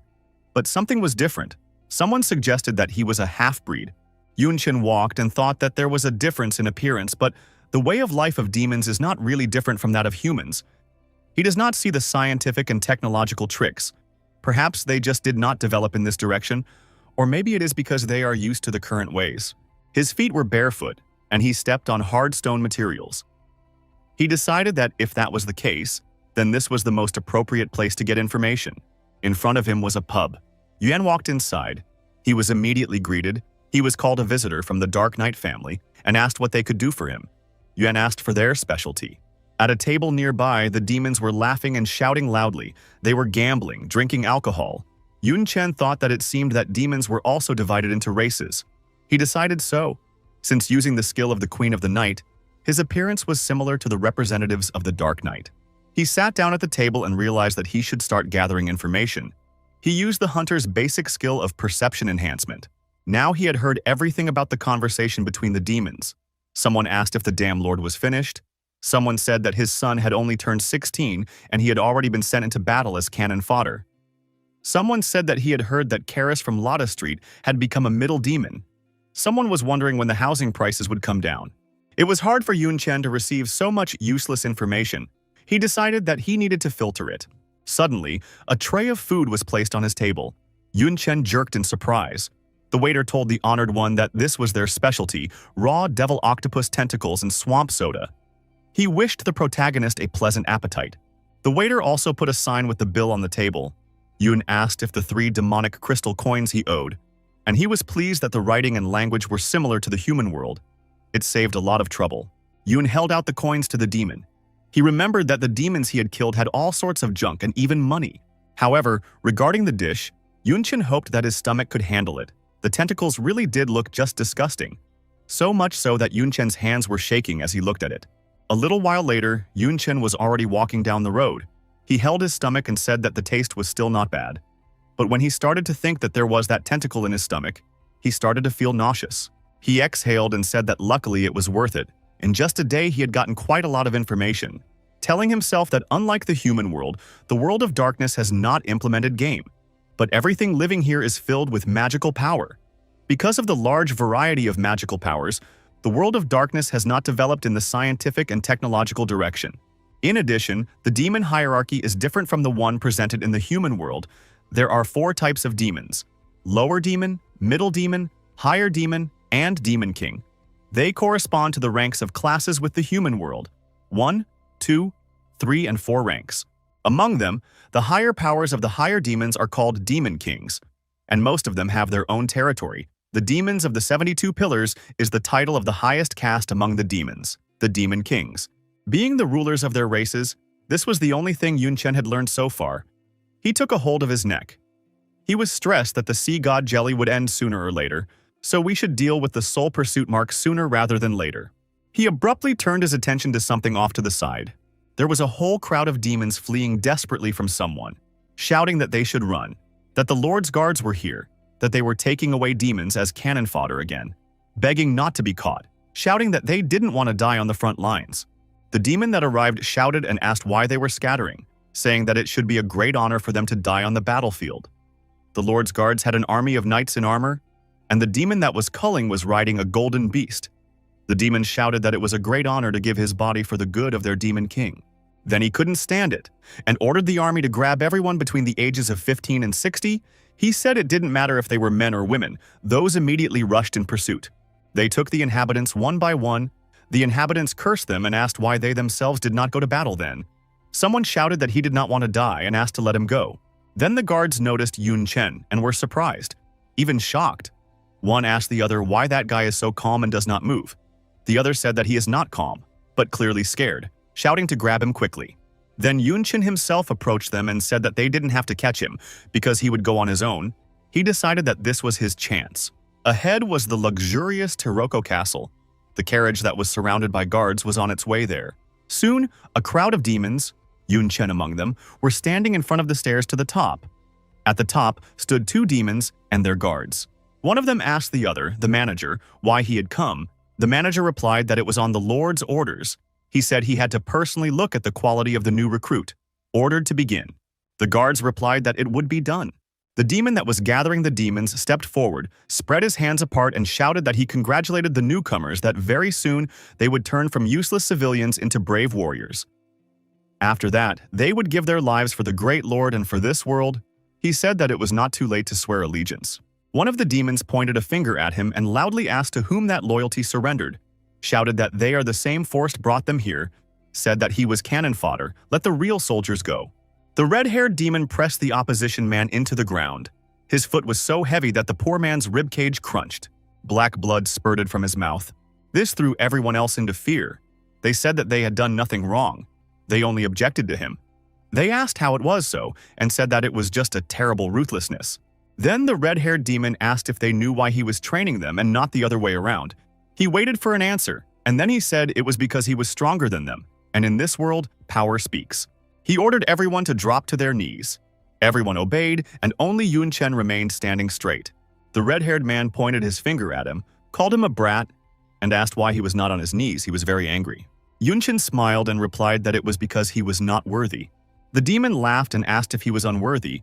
The demon had a horrible face and black-blue eyes. He said that he was the strongest one present, and therefore how could he be the one who was unworthy? He walked closer to Yun Chen and asked the guards who this boy was and what his name was. One of the guards shouted reporting. Told that his registered name was Ushi, called today. Looked young, but perhaps he was of a different bloodline. The demon replied that it was clear to him and turned to the manager Bahar. He said that although they were short of soldiers, as discipline you could, after all, kill a couple of soldiers. He asked if the Lord would hold a grudge against him. Bahar replied that it was obviously a necessity. The demon laughed and said that then he would not give him a chance to ask for mercy. He started to say that, after which his corpse. Yun Chen didn't let him finish. His foot flew right into the demon's head, and the demon still finished telling him that he would hang him on the city gate. Yun Chen's kick was very strong. It knocked the demon to the floor. A lot of teeth and blood flew from his mouth. The demon was stunned. He was asking himself what it was and how he had missed his punch. He refused to believe that he could be beaten by a new recruit. There was a severe dent on his face, and Yun Chen had already brought 2 fingers with blue fire to it. He said that he didn't seem to be that strong. The demon was in the blue flames and Yun was calmly standing nearby. The blue flames burned high and bright. Yun Chen decided to leave. The other demons were horrified, asking if this guy had killed the captain and how it was that the captain died before he could resist. The others said that the captain's strength was at the level of the highest current of middle demons. Yun Chen went up to Bahar, and the latter thought that judging from the situation, that Wuxi kid is a higher demon. Then he became scared. Because he had clearly snuck in here with some intent, he decided that he needed to report to the Lord urgently. He rushed to run. However, Yun Chen stopped him. He was right in front of his face. This greatly frightened and surprised the manager. Yun Chen told him that, according to that guy, as long as you are strong, you can get anything. He asked if he killed him. Would he be able to get his status? Bahar fell on his knees and told the noble supreme demon Wuxi that he was only running petty errands, and therefore what status could he have? He asked not to kill him. Yun Chen said that he was in charge of errands, therefore, and there was a benefit to it. He promised to keep Bahar alive, and he would listen to him. Bahar dubbed Wuxi as a lord and said that he would do whatever he reaped. The other two demons asked in trembling voices what about them. Yun-Chen looked at them, asked why they were still here, and ordered them to get the hell out of here. He knew that the less demons sent to fight humans, the better. The demons immediately ran away, not forgetting to thank Mr. High Demon Wuxi. They were happy to finally return home. The castle was shrouded in night. Inside, a light was burning at the desk. Yun-Chen and Bahar were sitting there. Bahar asked the Lord why they asked him to bring all these books. He said that much of what was written in them were mundane things, and therefore there was no need to look through them all. Yun-Chen loudly slammed down the book he was reading. He said that he was hearing too many questions. Then Bahar hurriedly apologized and admitted that he had behaved rudely. Yun-Chen pondered that, as expected from the Demon King's vault, there was quite a lot of useful information, the races or the history of the Dark World. Everything was detailed here. He knew that although there are hundreds of different races of demons in the Dark World, there are also mixed blood races, but still dominated by 72 major races, similar to the history of mankind. There were also territorial wars and resource battles between the demons of the Dark World. The history is one of wars. It was like this until the demon of nothingness appeared. No one knows where he came from. We only know that he appeared suddenly, as if straight out of thin air, possessing absolute crushing power. He ruled the entire world of darkness for only 3 years. After becoming a supreme creature, he then divided the world of darkness into 72 kingdoms, based on the power of demons, gave them to the strongest of all races, the so-called 72 pillars, thus forming the current structure. Thanks to the mutual restraint of the 72 pillar demons coupled with the absolute power of the demon of nothingness, the world of darkness finally put an end to the endless war. Until 70 years ago, when a creature called humans appeared, they broke through space, aimlessly invading the world of darkness, destroying the demons. Eventually, the world of darkness was broken, and the demons began to fight back and entered into war with the world of humans.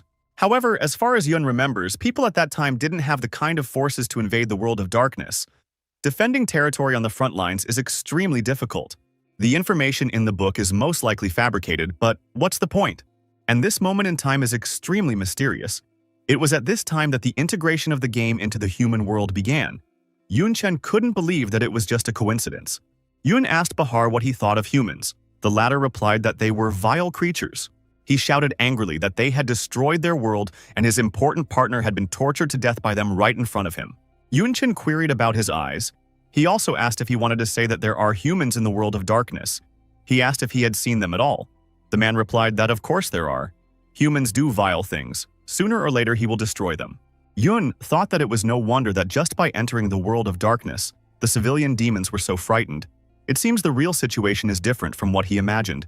He decided that he needed more information. Suddenly, a system notification popped up. There was a task that said that Yun-Chen should now become the Demon King. Yun laughed and thought it was an interesting assignment. Plus, it was just in time. He would need a high status to get more information. He turned to Bahar and asked what the conditions for becoming a Demon King were. The latter hesitated. In fact, he was afraid that if he asked such a question, would he really? Yun-Chen asked again. Then Bahar told him that first of all, he must have the blood of the night demon race flowing in him. After all, Taroko belongs to one of the 72 demon races. The night demon race said that only those with night demon blood flowing in them can become a demon king. Yun-Chen told him to take a look at him and asked if he met the condition. Bahar was drenched in sweat and shouted that he did, and even very much so, saying that except for his height, he was quite skinny like the pure-blooded demons of the night demon race. Yun-Chen knew that the Night Queen was the ruler of the night demon race. Considering the talent and reincarnation skill he received from her, there should be no problem. He asked what other conditions were there. Bahar said assassination. One must kill the current Demon King and take his Demon King weapon. Yun replied that was fine. He also told Bahar that it was time for him to start changing his tastes after serving another Demon King for so long. A wind blew from the wooden passageway, which kicked up dust. There was a red mighty bull that was carrying someone noble. Sati the Demon King was sitting on the beast. He had the same eyes and hair as Yun-Chen. The man looked strong and satisfied. He was holding a glass of expensive wine in his hand. Then Sati noticed the guards. Looking at them, he wondered what was going on. He saw that the guards had some sour faces. He assumed that something was wrong. Soon the guards themselves ran up to the lord and shouted that their captain had been killed by a demon from another city. This made the powerful lord terribly angry. He asked where this demon was, shouting that he would kill him now. The frightened guard pointed his hand to the door in front and said the demon was inside. Sadi immediately rushed inside and called out to the bastard. He was furious. Hardly anyone would want to get at his hands right now. In front, Yunchin was sitting on the throne, and the manager Bahar was standing beside him. Yun rather said that the chair was quite comfortable. Asking if it would be okay if he sat on it for a few more days, Lord Sadi was shaking with sheer anger. He pulled out his mighty weapon and shouted that the guy was Death Wish. He slammed it against the ground and summoned an explosive hammer. The shockwave carried towards the throne, where the protagonist was sitting, and cut the ground. The impact was already very close and even broke the stairs. Yunchin lightly struck the floor with his staff. Everything stopped. Only dust rose. And Yunchin said that it was a good chair and it was a pity to blow it up. Sadi raised his weapon again.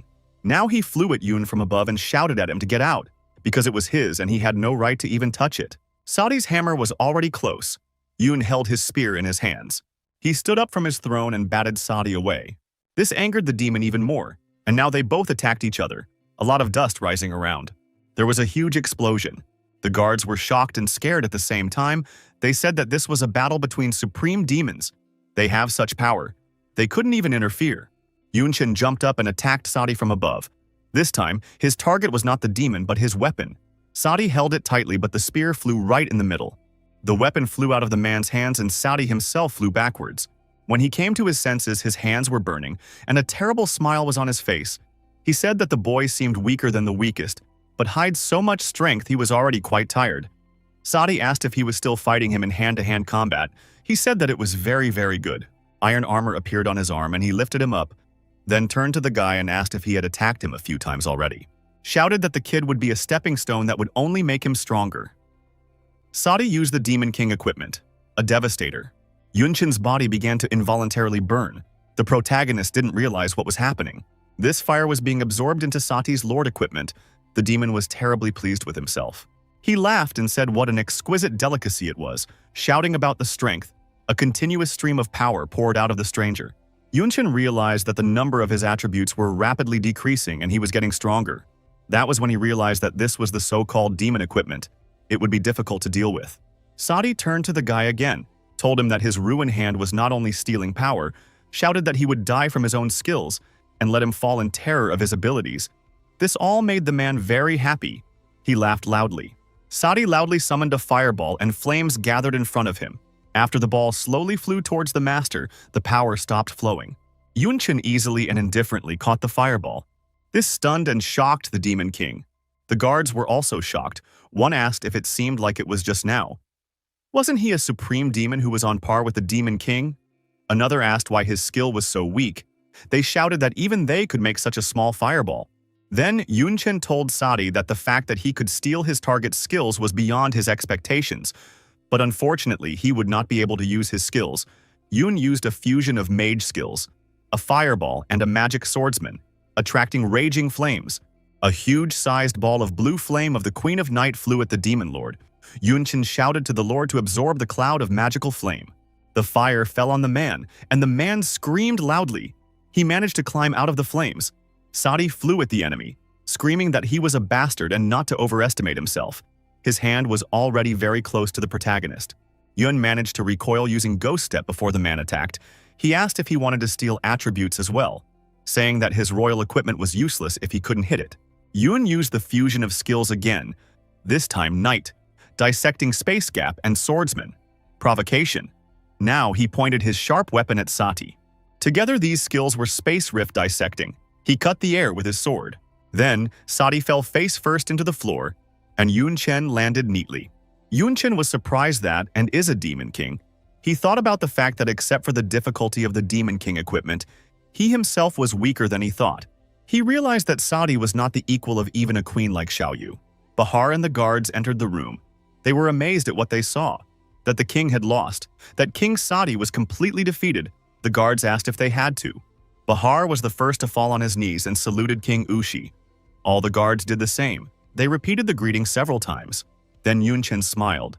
Because he realized how the kings actually felt, he decided that it was pretty good. He had already had time to put on his Demon King equipment.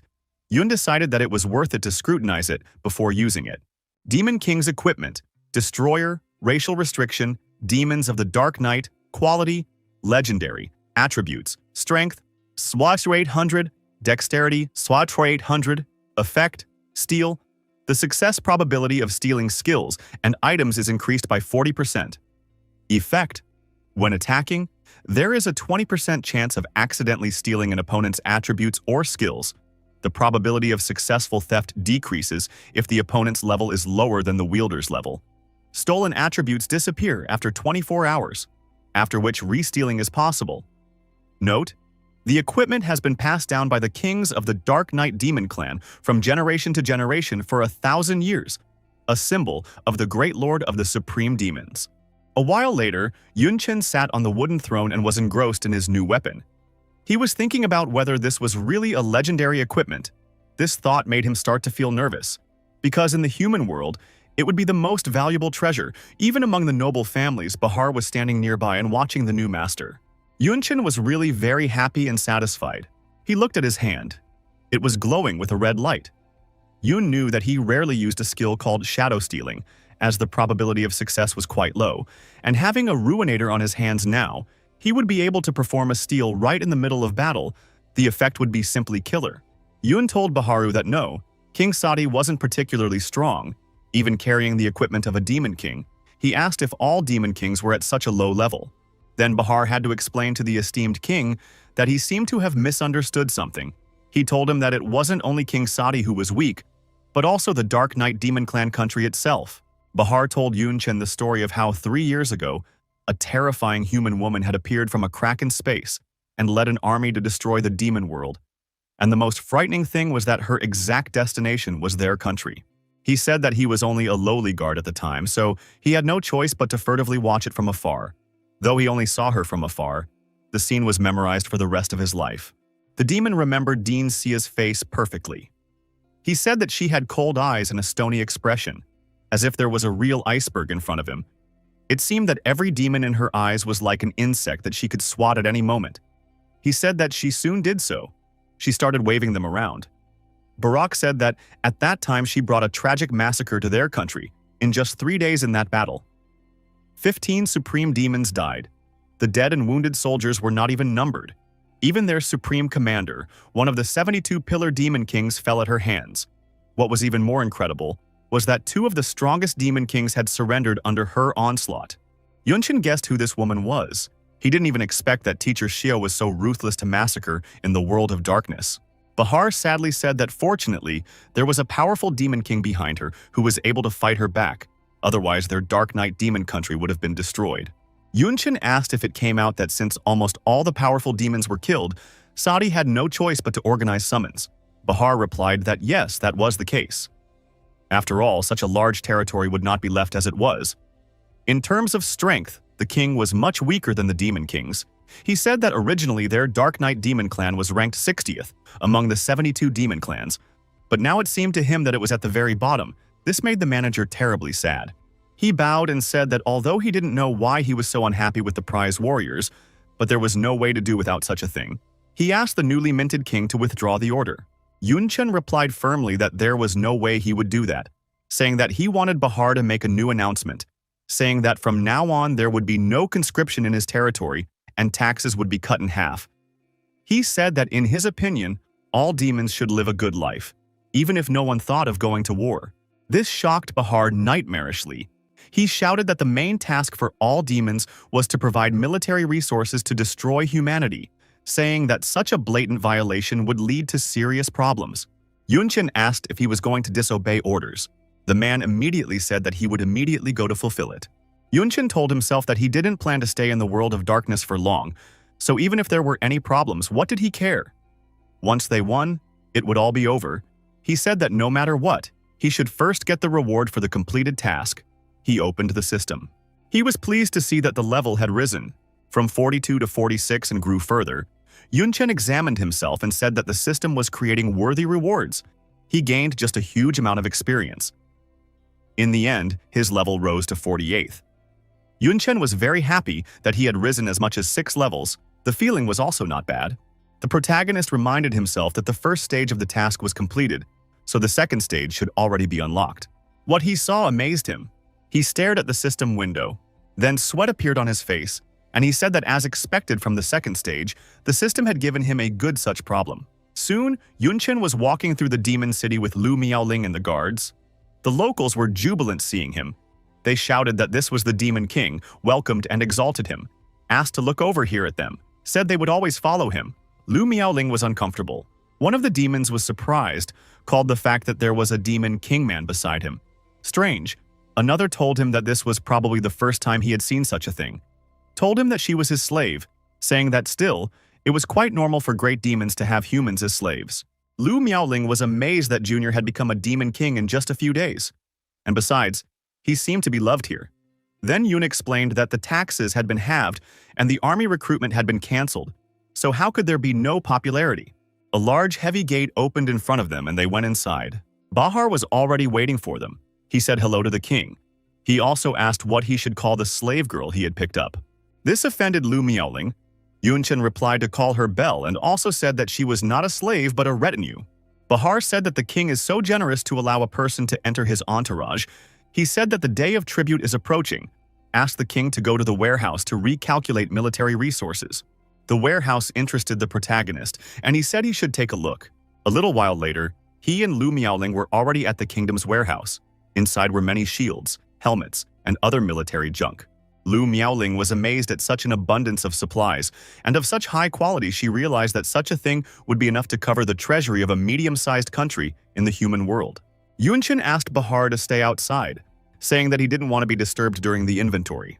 When he left, Miaolin asked her partner what he would do with all these things.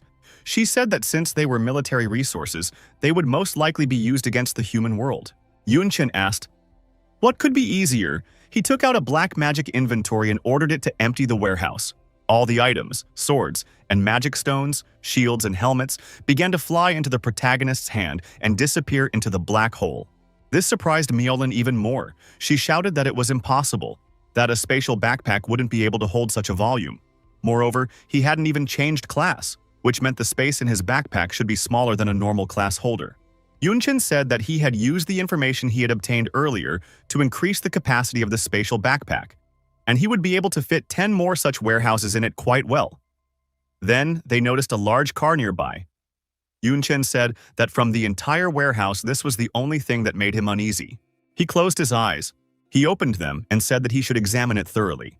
It is a magic accumulation destruction cannon, a unique weapon of the Dark Knight clan demons. Can be installed in missions or used as a standalone weapon. When the weapon is used, the power attribute is increased to 1000. A large amount of magic needs to be accumulated before it can be released. The energy accumulation time is 15 seconds. Yunchen said that it is a cool thing. Although it takes some time to charge, this kind of thing can be quite useful. Lu Miaoling remembered that she wanted to ask Junior what he planned to do next, how long he was going to hang around as a demon king. Yun smiled and replied that of course not. His next step is to become one of the 72 Pillar Demon Kings. The second stage of the task was just about that. Ahead was a scary room that contained a small structure made of boxes. It was covered with a small piece of cloth. Lu Miaoling interjected and then asked what other 72 Pillars Demon King was. She asked again if he wanted to become a 72 Pillar Demon King. She was indignant and said that it was absolutely impossible. Even if he was a genius, he would have to grow up a few years. Yun replied that it was indeed impossible in the ordinary way, but it just so happened that the situation in the Dark Knight Demon Clan was special now. He said that because he had already told her on the way, the local Demon King was killed by Teacher Ji, and the Demon King level people were killed. Now only 3 veteran Demon Kings are holding control of the overall situation. Said that of course they are different from the same Sado. After all, they are the real Demon Kings. Yun said that they are currently dissatisfied with the current state of affairs, and the infighting is still going on. Each of them wants to crush each other and become the great Demon King of the Dark Knight clan. After all, there are enough demons to become the Demon King of the 72 Pillars. He asked how they could miss such an opportunity. Said that as long as they can keep the plan under control, there will always be an abundance of resources in their pocket to become a Demon King. Yun said that after listening to Bachar, he realized that each of them realized that the infighting would only weaken the strength of the country, so they decided to have a decisive battle. In a year's time to find out the winner who would rule over everything. Lu Miaoling asked if he was going to participate. He said that he didn't think it was right, saying that the important thing for them now was to find a way home. Yunchen replied that he had one guess, about the way to return to the human world, but the world of darkness is rarely able to enter.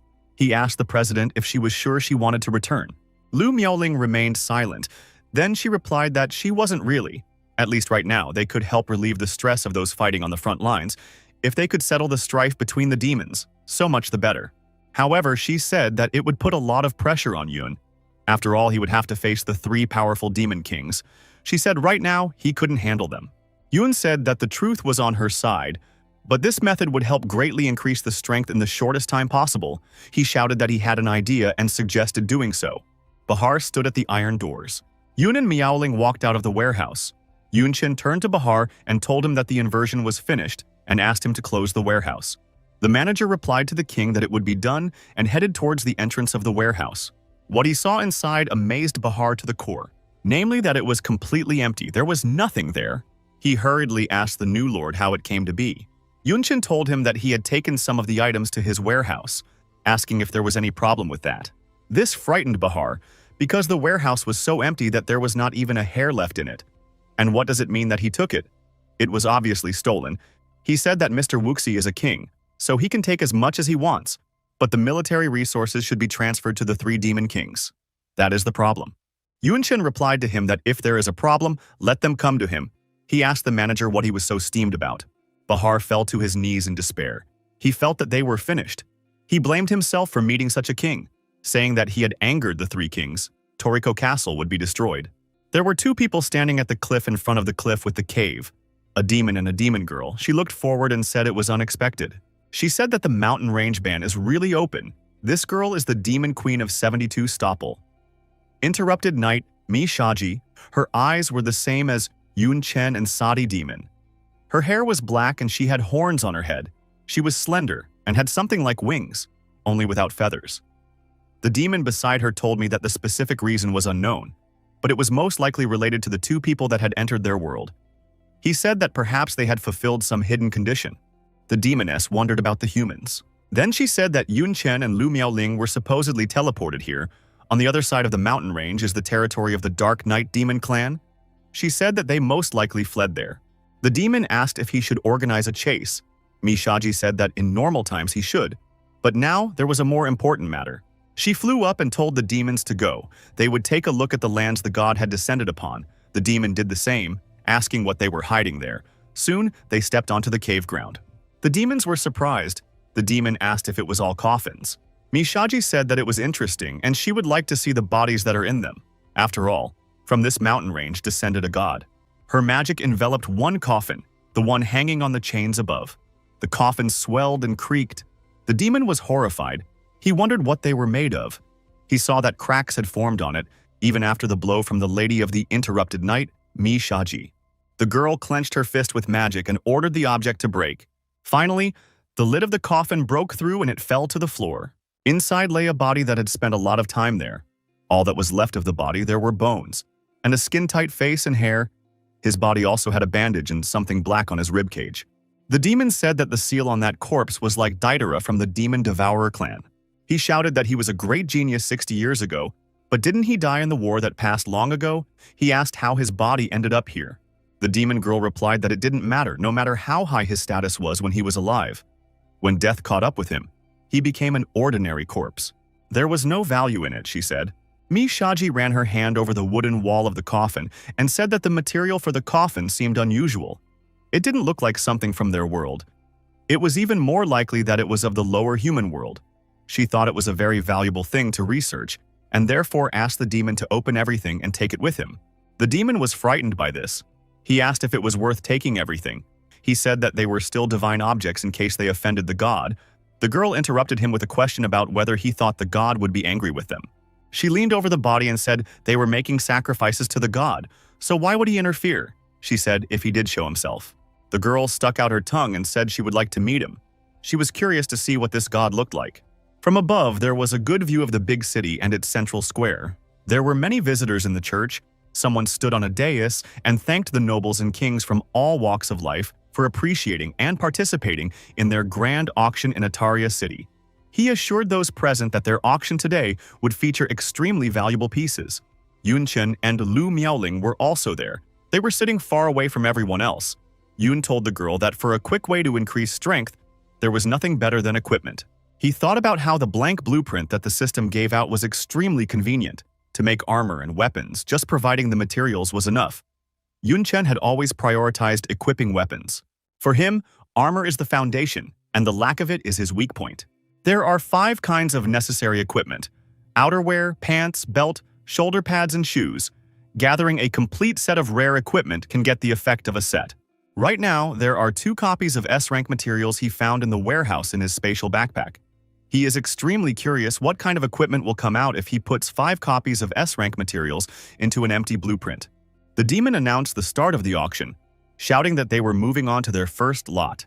The first lot was a girl from the Dark Elf clan.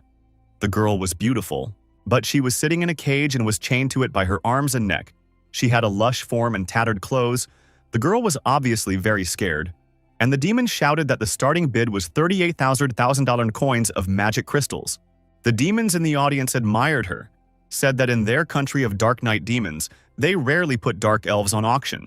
Someone said that yes, but in the country of interrupted night demons, such a common thing, said that the quality seems to be good, worth buying to have fun.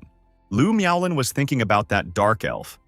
She knew that they were considered a unique race in the world of darkness. This was the first time she met a member of the Dark Elf clan.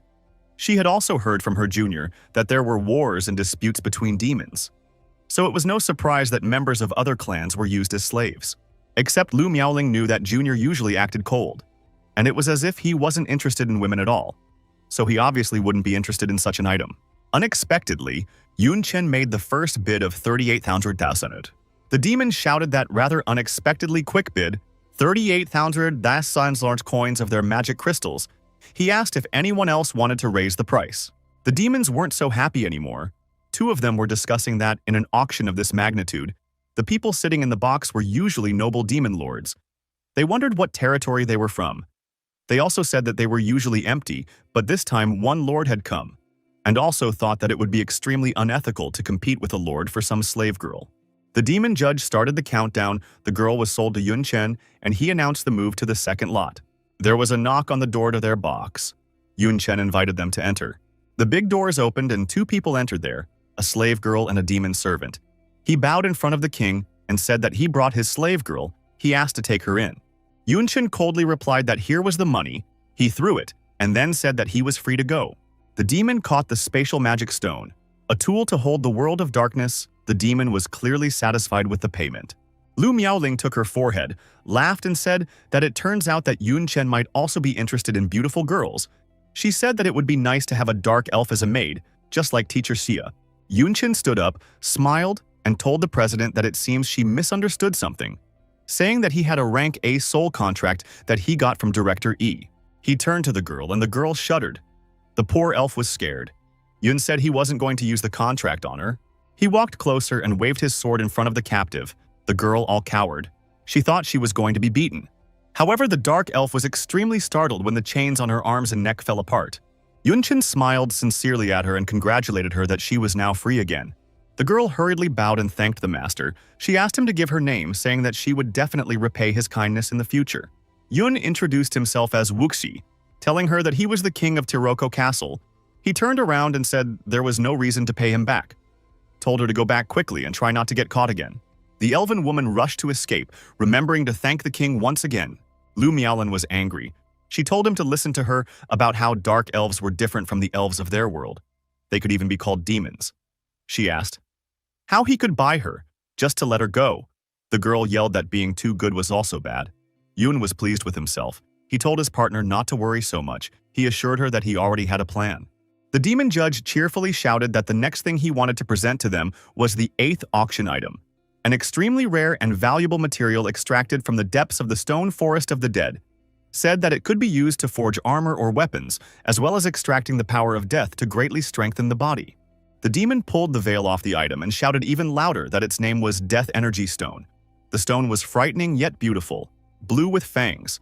The demon said that the starting bet was 76,000 coins of magic stones. The demons immediately started betting. First 8 million coins from magic stones, then 83,000, then 88,000 hours, then 9 million, 97,000 coins. Yunchin said that Bahar's information was accurate. There was indeed an S-rank material in the auction. He said that once he got it, there would be 2 more S-rank materials to create a set of armor. The protagonist raised the bid to 12 million coins of magic stones. Such a large amount of money stunned the demons. They were enraged, shouting that it was him again, saying that, of course, a lord wouldn't let such a thing out from under his nose. However, someone asked so what? After all, it was important for him to get the death energy stone as well. The bid was raised to 8,000 dollars and then to 13 million coins. And Yun Chen didn't lag behind either. He put forward a sum of 20 million coins of magic stones. He asked himself, do they really want to compete with money? Yun has the fortress's wealth in his hands. Accumulated over many years, they won't be able to ruin him so easily. The demon judge, unlike ordinary demons, was very happy with such a high bid, saying that it was exactly as expected from the greatness of the Lord. He has no limits, just in case he asked if anyone wanted to raise the bid. Demons were disappointed, cursed everything, and asked why the Lord took it seriously. Another said that no matter how rich they were, they cannot compare with the wealth of the fortress. He realized that they have no way to get the material, said that all they have to do is surrender. The demon judge started the countdown, the material was sold, the demon hit the table with a heavy hammer. He congratulated the Lord that from now on, the stone of death energy goes to him. Suddenly, there was an explosion, right on the dais where the demon lord and the material stood. People in black and white cloaks rushed into the room. They rushed straight at the demons. The demons were terrified. They asked what was going on here. Was the auction venue under attack? They said that the damned humans had decided to show up at the wrong time. People shouted and told each other that most of the demons present were nobles. They promised each other to kill each of them, a thought that pleased the mages and warriors. The demons were killed one by one. Some tried to escape, shouting that they were actually humans, begging not to kill them. He promised to give as many magic stone coins as they wanted. Another told him to notify the guards sooner.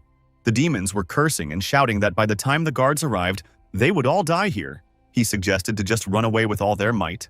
Yunchen and Lu Miaoling looked at the ruins, corpses, and smoke, and from above, Miaoling asked if they were human. She was shocked. She wondered how people ended up in the world of darkness. Yun replied that he had no idea. And they were not weaklings. Most of them were second-ranked level 45, said that there were 2 third-ranked ones among them. The auction house couldn't handle such opponents. He also saw that the material he needed had been stolen. The place where the stone was previously lying was empty. The body of the demon judge was lying next to it.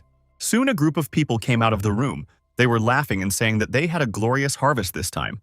A man cheerfully told another that there were many useful things at the auction. They didn't even all fit in his backpack. Another replied that yes, and to kill so many strangers. True happiness, he laughed loudly. The mage girl with purple hair told them that despite all this, their mission was not yet accomplished. The new priest needed a lot of precious materials for the third rank. She said that since the death energy stone was in their hands. The girl had a map in her hands. She said they should follow the treasure map to their next destination. Suddenly, Yun Chen landed neatly in front of them. Lu Miaoling was with him. She was fixing her hair. And Yun asked, did they really think they could escape so easily? Robbed him, saying that it was quite interesting. He thought that they should talk about a lot of things. The whole group took up fighting stances.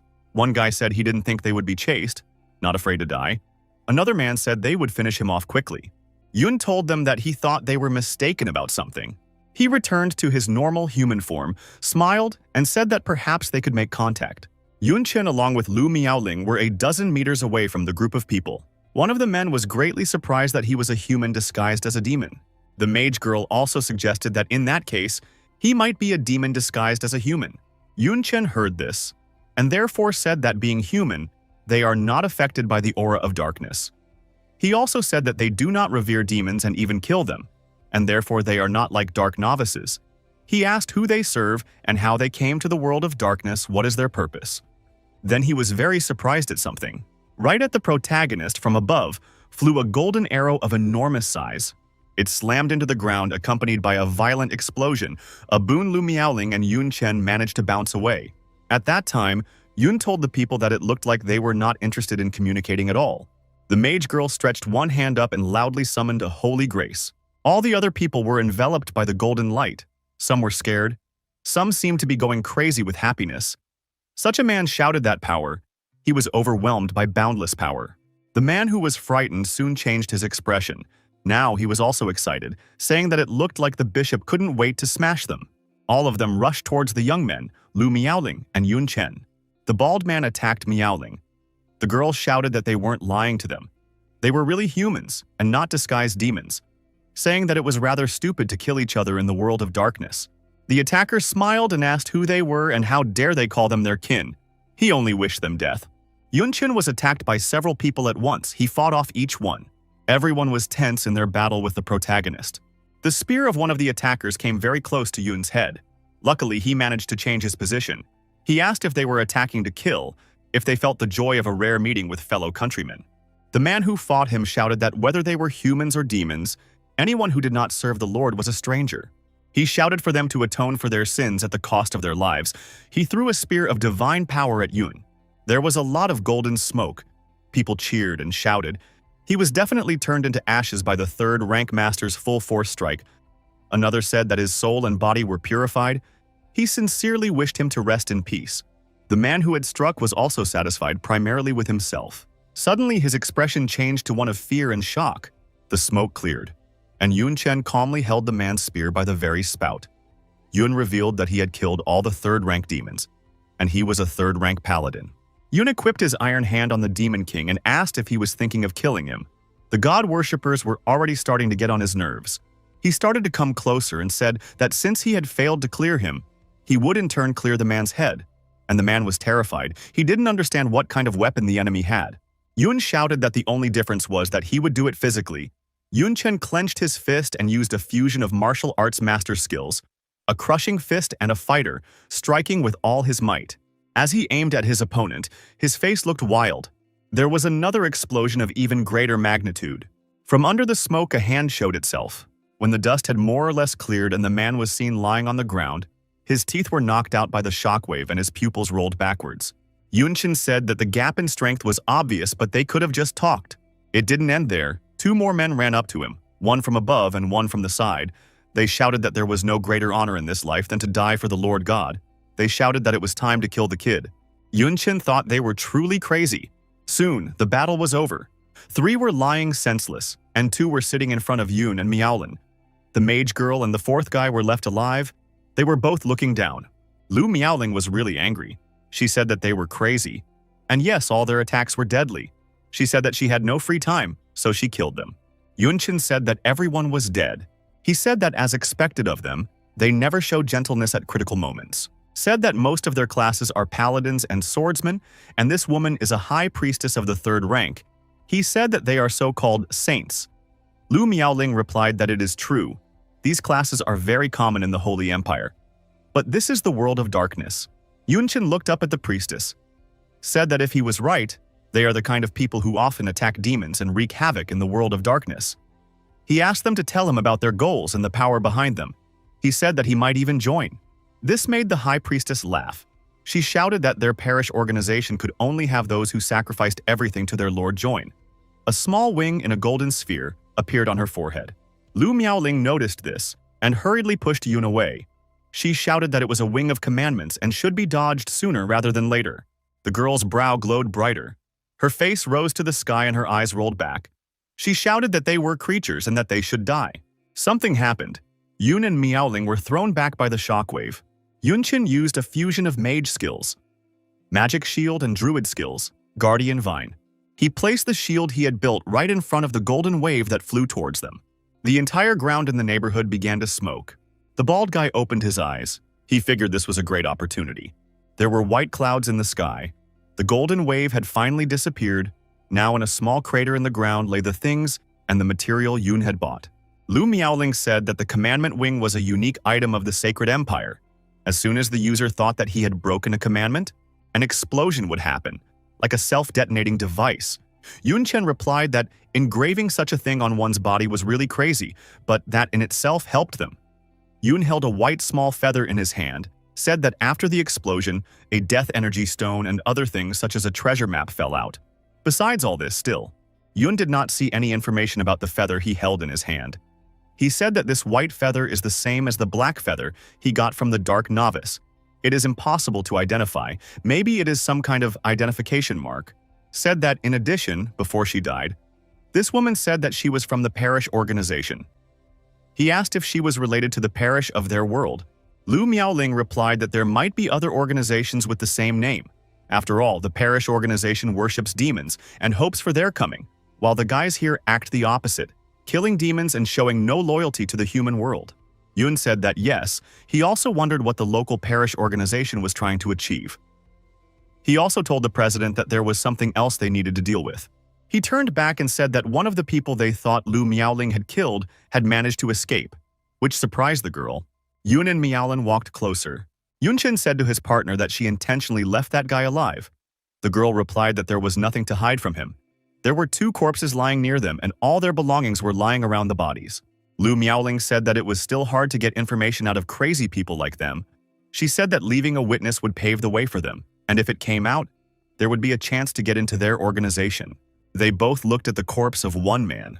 Miaoling said that they were senselessly killing civilians and demons. They seemed to be on the side of humans, but their actions were not doing much harm to the world of darkness. On the contrary, they were aggravating the demons' hatred for humans, which would lead to even more burning revenge.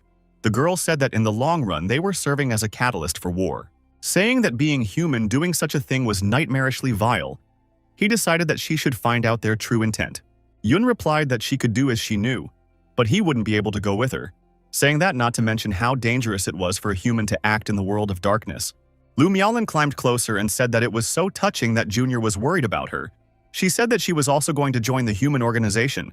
After all, even if she can't disguise herself as a demon, she has nothing to lose. The girl smiled and said that she didn't want to follow Yun around all the time. She said that you rarely find something that makes you happy. Yun even felt a little sorry for her, but he kept silent. Lu Miaoling bid him farewell until their next meeting, calling him the future demon king of the 72 pillars. Lastly, Yunchen asked her to be careful. The latter asked him to do the same. Ahead was a thick tree with black mana pouring out from behind it. It was Yunchen. He had already managed to transform into a demon. He was thinking about, what about the Death Energy Stone? He right now had 3 S-rank materials. Nothing was known about the remaining 2. Yun decided that he would have to ask Bahar when he returned. Suddenly, something surprised him. He arrived at the castle where he ruled, but all the guards and guardsmen had been interrupted. One raised his head and notified the Lord that the supreme demon under the command of Lord Carlos was here. They could not withstand. Yunchen knew that Carlos, one of the 3 demon kings who were now being ruled by the strange demons of the night, he started to act sooner than Yunchen expected. The protagonist told the soldier to take the surviving soldiers to be treated. He takes care of the rest. Inside, all the guards were also slaughtered, but worst of all, Bahar was also injured. A powerful demon was standing on top of him. He was screaming and asking how some insignificant petty fortress dares to refuse to hand over military resources, asking where the courage came from. Bahar said, through pain and tears, that it was the Lord's order. He was just following orders. Moreover, years of conscription had caused a large number of the territory's inhabitants to flee, saying that everyone agreed with the decision. Then the demon pressed the manager's head harder into the ground. He smiled and said that compared to the orders of the 3 kings, his life was worthless. He said that he did not understand the reason for the manager's loyalty, his weak strategy. Bahar replied that the reason is very simple. His relatives live in this territory. Although the Lord rushed the order, it helped to improve their lives greatly. And more importantly, he likes the new Lord's style of behavior.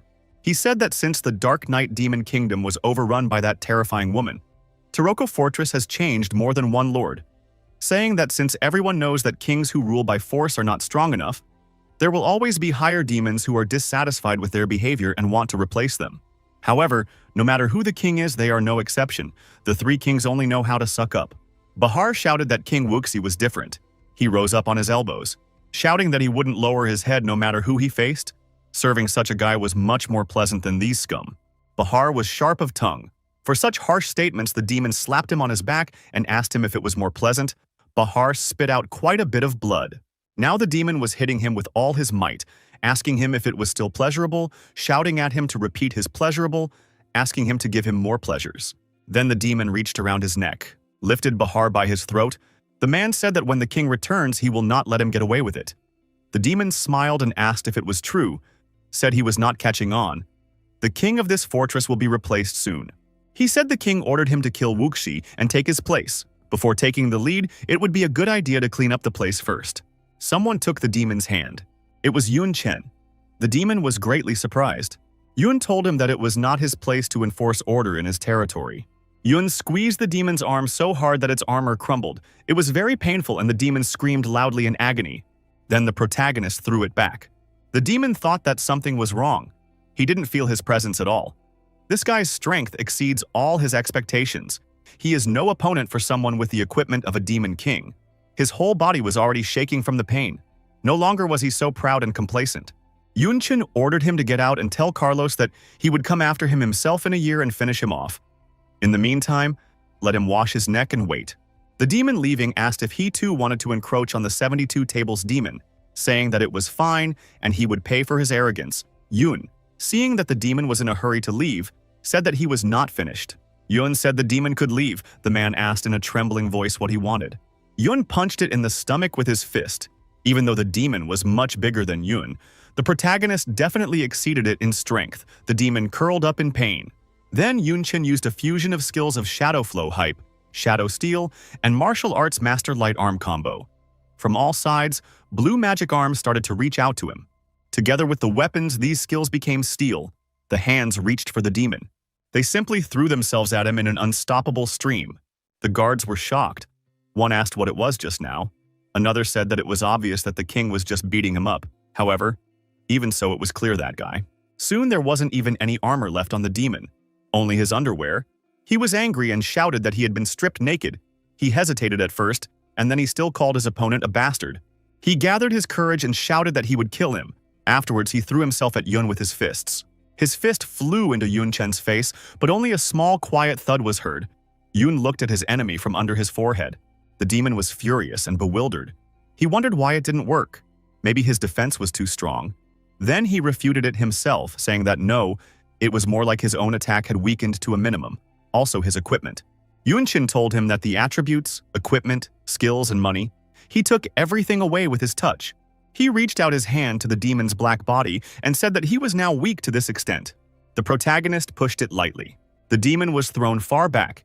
It shattered the glass with its body, and Yun said that it was weak enough to fall off with half a kick. The naked demon was lying on the floor in the main hall. All the guards had already regained consciousness and were looking at the offending man in shock, his body smoking. Then he raised his head and screamed in horror that his power was completely gone. Asking how so and why, the demon was hysterical.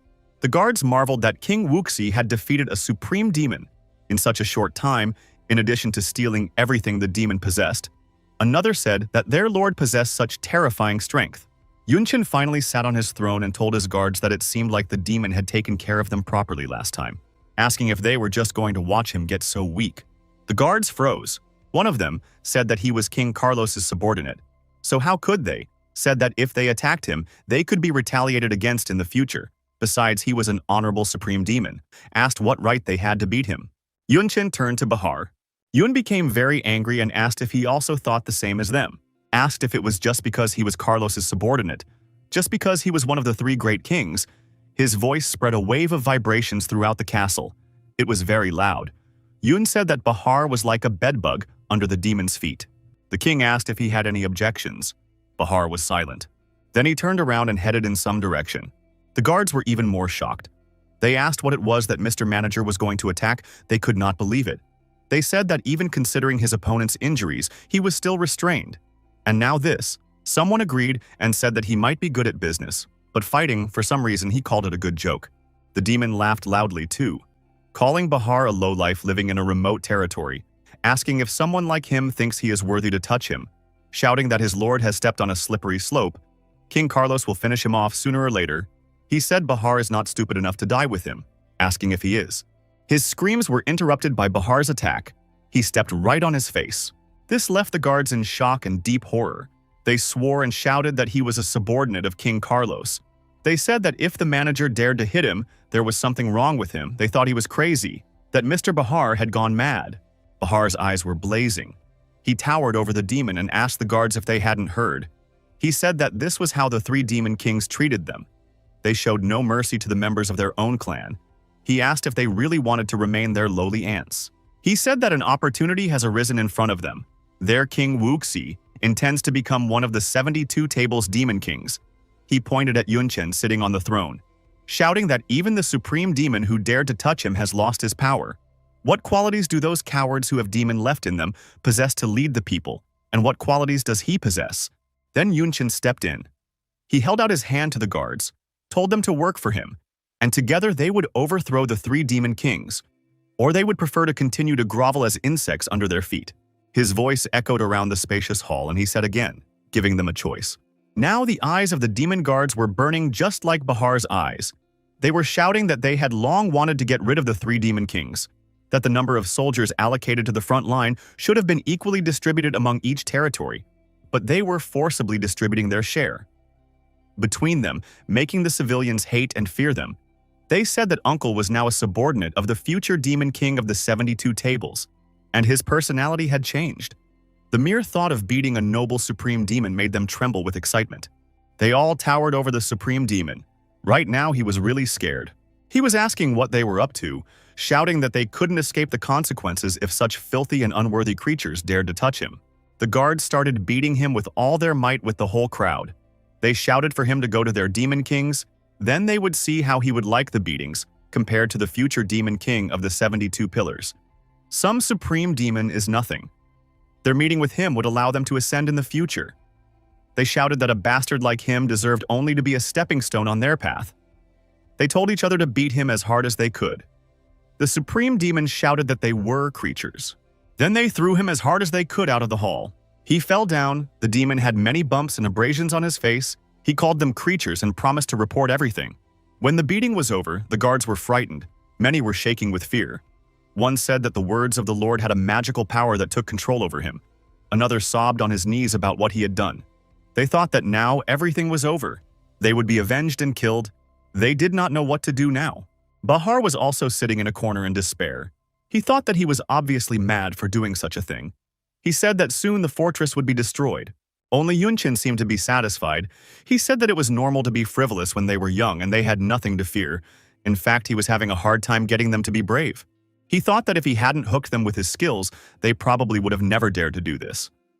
What he used on them was a fusion of the skills of a warrior, battle cry, and a spearman. Inspiration. Together it became excitement. Yun realized that of course everything worked because there was resentment in their hearts. Otherwise, he wouldn't have been able to achieve such an effect even with skills. Yun thought that, although it was a bit unfair of him, fortunately the goal had been achieved. Now they had no choice but to work for him. Now they had no choice but to work for him. Now they had no choice but to work for him.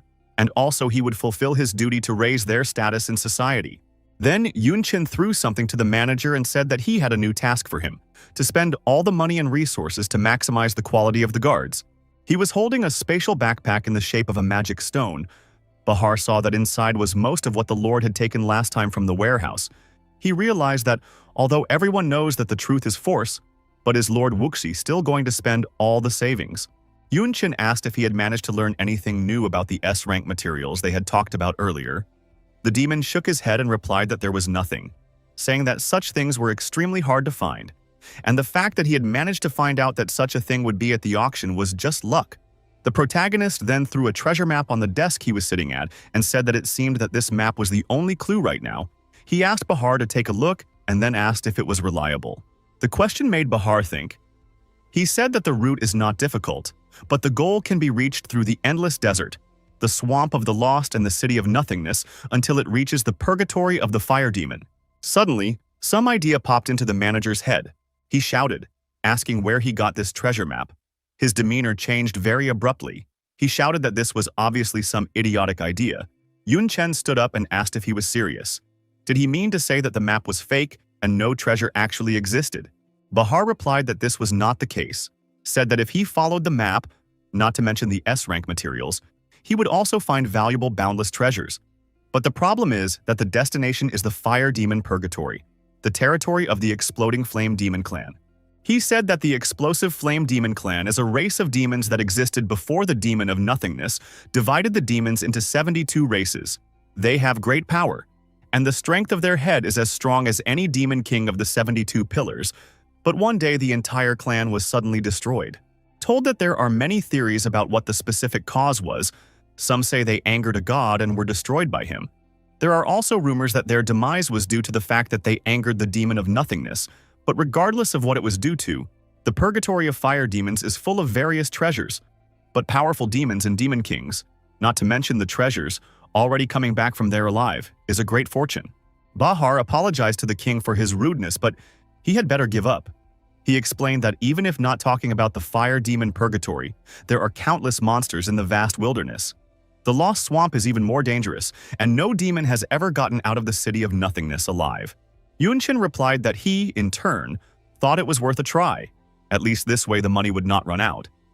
He thought about the fact that from the feeling, this place is similar to the dungeon of the secret realm, and killing monsters is not bad for him. With so many magic skills on hand, at least he can save his life. Bahar exhaled and said that Mr. King is always so determined. He hoped that he would think about the welfare of the fortress too, saying that this journey will be long, and he has no idea how long it will take them to return after being sent away. But in case the three kings send someone to kill them again, Yun said that nothing will happen, saying that with the strength they have demonstrated, if they don't show up in person no matter how many demons are sent, they will all die. However, in a year's time, there will be a decisive battle for the 72-pillar demon throne. They definitely wish to build up as much strength as possible to become stronger in person, then start picking a fight with them. Bahar replied that what he said made sense, but suggested he prepare something just in case. He took out 2 items. He said he would at least take the induction crystal and the scroll to return to the city. In case something happened in the fortress, they could return at any time unless they were in a special room. Yun took the items and agreed to the terms. Asked him to prepare everything they needed for the journey. He said he was leaving tomorrow. Somewhere in the world of darkness, a crowd of people in white robes gathered in a large, luxurious church. One of these people was Lu Miaolin. In fact, she felt very funny because of how easy it was to get in here. She realized how naive everyone was. The girl just put on their clothes and shouted out their password, and they easily recognized her as a comrade. She thought that maybe it was because she was human that it was so easy. Lu Miaoling had no idea what kind of lord they had over there, but that's what everyone called him. The man in the white robe announced that a new priestess had arrived. He was encouraging everyone to offer today's prayers to the Almighty Lord. The girl was on her way upstairs. Seeing the priestess, Lu Miaoling was shocked. She wondered what it all meant. What frightened and shocked her was that this new priestess was the same as Lucini. Lucini was addressing the Almighty, saying that his firm will grant them strength, saying that his leniency was making them grow. She crossed her arms on the others and said on behalf of all the believers that they were honored to serve him, that they would give him everything, everything for his sake. Lu Miaolin said to herself, who would have thought that she would meet an acquaintance from the world of darkness? And yes, things are going much better than her. Miaolin realized that now was not the right situation to be recognized. However, she didn't have the skills to change her appearance, let alone an item that could change her face. She didn't want to give up, because there might not be another opportunity to get in here. The girl thought deeply about what she should do now. An idea suddenly came to her. She remembered that she could use this. Lucini thanked everyone for staying with her to complete the prayer. Now she would have something to tell them. She would say that unfortunately the third-rank believers that helped her gather materials were killed. The princess didn't seem very upset. But the believers were shocked. They asked how it was killed. Wasn't the team led by 2 masters of the 3rd rank? They cursed the demons, shouting that no matter how much you kill, but they do not become less. Then the girl stretched out her hand and told them not to be sad. She said that they had given their lives not only for her, but also for the Almighty Lord. They had nothing to regret after death, but to get closer to the Lord even more. There was only a little material left for her to reach the 3rd rank.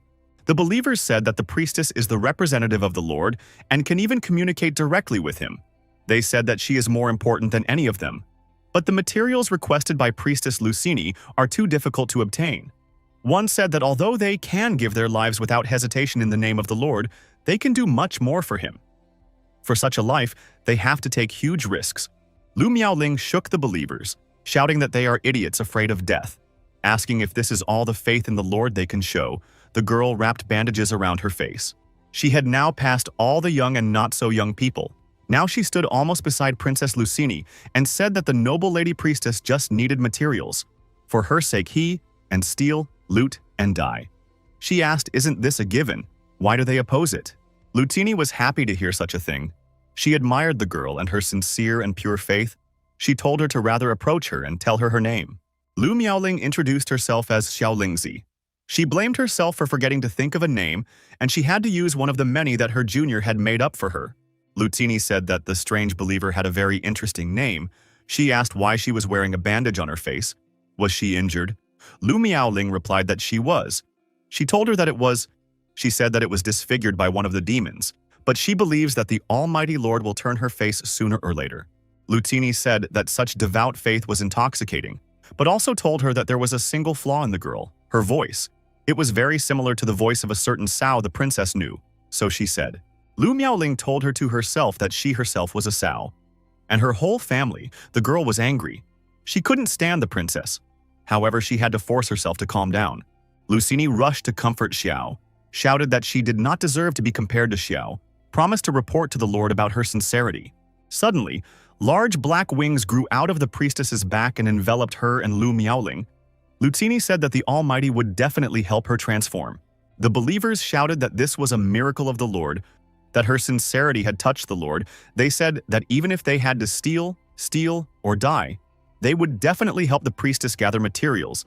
They called the princess Miss Sophini, asking her to forgive them for their former rudeness, asking her to convey their sincerity to the Lord as well. Lu Miaolin realized that it was no miracle, and they were idiots. She knew that it was just a visual effect created by some show-off skills and item. They clearly had a problem with their heads if they fell for the lie so easily. Then Princess Lucini turned to the faithful Xiao Lingzi, said she hoped she would lead the new material retrieval team, asked if she could handle it. The girl replied to the priestess that of course she would, that yes, that she wouldn't let her down.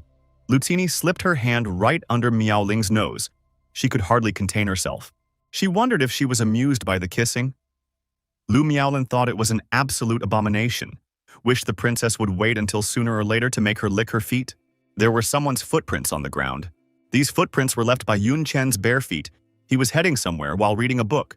He was reading something about the vast desert. Then he deducted in which direction he should go. Suddenly, Yun stopped. He read that the land does not belong to any race of demons.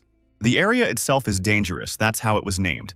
There are many wild beasts and insects in the desert. Yun said that it got its name because of the endlessly appearing demonic creatures. Yun decided that in that case, it would be a good time for him to stretch out. It had been a long time since he had encountered monsters. The protagonist used a fusion of the swordsman's skill, acceleration, and the knight's skill. Aerial dissection, he was lightning fast and moved a couple dozen meters forward. Along the way, he slashed and killed monsters. There was a whole army of monsters. They were all screaming and throwing themselves at Yun Chen. Yun Chen dodged them, thinking about the fact that the monsters were scattered over a wide open area. Killing each one required time and effort. The main character's magic vines twisted the monster. Yun, wasting no time, hurled a blue flame. It fell to the ground. There, the fire formed a crater, and the blue flame itself became a hot semblance of a lake. Yun turned back. There was a bunch of insects flying at him. Yun Chen took out a firearm. He asked if they were monster insects. He said that they were really annoying freaks. Now he was equipped with demonic terror. The weapons could be in the form of paired pistols, shotguns, or short spears. Yun pointed the muzzle of the gun at the attackers. Soon, all the insects were blazing in blue demonic fire. A while later, Yun Chen stood calmly in the middle of the corpses of the slain monsters. He sat down at one of them and said that, unlike the dungeon, here, killing monsters does not drop equipment. If he wanted to get any materials, he would have to dig through their bodies. He said that it was good to get experience points. At least he did not kill for nothing. Besides, the demon monsters here would drop things that you couldn't get from the dungeon monsters. Yun stuck his hand right inside the monster. There, he immediately dug up a crystal magic stone. Yun knew that the stone was rich in dark magic power, which could be absorbed by lemons to become stronger. He said that coins and demonic crystals were the universal currency of the world of darkness, precisely because they were made from crystal magic stones, which themselves had a certain value. Yun said that yes, and the attributes captured by the robber are forever unused. He didn't know if it would work out to learn it or not. It remains to be tried. 3 months later, ahead everything was terribly dry. There was no way for the trees to survive in such conditions. There was also a dark cave visible ahead. Yun Chen was sitting on a rock. Everything in front of his eyes was purple, glowing. He said that after 3 months of clearing monsters, he was able to pump up to 7 levels, so he also collected a lot of crystalline magic stones, and in fact the back and sides, around the main character lay a lot of magic stones. Yun thought that this amount should be enough to try because even if nothing came out, he could at least sell it. It would definitely not go to waste. He had prepared a large cave in advance, so there should be no threat to safety. Yun jumped up. Now he was almost out of the cave and shouted that the preparation was complete. It was time to start. Many stones were burning with purple flames. Yunchin stood in the purple flames. Everything around him snapped and cracked. The guy was in pain besides. His body was disintegrating. He looked at his arms. They were cracking. So were his legs, and all the clothes on him. Yun didn't understand why. Then he realized that no, it was normal. After all, the power of dark magic is to first destroy the body and then recreate it afterwards. All the cracks on his hands soon began to heal. Just a different color, differently. Yun looked at his own hands and said that right now, his entire body from the bones to the muscles, blood vessels, and skin, turning demonic. Yunchin began to be enveloped by violet blue flames, and once again, he didn't realize what was happening. Soon, he found himself in a cocoon. The sensation inside was not too pleasant. He could feel that a powerful force continued to pour into his body. Now his face was also changing color. Then Yun realized that it was the magic power of the dark novices. He closed his eyes and called out Teacher Shio to himself. He remembered how he and her were walking through the academy, and he told her what she said. The essential difference between the world of darkness and theirs was the highly concentrated magical power in the atmosphere. As he asked if humans could adapt to living in the world of darkness and become as strong as demons. Then the teacher answered that they could. But the problem is just in the adaptation. Simple adaptation will not be enough to live. We are talking about the perfect adaptation of demons, and even the use of dark magic unique to the world of darkness. She said that since the so-called quantitative change leads to a change in quality, the extremely high concentration of magic power makes the magic power of the world of darkness gradually change, forming a dark magic power superior to the ordinary. Once there were demons secretly studying human skills, and eventually using the skills they learned to release dark magic. Then the effect is greatly enhanced. As Yun asked what if humans were able to use the skills of demons, the teacher replied that it wouldn't work. The skills of demons are drawn from the power of dark magic, not ordinary magic. She said that the enemy can use their skills, but they can't use their skills. Unfairly true. But this is the reality. There is nothing you can do about it. Being at the bottom means that you are destined to stay below others. This is the order. Then Yun thought about it and said that he could use the Demon Queen talent and the demonic underworld flame. These are all demon skills after all. Teacher Xia told him that only the source of his demonic underworld flame was an item. It would only become his skill after absorption. And the essence of a demon lord was only created by a formula given by a god. The ability to ignore the rules, change, or even create them. The teacher reiterated that only a god could do that. She approached him, saying that if he wanted to gain the power of demons, he would have to infuse dark magic power into him as well as the dark novices, saying that by absorbing enough, he could completely become a demon. Teacher Xia pulled him even closer and said that after he became a demon, he would never become human again, asking if he wanted to do so. Yunchen remembered this, but only now was he able to give an answer to the question. He started to say, of course. He doesn't want to.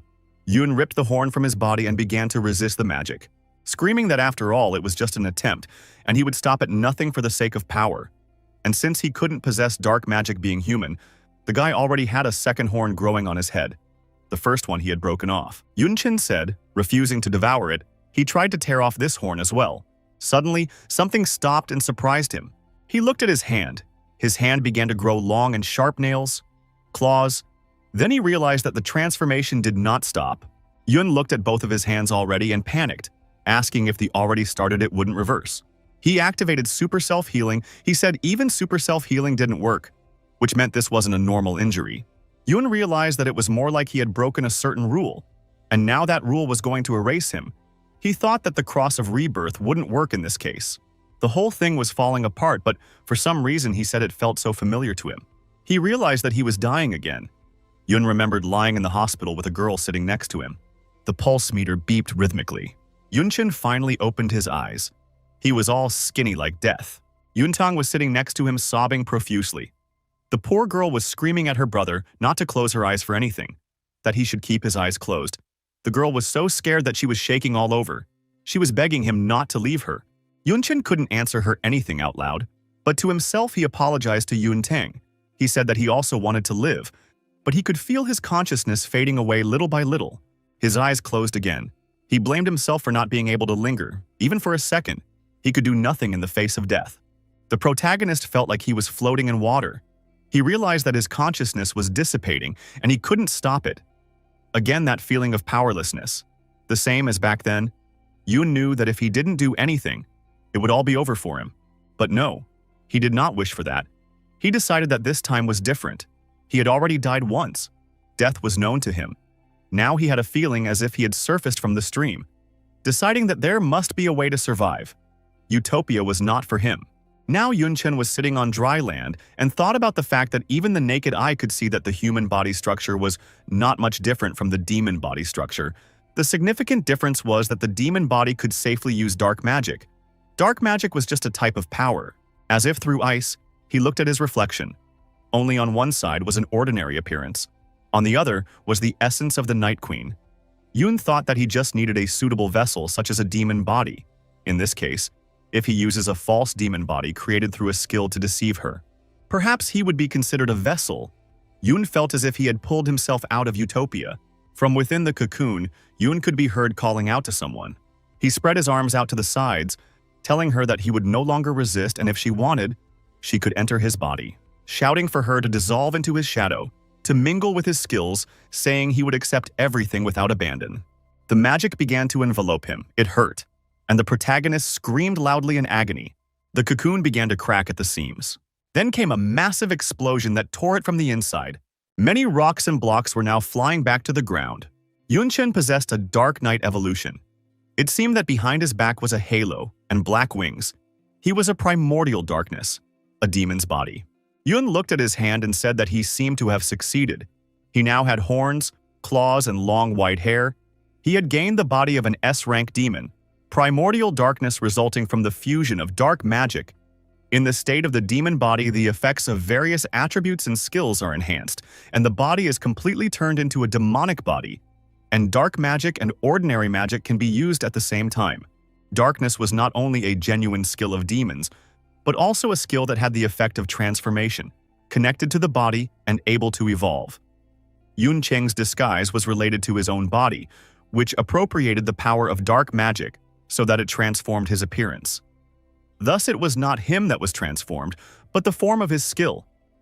Once the skill was cancelled, he would revert back to human form and would no longer be able to use dark magic. Yun Cheng speculated that this was only possible because the 72 Pillars, Dark Knight Demon Queen, possessed such a strong skill. The darkness had not evolved yet, and therefore could transform into a demonic body. If any of the conditions were not met, Yun Cheng would be torn apart by the force of the rules.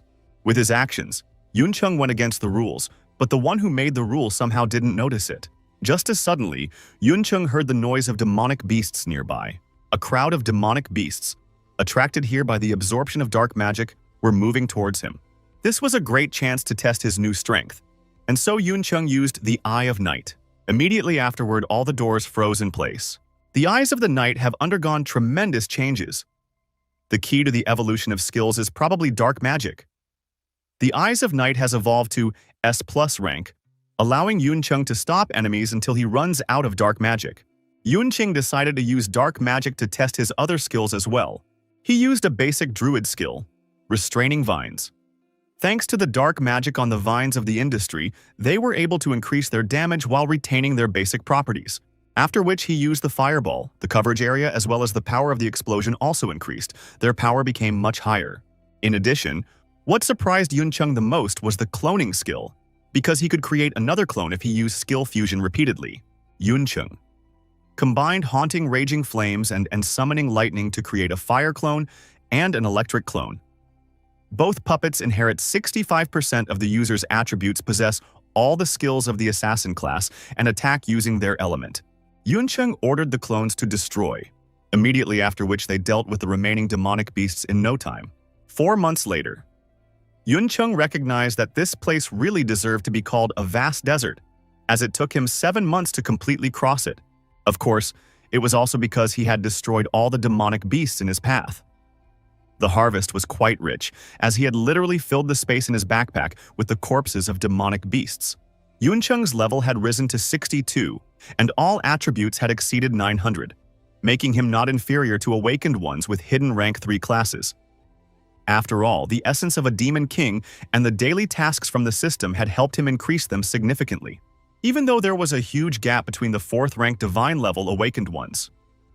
Still, the higher the level, the more experience points needed to level up, and the greater the reward for the normal class. In addition, 4th rank Awakened ones carry a large number of items to increase attributes, not to mention the Demon Kings. Becoming a 72 Pillars demon was only the first step, and there would be more hidden dangers in Yun Cheng's path that needed to be eliminated, and therefore, he must become stronger. After so much time, Yun Cheng finally arrived at the second zone, the Lost Swamp. A new mission suddenly started. Crusade. The system detected that the user has the necessary conditions to start the mission. Yun Cheng's goal is to crusade against a broken dream. There is no penalty for failure, but the reward for completion is an empty weapon blueprint. Yun Cheng wondered what kind of broken dreams are these. He doesn't even see anything like monsters in the surroundings. Besides, there is a strange odorless gas in the air. Stepping into the swamp, Yun Cheng didn't feel any poison even though it had corrosive properties. Except that even if the swamp wanted to corrode Yun Cheng's flesh, it would need at least half a year to do so. Either way, it was not good, and therefore Yun Cheng created an Impurity Dispersal Talisman Plum Purification Priest Talisman and a Taoist Talisman to purify this place. But after using the talisman, he didn't notice the slightest effect. Either the environment was harmless to him, or the place was so malignant that Yun Cheng didn't have enough strength to dispel it. In addition, he still didn't have 2 S-rank materials, so it would be a pity to return. Suddenly, Yun Cheng noticed demonic beasts nearby, except that there was just now no wildlife here. Furthermore, these beasts were not even hostile towards him, as Yun Cheng suddenly noticed that he was covered in slime, thanks to which he realized what the matter was here. He had been deceived from the start. The very moment he first arrived at this place, the demons and beasts began to slowly step towards the unconscious Yun Cheng. The demon, stripped of almost all of its skin, grabbed Yun Cheng's shoulder and aimed for his neck. Just as suddenly, a clone emerged from Yun Cheng's shadow and instantly destroyed the demon. Suddenly, Yun Cheng felt a warm sunlight on him, bringing him to his senses, after which he felt how weak his body was. Yun Cheng asked why he suddenly started talking such nonsense since it was such a beautiful day, and he was being discharged from the hospital. Yun Cheng was surprised at what he heard. He asked if his body was really better. Yun Tang replied that it was, and that she would finally be able to return to the university. Then she asked him not to worry, because she would work as much as possible in her spare time to take care of him. Her friends at the store even started calling her Work Fairy. Trying to get up, Yun Cheng said that he couldn't put everything on her shoulders, which means it's time for him to get back to business as usual. Back home, Yun Cheng logged into the game and created a classless character for himself. Immediately afterward, all the media trumpeted the return of the man who once stood at the top of the world, and that he had created a whole new character, a completely useless classless one. Yun Cheng dashed through the dungeons, cutting through the crowds of monsters. People congratulated him and called him a crazy assassin, because he had managed to become a dungeon sweep champion in record time. After returning, talented player Yun Cheng went all the way to the end and successfully won the National Online PC Player Championship. A short time later, he found himself already on stage being congratulated on winning the World Championship. Yun Cheng shouted into the microphone that his victory was a foregone conclusion. Time passed. Yun Tang was sobbing with happiness as she finally graduated from university, and from now on she would be able to work and support her brother in every way possible. Yun Tang was satisfied as the restaurant served very delicious food. Yun Cheng said that he was treating her since he received a bonus for first place in dungeon sweeping. Back home, Yun Tang confessed that she was fed up with her job. The boss wants her to work overtime again, and she doesn't get any extra pay. Yun Tang and Yun Cheng were happily spending time together. Until one day, Yun Tang said that recently, Yun Cheng was always thinking about something and looked puzzled. She asked if he was going to introduce her to a girl. After all, in that case, she should check to see if she was a good match for him. Yun Cheng replied that it was just nothing.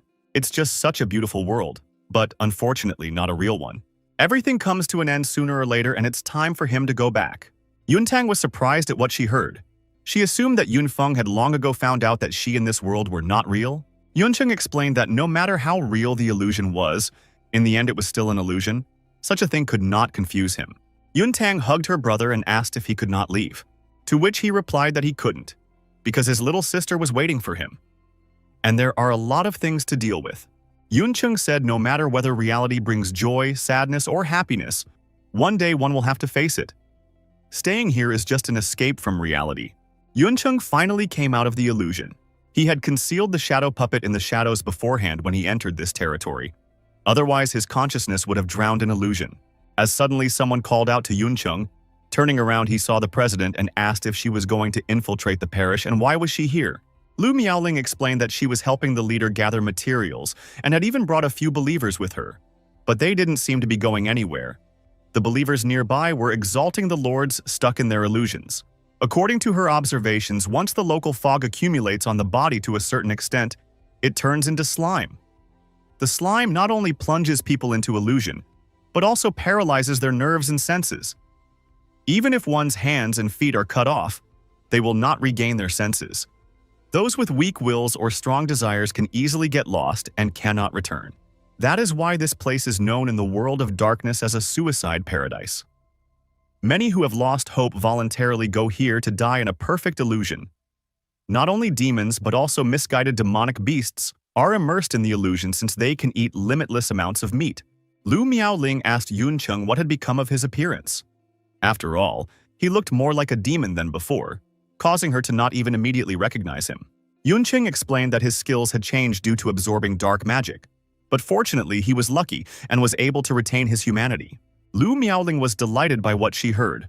After all, the army had put a lot of effort into researching in this area, but had failed every time. There was no way she expected that Yuncheng could succeed. If Yuncheng were to advance his method, it would greatly enhance the combat power of mankind. Yuncheng explained that it was not so easy because firstly, one must have the talent of a 72-pillar demon king, and this one must have a growth effect. And secondly, one must have a significant amount of demonic crystal stones, otherwise there was a high probability of turning into a demon. But even after fulfilling all the conditions, he almost died. Therefore, Yuncheng advised him not to even think about such a thing. Lu Miaoling was upset because apparently only Yuncheng could use this method. Yuncheng asked about Lu Miaoling's progress, and the latter revealed that in the past 6 months, she had become an Episcopalian and stole a considerable amount of resources. She is far below the position of their mutual acquaintance Lucia. After all, as a priestess, she simply has a huge number of believers serving her. Hearing about Lucini, Yuncheng wasn't too surprised. After all, it explained how she had lost so easily in the tournament. He had thought that it was due to a mistake, but now it looked like a well-planned plan. Lu Miaoling agreed with Yuncheng's words and added that the local parish organization is closely related to the Holy Empire. After her investigation, she found out that most of the people in the organization were brought here from the Holy Empire as infants. They are accustomed to the environment of this world and brainwashed from an early age. The self-appointed Adepts of Light use the class system from the Holy Empire. From their perspective, whether demon or human, if one does not follow their teachings, they are outsiders worthy of death. Yuncheng recalled that the dark minions worship demons and long for them to come, and asked who they were waiting for since they were also a parish organization. To which Lu Miaoling replied that they were waiting for God. Yuncheng was surprised at such a thing, for as far as he knows, neither the world of darkness nor the world of men perform anything other than sacrifice to a god. Is it even possible for a god to come? Lu Miaoling said that the likelihood of this is minimal, but Lucini claims that she is able to communicate with God, which sounds a lot like some kind of trickery. Lu Miaoling decided to get to the main point and asked, "Did Yuncheng come here because of the treasure map? And does he want to go to the fire demon purgatory?" Yuncheng asked if they were going there too, and Lu Miaoling explained that only an idiot would go there. She herself had only gone to look around, and she wasn't even going to the city of nothingness. Yuncheng realized that it was because it was too damn dangerous in there. Lu Miaoling said that these were still the ruins of the explosive flame demon clan, which even the demons of the 72 pillars were envious of. She admitted that she had no idea how many demons had even looked closely at them, but they had all failed. Even after putting their best foot forward, they couldn't see, not even a shadow of a purgatory fire demon. And all because there was a city of nothingness on their way. No one knows what goes on in it, but no one who has entered it has ever been able to return. That even applies to demon kings. To enter it is to turn into nothingness and cease to exist, which is why they call it the City of Nothingness. Lu Miaoling advised Yuncheng to finish the journey and return to the fortress, and suggested that she herself find the S-rank materials. After all, she is a bishop after all and has some power. She could obtain them by acting secretly. Yuncheng rejected her offer as it was too dangerous. She is in the enemy camp, and if she is discovered, she most likely won't be able to get out alive. Yun-chung knew that the president would rather agree to die to protect him while forgetting her own safety. Yun-chung said that he would get the materials himself and asked to believe that he had some countermeasures. It was less than half a year until the decisive battle for the Dark Knight Demon King's seat, and they were running out of time, so he suggested here and parted ways. After a while. After reaching here, Yun-chung never met anyone alive. Nor had he met any of the broken dreams mentioned in the mission. Either it's a trick of the eye, but the demons and demonic creatures around me aren't particularly decomposed. What I saw looked more like they'd been digested and spit out. Apparently, he had arrived at his next goal. Looking at the gate, Yun-chung immediately realized that this was the city of nothingness, for he feels no signs of movement or life inside, as if it were an abandoned city. Yun-chung moved inside the city. In case of danger, he can use invincibility as well as divine lightning to escape. Whatever is hiding there, Yun-chung is confident that he will be able to deal with it all. Yun-chung stepped into the water as everything suddenly began to float in front of his eyes. Suddenly, Yun-chung woke up, lying leaning against a tree. He felt an unbearable pain come out of nowhere. Yun-chung remembers entering the city, but suddenly he found himself in an unknown area, and wounds suddenly appeared on him, causing Yun-chung to try to remember what had happened when he entered the city. Just as suddenly he heard someone approach him. The demon girl noticed that Yun-chung had finally woken up. Yun-chung asked her, "Who was she?" He couldn't understand what was going on. This girl is clearly a demon, but he has no way of knowing what race she is. Besides, he has the appearance of a human, and she doesn't show any aggression. The girl called out to her tribesmen. She told them that the man with the invisible face had awakened, and that their efforts had not been in vain. After that, the demon girl's tribesmen approached Yun-chung. One of them began to boast that his medicine had worked, but he was immediately asked not to show off, because this stranger with an invisible face was in good health, while Rita's pig had died after eating his medicinal herbs. The demon in the white robe came forward and said that it was the first time he had met a stranger, and that it was lucky that he wasn't dead. The girl asked Yun-chung who he was and what was his name. Before Yun-chung could reply, the girl said that for some unknown reason, even if she came closer, she could not see his face. It was so blurry as if it didn't exist at all. The girl asked, "What was Shuwu's name?" The tribesman laughed and said the name sounded pretty good, and praised the little girl for her talent in coming up with names. The girl grabbed Yun-chung's hand and asked him to go to her house so that she could take care of him. Yun-chung repeated after the girl, "Home," feeling as if something was slipping away from him little by little.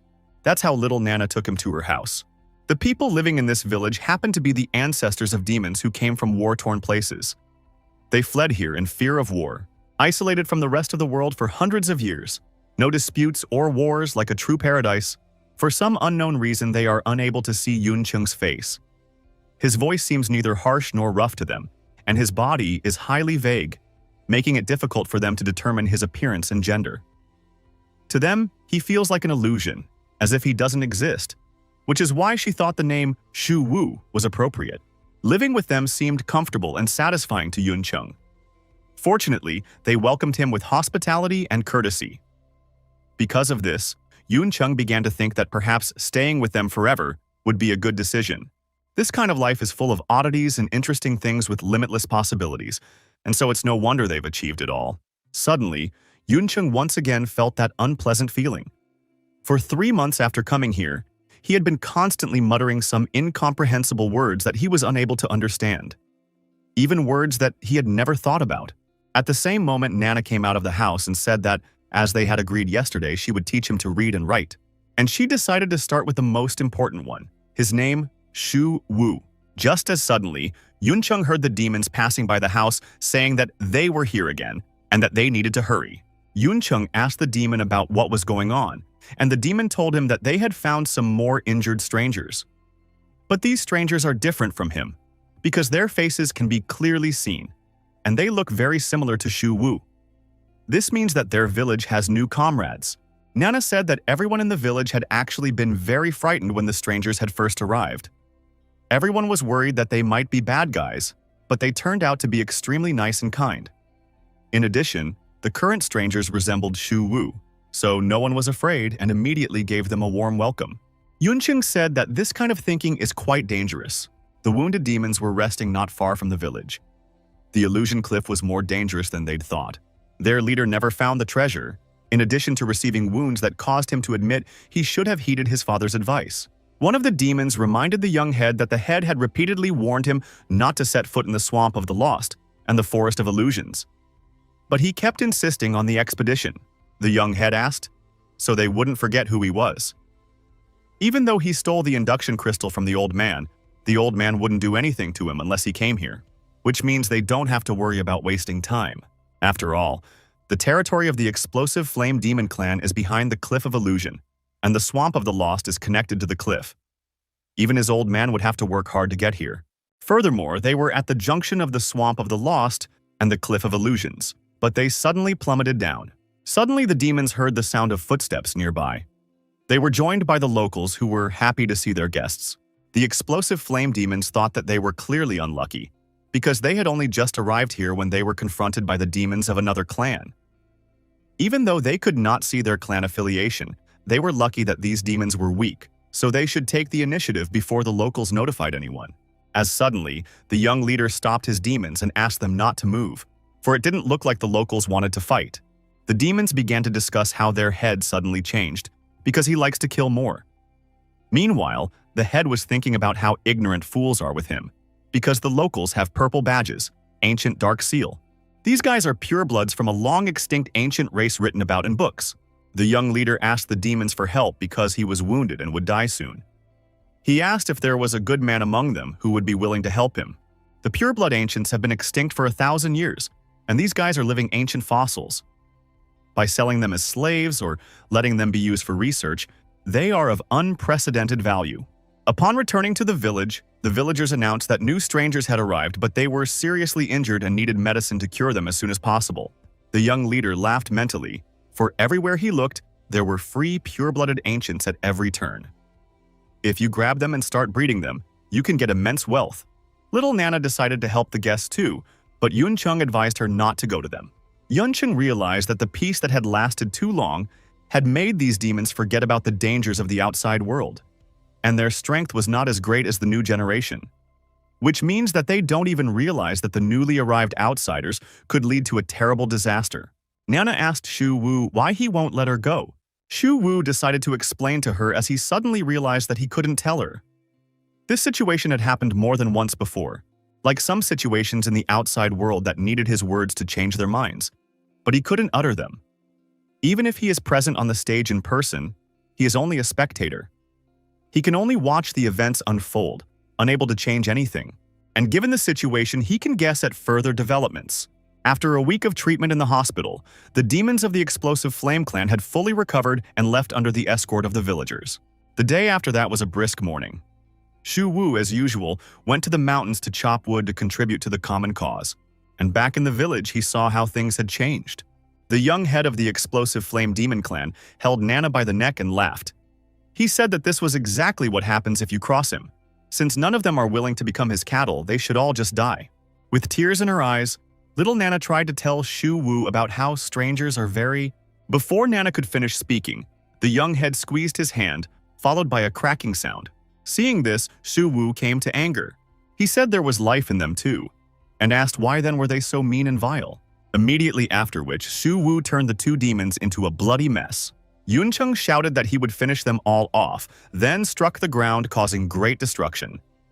The demons were begging for help, as such a monster had come out of nowhere.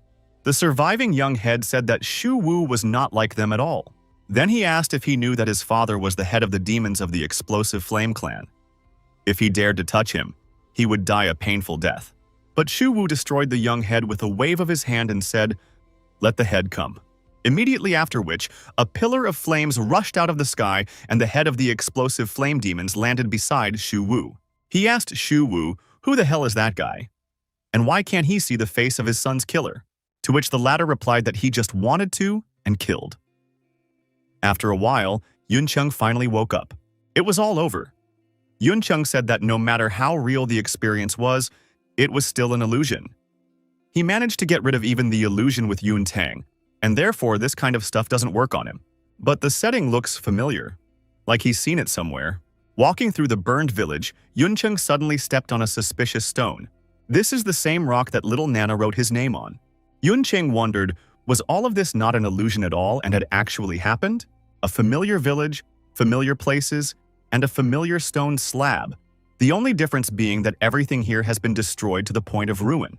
From the looks of it, everything that had happened before was for real and was not some illusion.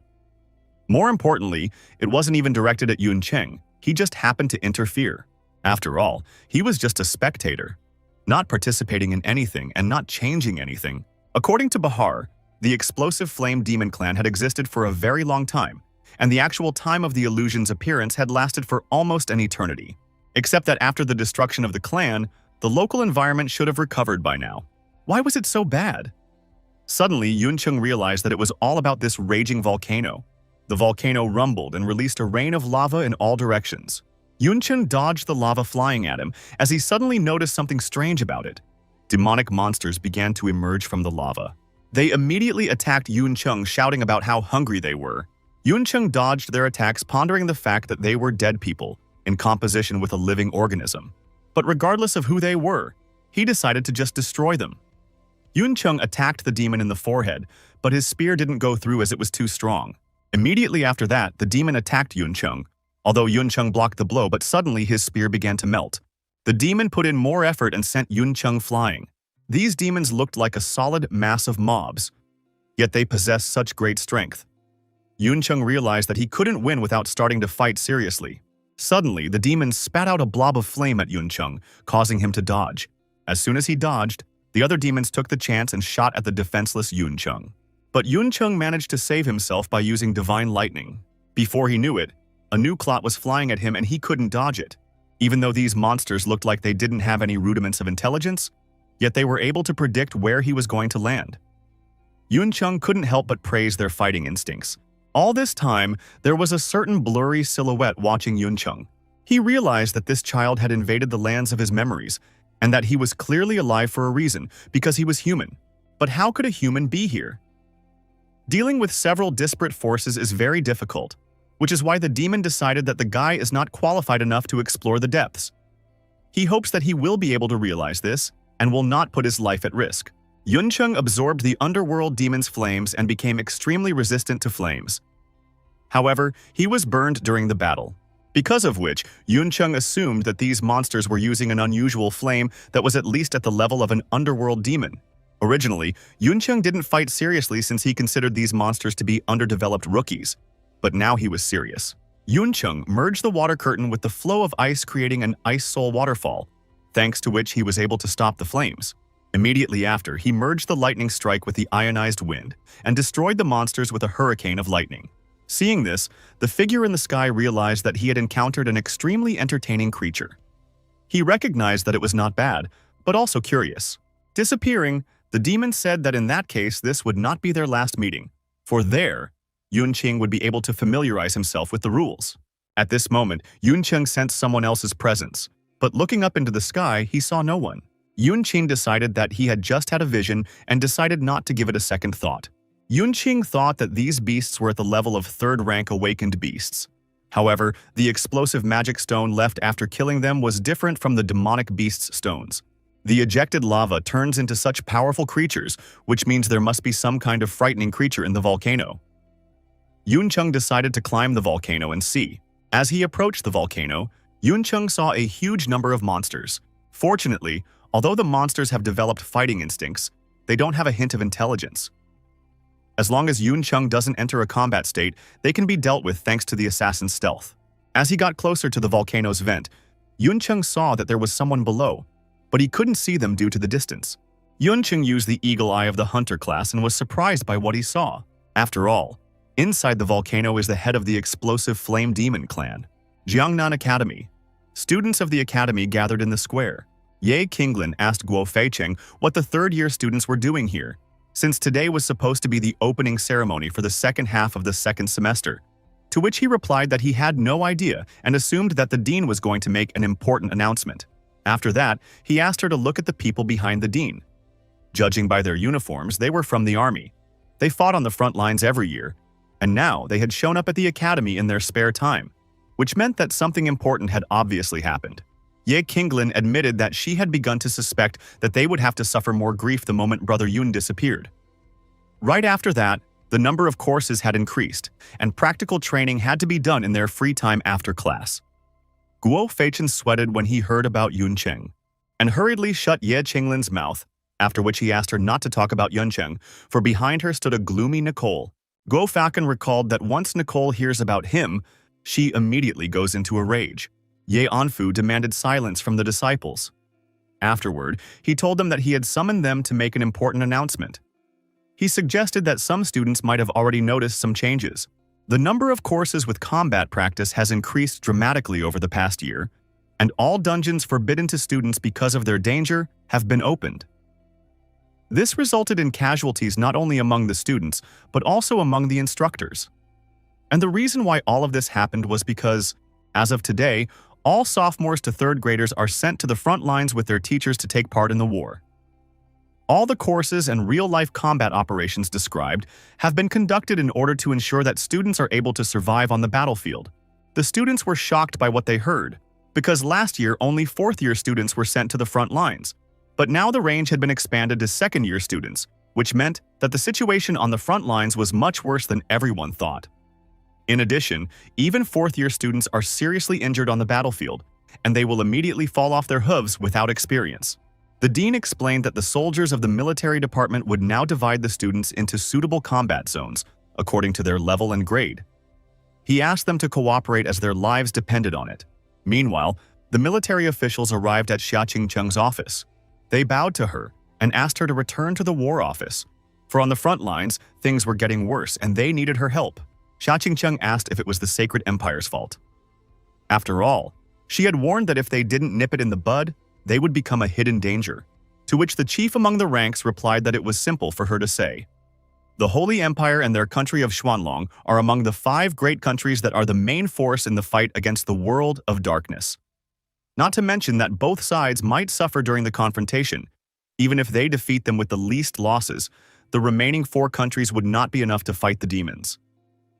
Furthermore, they don't have any direct evidence of their connection to the world of darkness. Xia Qingcheng had rebuked them for being lovers of thinking a lot before acting, causing the Sacred Empire to feel no fear. Even after a huge number of students died during the tournament, they only made a superficial apology. Qin asked, "So what? Because the new generation is the representatives of the future, and they won't be able to talk about any future if the front line is interrupted."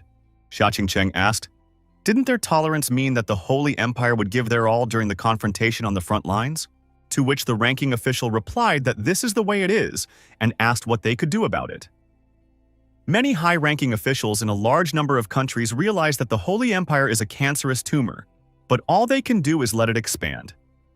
In the end, by devoting their energies to dealing with it at the root, the front line could collapse overnight. And all that awaits humanity in that case is destruction. But right now, they have the biggest impact on what's happening on the front lines, especially with the demon sinkers. All this time, they had been able to resist the demons on the front lines mainly because it was difficult for them to resist this world, causing their combat power to be weakened. However, at this moment, the 72 Pillars Absorption King was using an unknown method that allowed the absorbers to quickly adapt by devouring people, causing the pressure on the front line to double. Xia Qingcheng couldn't help but agree that this was indeed a serious problem, but it was unfortunate that she wasn't going to participate in the hostilities. Qin chimed in that when Xia Qingcheng came back from the world of darkness from repelling the attack, she suddenly announced her resignation, saying that she would wait for the right opportunity, and she had waited for 3 years. He asked if that was not enough for her. Xia Qingcheng replied that it was not enough and said that she would probably need another year or 2. Immediately afterward, the rank reminded him that the front line might not last until then. Xia Qingcheng asked that one not to worry. After all, she had left her trump card in the world of darkness, and now it appeared to be the time to use it. Qin was forced to stop there, and admitted that he hoped that her plan would come to fruition. Since she was not going to participate, he asked Xia Qingcheng to at least send her demon maids, as their combat power could be useful in battle. To which Xia Qingcheng replied that unfortunately, she had already sent them away a long time ago. Meanwhile, the maid demons were in the world of darkness. Xiaoyu asked the little girl if she had managed to locate Mr. Yun, but she only sadly ummed. Shaolin recalled that they hadn't found a single clue after traveling around more than 40 countries. And Xiaoyu explained that the summoned beast had a large search range, so it should have been able to find its master long ago. Xiaoling asked Xiaoyu if she thought that Mr. Yun might have died. Immediately after which Xiaoyu shouted that it was impossible, and asked Xiaoling not to forget his position. He has taken on the essence of a demon king, and is the #1 genius in his generation of the human world.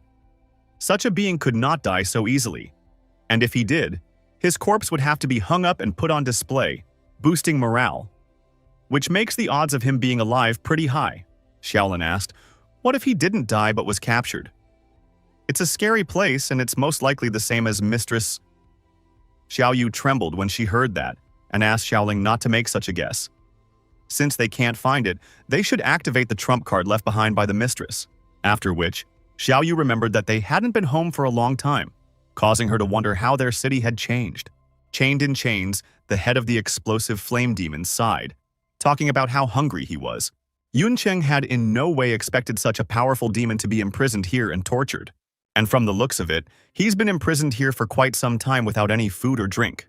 According to Bahar, he has existed since the ancient era of wars, back when the demon country wasn't divided. Judging from his current strength, he should not be inferior to the demon kings in the front ranks. No matter how hungry he is, no virtues can be seen in him. Yuncheng decided that there must be another reason for his exhaustion. Suddenly, a loud rumbling sound was heard, immediately after which the explosive flame demon clan head spewed a huge amount of lava into the air, which caused it to splatter around the neighborhood like a volcanic eruption. Seeing this, Yuncheng realized that all those monsters were spit out by this demon. The restraining chains had been forcing it to spit out some of its power all this time. Yuncheng felt a bit sorry for the demon undergoing such torture, except this is a rare opportunity. Yuncheng merged the swordsman's stabbing strike and the assassin's skull crushing. Immediately afterward, he attacked the demon with a head-crushing blade, but it managed to dodge. The demon began screaming hunger and victim, after which it began pouring lava into the surroundings. Yuncheng realized that the demon wanted to devour him, and since he had been exposed, Yuncheng decided to test what the explosive flame demon clan head was capable of. The demon began to hum about the delicious sacrifice, drooling on Yuncheng, even though he is weakened. But even so, he is not inferior to the 72 pillar demons. He is unnecessarily dangerous. But fortunately, its range of motion is limited, making Yuncheng just need to keep his distance to deal with the demon. Yuncheng drained the mage's water veil, and the sorcerer's frost attacking the demon first. But in response, the one spewed lava suppressing Yuncheng's spell. Yuncheng shouted that this wasn't the end and conjured a split block, an icy scarlet rock, and a stormy hurricane. After which, he directed everything at the demon, but Yuncheng's ice began to melt rapidly as it came into contact with the demon. Immediately afterward, the demon stomped on the ground, causing pillars of lava. After exchanging a few spells with the demon, Yuncheng realized that it was still unsafe at this distance and decided to break the distance. Just as suddenly, the demon began to inhale, drawing Yuncheng closer. Unable to resist, Yuncheng was stunned by such a powerful inhaling force. The demon closed its mouth in an attempt to lock and eat the victim, but at the last moment, Yuncheng used divine lightning to avoid such a fate. While the demon chewed up what it thought was Yuncheng put on a Ruinator and attacked the demon, merging a Taoist's crushing fist and a punch with all the strength of a fighter. The demon started snapping its mouth and shouting for food and prey, to which Yuncheng replied that it was too early to eat and attacked it. But the demon's skin was too rough and the flesh was too thick, so Yuncheng couldn't penetrate it. This monster that lived for hundreds of years simply had a bottomless health scale. Yuncheng assumed that even if he used tens of thousands of strength, the demon would only exhaust him faster. And what was even worse was that because there was too big a gap in strength, the effect of stealing the Ruiner didn't work. Suddenly, the demon's chains began to glow, giving Yuncheng a bad feeling. Just as suddenly, the demon spat out a large stone, and Yuncheng wondered what that one was doing. Immediately after, the one roared loudly and began to consume the flames, absorbing all the monsters it released while being enveloped in flames. When the demon's eyes glazed over, Yuncheng realized that things were not good. The demon said that it was a bad dream since he had managed to get beaten up. He asked Yuncheng if he realized that he was going to die for waking him up. Yuncheng was a little surprised at what he heard and asked if he was now going to eat him. Was it all mumbling in a dream? And did the demon really have no appetite for him? The demon shouted at Yuncheng for being insolent and asked how such a low-level bastard could be honored to get into the mouth of the head of the explosive flame demon clan. The power released by the demon was on a completely different level compared to before. He was really asleep, and all his actions were based on unconscious combat intuition. Yuncheng wondered, what kind of bad joke was this? After all, he had attacked the demon with all his might, but only managed to wake it up. The demon assumed that he was still weak since he couldn't crush such an ant. The demon then wondered when Shu Wu, who had imprisoned him here for 700 years, would come. Or did he really want to wait for him to lose all his strength and die naturally? At the very least, he would like to die by Shu Wu's hand and not by this ant. The demon launched a fireball at Yuncheng, which he hurriedly dodged as he cannot let the demon hit his kind. The demon asked Yuncheng if he was trying to escape, immediately after which the distance between Yuncheng and the ground quickly began to disappear. As soon as Yuncheng fell to the ground, lava began to envelop him. The demon explained to Yuncheng that he was only an ant and that he was destined to perish. Just as suddenly, Yuncheng's trap exploded, unable to withstand his strength. Yuncheng said, "At least he's a free ant." While the head of the demon's explosive flame prisoner, Yuncheng asked the demon if he would like to continue. The demon reminded the insignificant ant that such power was putting a great strain on his body, and assumed he could maintain that state for no longer than 1 minute. Yuncheng explained that such an opponent wouldn't take him even a minute. The demon shouted that the one was nothing but insolent and summoned a wave of lava. But Yuncheng managed to dodge it, although the area of impact was huge, but with his current speed he could easily avoid such a thing. The explosive flame demon head ordered Yuncheng to not even dare to hide. After all, lava was his hands. Suddenly, the bubbling lava began to solidify into the form of hands, immediately after which they reached out towards Yuncheng. While Yuncheng was dodging his hands, the demon asked, wasn't the ant going to defeat him? After all, he only knew how to dodge, approach, and attack. The hands from the magma were not only numerous but also incredibly fast. If things continued like this, Yuncheng would clearly pay for his carelessness. But fortunately, it had a high resistance to fire, and with a buff of tens of thousands of strength, it wouldn't be killed instantly. Yuncheng attacked the demon with the rotting weakness, merging the sorcerer's weakness and the warrior's ulcer. The demon immediately realized that it was a negative effect spell. He then said that only sewer rats could use such a sneaky trick, and hit Yuncheng, telling him not to even think about letting him get away with it. Yuncheng broke the distance by taking advantage of the divine lightning. Regardless of the speed, as long as the demon body is able to cast the spell, it won't be stopped so easily, causing Chen Yun to be very likely to get attacked. But he is still able to withstand it. Yuncheng began to use the extension of weakness on his opponent numerous times, getting hit each time.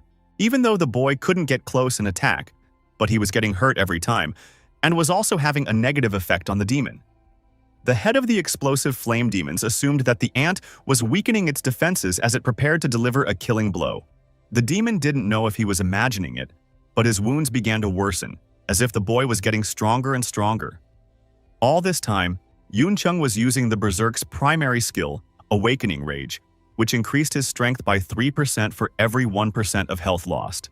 The demon assumed that without Shu Wu's permission, this person wouldn't even be able to resist him, which meant that Shu Wu had let him in for a purpose, causing him to not take his opponent lightly. Suddenly, Yuncheng stopped. Yuncheng took out the demon remains he had collected and said that as long as he was able to open the demon's mouth, it should be enough. Yuncheng asked the demon to accept his gift and stuffed the remains into his mouth. Suddenly, the chains tightened and began to inflict excruciating pain on the demon. He asked Yuncheng, what did he put in his mouth? To which Yuncheng replied that it was of course the food he loved so much, and asked the demon not to talk about how he hadn't tasted it. He then asked if he had seriously thought that he would not notice it. At first, he really didn't realize that these chains that imprisoned him were a kind of rule. As for the trigger to activate it, he knows it. The head of the explosive flame demons cried out in pain at the pain the rule was causing him. He asked Yuncheng how did he just notice it, to which Yuncheng replied that as long as one had eyes, one could notice that the demon had become devastated due to hunger. Even those monsters are his condensed hordes of strength, crying out for hunger. If his consciousness is asleep, his body cries out for a victim. The demon, that had been hungry for over 700 years, was so hungry for food that it could no longer enjoy the stones even if it was hit on the head. Yuncheng explained that it was normal since the demon had gotten to this sort of thing, but the problem was that it started spitting out the stone afterward. Even after waking up, it looked as if Yuncheng had no appetite for it. The contrast between then and later was so great that Yuncheng began to suspect as if the demon didn't just not want to eat him. It just didn't dare. Yuncheng told the demon that he had infiltrated Shu Wu's memories and knows that the latter imprisoned him here to torment him because of his hatred for him. Because of this, the chains on the demon's body not only have a restraining effect, but also a rule that makes him feel pain. If he feels comfortable eating food, he will be punished because he broke the rule. Yuncheng explained that due to some incidents, his backpack was full of demonic beast corpses, and he in turn compressed them into a meatball and directed it into the demon's mouth. Such a quantity should be enough to get a full meal. A hearty meal after 700 years should be enough to feel comfortable and quietly ascend to heaven. In the last moments of his life, the demon cried out that he did not want to lose to such an insect. When the demon dissipated, a red crystal fell out of it. Yuncheng recognized that although the demo had reached the limit of his weakness, but even so, it was difficult to deal with him. This demon of the 72 pillars was too terrifying. During the battle, Yuncheng had exhausted himself so much that he couldn't even take the form of a demon. In fact, Yuncheng had more sneaky ways to deal with the explosive flame demon head, as he had limited mobility. He could use tens of thousands of strength to both invincibly strike and retreat, and attack again after rolling back the skills. In this way, he could kill the demon in 3 to 5 months. But since Yuncheng had decided to participate in the decisive battle to become the Dark Knight Demon King, he didn't have that much free time. Finished with his thoughts, Yuncheng decided to check his trophy. It was a heavenly flame crystal that the explosive flame demon head had condensed and absorbed for thousands of years to increase the strength of the fire attribute skills. This crystal was immune to all fire attribute attacks and could be used to forge equipment. Already, just by its immunity alone, the heavenly flame crystal surpassed the demonic flames of the underworld. It is a one-of-a-kind S-rank material. Suddenly, Yuncheng heard applause, and turning around he saw a blurry figure. That one admitted that he thought as if Yuncheng's appearance here was just a coincidence, but he simply hadn't expected such a surprise. After which, he took out his sword and said that he wanted to chat with Yuncheng, but before that he had one thing to deal with. Before Yuncheng could react, the demon had already cleaved him.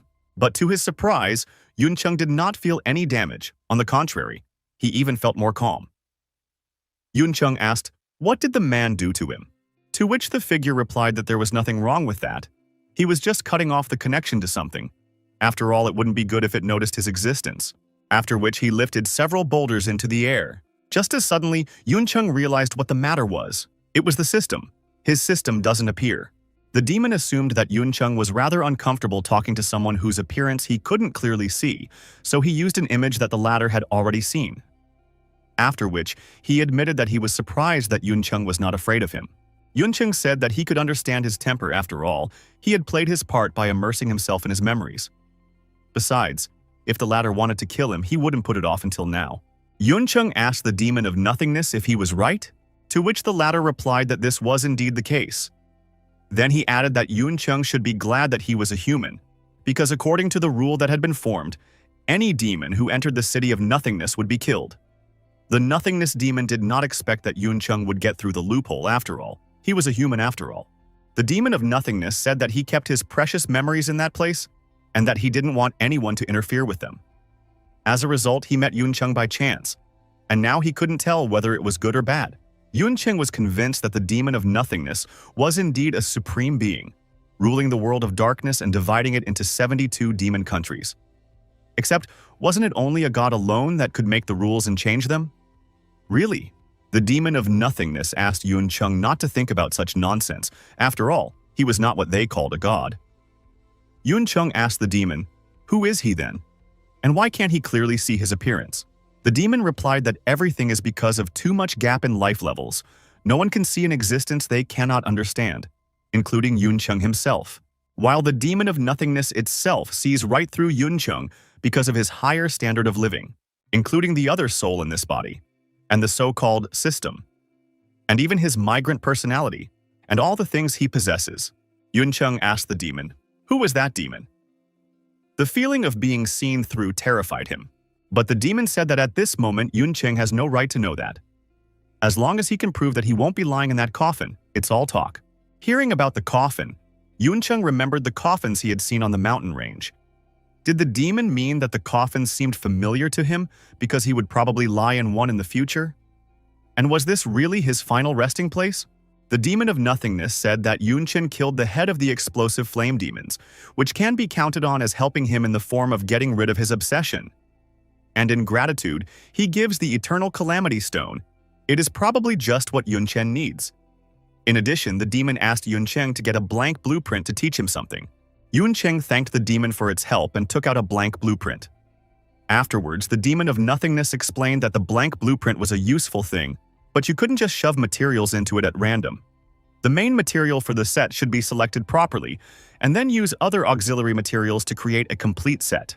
As the main material, the Abyss Demon advised using the Eternal Calamity Stone.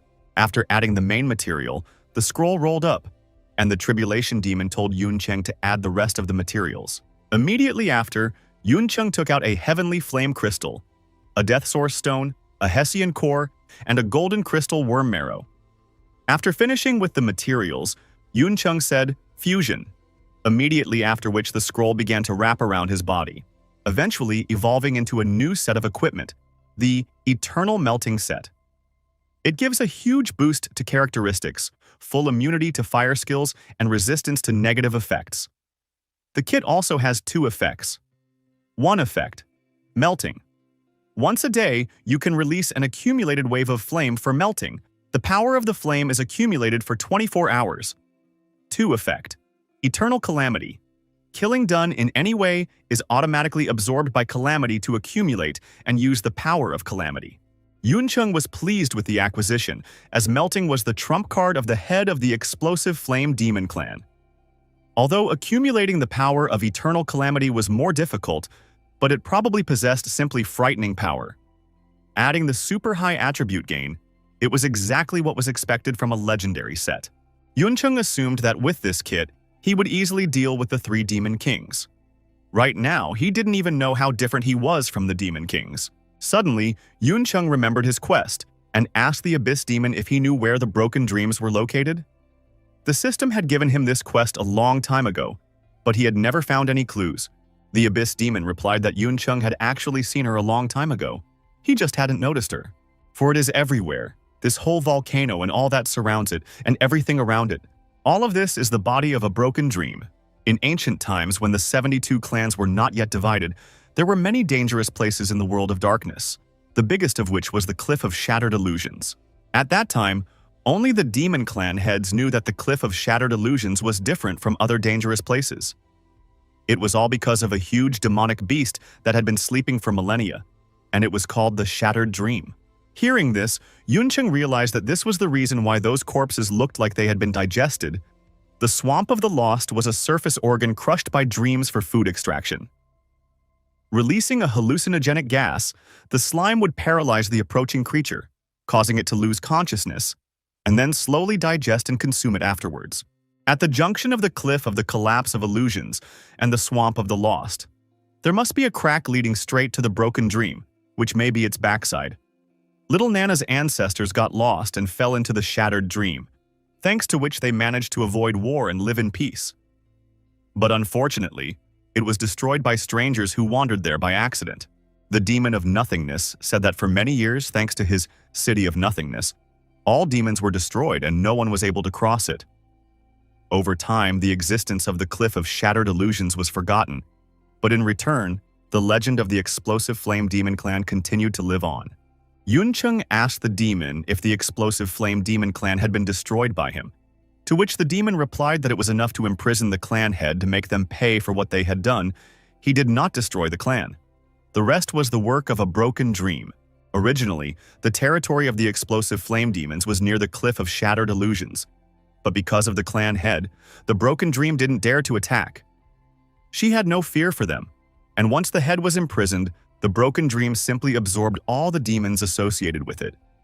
And most likely, it had already absorbed their remains. The demon said that this is how ruthless this demonic beast is. And Yunchen thought that of course that one would want to take revenge as soon as they were weakened. After all, the Abyss Demon and the head were fighting in the beast's stomach. The Demon of Nothingness admitted that Yunchen's appearance had impressed him, and Yunchen would probably be at his side one day, provided he managed to live to see it. Lastly, The demon decided to mention that with his battle, Yuncheng had awakened the beast that still did not dare to move because of his presence. But now he will have a good chance, said the demon of nothingness, then completely dispersed. As soon as the demon of nothingness left, the ground beneath Yuncheng began to shake. Immediately afterward, the beast itself emerged from a nearby mountain. Things were not good for Yuncheng, as he was still in a weakened state. The Forbidden Mountains. The demons were clearing the area and taking out the coffins.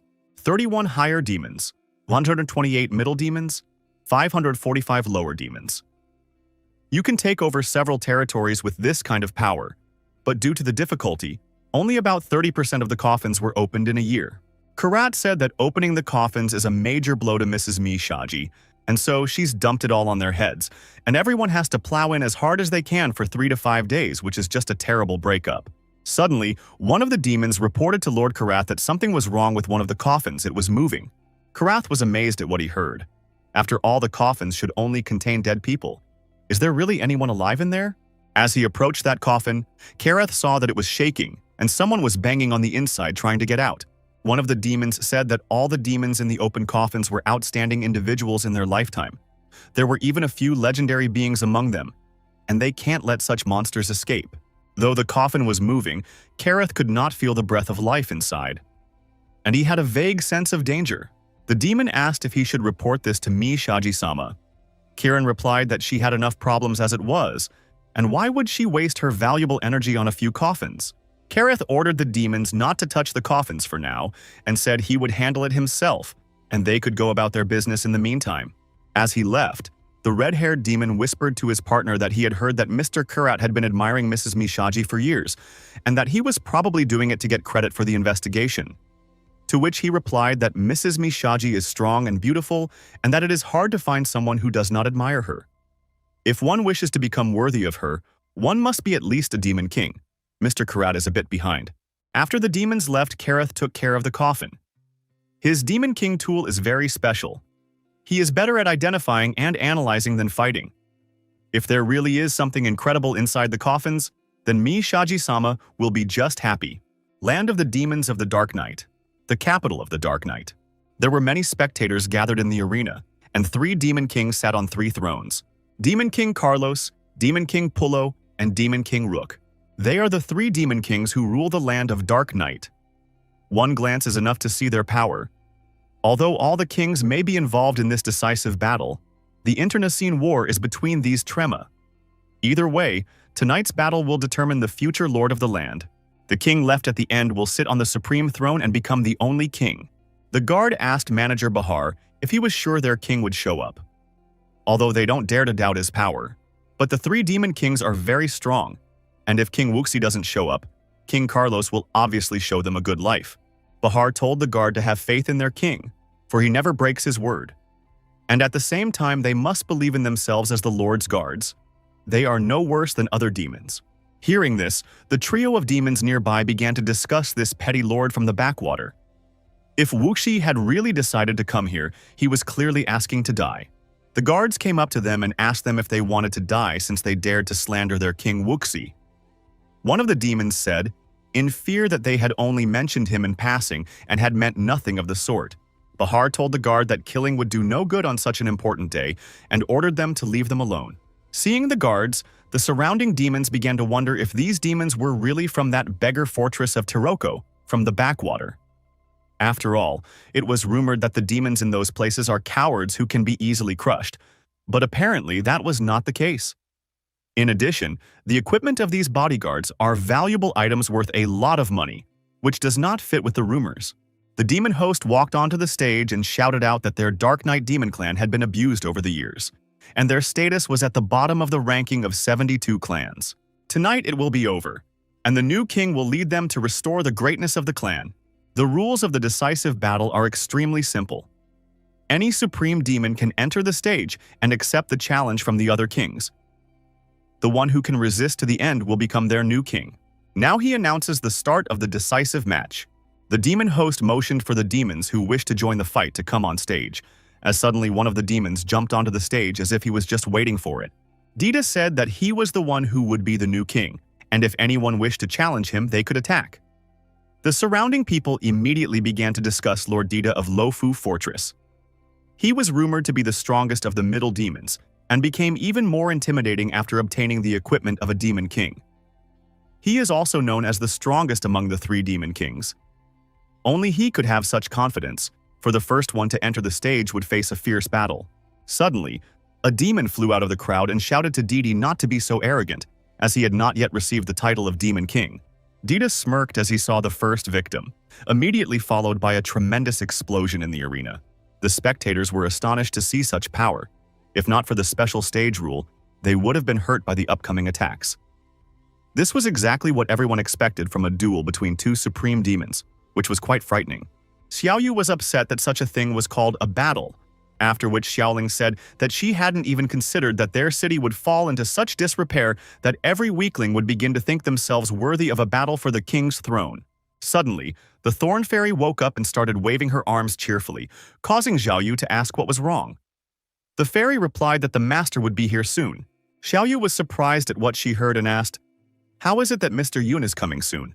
To which she replied that the master was getting closer and closer, and that he would soon be here. After searching for so long, they haven't found a trace of him, and he's coming here on his own initiative. Xiaoyu asked Xiaoling what she thought of what he was up to which she replied that he obviously won't participate in the battle. No matter how fast he evolved, he would be at the level of a supreme demon, and he's probably going to get in and make a mess. It would not be a problem for him to pretend to be a demon from the Dark Knight clan. Meanwhile, Dita has disposed of his opponent. Immediately afterward, he asked if only worthless weaklings were going to challenge him. He ordered to drag better demons since he was going to take the position of king. The spectators were amazed at Lord Dita's strength, as he defeated the 6 demon lords in just 15 minutes. They expected the battle to be between the 3 kings, but apparently they had a new opponent. Rook thought that all these demons were ignorant idiots, since they should have used their brains before speculating. They don't even realize that the outcome is already a foregone conclusion. Pullo said that Dita is a pawn they have nurtured over the years to play today as a dark horse, and by crushing him, they can get even more backlash. Still, an unimpeded takeover of the throne will not fulfill the expectations of a king for the people. Rook added that, if you mature at the root, Dita is just a buffoon, and the climax will be their duel. Rook noticed that Carlos wasn't even watching the battle, and asked if he was thinking about that Wuxi who didn't give up resources, beat up his subordinate, and even dared to provoke him. It was clearly not worth it. After all, from the looks of it, he's not even going to come here. Carlos said that if he dared to come, he would personally tear Ushi apart, and if he didn't show up, he had an interesting program. Suddenly, Bahar heard the sound of footsteps, and turned around to see the guardsmen walking towards them. Bahar asked the men, "What's going on here?" At the same moment, King Carlos rose from his throne and said that before he moved on to the next battle, he would like to add an additional reward. Probably not everyone knows yet, but one of the territories refused to hand over military supplies last year, putting them under a lot of pressure as a result. It should be understood that all demon clans are obliged to surrender military supplies, and those who do not comply will be jointly dealt with by all the other clans. If he didn't take all the responsibility of handing over additional resources, their country would have already been destroyed. Even after he sent a messenger to make peace, they not only maimed him but also threw him out like some trash. The one who did this is the lord of their fortress, Wuxi. He is a traitor to the Night Demon clan, and the demons who work for him are also vile traitors. The people around them began to discuss what they had heard. The transfer of military supplies is a very important event, and because of that lord, their country was almost destroyed. The demons began to shout that Lord Wuxi should be executed. But if you look at it this way, their people seem pretty happy, because they don't have to fear that they will be taken into the army one day. The captain of the guard crushed the orb in his hand, immediately after which the demons of Tiroko Fortress were imprisoned. Carlos said that even though they had crippled his subordinate, he was not the kind of man who would take revenge under the guise of his position. So, he's willing to give them a chance. Their fate will be decided by whoever becomes king. The decision will be made by their new king of the Dark Knight demons. The demons began to chant in honor of the new king, for he would deliver them from evil and destroy the fortress of Tiroko. They must get rid of the traitor. Xiaoyu wondered how much Lord Carlos wanted to kill them since he hated that Wuxi so much. And Xiaolin added that Carlos was still as vindictive as before, but she was still curious who that Wuxi was. He refused to hand over resources, and he was also under such serious pressure, Suddenly, stars appeared in the Thorn Fairy's eyes from happiness, and she said that he had come. Immediately afterward, a new participant in the decisive battle descended from the heavens. Yuncheng asked Carlos, had he prepared for his death? Yuncheng mentally sighed as he barely made it in time. Xiaoyu and Xiaoling were shocked that Wuxi was Yuncheng, and he had become king. They thought he would lead a miserable life hiding in the shadows, and he turned out to be so good. Lord Dita assumed that Ushi was the one in front of him and asked how dare he provoke Carlos. Besides, he doesn't even know that he's defending this ring right now. Suddenly, Yuncheng was behind Dita and struck the latter with his palm, after which Lord Dita flew off the stage and Yuncheng said that he wasn't good enough. The surrounding people were trying to figure out what the hell was going on here. After all, Lord Dita should be second only to the three demon kings, but he was dealt with in less than a second. He didn't even have time to use the demon king's equipment. Everyone was trying to figure out where this Lord Wuxi had come from all of a sudden. Yuncheng asked Carlos if he was going to come down from the stage. After all, he might be able to help him otherwise. Just as suddenly, a purple vine burst out at Carlos's feet and threw him onto the stage. Carlos was furious at such insolence on the part of some brat. Carlos let out a blood taking the form of a beast, shouting that he would take Ushi's life. But Yuncheng easily dodged such an attack. Carlos ordered Ushi to not even think of running and raised the bone wood, attacking him. But to his surprise, the bone spikes simply bounced off of Wuxi. Since the bone spikes couldn't pierce through Wuxi's defense, how strong was his body? Although the bone spikes didn't pierce through Wuxi's body, but they touched his body, immediately after which the spikes rose up under Yuncheng, gripping him like a snare. Immediately afterwards, Carlos attacked Ushi with blood, believing that he would never be able to dodge this killing move. Yuncheng merged the mage's fireball and martial artist's wind palm upwards, thus managing to destroy the bone trap and block Carlos's attacks. Carlos cursed Ushi for managing to get rid of his killing hold so easily, which meant he would have to use his Demon King gear. Just as suddenly, Yuncheng used the Eye of Night, thanks to which he was able to stop his opponent. Carlos was trying to figure out what the hell was going on. His body wasn't moving, and only a Dark Knight Lord could do that. Yuncheng snatched the rod from Carlos and asked if he meant this thing when talking about the Demon King's equipment. After evaluating the equipment, Yuncheng said that it was a pretty cool piece of equipment. The Staff of Extinction instills an aura of death into the target's body during an attack, ignoring defense and reducing life expectancy. The audience was trying to figure out why Lord Carlos suddenly stopped moving. Was it because of the stolen demon equipment? Until the owner dies, one can't use the stolen Demon King's equipment, but it was Lord Carlos who couldn't use it now. Does that mean he is losing to the traitor? Xiaoling said that it is an absolute skill, a perfect Eye of the Night. The main condition for its evolution is demonic strength. Although it is unbearable, but she has no other choice. Xiaoyu stopped Xiaoling and asked her to stop, because in her opinion, the Lord's behavior was no different from before. Although his appearance had changed, but he was not affected by the use of demonic powers, which could be the result of fusing dark magic with an unknown special method. Xiaoling asked what special method was she talking about. After all, dark magic could only be used by demons. That was the rule set by the god. Even if a dark servant wanted to possess her, he would need to sacrifice his body and mind to become a demon. And she had never heard of a person capable of such a thing. Xiaoyu told Xiaoling that she simply hadn't seen such a thing with her own eyes.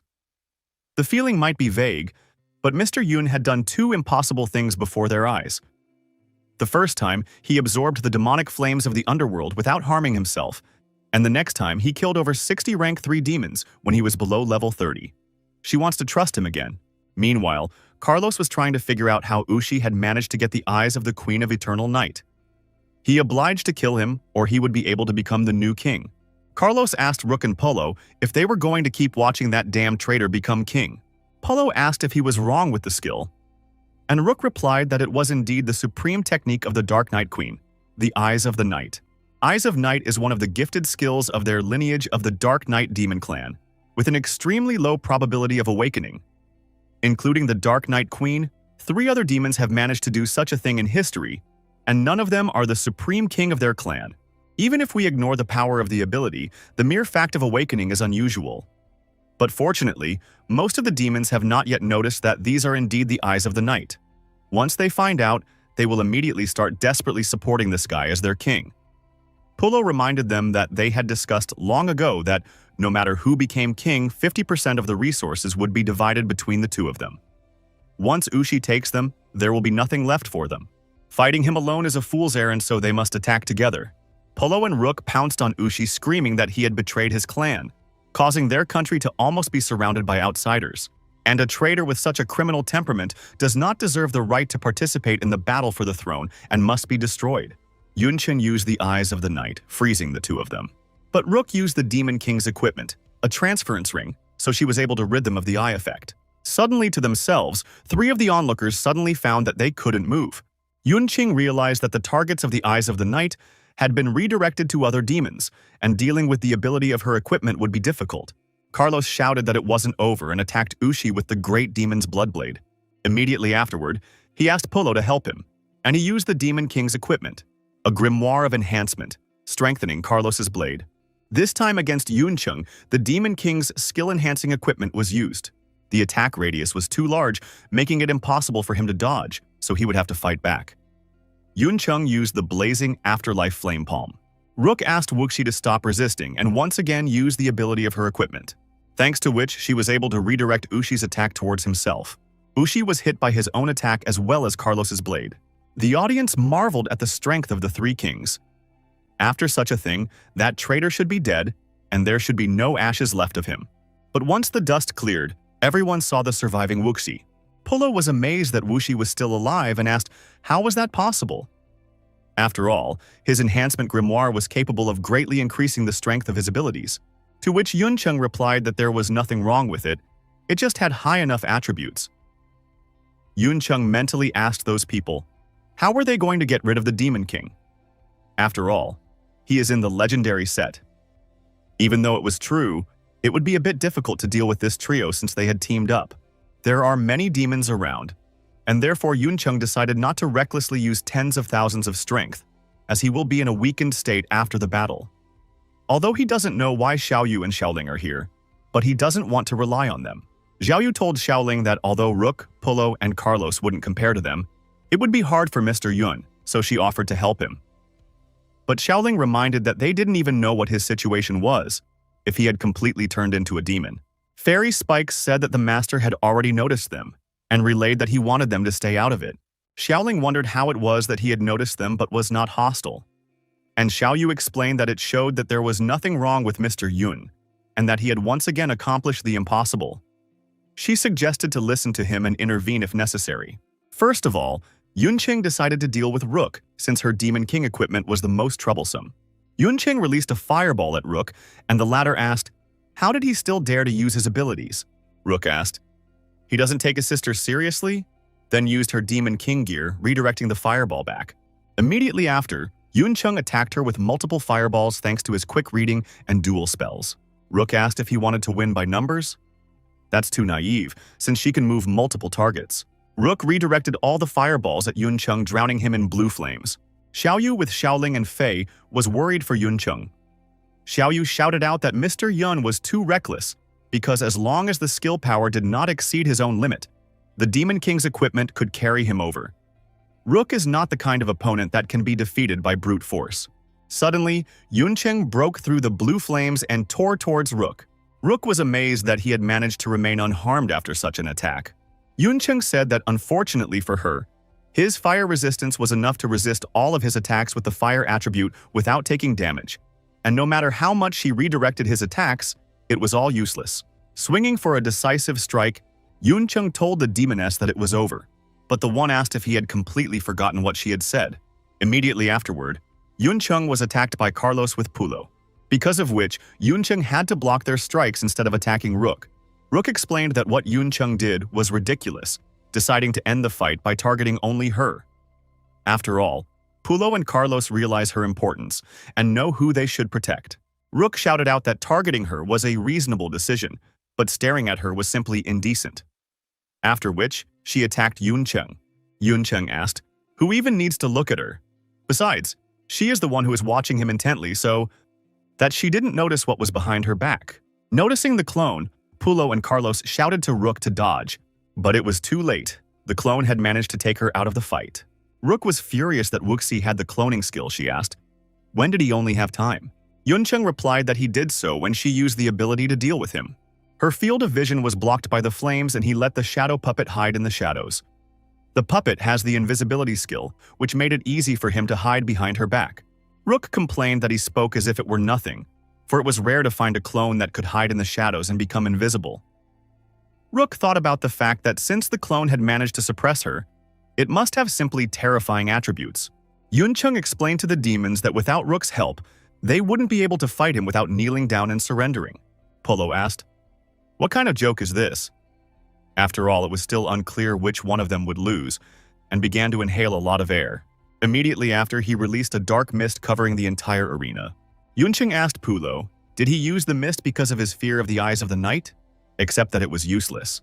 Yuncheng merged the magician's magic wave with the mechanic's echolocator, thanks to which he was able to calculate the enemy's location. After which, he reminded them that he was still controlling their movements. Polo rushed to Rook since they can't win without her. Ushi is too strong for the two of them. Polo used the amplification on the giant Dark Knight hammer and aimed at the doppelganger. Suddenly, Yuncheng jumped out of the mist to defend the clone. Immediately afterward, he merged an explosive fist and a punch with all his might into Polo's hammer. Seeing the cracks going down his hammer, Polo tried to figure out what was going on. Suddenly, his hammer shattered. Polo thought it was simply impossible after all. He had strengthened the hammer with his ability. That means that Wuxi's strength is beyond that of a demon lord. Fighting against him was simply nonsense. Yuncheng suggested that Pulo submit or else die. Immediately thereafter, he crouched down and shouted that he would obey him. He decided to resolve the situation in this way because disobedience was tantamount to death. Carlos was stunned by Pulo's decision to comply and asked how could he. Immediately after that, Yuncheng asked Rook, what would she choose? Rook smiled awkwardly and said she was willing to obey. She thought there was nothing wrong with submitting to the one who awakened the eyes of the night. The demons watching the battle were trying to figure out how this was possible. Mr. Polo and Lady Rook had submitted to a traitor. Was someone like him, who didn't give resources and didn't care about the clan, going to become king? They decided that if a demon like that became their king, the Dark Knight clan would come to an end.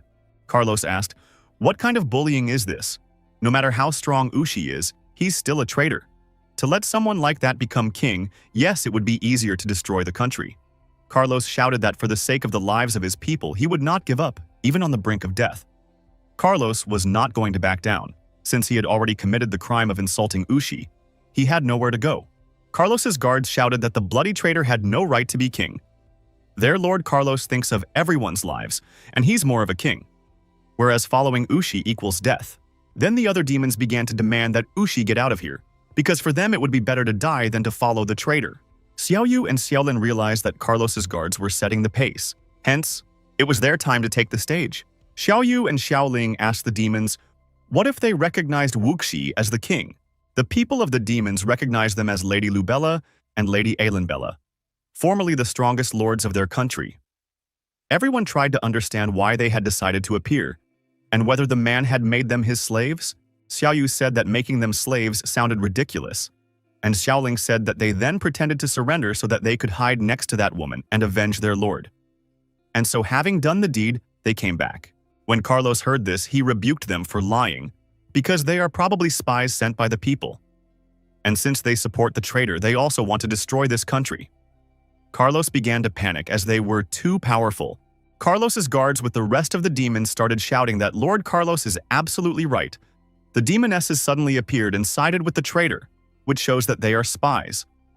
All those who support the traitor are also traitors, and they should get off the site now. Yuncheng realized that capturing the hearts and minds of these demons would not be easy, and so he dared to take harsh measures. Suddenly, Xiaoyu and Xiaoling tried to stop Yuncheng.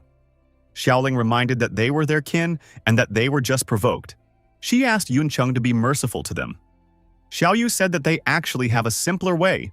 Meanwhile, Carlos summoned the guards, the lords of the other lands, and all those who wanted peace. He shouted that it was time to dedicate himself to his country and led them in an attack to kill the traitor. Demons believed that no matter how strong the traitor was, they will be able to defeat him in numbers. For the sake of peace and country, they must kill the traitor who had brought disaster upon them. Yuncheng explained to the demons that by disobeying him they had taken the wrong path. and unleashed all the powers of the Eye of Night to freeze all demons. The demons could not understand why their bodies suddenly stopped obeying them. They felt the same way only in the presence of the Queen of the Night. Everything around them froze, causing the demons to realize that this was the talent and ability of the Queen of the Night. The Eyes of the Night can only be used by the king. Everywhere you looked, all living things froze. None of the enemies could resist the Queen of the Night. This is the legend of the Lord of the Night of the old days, and it was she who raised the clan of Dark Knight demons to 72 clans of demons, being honored by the people. The story successively resumed, and the ruling kings of the clan were vast in number. But among them, only 3 managed to awaken the Eyes of the Night, which was far less from the total number of kings. But the one who possesses it will surely become king, Yuncheng asked. Did they still have any doubts left? He had stopped too many targets. His consumption of dark magic was far greater than he had imagined. There was silence in the square until one of the demons shouted that Ushi had the Eyes of the Night, the symbol of the king. The demons had no more objections. Even Carlos's bodyguards wouldn't dare say a word after this, because it was obvious. The Lord's word is nothing compared to the king's. Carlos knew that using the Eyes of Night for such a wide range consumed a huge amount of black magic, and the capture time was only an instant, making this ability useless in battle. A normal one like this was simply impossible to accomplish. Just as suddenly, Carlos realized that it was Lubella and Einbella who had told Yuzi that the people would accept him because of the Eyes of the Night. Since the state of the situation has become apparent, he is left with only one option. Carlos started running off the stage at full speed. Yuncheng asked if he was thinking of running away, after which he used the Eyes of the Night. Carlos lost control of his body, causing him to fall to the ground, failing his escape. Yuncheng reminded Carlos's subordinates that they had arbitrarily detained his manager and guards, a crime punishable by death. But given that their country is weak and they need to avoid internal strife, he is willing to give them a chance to atone for their sin. Yuncheng told them that Carlos's body had stiffened and he had lost all ability to resist. He said those themselves should understand what they are required to do. The guards apologized to Carlos and reminded him that his biggest mistake was slandering the new king. They had worked for him for so many years. Now it was his turn to protect their lives. Looking at the approaching guards, Carlos tried with all his might to scream. Yuncheng sat on the ruler's throne and announced that from this day forward, he was the demon king of the Dark Knight. Afterward, all the demons in the square bowed to him, saluting their king. Yuncheng officially became the king of the night, ranking 72nd among the 72 pillar demons.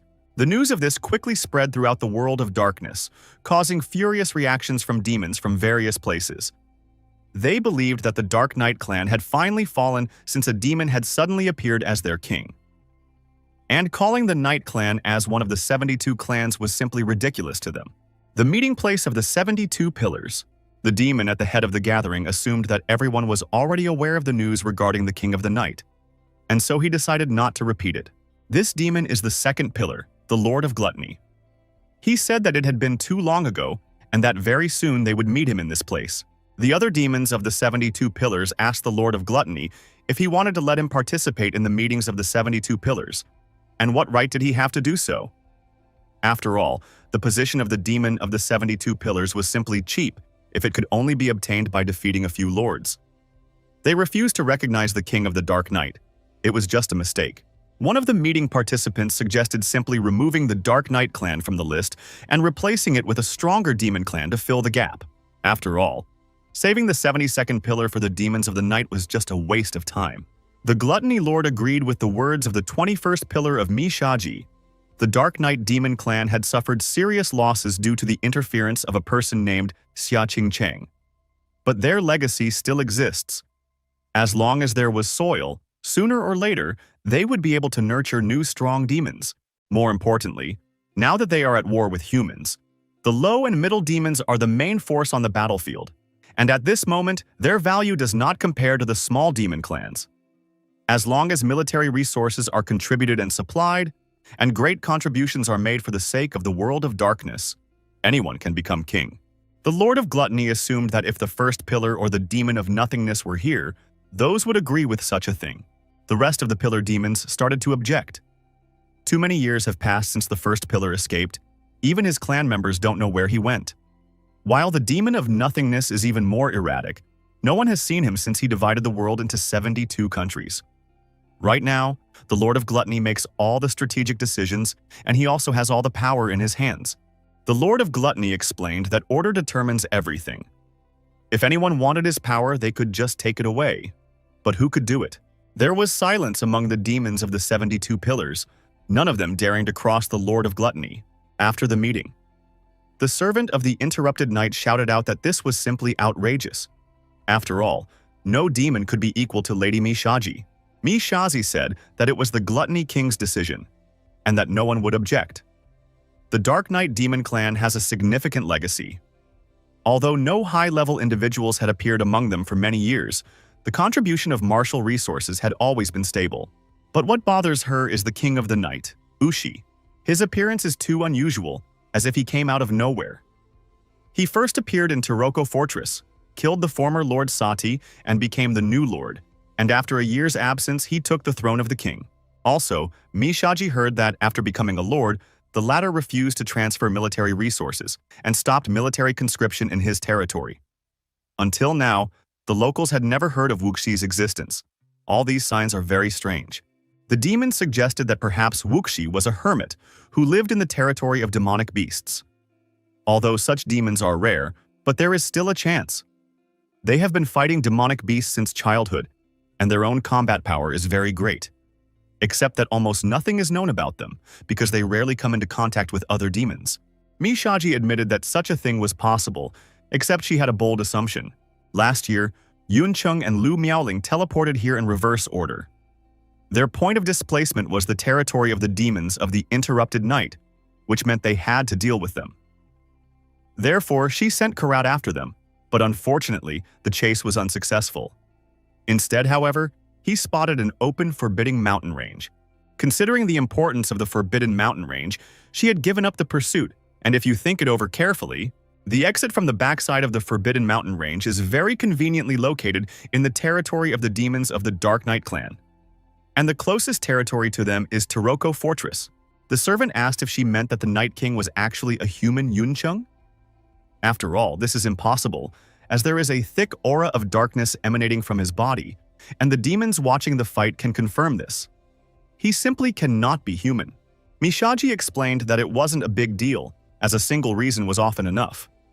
If he continued to refuse to hand over military resources, and also considering this reason, the demon asked Madame to speak plainly, and with a lick, the one said that the Dark Knight demon country with an empty heritage is very tempting, the capital of the Dark Knight. Bahar admitted that he hadn't even expected that their lord would one day become king. They had waited too long for this day. Their guards were just going crazy with joy. Yuncheng asked the one not to worry because the benefits for them didn't end there. The country had been controlled by the three kings for too long, and some important positions were still being used by other demons. Yuncheng asked what he thought about it. Bahar told the king with fervor that he had nothing to worry about. He promised that he would place trusted persons in important positions in the capital within a month. And then everything would be under the king's control. Yuncheng said that in that case, he would leave everything to Bahar and let the man leave. Once Bahar left, Yuncheng asked Xiaoyu and Xiaoling why they had come to see him, and if it was the teacher's idea. To which Xiaoyu replied that it was like that, and they had two goals in this visit. The first is to find Mr. Yuncheng and Miss Lu Miaoling and help them return. The second reason is to leverage the trump card the mistress left behind in the world of darkness. Yuncheng wondered what kind of trump card could the teacher have left behind. Only Xiaoyu was about to answer when Xiaoling said that they needed to ask the hostess first before giving an answer. Yuncheng asked, "Did they have any way to contact the teacher?" After all, the other worlds were separated by a spatial barrier. Xiaoyu replied that it was certainly impossible with human strength. But if one were to use the power of a god, with the help of a special divine-level item obtained through donation, one can easily communicate with their mistress. Illusory star-piercing mirror is a divine-level artifact through which one can communicate with the other party, ignoring all restrictions. It is obtained with the donation of a demon king. Reaching out, Xiaqingcheng asked the demonesses, "What happened?"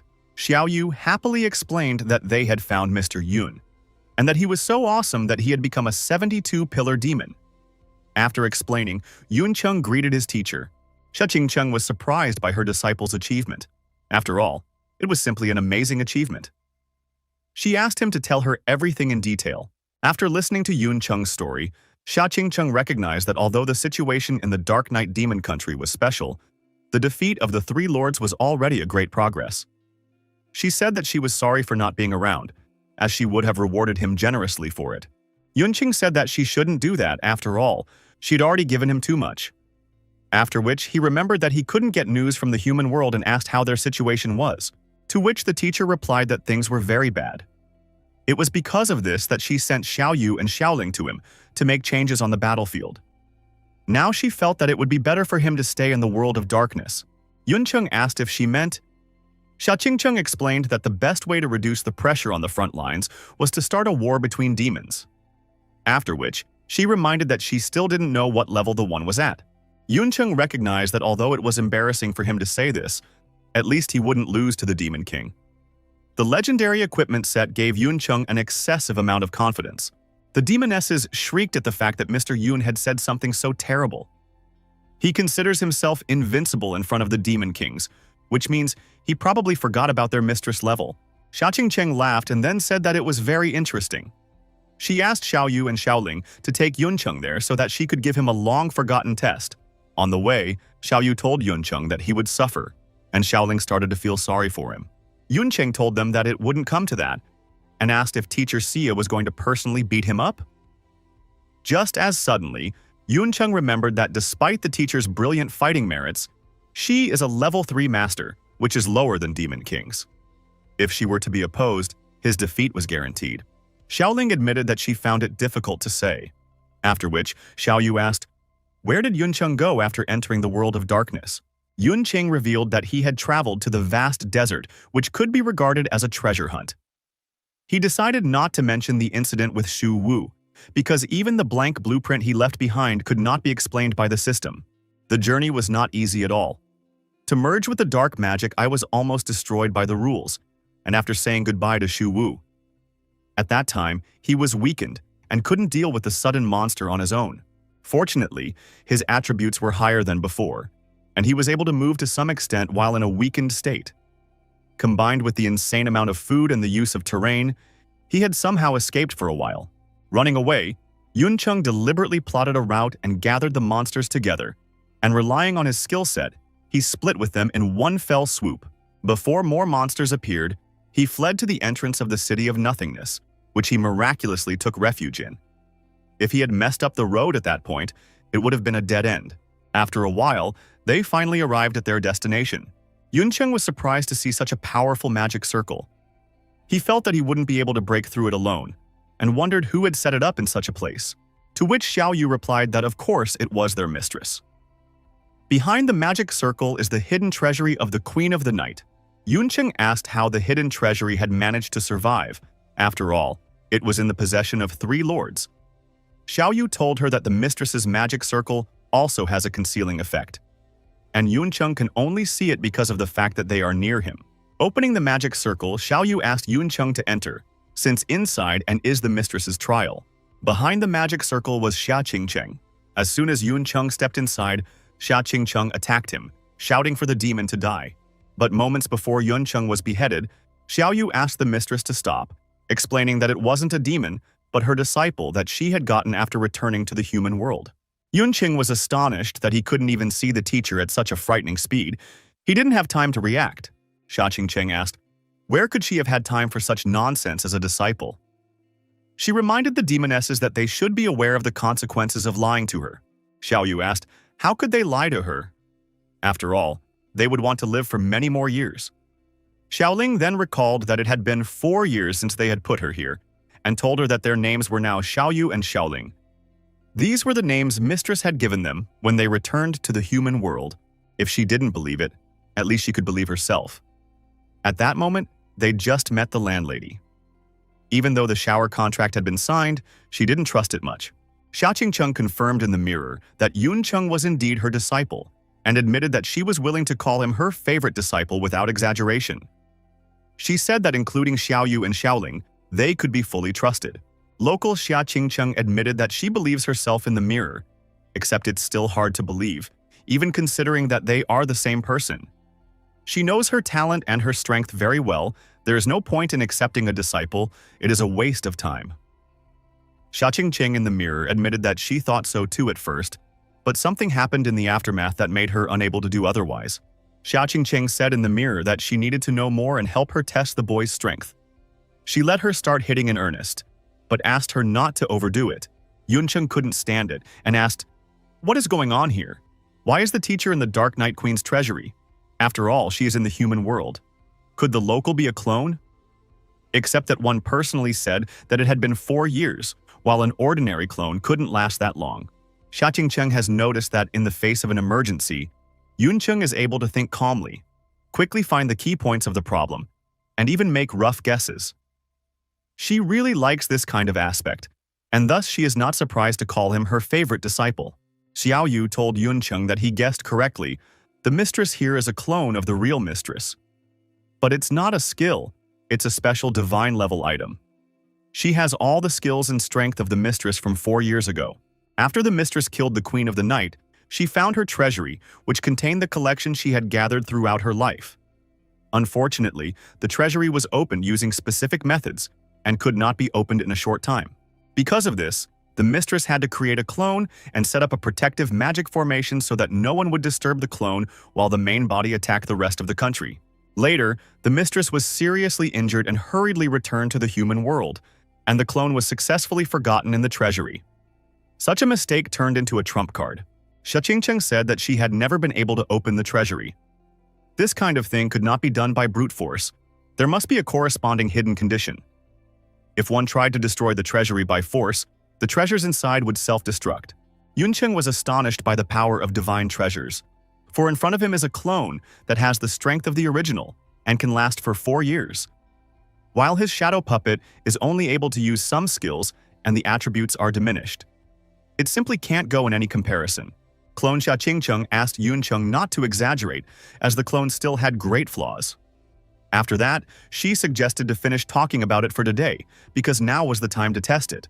Yuncheng took out a blade and said that he would take it as an honor. He really wants to know how strong Teacher Xia was 4 years ago. Xia Qingqing admitted that being in this place for 4 years is quite boring, and therefore, she hopes that her disciple will be able to amuse her. Fighting hard she certainly won't, as this is a test. If Yuncheng forces her to use her sword, then he has won. Xia Qingqing, a level 90 frost swordsman. Attributes and skills unknown, even though it's a swordsman who doesn't use a sword. Even if the opponent is Teacher Xia, Yuncheng somehow feels uncomfortable about being underestimated. The fight started with Yuncheng rushing towards Xia Qingqing, taking advantage of the magic swordsman's illusory move. Xia Qingqing realized that he had decided to get close before she used the skill. She even wondered what the original her had taught him since he was acting so rashly. As soon as Xia Qingqing bounced back, the druid's entangling vine wrapped around her feet. Xia Qingqing was surprised by this. Although the shape had changed, it was clearly a druid vine. Xia Qingqing wondered what was going on here. After all, Yuncheng's weapon is a sword, but he still hadn't used the swordsman skill. Attacking Teacher Xia, Yuncheng said that she was the only one here who hadn't figured out the opponent's methods. At the last moment, Xia Qingqing froze the vine and dodged Yuncheng's attack by breaking it. What the teacher did is very similar to the effect of the ice attribute. After evaluating Yuncheng, Xia Qingqing realized that he was classless. So it was not surprising that he was able to use the skills of other classes, and Yuncheng's attributes were also quite high, which meant that the original her had accepted a rare disciple. Xia Qingqing said that the power of the skill was not bad, and far surpassed the level of the basic skills, after which she suggested that it was because of the special talent. That meant that he wouldn't fight her with ordinary techniques, so she should just treat Yuncheng as a group of people. Xia Qingqing started circling around Yuncheng while he couldn't find the real her due to her speed being too fast. Just as suddenly, one of the speed illusions tried to attack Yuncheng from the blind spot, but Yuncheng managed to react to the attack. Just as suddenly, Xia Qingqing appeared behind his back saying that he hadn't guessed, immediately after which, Yuncheng received a crushing blow from the teacher. But a moment before he was hit, he managed to use divine lightning, the teacher's speed too insane for him, Xia Qingqing said, becoming more interesting since he possessed a spatial type skill. Right after that, she appeared behind Yuncheng's back and said that unfortunately, it wasn't that much fun. Yuncheng was once again hit by Teacher Xia's mighty strike. He was amazed by the teacher, for she had caught up with his divine lightning relying only on her own speed. which was simply unbelievable. Xia Qingcheng caught up with Yuncheng and said that this was not the end, immediately after which she sealed him into the ground. After which she remarked that he was quite stable thanks to his equipment, and asked if the original had given him this legendary kit. After all, from the looks of it, she had rushed her decision. Yuncheng asked her not to be mistaken about this. After all, Teacher Xia had always paid special attention to his training and exercise, and most of her gifts were geared towards further growth. He assembled the legendary kit himself. Suddenly, Yuncheng began to be covered in ice. He identified this technique. It is a snow dance hidden class ice dancer. It leaves a small frostbite on the ground as it moves, and the opponent would start to freeze after touching that spot. Yuncheng now realized that all of the teacher's quick movements were aimed at covering the freezing areas to narrow the space for movement, and the attack in the air was made to throw him back into the freezing area. Except the teacher is a frost swordsman. Where did she get her hidden class ice dancer skills from then? Seeing the situation the disciple was in, Xia Qingcheng said that it was over. As Yuncheng suddenly merged the vine skills, and the dew druid wrapped itself around and created a huge vine, Xia Qingcheng realized that since the one couldn't move, he just decided to use the vine to cover his body, which was quite interesting, and the flame that melts ice. Xia Qingcheng said that the original directly treasured it since she passed on the underworld flame. Since he was lagging behind in terms of speed, Yuncheng decided to increase the distance and use a massive attack that there was no hiding from. He fused fireball skills, swift energy projectiles, and afterwards water arrows with a clutching discharge attacking Teacher Xia with energy blast projectiles and a rain of lightning arrows. Since the disciple used ranged attacks, Xia Qingcheng decided to respond to him in the same way by completely leveling his attack. Yuncheng was astonished. After all, these were advanced skills after fusing several skills, and those were so easily neutralized. Frost Swordsman's melee class, but if one needed to break through such a ranged attack, one would have to use sword energy. What kind of ice bomb was it then? Jumping out of the fog cloud, Xia Qingcheng said that breaking the distance was the right decision, except that he was only in a better position for her. Yuncheng is just a live target for her. Suddenly, Yuncheng smirked and said that it was still unclear which one of them was a live target. A clone jumped out from Yuncheng's shadow and immediately targeted the teacher. Xia Qingcheng had in no way expected such an outcome. After all, Yuncheng had set himself up as bait to lure her, creating an opportunity for a clone. Losing the opportunity to attack, Xia Qingcheng bounced off the clone to avoid damage. Yuncheng managed to trap her in a sinister trap. Yuncheng said that as expected, she was able to dodge even in such a state. But unfortunately for her, the shadow puppet was also a trick, and she wouldn't be able to dodge the next attack. Yuncheng merged the blazing flame decapitation and the fireball, creating a decapitating blast of flame close to the teacher. But to his surprise, Teacher Xia managed to block the attack by creating an ice crystal. Xia Qingcheng said that it was a beautiful attack, and in return, she'll take him seriously. Yuncheng received a direct hit from Teacher Xia, causing him to spit out a mouthful of blood. Teacher Xia's current speed wasn't even comparable to what he had before, and you can't even see its trajectory with an armed eye. Yuncheng tried to get up, but his body was under the effects of freezing. Since there was no other choice, he decided to take the risk of using tens of thousands of strength. But in the next instant, Teacher Xia once again sealed Yuncheng into the wall. Xiaoyu swept up that this was the outer room of the Dark Night Queen's treasure room. And the materials to build it are terribly expensive, yet it has gone cracked. After which, Xiaoling added that although Mr. Yun lacked strength, but the mistress took him seriously. The teacher's speed was simply terrifying even though he managed to dodge. After going into a state of tens of thousands of strength, he can only slightly grasp her movements. Xia Qingcheng praised Yuncheng for how much strength he possessed when he was only at the 60th level, after which she acknowledged that the original she was clearly not wrong in her choice, but if he wanted to pass the test, he would have to push himself some more. Just as suddenly, Yuncheng grabbed her hand and asked, "How about adding fire?" and merged the fireball with a clinging, raging flame, because of which he was once again able to catch Teacher Xia and get a chance to attack. Xia Qingcheng jumped out of the flames thinking about Yuncheng using the self-immolation technique to die together. But afterward, she noticed that there wasn't a single burn on Yuncheng's body. Xia Qingcheng finally realized that her resistance to fire was not as high as his. Yuncheng thanked the teacher for the compliment and once again merged the entangling vine with the growth. Coupled with the quick spell and double spell, Yuncheng quickly changed the terrain on the battlefield. Xia Qingcheng asked, Did he make the relief harder to weaken her speed? In that case, he can try, except it won't change anything. Yuncheng asked, what would happen if you added them? And summoned 2 flame puppets, to which Xia Qingcheng replied that she had already anticipated this technique, after which she blocked the puppets' attacks and dealt with them instantly. Yuncheng used divine lightning to change location, but teacher Xia immediately detected him and began to act preemptively. As soon as she jumped onto the vine, she suddenly heard something squeak. It was a trap. Immediately after, the landmine exploded, throwing Xia Qingcheng off the vine. As soon as Yuncheng landed on the floor, she once again heard a squeaking sound. Looking around, she admitted that now, dodging would be much harder since everything was booby-trapped. Yuncheng blew everything up thanks to the fusion of shooting flames and the dangerous mechanism of portable explosives. But even that wasn't enough to harm teacher Xia.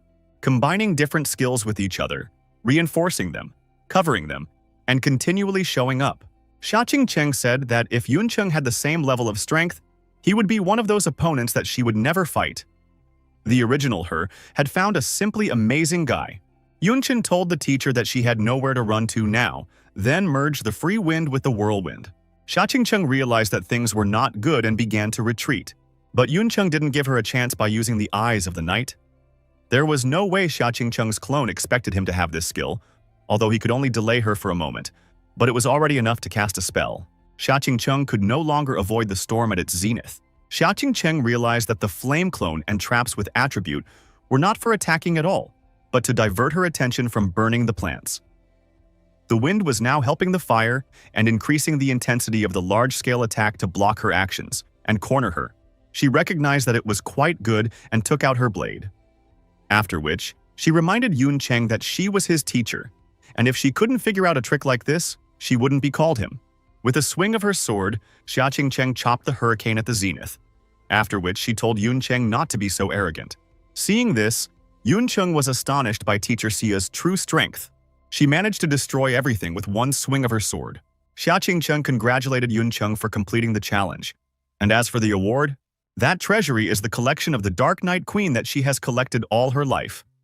Now it belongs to Yuncheng. Yuncheng dispelled tens of thousands of strength, returning to his normal appearance. Afterward, he asked the teacher if she had said that this treasure house was impossible to break into. Xia Qingcheng explained that what she was saying was that opening the treasury was tied to fulfilling certain conditions, and forcibly opening it would cause all the treasures to self-destruct. The treasury gate has a special design. It continuously flows a huge amount of liquid magical power in a complicated way. These magical powers are like tiny tubes that resemble hair but have a liquid structure. They circulate between the safe and destructible components in a staggered pattern relative to each other and never collide. To open the door, one must stop the magic flow at the position of the safe components and let the magic power continue to flow along the collapsing components until they reach the safe components and stop. Xia Qingcheng said that she had tried to freeze the magical force, but ice needed time to solidify, and so it didn't work. Yuncheng guessed that the condition was the eyes of the night. After all, this was the treasure room of the Queen of the Night, which meant that she hoped that no one but her could open the treasure room. Xia Qingcheng said that after so many years of research, she had long since realized the pattern of the flow of magical power. Therefore, Yuncheng only had to listen to her command and stop the magic power at a certain point. Upon entering the treasury, Yuncheng was astonished by what he saw. This was exactly what was expected from the 72 Pillar Demons collection. Valuables, materials of heaven and earth, special items, first-class equipment, battle weapons. Such treasures are probably not possessed by any major nation in the human world. Xia Qingcheng asked Yuncheng, what will he do with all this now? After all, it belonged to him completely. He could take it to the front line to supply the human world army or for other purposes. Yuncheng replied that although there were a lot of items here, most of them were only suitable for use by demons. If the soldiers wanted to use them, they would have to study them first and then modernize them. But the current situation on the front lines was dire, and people didn't have much time for research. And therefore, there is only one way for them to be utilized: war. Xia Qingcheng was surprised that he wanted to make war in the dark world and asked if Yuncheng had an army. Yuncheng told her that the lower and middle-level combat power could be strengthened in various ways. He could rely on Xiaoyu and Xiaoling for high-level combat power, and high-level combat power could be left to teacher Xia. Xiaoyu explained that it wasn't that simple, because the mistress clone had restrictions on certain actions. Once she left the treasury, she would disappear within 3 days. After which, Xiaoling added that the main mistress still had important errands to deal with, and these 3 days should definitely be used to complete the tasks. Yunqing realized that this was the flaw the demonesses were talking about, but even so, a divine-level item capable of creating such a clone was simply amazing. Yunqing thought about the fact that with this, the teacher has an exorbitant amount of treasures. She has already given him the essence of a demon king, the fat of a sea god, the flames of the underworld, and so on. In addition, she has a contract beast in her office. Considering the illusory star-piercing shadow mirror and the clone creation item, it's like Teacher Xi has all sorts of treasures and she can pull out some awesome gizmo at any time.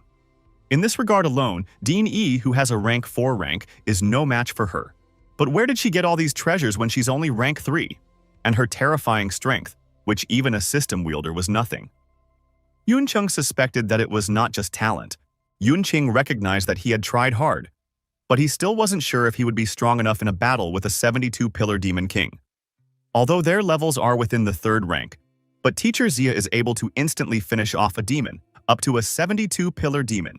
In addition, she is also able to utilize the class skills of melee and ranged combat. Yunqing asked, how did she achieve this? Xiao Qingcheng assumed that the main body had taught Yunqing nothing, and explained that level and class represented far from everything. Otherwise, how would she accept a worthless classless as her personal disciple? She could understand the reason why she did so. After all, there were some things that one wouldn't understand immediately, even if one started studying early. Xiao Qingcheng assumed that Yunqing already knew about the difference in strength and skills between the 2nd and 3rd ranks. The fact was that 3rd rank masters were different from 4th rank masters.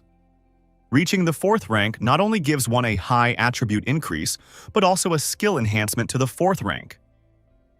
Also, the 4th rank gets the right to use a primal skill that contains traces of primal power. Yunqing asked, what was this original skill and primal power? Xiao Qingcheng assumed that Yunqing would have a hard time understanding what the original skill was and suggested calling it a super skill or a divine weapon skill. For most awakened ones, the original skill is the end point as well as the end of the rank. But for some powerful awakened individuals, the original skill is only the beginning of the journey. The power of the original skill is that it contains traces of the original force. The original force implies the source from which the world is composed, as well as the basic force used by the god to create the world. There are many varieties of it, be it life, flowers, herbs, trees, animals, or phenomena such as water, fire, wind, lightning, and the like. Ordinary skills can summon such phenomena as water or fire, but in the end it is only a crude imitation of magical power, without affecting the basic essence. Upon reaching the 4th rank, the awakened begins to master the original skill inherent in his class. Although the skill contains only traces of the original power, but its power is far beyond humanity. More importantly, it can become a stepping stone to comprehend the original power. Xiao Qingcheng explained that when Yunqing successfully learned and was able to control his inherent primordial power, he would be able to overcome the rank restrictions and make any changes to his own primordial power. Her ice source could be taken as an example. Although the ice chunks look like the mage's ice bomb skill, she actually uses primordial power to transform them. As for strength, Xiao Qingcheng threw the crystal to the side, damaging the strongest wall of the treasury. After something like this, Yunqing wasn't even surprised that this thing was able to resist his fusion skill. Xiao Qingcheng said that 4th rank awakened ones were called divine-level masters because the primordial power belonged to the power possessed by a god. However, there are differences in strength between 4th rank awakened ones and demon kings. The key to determining the power lies in the kind of source and the user controlling it.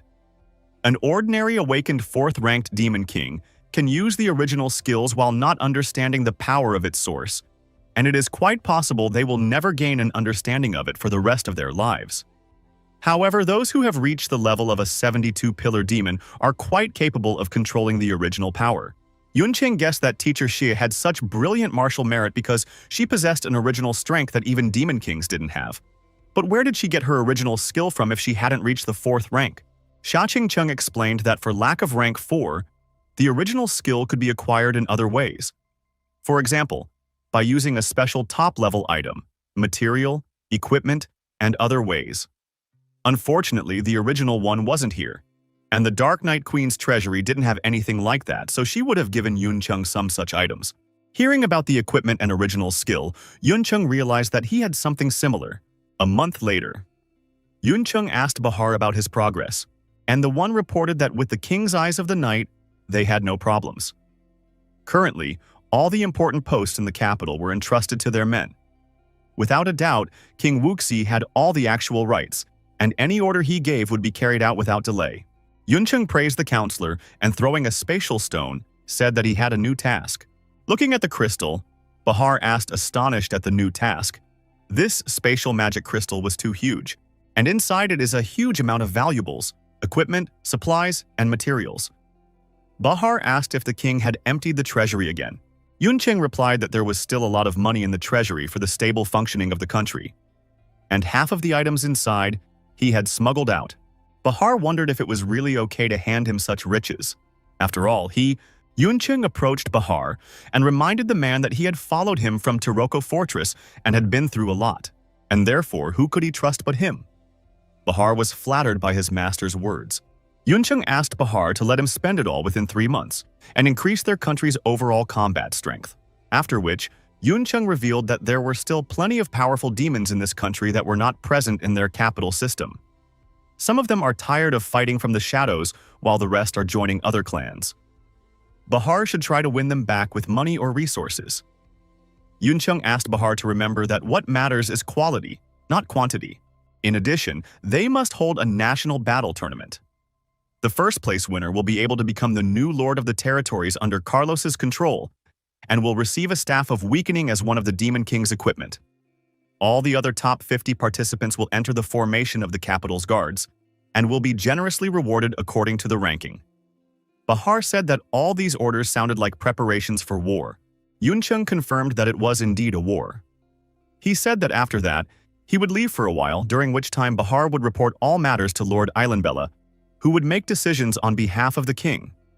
And as for the resources that would remain after the execution of the orders, they could be used to reinforce the capital's soldiers. Bahar accepted the orders and immediately set out to carry them out. Looking at Mr. Yun's bold and decisive actions, he began to remind the demonesses of their mistress. Their hearts began to tremble. Yuncheng asked Xiaoling to try her best to manage the country with diligence in his absence. Due to the lack of a teacher clone, they could only choose to fight defensively. Xiaoling's heart yelped once again at how polite Yuncheng was to her. Xiaoyu told her that Madame told them not to return in a hurry and to stay behind to help with all their strength. She told Yuncheng that he could use them however he wanted. Yuncheng felt embarrassed by such attention from the demonesses. Xiaoling asked, "Did that demon really deserve that kind of trust?" And Xiaoyu reminded that the resources Yuncheng had handed over were enough to make any demon wallow in greed. To which Yuncheng replied that trusted people should not be doubted, and he knows Bahar's character. Most of all, he is greedy for small things. Isn't everyone eager to take advantage of himself? And if that one turned out to be duplicitous, Xiaoling would take care of him properly. The demon capital of the night. The demons bowed to their king. Many of them wanted to see what he was like, and as it turned out, he was quite handsome and not even arrogant, which made the demonesses uneasy looking at him. All were glad to see him, because their taxes were reduced and no longer have to fear forced conscription. Xiaoyu told Yuncheng that the people loved him quite a lot, and he told him that he was not going to transfer military resources to the front lines. Therefore, there was no need for him to impose high taxes on the people, and he didn't need to conscript soldiers. After a short walk, Yuncheng and Xiaoyu finally arrived at the artisan's house. As soon as they entered, all the demons inside immediately bowed to their king. Xiaoyu reported that according to Yuncheng's decree, the best of the best artisans had gathered here, and supposedly they could fulfill any of his orders. Yuncheng took out the materials and asked the artisans if they could handle it. After seeing the size of the spatial stone, the demons were amazed at the amount of resources inside. Inside is a huge amount of materials and weapons for war, and even precious spatial soil. This amount of resources is even enough to build a fortress. Yuncheng said that their task was simple. They must turn the mobile palace in his hands into a military fortress that can be carried around. Yuncheng asked if they would be able to do it. Yuncheng had obtained the portable palace after completing the 70-pillar demon mission, but a mere palace was not enough for him. The demons cried out that His Majesty didn't have to worry about that, because they would do their best to create a deadly weapon that would satisfy him. They felt that this was their only chance to create something with so many materials that would make their blood boil. Yunqing smiled and said that in that case, he would give it all to them. After a while, Xiao Yu reported that a guard had been assigned to the artisan's workplace, and if anyone decided to betray them, they were guaranteed to be killed on the spot. Even though the probability of betrayal was low, it was better to be safe. Covered in a blush, Xiao Yu said that she wanted to ask Yunqing something.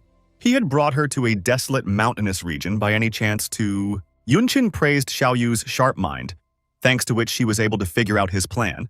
Swaying from side to side, Xiao Yu said that in a remote place where no one would bother, a single man and woman alone together, it was so shameful. After which she asked how he is not ashamed, because he is talking so seriously, making it seem like he likes to play with girls. Yunqing suddenly decided to take back his words. After a while, Yunqing and Xiao Yu reached the right place. After that, Yunqing began to create a fireball, thinking about the fact that during the battle with the explosive flame demon king, he had to impose a large number of debuffs on him, and at that time, he had to resist his attacks by resisting fire. Even though he was in the tens of thousands of strength mode, he didn't really want to be hit. The only time he could put up any resistance was in invincibility mode. Yunqing used melting to create a huge stream of fire, hitting the distant mountain. Such a strong technique managed to melt through the mountain, which shocked Xiao Yu. She assumed that even demon kings wouldn't dare to go up against such power, and even the 72 pillar demons could be injured by this. If one were to believe what Teacher Sia had said, it was rumored that a top 10 explosive flame demon king could control the primordial power. Being in a dangerous position, this technique could be used as the strongest killing attack. Yunqing told Xiao Yu that he would now use skills with the fire attribute until he ran out of all magic power. Therefore, he is granting his safety to her. To begin with, Yunqing decided to compare his flame to the flame containing the primordial power, and then repeat again and again until he had a chance to comprehend the primordial power. 3 days later, Yunqing continued to try to learn the primordial power, but he was never able to succeed. His flame and the annihilating flame are on different levels altogether. Although the flames of the underworld are S-ranked, because of that they are a head taller than normal flames. But the explosive flame king himself couldn't use ordinary flames. Yunqing tried to understand why the gap in strength was so large and what exactly was the difference. Xiao Yu apologized to Yunqing, for there was nothing she could do to help him with studying the primordial power she knew nothing about. But she could help him with maintenance, Xiao Yu said, offering Yunqing water. Yunqing said that she had nothing to apologize for. After all, the problem was only him. The difficulty of understanding the primordial power was much higher than he had expected, and he must prepare for a protracted war. Yunqing asked Xiao Yu about the progress of the mobile fortress, and she said that it would supposedly take about a year. She then reminded him that in 2 days, the 72 Pillars Demon meeting would be held, so Yunqing, as the king of the night, should attend. Xiao Yu asked if she should ask Xiaoling to start the preparations. From Bahar's words, Yunqing already knew that the pillar meeting was held every few months. He didn't need to attend in person. It would be enough for him to use special equipment to create a magical projection. Yunqing explained to Xiao Yu that it would be unnecessary, as such meetings were to discuss what was happening on the front lines, resources for the rear, and so on. He, on the other hand, decided against providing any resources.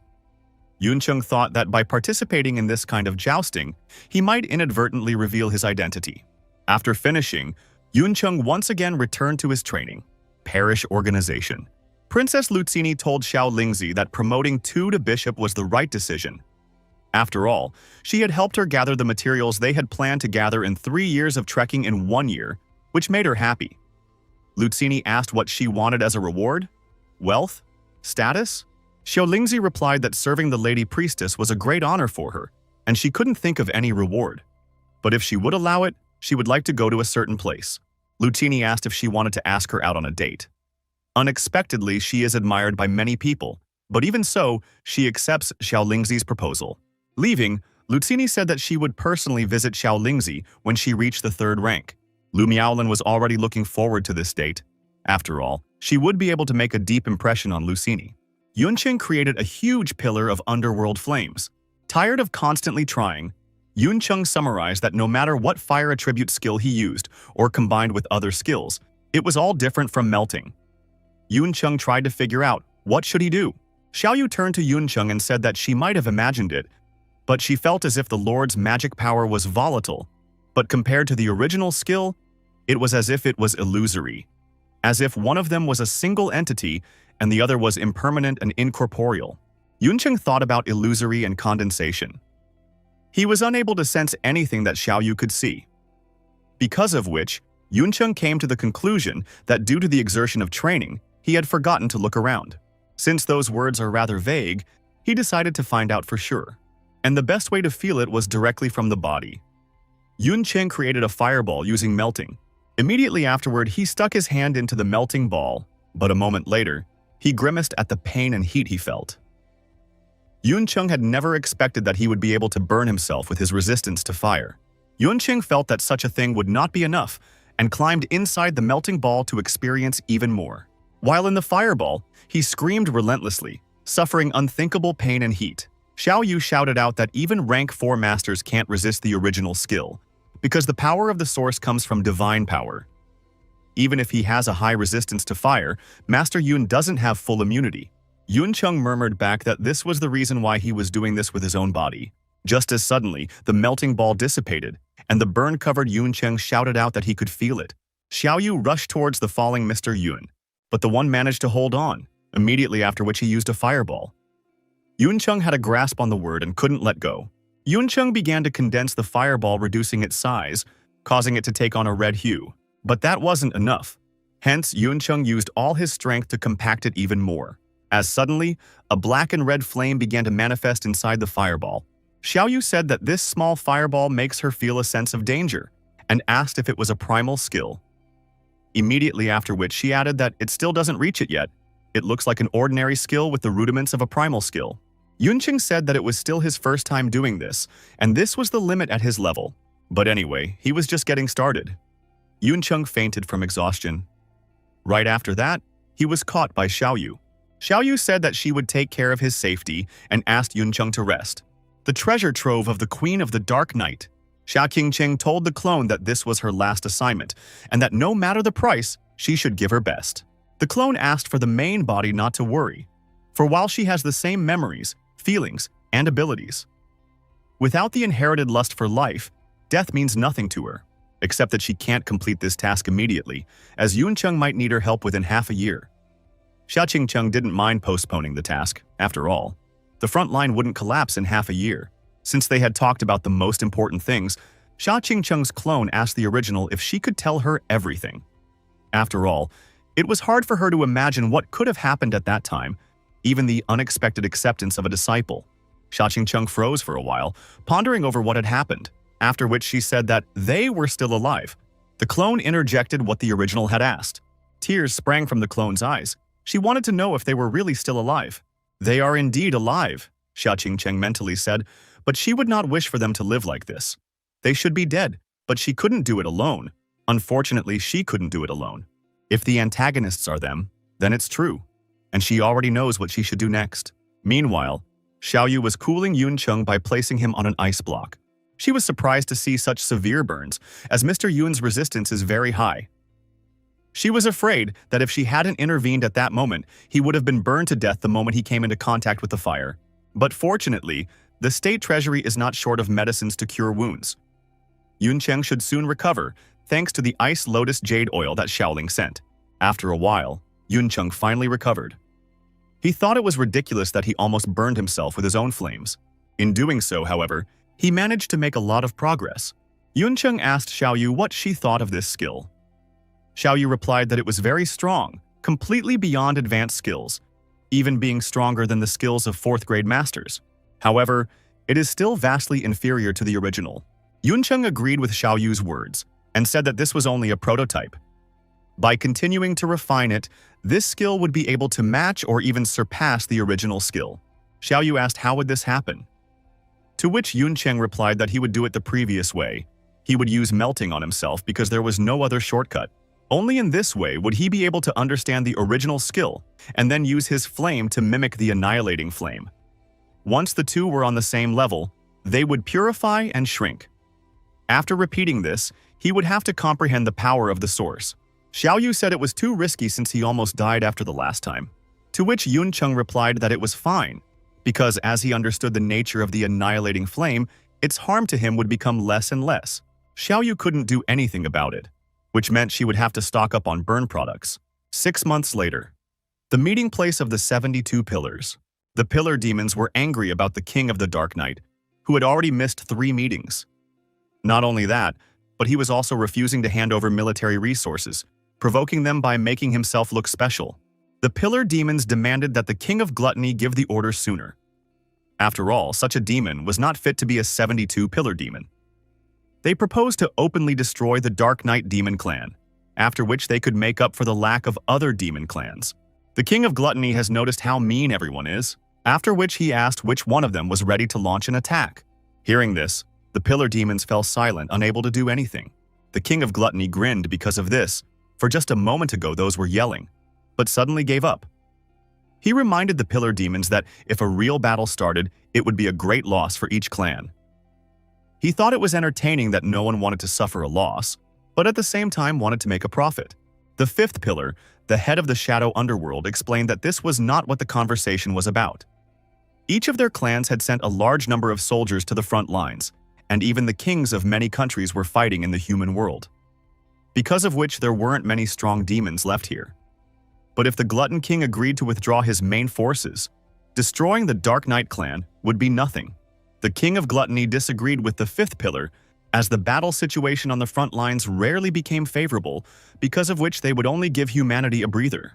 Interrupted night. Mi Shaji recognized that she could understand why the King of Gluttony wishes to avoid civil war. However, the Dark Knight clan is an exception. Wouldn't it be problematic for them if other demons started to follow suit? The Gluttony King has repeatedly sought stability, but unfortunately, only humans will be happy about it. The King of Gluttony asked the interrupted knight what the knight had in mind. Mi Shaji told the King of Gluttony that he had yet to forget about Yun Cheng and Lu Miaoling passing through the reverse gate. Still, the dark minions in the human world adhere to the belief in demons. Mi Shaji said that once those arrived in the world of darkness, her soul pursuit seal immediately detected a response, but she never managed to find out how they managed to disguise themselves. Mi Shaji tossed the King of Gluttony a document and explained that it outlined her plan of investigation. From it, it could be deduced that the Dark Knight King Wu Xi appeared at the same time as Yun Cheng. The pillar demons began to question if Mi Shaji was trying to say that the Dark Knight King was a human? And is such a thing even possible? After all, people are unable to master dark magic until their hearts are completely demonized. That is the rule set by the god. And no one can disobey it. Mi Shaji asked, what if he borrows divine power? Based on the experience of everyone present offering sacrifices to the god, everyone should know the god's disposition. As long as valuable items are brought to the god for sacrifice, nothing is impossible for the god, including changing the rules.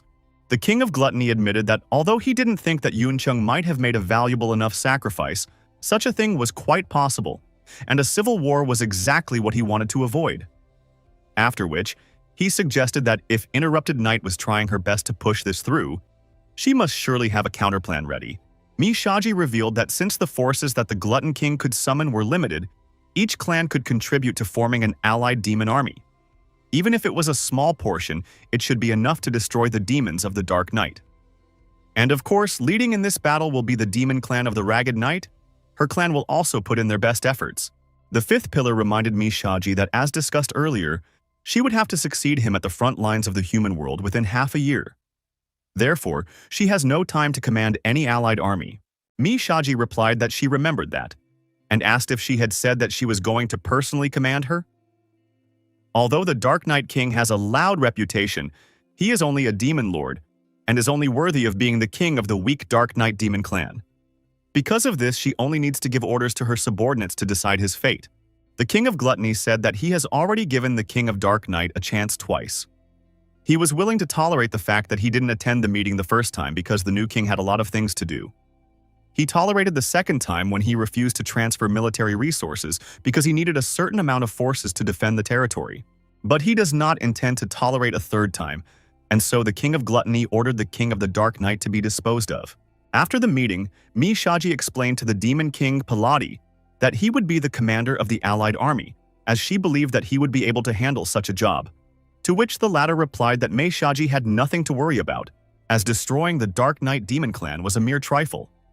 And when she returned from the human world, more domains would be waiting for her.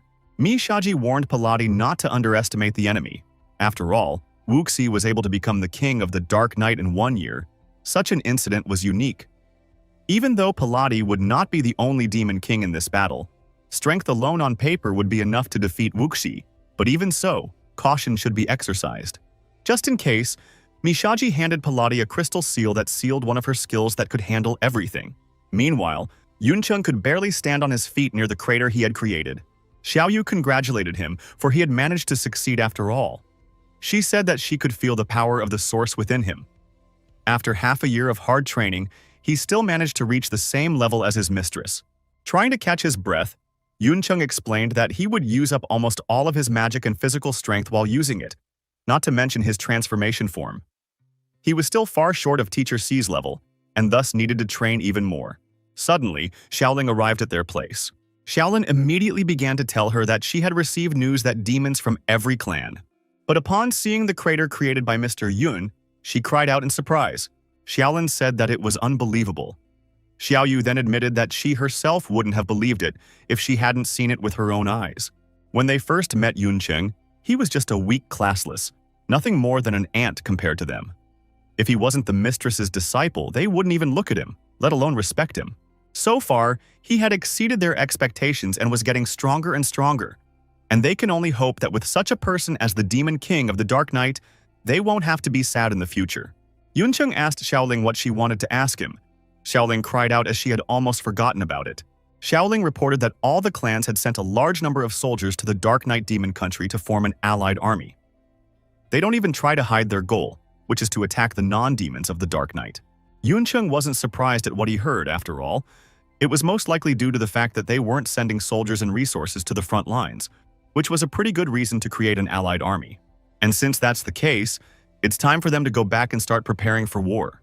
The capital of the Dark Knight, the Royal Hall. Looking at the demons, Yuncheng assumed that they were already aware of the situation, and asked how those could be frightened by some gathering of stinking fish and rotten shrimp.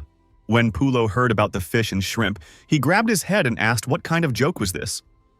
Rook then said that what he had said about the allied army was true, and that it would not be easy to contain it either. According to current information, the enemy had sent 3 demon kings and 9 demon lords. The higher demons were estimated to be around 100, and the middle and lower demons simply couldn't be counted. On their side, even if you add Lady Lubella and Aelin Bella, and the newly elected Lord Ludus, and only 5 more have the strength of a lord. The allied army will crush the soldiers with just 1 number, not to mention the 3 demon kings. The gap between the troops is too large. Yuncheng asked about this Lord Ludus, and Bahar told him that Lord Ludus won the national tournament and became the new lord of Carlos territory. He is very strong and is rumored to be 1 step away from reaching the Demon King level. Lord Ludus introduced himself to King Wuxi and said that this was their first meeting, then said that for the sake of king and country, he was ready to fight back against any enemy. Yuncheng found Ludus to be quite entertaining, as he seemed very confident and not even afraid of the allied demon army. Yuncheng decided that he should find out the background of the new lord. Lord Ludus said resolutely that he was afraid, but what he feared more was the destruction of the country and the death of ordinary people. No matter how great the difference in strength is, he is not going to back down in this battle. Immediately after Lord Ludus's words, the other demons in the hall cried out at once that they were ready to gather their strength and fight. They were not going to retreat in this battle. The demon nobles began to panic and shouted that there was no point in pointless sacrifices. They were trying to convey to the Dark Knight King that they should avoid civil war as much as possible while there was a war with humans on the front lines. After all, they are all demons and there is no reason for them to disturb the peaceful atmosphere. Afterwards, one of the nobles said that he thought they should discuss the matter since they had no reason to quarrel with the other demons. He suggested that they could appease them by giving up some territory, and if they surrendered, at least they wouldn't be embarrassed. Yuncheng remembered this demon. The one is at the head of the nobles and controls the local aristocracy. The demon lords in the hall began to shout with the nobles. They did not agree that the surrender is not a disgrace. In addition, the nobles want to surrender their territories. To which the nobles replied that this war was not winnable, so they had nothing to die for. If they manage to win, they will only offend the other demons as the enemy is an allied army. Aristocrats rebuked the lords that those ignorant do not even think about the consequences. Yuncheng felt that the current situation was very clear. While the demon lords were insisting on fighting, the demon aristocrats were sinking for surrender. Yuncheng rose from his throne and ordered the demons to stop arguing. After which he said that in 7 days, a magic projection will be launched throughout the country. At that time, he would give an answer whether there would be a battle or a surrender. After the meeting, Yuncheng and the demonesses returned to the study. Yuncheng admitted that he hadn't expected Lord Pulo and Rook to be afraid of what was happening. But even so, they still insisted on taking part in the war, which was beyond his expectations. Xiaoyu explained that it was because they had no choice. She then asked if Lord Yun knew about why one had to kill the previous lord to become a lord. Yuncheng replied that the Demon King's equipment is bound, and as long as its user is alive, even by stealing it, it can't be used. Xiaoling said that the one was right. Once the demon lords surrendered, the demons from other countries would take away their territory and seize the Demon King's equipment to raise a new lord. After all, the existence of lords is important for clan security and self-reliance. Yuncheng asked if it was possible to use the Dark Knight demon gear, being from another clan. Xiaoyu grinned and said that it was quite simple. Demons will simply start copulating with their clan members, and their future generation will have a corresponding bloodline. The reason why Lord Yun can use the equipment, however, is because the order of talent is above the bloodline. Xiaoling then said that the surrenderers they had seen recently were mostly nobles and rich merchants. Even if the leader of the country changed, they would be able to continue living as long as they paid the appropriate price. Xiaoyu asked the lord if he had already made the decision to fight. If so, why did he have to announce the decision after 7 days? Yuncheng replied that it was to prevent the nobles from fleeing all at once. They would need some time to settle things. Yuncheng told Xiaoling that he was leaving the nobles and merchants to her. Xiaoling bowed and asked him not to worry as she would arrange everything. Just as suddenly, the office door opened and Yuncheng saw 2 demons in the passage. Bahar reported to the king that Lord Ludus had arrived, whereupon Lord Ludus asked the king if he wanted to see him. Yuncheng said, making inquiries about it. Ludus was once 1 step away from becoming a demon king, surrounded by popularity, but he suddenly disappeared. Yuncheng asked, why did the latter do that? Hearing this, Lord Ludus turned gloomy. Afterwards, he admitted that if the Queen of the Dark Knight asked him such a question, he would refuse to answer. But King Wuxi is the only one he is willing to answer. Yuncheng asked why that was so. Lord Ludus said that the new king refused to transfer military resources, reduce taxes, and canceled the mandatory conscription. If he had become the demon king instead of Wuxi, then he would have been in a lot of trouble. Yuncheng recalled that they demons were enemies of the human race and asked if it wouldn't be natural for them to contribute to wartime. Lord Ludus admitted that he thought the same thing at first. But he also believes that conscription for such a reason is wrong. After all, he has never seen these people, which makes them seem to him something imaginary, existing only in books. But the persecution caused by compulsory conscription took place right in front of his eyes. The orders of the Queen of the Dark Knight could not be disobeyed, and he had no power to change anything, so he chose to wander the world. Escaping from reality, he hoped he could face the atrocities of humans with his own eyes, to find proof that the Queen of the Night was right. In 20 years of wandering, he still happened to meet people. They claimed to be holy believers from the parish organization, violent and crazy paranoiacs. But their actions were no different from those of bandits and robbers. It was as if they were doing evil for evil's sake, as if their brains were designed in the wrong way. Because of this, it's hard for him to imagine that a race with such a low IQ and mediocre strength like this could really threaten the world of darkness. Just as he was in confusion, he received news of the outbreak of war in his native country and decided to return. But he was 1 step behind. People had already left for other countries, and the battle was over. Everyone was steeped in sorrow, but he found that most of those who had fallen in battle were demons. Although the civilians and children looked saddened, at least they were still alive. This meant that war had a clear purpose, not just killing. While those holy believers would kill everyone without a trace, Ludus wondered if it was possible that the holy believers did not represent the whole of humanity. With this in mind, he began secretly conducting surveillance. He discovered that the human soldiers were disciplined and rational, which was different from what was described in the books, and also different from those of the holy believers. This added to his confusion. He wanted to find a soldier from the front lines and find out everything. But he discovered one terrible thing. With the exception of the 72 pillar demons and the individual top-level demon kings, not a single demon that had been on the front lines had returned. Yunqing wondered if this kind of thing was really happening. Yi Xiaoyu said that if you think it over carefully, it is. Although there are broadcasts from the front lines, but it's true that none of the soldiers have returned alive so far. Yunqing realized what the matter was. The 70 pillar demons were hiding something from everyone. Afterwards, Yunqing was asked what he meant by saying that the demons of the 72 pillars had something to hide. Yunqing replied that this was the true story between the world of darkness and the world of men. Yunqing asked Lubella what she thought of the human world after she had been there. Yunqing asked Lubella what she thought of the human world after she had been there, and she said that except for their appearance, food, and lifestyle, they were essentially no different from demons. Immediately after which Bahar cried out that this was impossible. For humans are cruel and evil beings, and this is the general opinion of all demons. Whereupon he asked how could evil humans be like demons at all. Yunqing said that Bahar's reaction was expected, after which he added that if Lubella and Eiling Bella hadn't been in the human world, they wouldn't have been any different from him. Xiaoyu and Xiaoling couldn't help but agree with Yunqing's words. There are limits to the number of people demons can see in the world of darkness, and it's mostly crazy people along the lines of holy believers. But after arriving on the front lines, the demons encounter humans in battle and discover that humans are actually different from the people they knew. Although demons and humans fought for different reasons, orders, hatred, or the desire to preserve their own lives. If someone kept their sanity after seeing the death of their loved ones, such as family and battle buddies, there is a high probability that they will be consumed by hatred and stop thinking straight. Even so, the higher their numbers, the more special personalities are bound to appear. Finding that their enemies are not those monsters unable to communicate, they doubt the correctness of warfare. Yunqing said that it got to the point where they would consider ending the war through peace negotiations or other options, or they would simply flee the battlefield.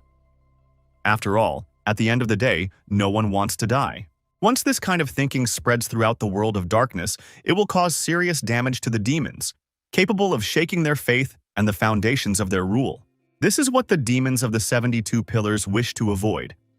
That is why they use coercion and forbid the demons to return from the front lines to avoid additional difficulties. Bahar clutched his head and said that was just a crazy assumption and he had a hard time agreeing with it, even if Ushi was their king. Lord Ludus admitted that at first he couldn't believe it himself. But after he saw that the human soldiers were different from what he had imagined, he began to suspect that he had been deceived all his life. That was why he began to travel the world and found that although books described human atrocities, they rarely described a specific location. He even explored certain places from time to time, but there was no trace of human presence, and after digging in the ground he could not find even a piece of human bone. It made him even more decisive in his own judgment, but unfortunately his options were limited and he couldn't research more. It so happened that at this time he heard that the new king had behaved in a special way, lowering taxes and abolishing compulsory military conscription, which was fundamentally different from the other demons of the 70 pillars. Bahar summarized that, according to Lord Ludus, the demons of the 72 pillars wanted war, so they were hiding everything. But what do they have to gain from it? Lord Ludus replied that he had no idea. Yunqing admitted that he himself was puzzled by this. He knew that in terms of resources, even the atmosphere in the darkness world was stronger than the human world. Would it pay off to use all the power to attack the human world? Yunqing said that they shouldn't dwell on it yet, because at this moment, the existence of their country was in doubt, and they needed to think about the Coalition Demon Army. News of the Coalition Army's attack soon spread throughout the land of the Dark Knight demons. The civilians were horrified, and some even supported the waging of war. They donated all family assets to the state treasury to do their part for the sake of protecting lives. Some favored surrender and even fled with their families to other countries. While an overwhelming number of demons chose to stay back and observe the situation, and then made plans based on the development of events, soon, 7 days had passed. The demons of the Dark Knight were dressed up, and some of them even headed to the capital to observe everything with their own eyes, or watching everything through a projection. All those present gathered in the capital square, waiting for the king's decision. Yunqing assumed that everyone already knew that he was here because of the demon army coalition. But before giving an answer, he wanted to tell them something. Yunqing said that they demons suffered because of the war with humans. They all had to raise taxes and enforce compulsory conscription to provide the front line with the necessary military resources. The same could be said about their clan. But the difference is that because of the war 4 years ago, their clan suffered terrible losses and their status plummeted, after which they were harassed and discriminated against by other clans. On this basis, in order to provide the front line with resources, their clan was taxed exorbitantly and violence was used to force the strongest into the army, which only added salt to the wounds of their weakened country. Because of all